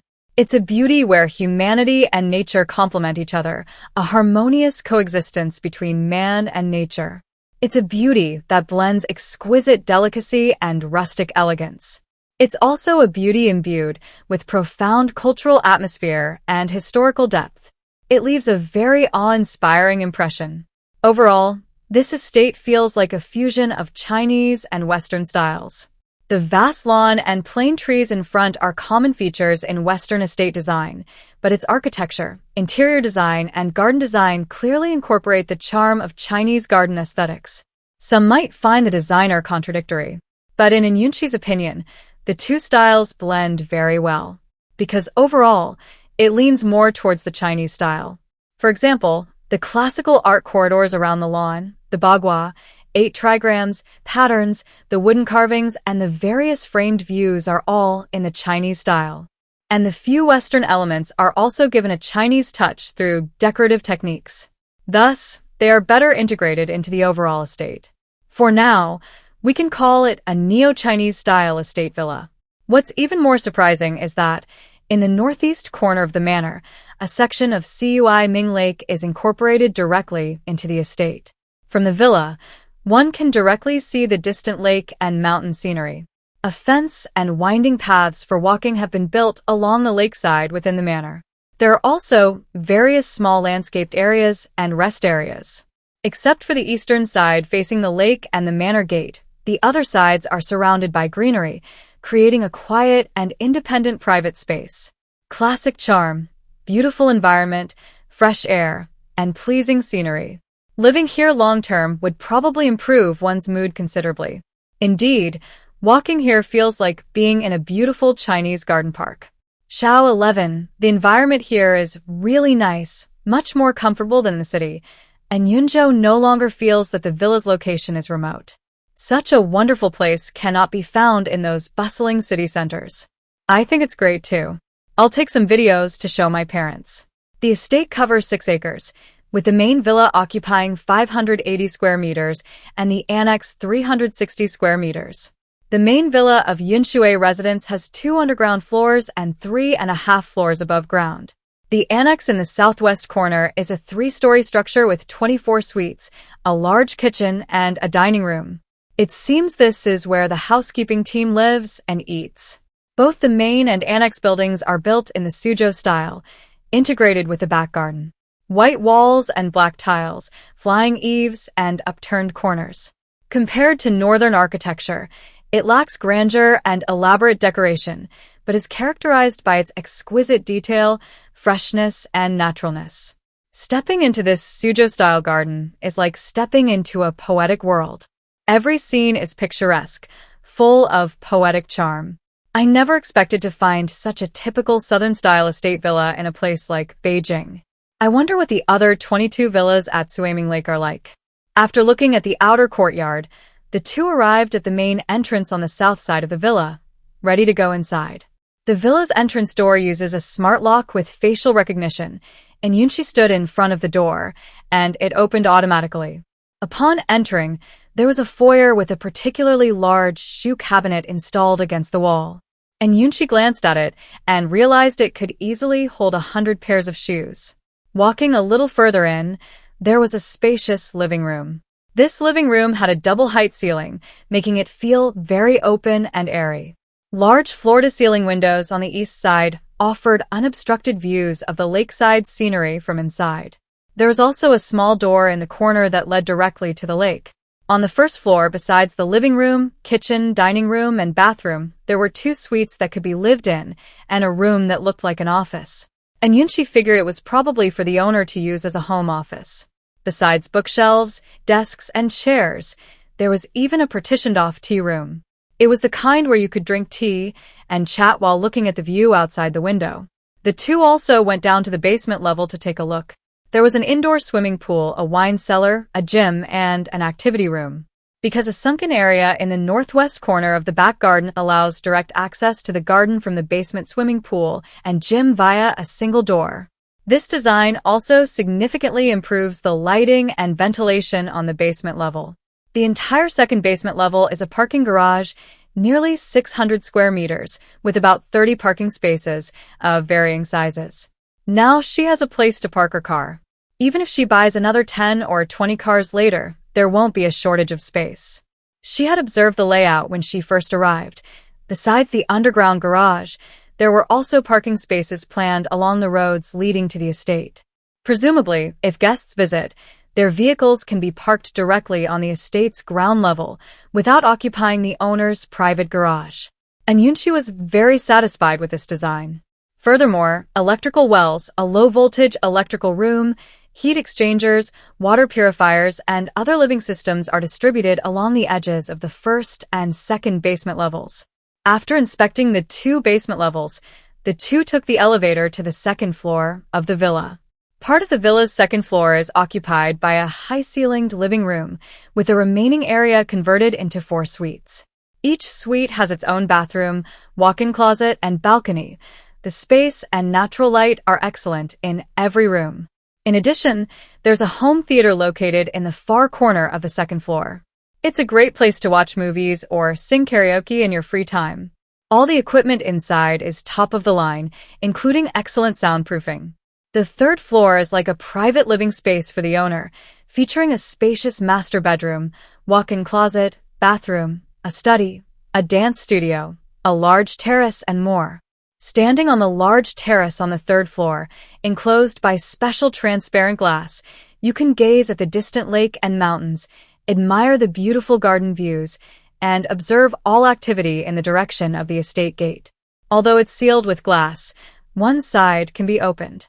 It can be opened at any time to let in fresh air. And Yunxi expressed her love for this terrace. She imagined decorating it up and relaxing here on a nice day, soaking up the sun and enjoying the view. Enjoying afternoon tea with prepared tea and snacks would make life incredibly wonderful. There's also a half-story building on the 4th floor and a spacious rooftop terrace, resembling a rooftop party venue. Inside, there's a bar, lounge area, restrooms, and changing rooms, while outside is a large open-air terrace. Holding an outdoor party, barbecue, or other gathering here would be much more convenient than on the lawn in the yard. After all, many things and amenities are already provided. A little setup is all it takes. The entire villa, inside and out, adopts the neo-Chinese style. All the furniture is neo-Chinese style mahogany. Even the interior decorations and partitions are full of classic elegance. It seems to reference the Song Dynasty style, simple yet grand, with a touch of elegance and antiquity. This style lacks the heaviness of traditional Chinese style, yet possesses an elegance absent in Western styles. It perfectly aligns with Yunxi's aesthetic sensibilities. She's thinking of adding some calligraphy, paintings, and antiques to decorate it. That would make it even more perfect. The system really understands her. Xiao Hope, your villa is perfect in every way except for being a bit far, and Yunzhou couldn't help but exclaim after looking at it. Did you even need to tell me? The system definitely prepared it for her according to her preferences. How could it not be good? It's all right. I usually live at school, and I'll come over on weekends. Are you sure you'll be okay living here alone? A housekeeper and chef will be coming over in a few days. That's true. Such a big place needs someone to manage it. Second brother, why don't you move in too? I can stay for a day or two occasionally, but I have classes and research to do. Besides, this is Xiaoxi's house. Staying for a day occasionally is fine, but she can't stay there often. Even siblings need to maintain a certain distance, let alone cousins. All right then, once there's a chef here, second brother can move in and eat delicious food together. Let me tell you, my chef's cooking is amazing. He's a chef with a system-recognized score of over 90. Am I the kind of person who only thinks about food? Aren't you? And Yunxi blinked at her second brother. And Yunzhou immediately gave in to his sister's gaze. Yes, yes, yes, I am. As long as Xiaoxi calls, second brother will definitely rush over as fast as he can, okay? That's more like it. Otherwise, she'd go complain to her uncle and aunt. As they were talking, and Yunxi's phone rang. Hello? Is this Missin? Yes, it is. Hello, miss. This is your business manager, Chu Zi. All members of our housekeeping team have arrived in Beijing. Where do we report for duty? So fast? And such a coincidence? She'd just visited the villa today, and the housekeeping team was already here? What a timely help. She strongly suspected this was deliberately arranged by the system. Although the system always said the rewards were random, and Yunxi had never believed it. However, this arrangement by the system was ultimately beneficial to her. Why not accept it openly? Considering herself to be a fairly intelligent person, and Yunxi naturally wouldn't do anything foolish. Add me on WeChat, I'll send you the location, you can come directly over. After hanging up the phone, and Yunxi looked at Yunzhou and then said, the housekeeping team has arrived. Second brother, how about we stay here tonight? Sure. Let him stay in this top-tier mansion and experience the life of the wealthy. Seeing her second brother agree, and Yunxi opened WeChat and saw a friend request from someone named Chu Zi. She quickly accepted and sent the location of Yunshui residence. Then, she selected a few videos she had just taken and posted them to the Distinguished Families WeChat group. She specifically tagged her parents and added a voice message. As for Yunza, who was still in school and forbidden from bringing a phone by his mother, she ignored him. Dad, Mom, this is the manor villa my master gave me. Next time you come to Beijing, you won't need to stay in a hotel. Not long after, MS, Fong called. Xiaoxi, you live in the villa alone? No, my second brother is here too. There's a housekeeper and chef here, so I don't live alone. Okay, be careful out there alone. Mom, I know. Are you adjusting well in Beijing? Everything's fine. Mom, let me tell you, my master left me a building with 1.6 billion yuan in rent a year. Your daughter is already a billionaire. I can support you all from now on. Fang Mingxia smiled with relief upon hearing her daughter's words. Keep what your master gave you. Manage it well and leave it to your children. And Yunxi. This is just the beginning. She's already talking about children. Her mother's thinking is way too far ahead. This leap in thinking is too big for her to keep up with. Mom, isn't it a bit too early to talk about children? And Yunxi's tone carried a hint of helplessness. You're an adult now. It's not early anymore. Your dad and I have been discussing transferring some of the family's businesses and shares to you starting now. And Yunxi was surprised to hear her mother say this. Huh? You and Dad are still so young. Isn't this unnecessary? It's not a complete transfer all at once. It takes time. By transferring ownership, they can continue managing and operating the business as long as they're still able to, and their daughter can collect dividends. I already have many businesses. Let's leave the family assets to Xiaoza. What your master gave you was his good intention, and what your parents gave you was their good intention. Keep your share. As for your brother, he'll get his share when he comes of age. Okay, it's hard to refuse her parents' good intentions. As the older sister, she'll prepare a share for her brother too. Mom, do you and Dad have any plans for the National Day holiday? Probably not. Why don't you both come to Beijing and bring Xiaoz along? Our family hasn't traveled together in a long time. Fang Mingxia was very tempted by her daughter's words. However, whether they could go was still undecided. We'll see how things are on your dad's end, and we'll talk about it in a few days. Okay, let me know when it's settled. The mother and daughter chatted on the phone for 40 minutes straight. If Yunxi hadn't been worried about not being able to contact Chu Zi and the others when they arrived, they probably would have continued talking. Sure enough, not long after hanging up, another call came in. Miss N, there's a minibus at the gate. The person in charge is named Chu Zi. He said he's the housekeeping team you hired, and we need to confirm with you. Yes, let them in. Okay, Miss N. After ending the call, Yunxi quickly checked in. Today's check-in location was at the Tsuaming Lake Villa District. Ding dong. Checking in at the Tsuaming Lake Villa District, you have received a luxury brand Super VIP membership card gift pack, which has been added to your system inventory. Yunxi quickly checked the gift pack in her system inventory. After opening it, Yunxi received Super VIP membership cards from various luxury brands. After reviewing the system's introduction, Yunxi couldn't help but marvel at how comprehensive the system's preparations were. With these membership cards, her information was already in the membership systems of various brands. From now on, when she goes shopping, she'll never have to worry about not being able to buy the styles she wants. She can also enjoy the service of having new seasonal items delivered to her door for her to choose from. The system is constantly perfecting her luxurious lifestyle. Soon, a 12-person domestic service team arranged by the system stood before Yunxi. Good morning, miss. A unified and resounding greeting immediately made Yunxi feel like a wealthy heiress. To be honest, although her family was somewhat wealthy, they had never experienced such a life. Manhwa and Femalelead had both started their businesses from ordinary working-class backgrounds. Even after their financial situation improved, they only hired a cook and a driver.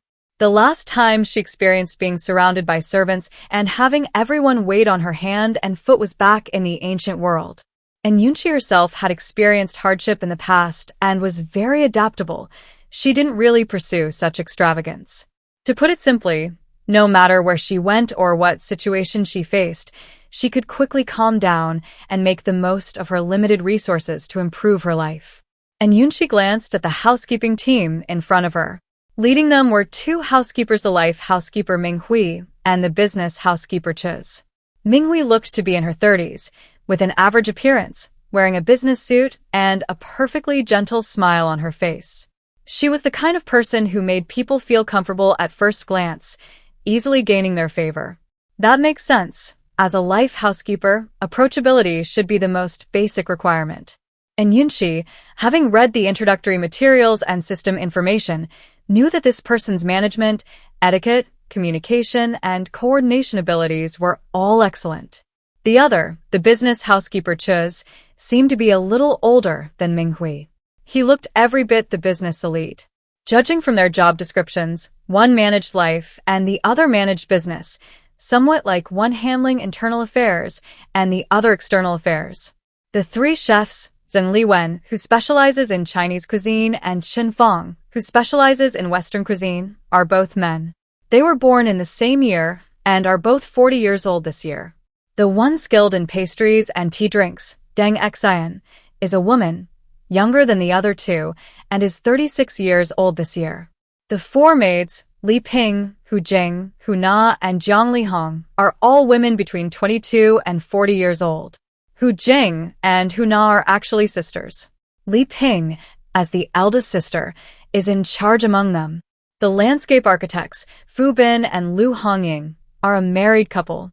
The driver, a 30-year-old veteran, can work as both a driver and bodyguard. Yunxi reviewed their profiles and personally selected them. Their abilities are all up to standard. Furthermore, the subordinates obtained using summoning cards all have 100% loyalty, so they can be used with confidence. After looking everyone up and down, Yunxi asked, "Where are your families when you come to work for me?"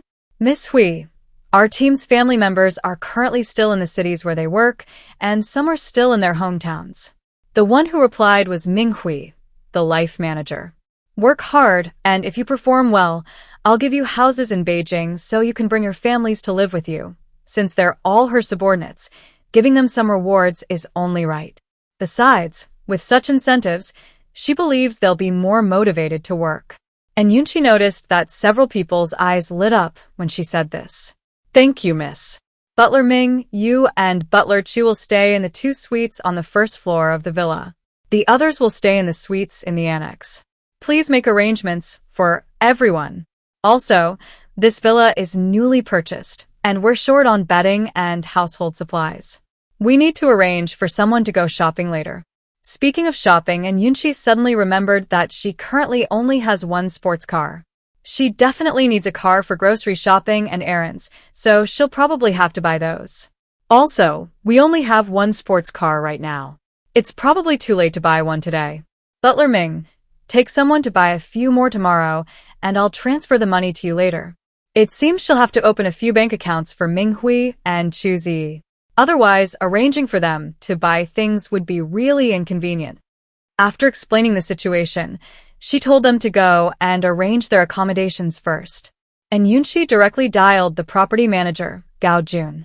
He had said that if they needed any help, they could contact him. Missin? Manager Gao, there's something I need your help with. Missin, please speak. It's like this, we just moved in, and we're lacking everything. Could you please arrange 2 cars for us to use temporarily? Gao Jun hadn't expected it to be such a small matter. However, it seemed that Missin had driven a 2-seater Ferrari sports car when she came today. Driving that car to buy things would indeed be inconvenient. No problem, Missin. Do you have any requirements regarding the brand or class of the car? No requirements as long as it's drivable. They'll only need it for today or tomorrow. Once they buy their own car, they won't need to use anyone else's. Okay, I'll arrange it right away. The car will arrive at the Yunxi Manor entrance within 20 minutes. Thank you for your help. You're too kind, Missin. With a housekeeper now, she wouldn't have to worry about these little things. And Yunxi thought to herself. The professional housekeeping team truly lived up to its reputation. Minghui arranged for some people to stay in the villa to clean, while the rest went out to shop. With a list prepared and tasks divided, their efficiency was incredibly high. In 2 hours, all the necessary supplies were purchased. Seeing that the master bedroom's walk-in closet was still empty, Minghui used in Yunxi's VIP membership to have a large batch of clothes, shoes, bags, and accessories delivered directly from various brand stores. Even in Yunzhou was considered, and some men's items were sent over for him to choose from. And Yunxi didn't try to take everything.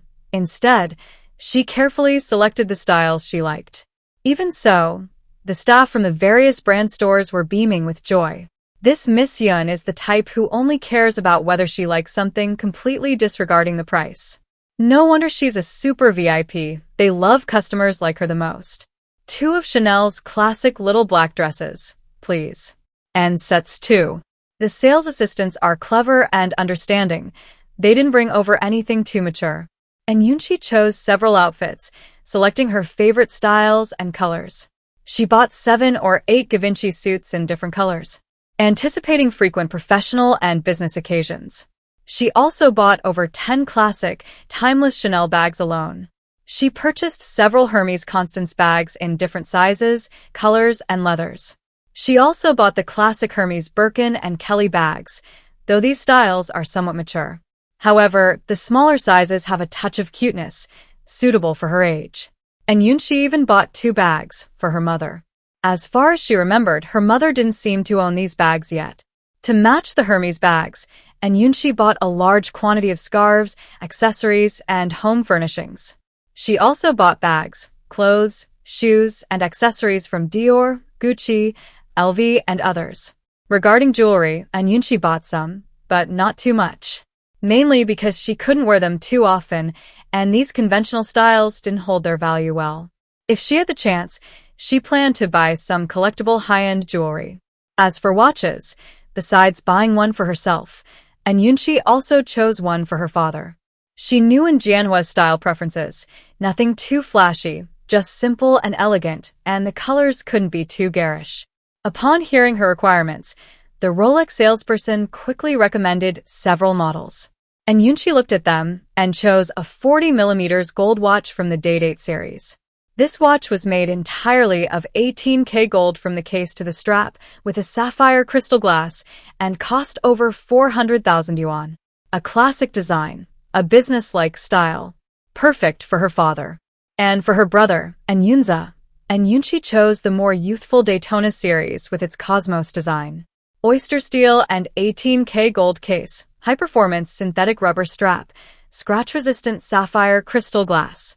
While not as dazzling as a full gold watch, it was considerably more youthful and stylish. This one was priced similarly to her father's, only slightly less, still close to 400,000 yuan. That brat got a good deal. She hadn't worn such an expensive watch when she was 13 or 14. She herself also chose several watches that suited her, ranging in price from tens of thousands to hundreds of thousands. After a shopping spree, looking at the huge pile of things she'd bought, and Yunxi was astonished. Well, no wonder she's her mother's daughter. She herself actually had a knack for being a spendthrift. So, the people from the luxury stores in Beijing added in Yunxi and Manhwa on WeChat. They'd send her any new models first for her to choose from. From now on, she was probably on a one-way street to extravagance. And Yunzhou also got to experience a whole new level of luxury shopping thanks to his sister. Knowing he was only staying for 2 days, he only chose 2 sets of pajamas and 2 sets of clothes and shoes for changing. Seeing this, and Yunxi immediately picked out 4 or 5 more sets for him, along with a Rolex watch. A Rolex Submariner men's mechanical watch, blue dial, 2-tone bracelet. Exquisitely crafted, with an elegant and sophisticated design. Originally, Yunxi wanted to buy the one with the full gold bracelet, but Yunzhou refused. Finally, after much persuasion, they chose the 2-tone bracelet version, which used much less gold and was over 10,000 yuan cheaper. Even this cheaper one cost 17 or 18,000 yuan, already making Yunzhou quite uneasy. Not to mention the other, more expensive models. Just looking at them made his heart race. After the shopping spree, Yunxi spent a total of over 26 million yuan. That wasn't much for her. It was about the price of her car. However, for Yunzhou, this was a considerable sum. Watching his sister spend over 20 million without batting an eye was truly exhilarating. After Minghui and her team finished organizing all of Yunxi's purchases, Yunxi realized that her spacious walk-in closet was only a small fraction full. Yunxi looks like she was being too conservative. But it's alright, she can buy another batch of winter clothes later. She'll fill this walk-in closet eventually. This was the first time Yunxi had ever indulged in such a shopping spree. Before she got into university, her mother arranged everything for her. While her clothes and shoes were brand names, they were mostly in the several thousand yuan range. Not only her, but her parents applied the same policy to her brother. Now that her mother was buying her luxury brands, it was because she was now an adult and in university. But the first 2 times she went shopping with her mother, Yunxi, considering the limited space in her school dormitory, carefully selected and weighed her purchases. This resulted in Fang Mingxia buying more for herself than for Yunxi, even though the main purpose was to buy things for her. Now, with such a large walk-in closet, she finally had room to unleash her creativity. After a flurry of activity, it was already 6:30 p.m. Miss Young Master Yunzhou, dinner is ready. Shall we serve the dishes now? That's incredibly efficient. Serve the dishes, I'm a little hungry. Yes, miss. Second brother, stop playing for a bit, let's eat. Finish this game. After finishing their game of Honor of Kings, Yunzhou and his sister went to the dining area. The dining room had a large round table with a rotating tray, but since there were only 2 of them dining, Minghui didn't arrange dinner at the large round table. A small rectangular table next to it, which could seat 5 or 6 people, was set with 5 dishes and a soup. The variety was plentiful, but the portions were small, presumably because there were only 2 of them.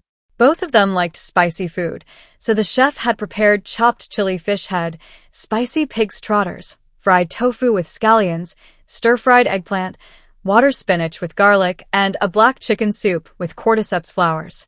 The staple food, rice, and freshly squeezed watermelon juice were also already on the table. Looking at the exquisitely presented and deliciously presented dishes on the table, Yunzhou thought that the quality was probably comparable to that of restaurants in 5-star hotels.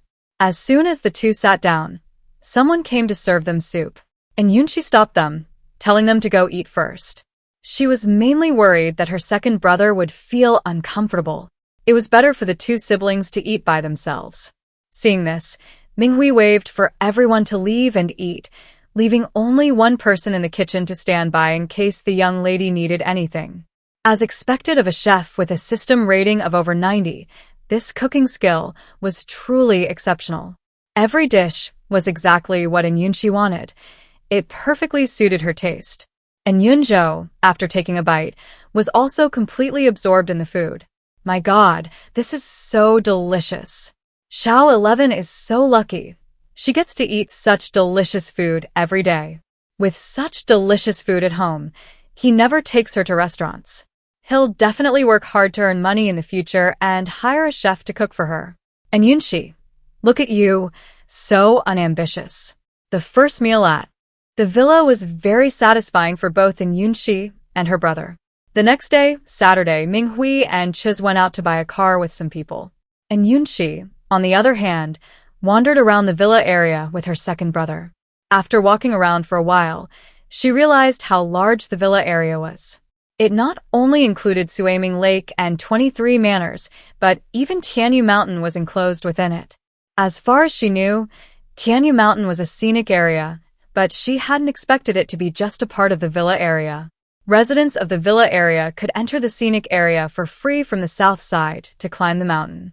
However, tourists could only enter from the east and north sides of Tianyu Mountain by purchasing tickets. Furthermore, they were not allowed to go into the private area on the south side. In addition, there was a golf course within the villa area, serving both villa owners and the public. Many people came here hoping to meet the bigwigs of the villa area, getting memberships and occasionally playing a game, hoping for a chance to make contact with a certain influential person. There were also indoor basketball courts, tennis courts, badminton courts, and other facilities in the sports stadium on the eastern edge of the villa area. The lives of the wealthy are indeed more colorful and vibrant. The data shows that the construction of this villa district spurred development in the surrounding area. Several high-end villa districts and residential communities sprang up within a few kilometers, along with related commercial facilities such as hotels, leisure facilities, and shopping centers. The number of people living and working in this area gradually increased. Now, it's no longer the deserted place it once was. Even some kindergartens, primary schools, and middle schools are planning to open branch campuses here. However, this area consists mainly of high-end residences, and there are rivers and mountains present. The residences and residential communities are relatively spread out. Therefore, it lacks the bustling atmosphere of the city center. If that's the case, could she consider this area for a hotel in Beijing? After all, good locations in the city center are simply out of reach for her, and she doesn't find other locations appealing. This area, on the other hand, has excellent development potential. If she could acquire a plot of land and build it herself, she might be able to create a landmark building for the area. However, whether it will work out depends on a professional assessment. The housekeeping team has arrived, but it's unclear when her all-around assistant, Yang Wei, will arrive. The siblings strolled around, enjoying the beautiful scenery along Cui Ming Lake. Xiao 11. The facilities here are quite complete. There are so many recreational activities without even leaving the community. Second brother, you can come anytime you have time. Let's talk about it during the holidays.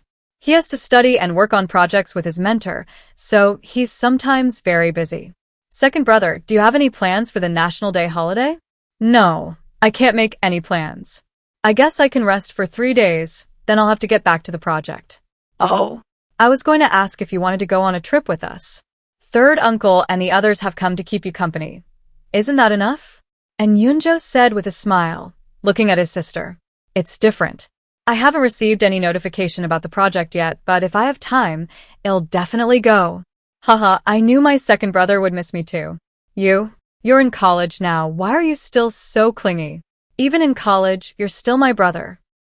The two walked along, leaving behind a trail of laughter. And Yunxi also recalled the happy times of her childhood. Back then, because of the mature soul that had lived through several lifetimes within her, she always behaved differently from ordinary people. Therefore, she hardly made any friends at school. But her 3 cousins would often take her out to play. Although she often didn't really want to go out, the 3 of them always found ways to get her to. Relationships are built through interaction. Growing up together and spending so much time together naturally made their relationship closer. What Yunxi didn't know was that Yunchuan and the others initially found their little sister's mature demeanor particularly cute, and they couldn't help but want to tease her. Later, seeing that their little sister had no playmates and stayed home all day, they felt sorry for her. So they kept thinking about taking her out to play more often. This might also be related to the family's long-standing brainwashing education that their younger sister was a girl and needed to be pampered. Walking by the lake, Yunxi silently said in her mind, "Check in." Ding dong. Checking in at the foot of Tianyu Mountain, by Tsuaming Lake, you have obtained a plot of land in the western suburbs of Beijing. The relevant property certificate and documents have been stored in your system inventory. And Yunxi, she knew it. The system could read her mind. Otherwise, how could she get whatever she wanted? She had just been thinking about finding a plot of land nearby to build a hotel, and before long, the system had directly given her a plot. However, this location didn't seem particularly suitable for building a hotel, and Yunxi pondered the matter of this plot of land. If this plot of land was suitable for building a hotel, then she would have hit the jackpot. Even if it wasn't suitable, she could use it for other purposes. Her main concern was that the western suburbs were relatively far from the city center and not yet bustling enough. The surrounding commercial, entertainment, and medical facilities are not yet comprehensive enough. Furthermore, the high-end residential areas and population in this area have only developed and increased in recent years. Therefore, what kind of project is suitable will have to wait until a detailed survey and evaluation are completed before we can decide. It was almost noon when the two returned to Shuiyun residence. As soon as they arrived home, a maid brought them milk tea made by Deng Xian. Homemade milk tea uses only high-quality ingredients, so they could drink it without worry. The refreshing milk tea dispelled the heat from their bodies, and Yunxi comfortably leaned back on the sofa, not wanting to move. Soon after, Chu Zi came to report on the car purchase that day. "Miss, we bought 4 cars today. One is a Mercedes-Maybach S680 7-seater minivan, costing 3.8 million yuan on the road. This can be used as a chauffeur-driven car for when you have a large group. Another is a Bentley Mulsanne Ultimate Edition, costing 6 million yuan on the road. This car is more business-oriented and can be used as your daily transportation. The other 2 are a Mercedes-Benz GLE 350 SUV and a Toyota Prado SUV, costing a total of 1.3 million yuan. These 2 are mainly for daily use. The Bentley Mulsanne requires some customization, so it will take some time to arrive. The other 3 were readily available. We got temporary license plates and drove them back directly." And Yunxi nodded upon hearing this. They had a budget of 20 million yuan and they only spent a little over 11 million yuan. Use the remaining money for daily expenses. I'll open a few more cards this afternoon, and all household expenses will be covered by the cards I gave you. Yes, miss. By the way, I have some shares and rental properties. I'll send you the details later. You'll be in charge of managing them from now on. Don't worry, miss, I'll manage them diligently. Thank you for your hard work. And Yunxi organized all her current properties, including those in Yunzhou, and sent them to Chu Zi. Then she had Chu Zi exchange contact information with all the responsible parties. She could ask Chu Zi for help with these matters when she was busy with her studies.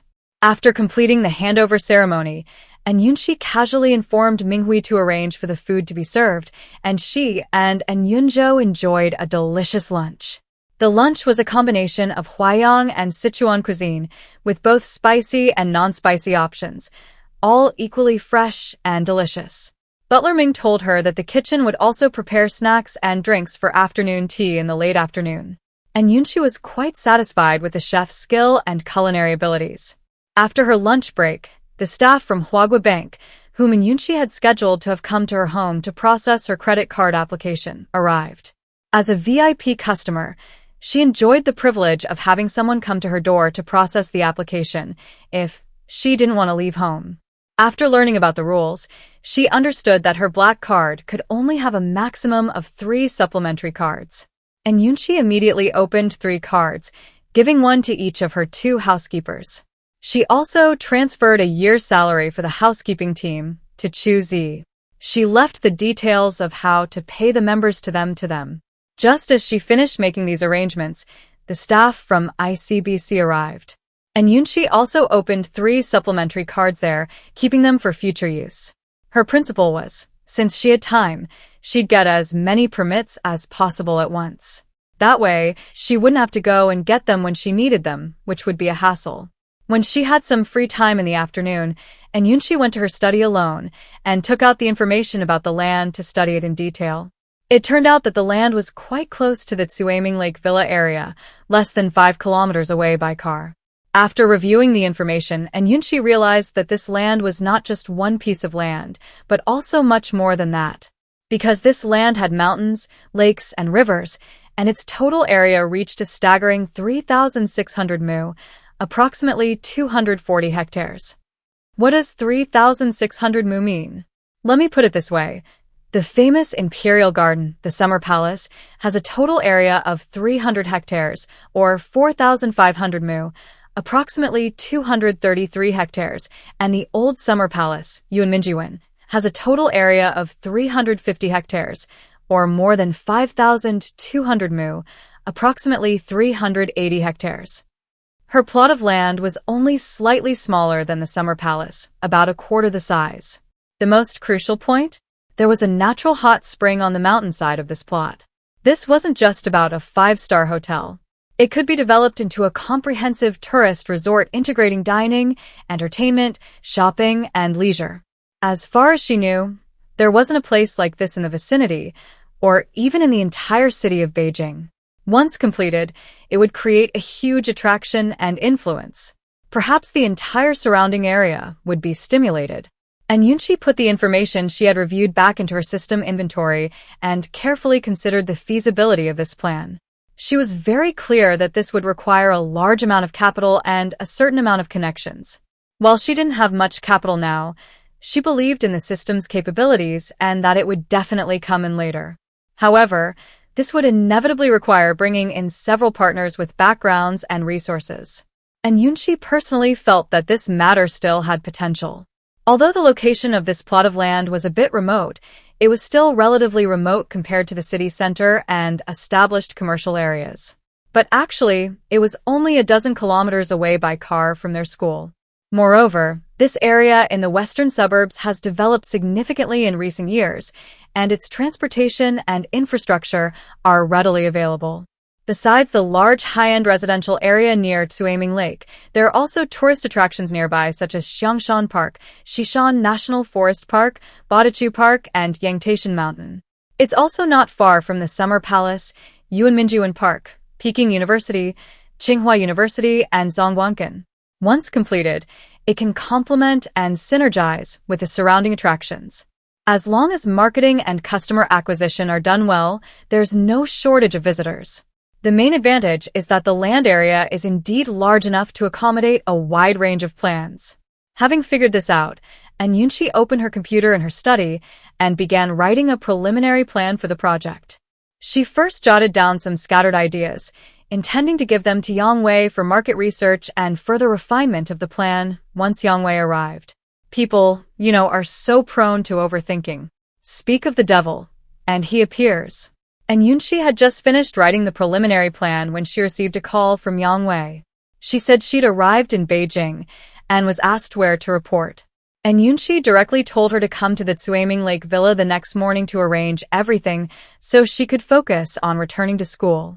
After finishing her work, Yunxi called in Yunzhou downstairs, and the two chatted while enjoying afternoon tea. Second brother, is it all right for you to go back to school tomorrow afternoon? Sure, do you have something to do tomorrow? Yes, I have some business to take care of. Then I'll go hiking on Tianyu Mountain tomorrow morning, and we'll go back together in the afternoon. Okay. Yang Wei was coming tomorrow morning, so she definitely wouldn't have time to spend with her second brother. These past 2 days, Yunzhou had been living a very leisurely life with his sister, having everything done for him. Plus, every meal was delicious. Life was simply too good. He felt he was becoming a little decadent. It would be better to get back on track as soon as possible. After 3 days of rest, it's time to get back to work. Yang Wei arrived at 9 o'clock the next morning, and Yunzhou had already gone hiking. And Yunxi received Yang Wei in the study on the first floor. Yang Wei, 28 years old this year, wore a white shirt and a navy blue suit skirt. Her long, black hair was styled in a bun, revealing her slender neck. Her features were striking. Through her delicate makeup, Yunxi noticed that her skin wasn't particularly fair, but it looked smooth and delicate, exuding a vibrant and healthy beauty. Her every gesture was filled with confidence and composure. This woman, radiating confidence and shrewdness, was no ordinary person. But thinking about it, how could someone carefully selected by the system be an ordinary person? According to the information, Yangwei attended Harvard Business School for both her undergraduate and graduate studies. In the past few years, she has managed several investment projects in the United States, all of which were highly successful except for one that failed midway. Many companies, both domestic and international, have tried to poach her, but without success. I don't know how the system works with such talent. A guaranteed annual salary of 5 million yuan lured her here.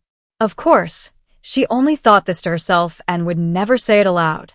The two first introduced themselves. Then they discussed their general plans and development direction. After the exchange, Yunxi couldn't help but exclaim, "No wonder she has a system ability score of 99. She felt completely at ease in trusting the company to someone like Yang Wei. Moreover, there was her 100% loyalty. Yunxi was pleased with Yang Wei's exceptional abilities. Yang Wei, in turn, was gradually impressed by her young boss. She hadn't expected her 18-year-old boss, a recent college student, to not only possess substantial financial resources, but also have such profound and unique insights into investment and finance. She admired her from the bottom of her heart. After getting to know each other better, the two became familiar with one another, and Yunxi began assigning tasks. To make the horse run, you must first feed it. She directly transferred 7 million yuan to Yang Wei. 5 million was to be her base salary, and the remaining 2 million was to be used to choose a car. Consider it a company-provided vehicle for senior executives. Yang Wei. This was the first time she'd seen a boss give money and a car before she'd even started working. And Yunxi wasn't too bothered by this. Anyway, they were all 100% loyal to her, so paying their salaries first wasn't a big deal. By the way, we haven't found a place to live yet. You can stay here for a few days until we find a place. And Yunxi's idea was to find a place near the Yunfeng building. The company's senior executives could also be assigned there in the future. President Yang, there are a few urgent matters that require your attention. Upon hearing her boss's words, Yang Wei immediately sat up and took out a pen and notebook to take notes. First, register 2 companies, one called Yunfeng Capital Group Company, Limited, and the other called Yunchuang Technology, Beijing, Company, Limited. Both companies will be registered in the Yunfeng International Building in Zhongguancun. You will serve as the CEO of Yunfeng Capital. For a moment, the only sounds in the room were in Yunxi's cool and serious voice and the scratching of her pen on paper. Second, the Yunfeng International Building is an office building I bought for the company. It has 36 floors, but it needs to be renovated before it can be used. Therefore, you need to find a designer to create a design plan first, and then find someone to do the renovations as soon as possible after finalizing it. Use environmentally friendly materials and, ideally, it should be ready for use as soon as possible after the renovations. Third, I bought a plot of land in the suburbs of Beijing, planning to develop it into a comprehensive tourist and leisure resort. I've already written the preliminary plan, and I'll send it to you in a bit. What you need to do is conduct a detailed survey and feasibility analysis of this project. If it's feasible, then refine the plan. Fourth, after the company is registered, we'll recruit talent and build the team. The first 2 are the most urgent. The third and fourth can be postponed. It's not that Yunxi is conservative and insists on implementing things step by step. It's just that once things get moving, the several 100 million yuan she currently has might not even be a fraction of that. Faced with reality, she can only tell herself, don't take too big a step at once. Understood, boss. I'm going back to school this afternoon. Call me if you need anything. After discussing their business, the two added each other on WeChat, and Yunxi instructed Minghui to prepare a suite on the 2nd floor. Butler Ming, include Mr. Yang's portion and lunch as well. Yes, miss. I'm going out for a bit. Well, eat when my second brother and I get back. She needed to complete her daily check-in task first. The newly updated check-in location was at the foot of a mountain north of the land she had just acquired yesterday. She was going back to school this afternoon, and it wouldn't be convenient to check in there. It was better to make the trip herself since she had some time before lunch. And Yunxi drove herself and drove around the area after arriving. The land was quite large, and the transportation was very convenient. There was a main road that had been built and opened to traffic a few years ago to the east. The nearest subway station was about 2 kilometers away, not far. As for bus stops, that's out of the question. Once this place is built, there's no shortage of bus stops. There's a not-so-high mountain to the north of the entire plot. Locals seem to call it Lingbo Mountain, meaning riding the waves and forging ahead. And Yunxi thinks a 5-star hotel could be built on this large open space at the foot of the mountain, on the eastern side. It's large enough and close to the road to the east. This location is perfect for a hotel. Moreover, the hot spring source is on the mountain. A large hot spring pool can be built on the mountain, and the spring water can also be piped into the hotel rooms. Next to this open space, at the foot of the mountain on the western side, is a lake about 300 acres in size. The lake's edge is winding and irregular. Walking around it would probably be over 2,000 meters. This lake doesn't have a name yet, but Yunxi plans to give it a nice one later. Further west of the lake, a small river flows gently from north to south. Large areas of open land line both sides of the river. The land was currently abandoned, overgrown with various shrubs and weeds. After surveying the entire plot, Yunxi checked in. Ding. Checking in at the foot of Lingbo Mountain in the western suburbs of Beijing. Received a 3D panoramic map design tool. The host can view it in the system panel. Yunxi opened the system panel and found a small map icon in the lower left corner. Clicking it opened a vivid, 3-dimensional map. It was a 3D panoramic view of her plot of land. Mountains, rivers, lakes, terrain undulations, and even the vegetation were clearly displayed on the map. What surprised Yunxi even more was that there were different options at the bottom of the map, such as design, build, synchronize, and restore. Clicking on design revealed various options, such as a gate, hotel, parking lot, amusement park, food street, etc. Selecting a hotel offered further detailed options, including hotel type, architectural style, size, etc., all of which could be set and selected. Yunxi randomly selected a hotel design template and set its location on the map. After clicking OK, the 3D panoramic map immediately changed. The hotel-like building she had chosen appeared at the foot of the mountain. Furthermore, she could export various designs, including panoramic renderings, floor plans, and construction drawings. All roads, bridges, buildings, landscapes, and even every tree could be arranged and designed according to her own ideas. It was like playing a game, designing and building her own home step by step. Most importantly, the system could also export the designs and construction drawings for the real world, making it all a reality. That's amazing! So interesting! Yunxi enthusiastically tried adding various objects and elements to the map. Then, she discovered a one-click rendering function after adding all the objects and elements. After use, it will perform a secondary rendering of all objects and elements, making them more harmonious and coordinated as a whole. This is amazing. This is practically her god-level assistant. She doesn't even need to hire a designer anymore.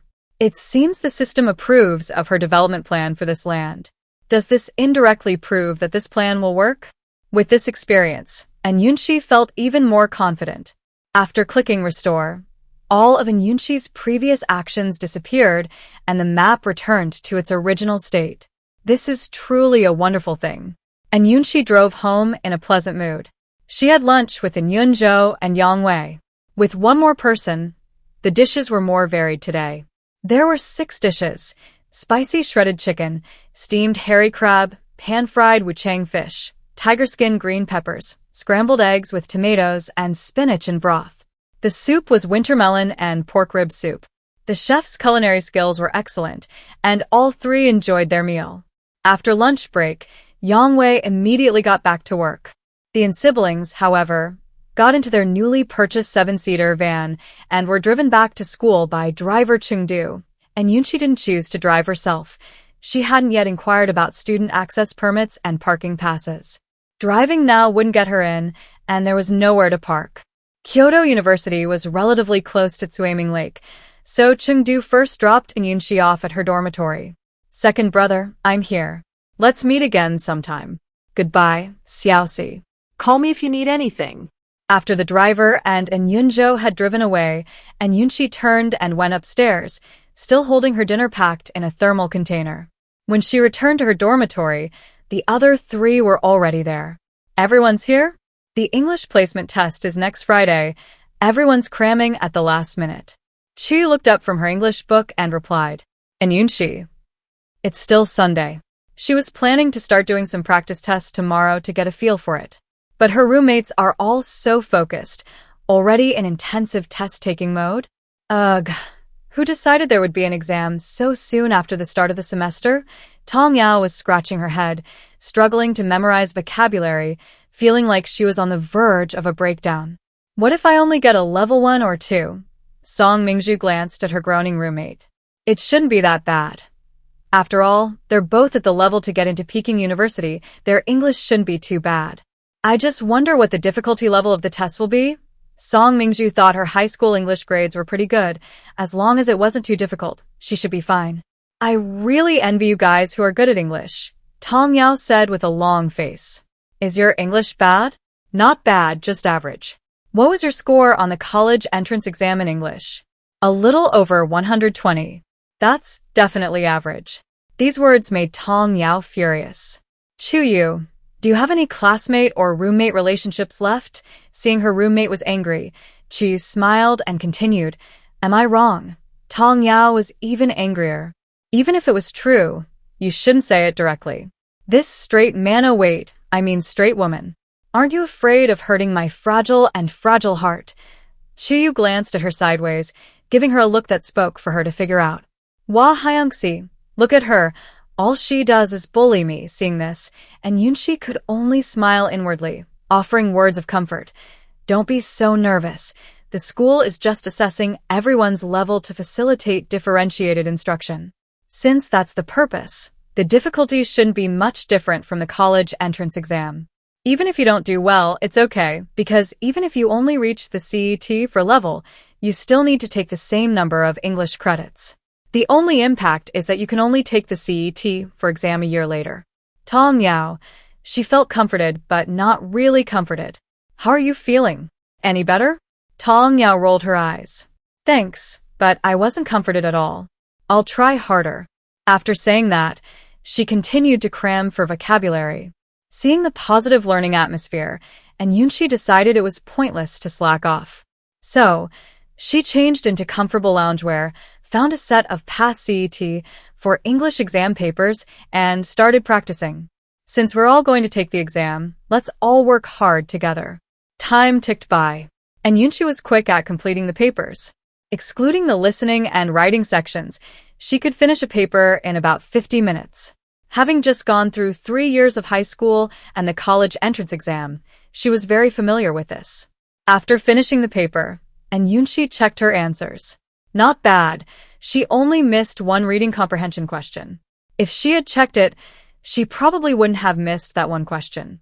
It seemed her English level had improved significantly since the college entrance exam. After all, she had memorized an English-Chinese dictionary. Her vocabulary was vastly different now.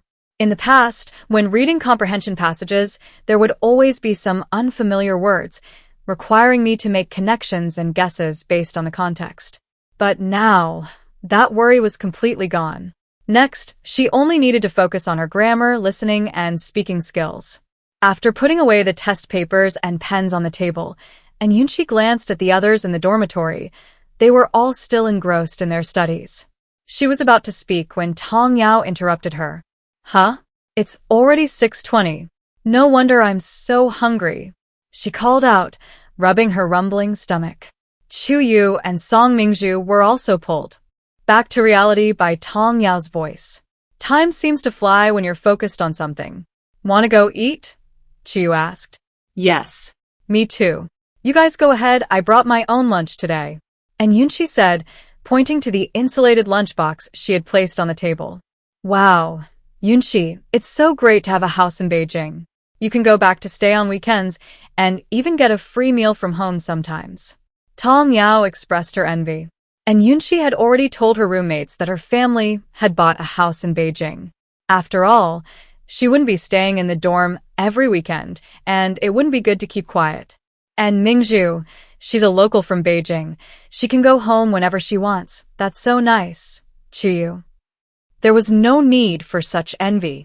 She had been independent since childhood, and her parents hadn't really cared for her.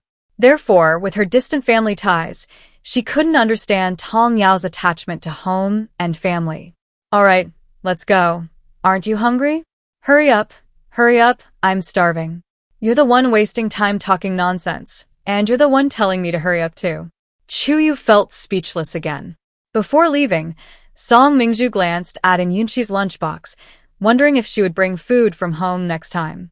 The cafeteria food was alright, but it couldn't compare to home-cooked meals.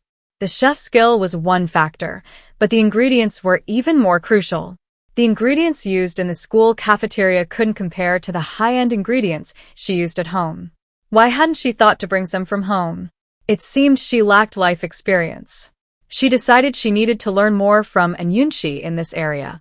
Over the next few days, Yunxi was busy with classes while preparing for Friday's exam. She didn't neglect her system attendance tasks or coursework. She had resumed her routine of going to bed at 11 p.m., waking up at 6:30 a.m., going for a run, showering in her dorm, and then having breakfast. Having chosen physical education, she had to complete a physical fitness test and 20 workout sessions throughout the semester. Moreover, since the school upgraded its attendance system to a combination of real-time location tracking and facial recognition via a mobile app, the previous practice of proxy attendance had been completely eliminated. You check in once before and once after your workout. While it's impossible to monitor whether you're actually holding your phone throughout the entire activity, at least it ensures that it's you who's checking in. Of course, the school is quite considerate and doesn't have a speed requirement. Even if you walk around twice with your phone in your hand, it counts. Furthermore, there are 2 check-in times, morning and evening. This is quite reasonable for those who don't want to get up early. Besides, 20 times a semester isn't really that many. Averaging it out once a week would be enough. For Yunxi, it's a piece of cake. She could easily finish it within a month. Since returning to school, the system's check-in locations have almost always been around the school. Even when she occasionally leaves campus, she stays near the school. On Monday, she checked in at the entrance of the Industrial and Commercial Bank of China branch on campus and received 20 million in cash. On Tuesday, she checked in at the entrance of the school's Centennial Hall and received 10 antique ornaments. On Wednesday, she checked in at Zhongguancun in Beijing and received 3 custom top-tier researcher summoning cards. This wasn't the first time Yunxi had obtained these researcher summoning cards. Adding to her previous accumulations, she now has 13.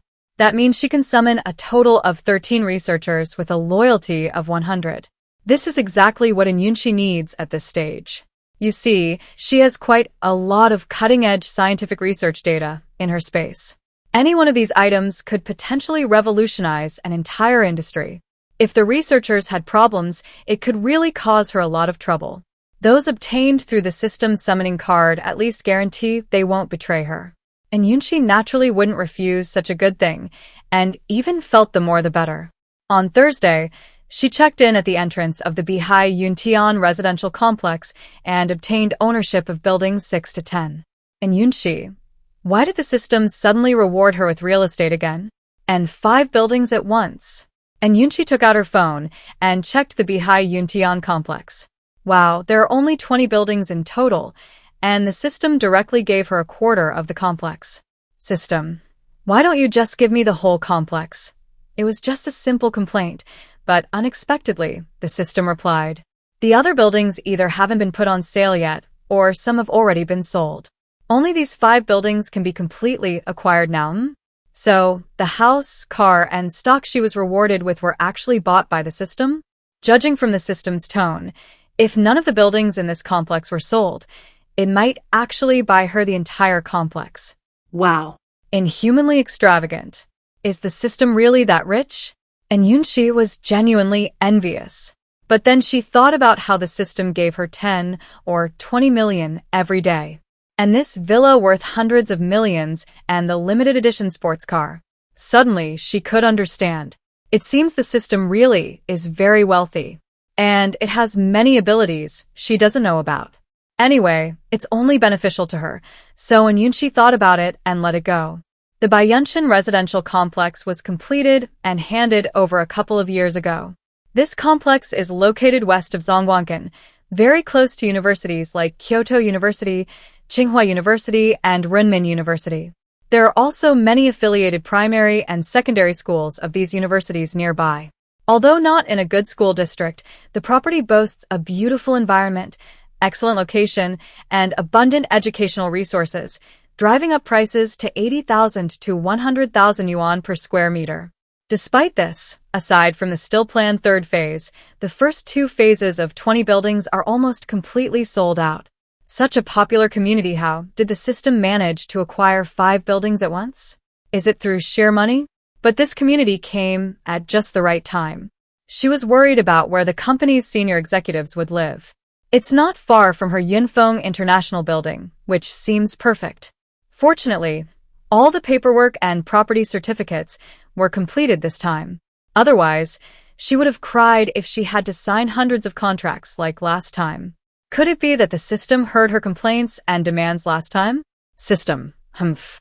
Looking at the community in front of her, and Yunxi didn't intend to go in. She came to check in during her after-dinner walk. The exam is tomorrow. Let's wait until after the exam to look at apartments. September 30th, 2016, Friday, cloudy turning to light rain. It rained a little on the day of the Kyoto University entrance English placement exam. One autumn rain brings a chill.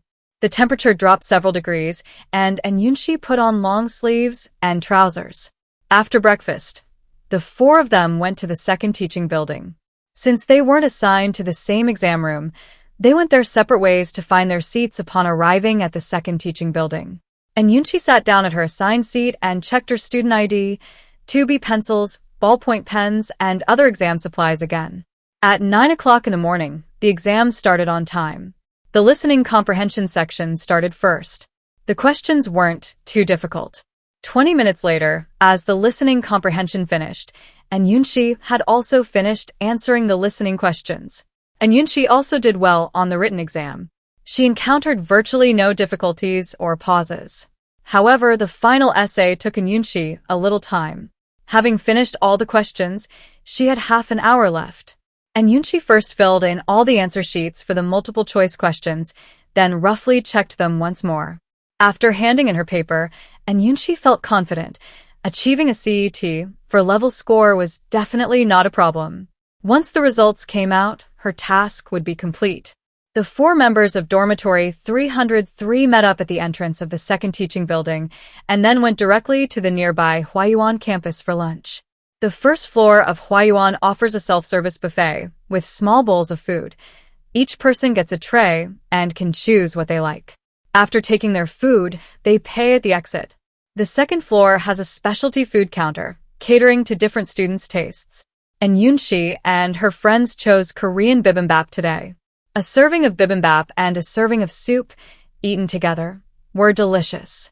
Especially noteworthy is the crispy rice crust at the bottom of each pot of bibimbap at Huayuan, fragrant and crunchy. Dipping it in the sauce from the side dishes, and Yunxi particularly enjoyed it. How are you all planning your National Day holiday? And Yunxi asked casually while eating. This year, the Mid-Autumn Festival coincided with the freshmen's military training, so there was no holiday. However, the school issued a notice saying that the holiday would be made up with a National Day holiday.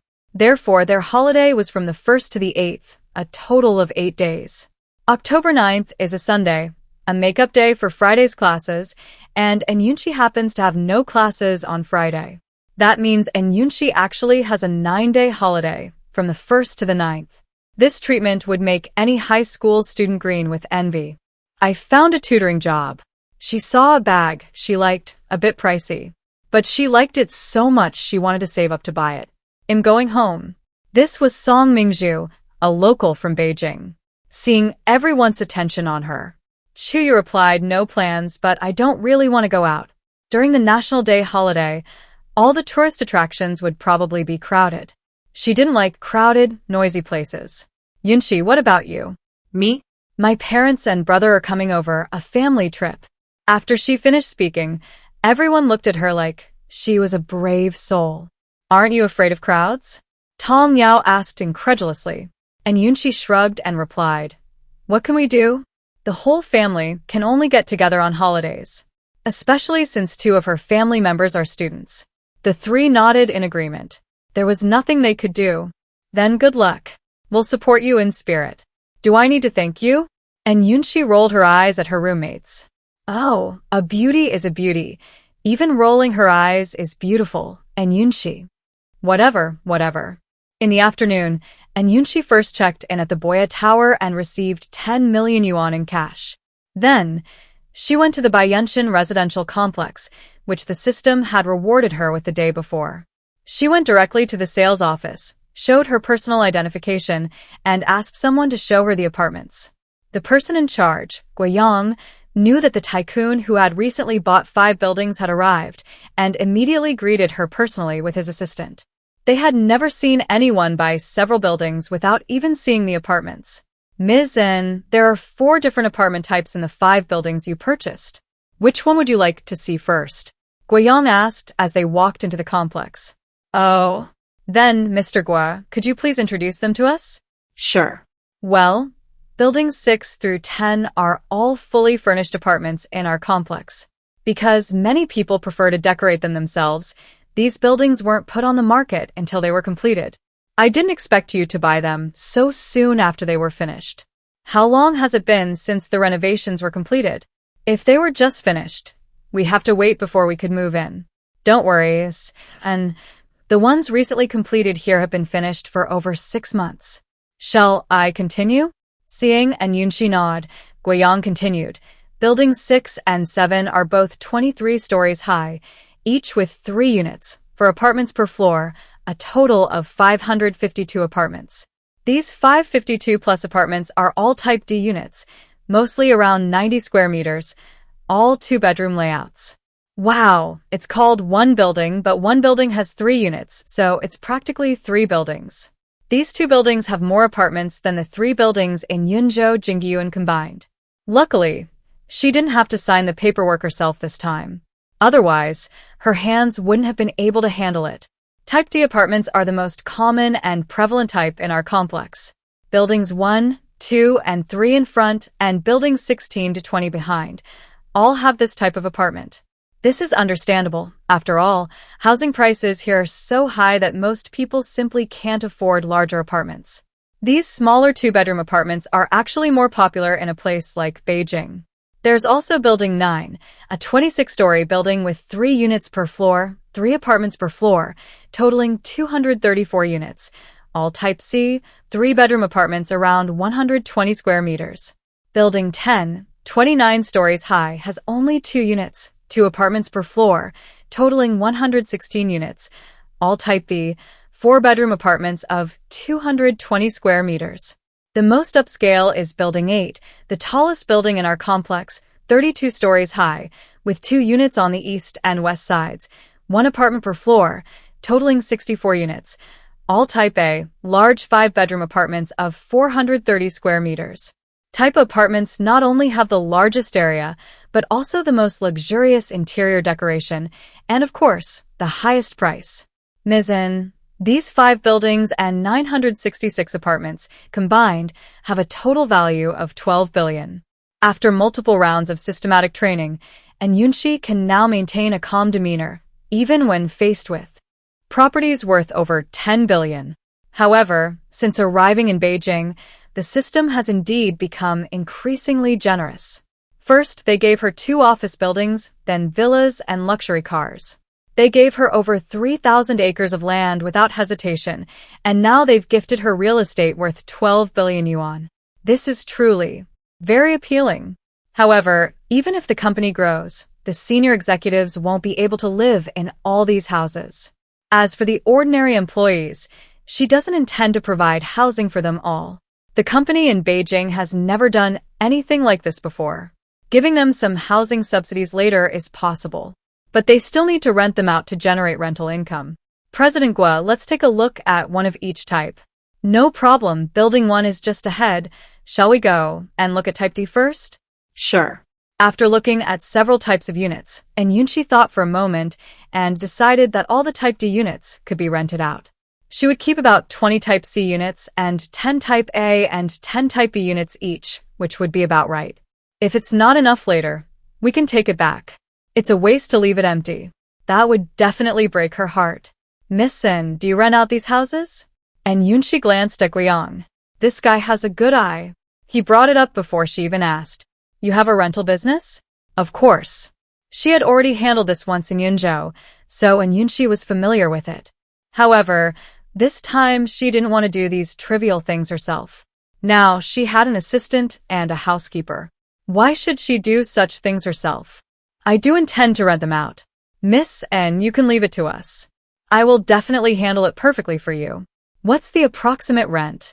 And Yunxi also wanted to know how much income she could expect from renting them out. And our community has a great location and is very convenient in all aspects of life. The apartments here are always in high demand. Guiyang, seeing a glimmer of hope in securing this big deal, excitedly introduced the apartments. These 4 apartment types you have. Type D can rent for around 18,000, Type C for 22,000, Type B for 45,000, and Type A, at least 80,000 and up. Generally, clients will negotiate the price, but the final transaction price usually fluctuates around this standard. Therefore, they always leave some room for negotiation when listing properties. Of course, if MS and has any other ideas, please feel free to mention them, and we will try our best to accommodate them. No wonder it's Beijing. The rent level here is much higher than in Yunzhou. Jinghe Garden in Yunzhou is even considered a school district property. But compared to here, it's still far behind. Let's go with your standard. The tenants must be thoroughly vetted. That's for sure, MS, and don't worry. If we calculate it this way, besides the 40 units she reserved, if all the other properties are rented out, her monthly rental income will reach 24 million. That is to say, 288 million a year, less than 3 small goals worth of income. Compared to the total value of the properties at 12 billion, it's really not much. It would take 42 years of rent to recoup that 12 billion. Fortunately, the house was provided by the system, and the 12 billion wasn't spent by her. So, Yunxi felt it was all right. Overall, her strength as a landlady had increased again.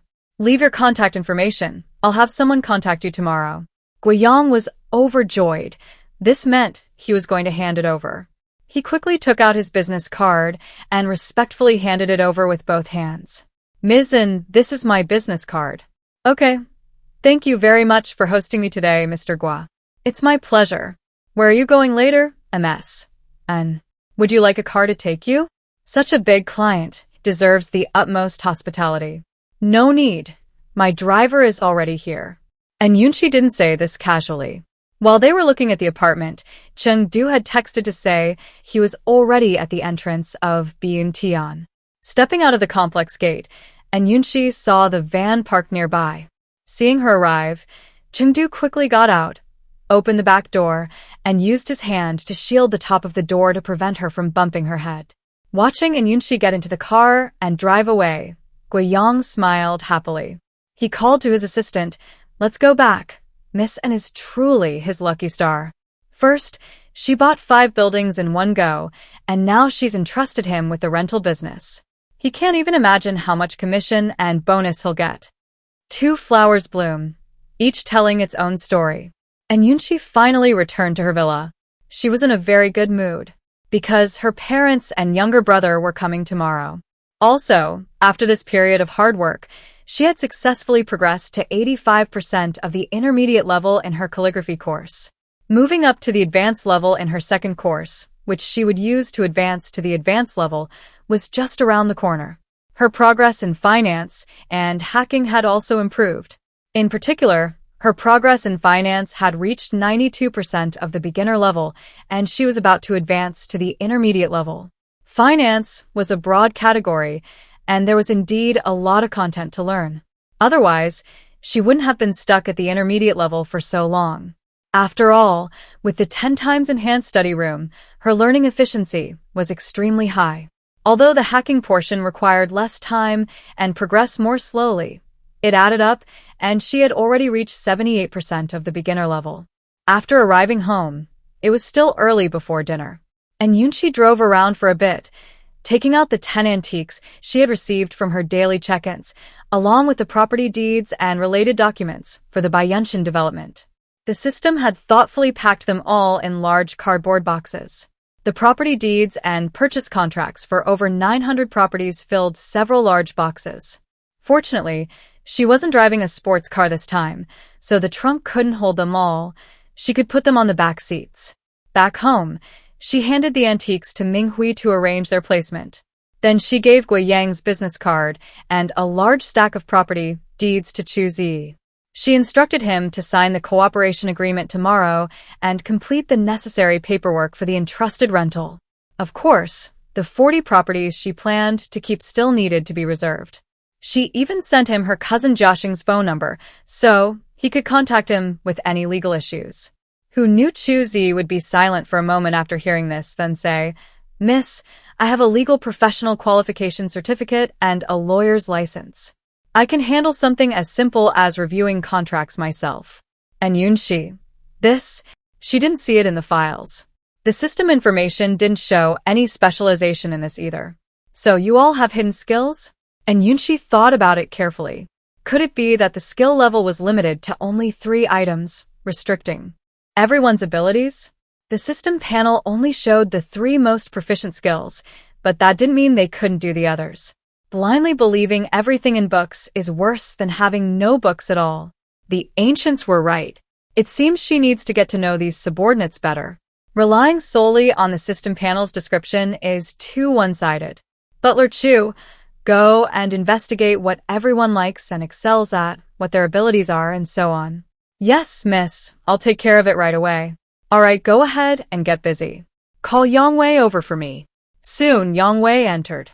"Miss." Influenced by Ming Hui and others, Yang Wei had also started addressing people as Miss at home. "Yes, I've found you a place to live, very close to Yunfeng Building. It's fully furnished. You only need to buy some household items to move in. Find some time to move in and buy a car while you're at it." Yang Wei was delighted. Being close to the company was great. Living at the boss's house always had its awkward and inconvenient aspects. "Okay, miss, I'll move in tomorrow morning." "Okay, have Butler Ming arrange a car for you." "Okay, thank you, miss." After discussing the accommodation, Yang Wei began reporting on work. "Boss, the company registration process has begun. Because companies of our type require some approvals, it will take about half a month to 20 days. Back to work, Yang Wei switched back to addressing her as boss, and her expression became serious. "I compared over a dozen companies for the company building's renovation and finally selected these 3. Here's their information. Please take a look.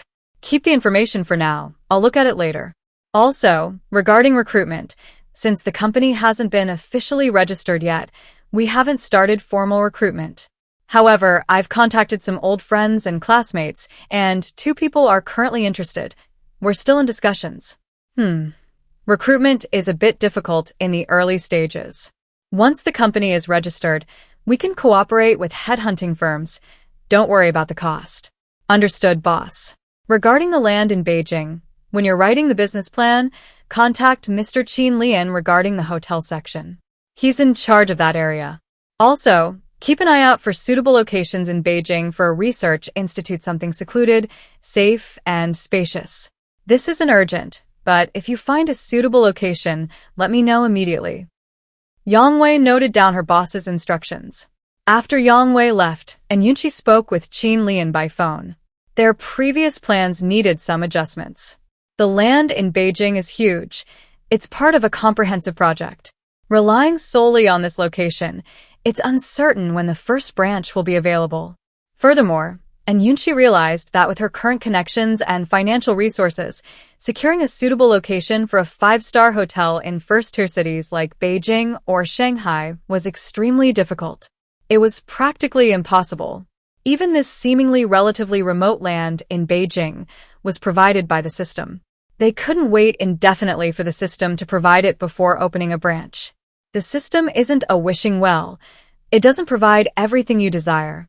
Therefore, after discussing it, the two decided to forego tackling the tough first-tier cities for now. Instead, they would start by targeting second- and third-tier cities, as well as major provincial capitals. And Yunxi instructed Qin Lian to set up a dedicated team to conduct research and site selection. Wherever a suitable location was found first, that's where the branch would open. Of course, they would continue searching for locations in first-tier cities as well. If the opportunity arises, we should act decisively. All the formalities on Qin Lian's side have been completed. Century Splendor Hotel Management Group, Company, Limited was the first company in Yunxi registered and owned through her own efforts. Unfortunately, when she registered, the task of registering a new company hadn't yet been updated. Otherwise, she would have completed this task long ago. However, it's almost time now, and Yunxi took stock of her funds. A few days ago, the fourth quarter rent from Mingxi Commercial Street and Huanyu International Financial Building had been transferred. One was 65 million and the other was 400 million. Adding her recent sign-in earnings and deducting all expenses, she now had a total of over 1.1 billion. For ordinary people, this was indeed a considerable sum. However, to be honest, and Yunxi, who had always thought she had plenty of money, now felt that she didn't have enough. Because none of her upcoming business plans would require a significant investment. Of course, and Yunxi wasn't too worried about this. She believed that with the system around, this situation wouldn't last long. She'll eventually have enough capital, status, and influence. Not just a college student with some money and assets like she does now. Give her some time, and Yunxi is confident she can do it. Having given herself a pep talk, and Yunxi picked up the information Yang Wei had given her about the decoration companies and started reading. To be honest, the information Yang Wei had prepared was quite detailed. Company profiles, business scope, shareholder backgrounds, clients, even their respective strengths and weaknesses were clearly listed. After reviewing the information, and Yunxi personally preferred a company called Xingyuan Decoration. This company had designed and decorated many great office buildings and was quite experienced. Moreover, judging from their previous work, their design style combined aesthetics and practicality. Hello, everyone. Due to some issues, we are unable to continue on the previous Nava's Manhwa recap channel. However, because of your love and support, we have decided to start a new channel, Nava Manhwa Recapped Point 2. We will continue as usual. Let's dive in once again.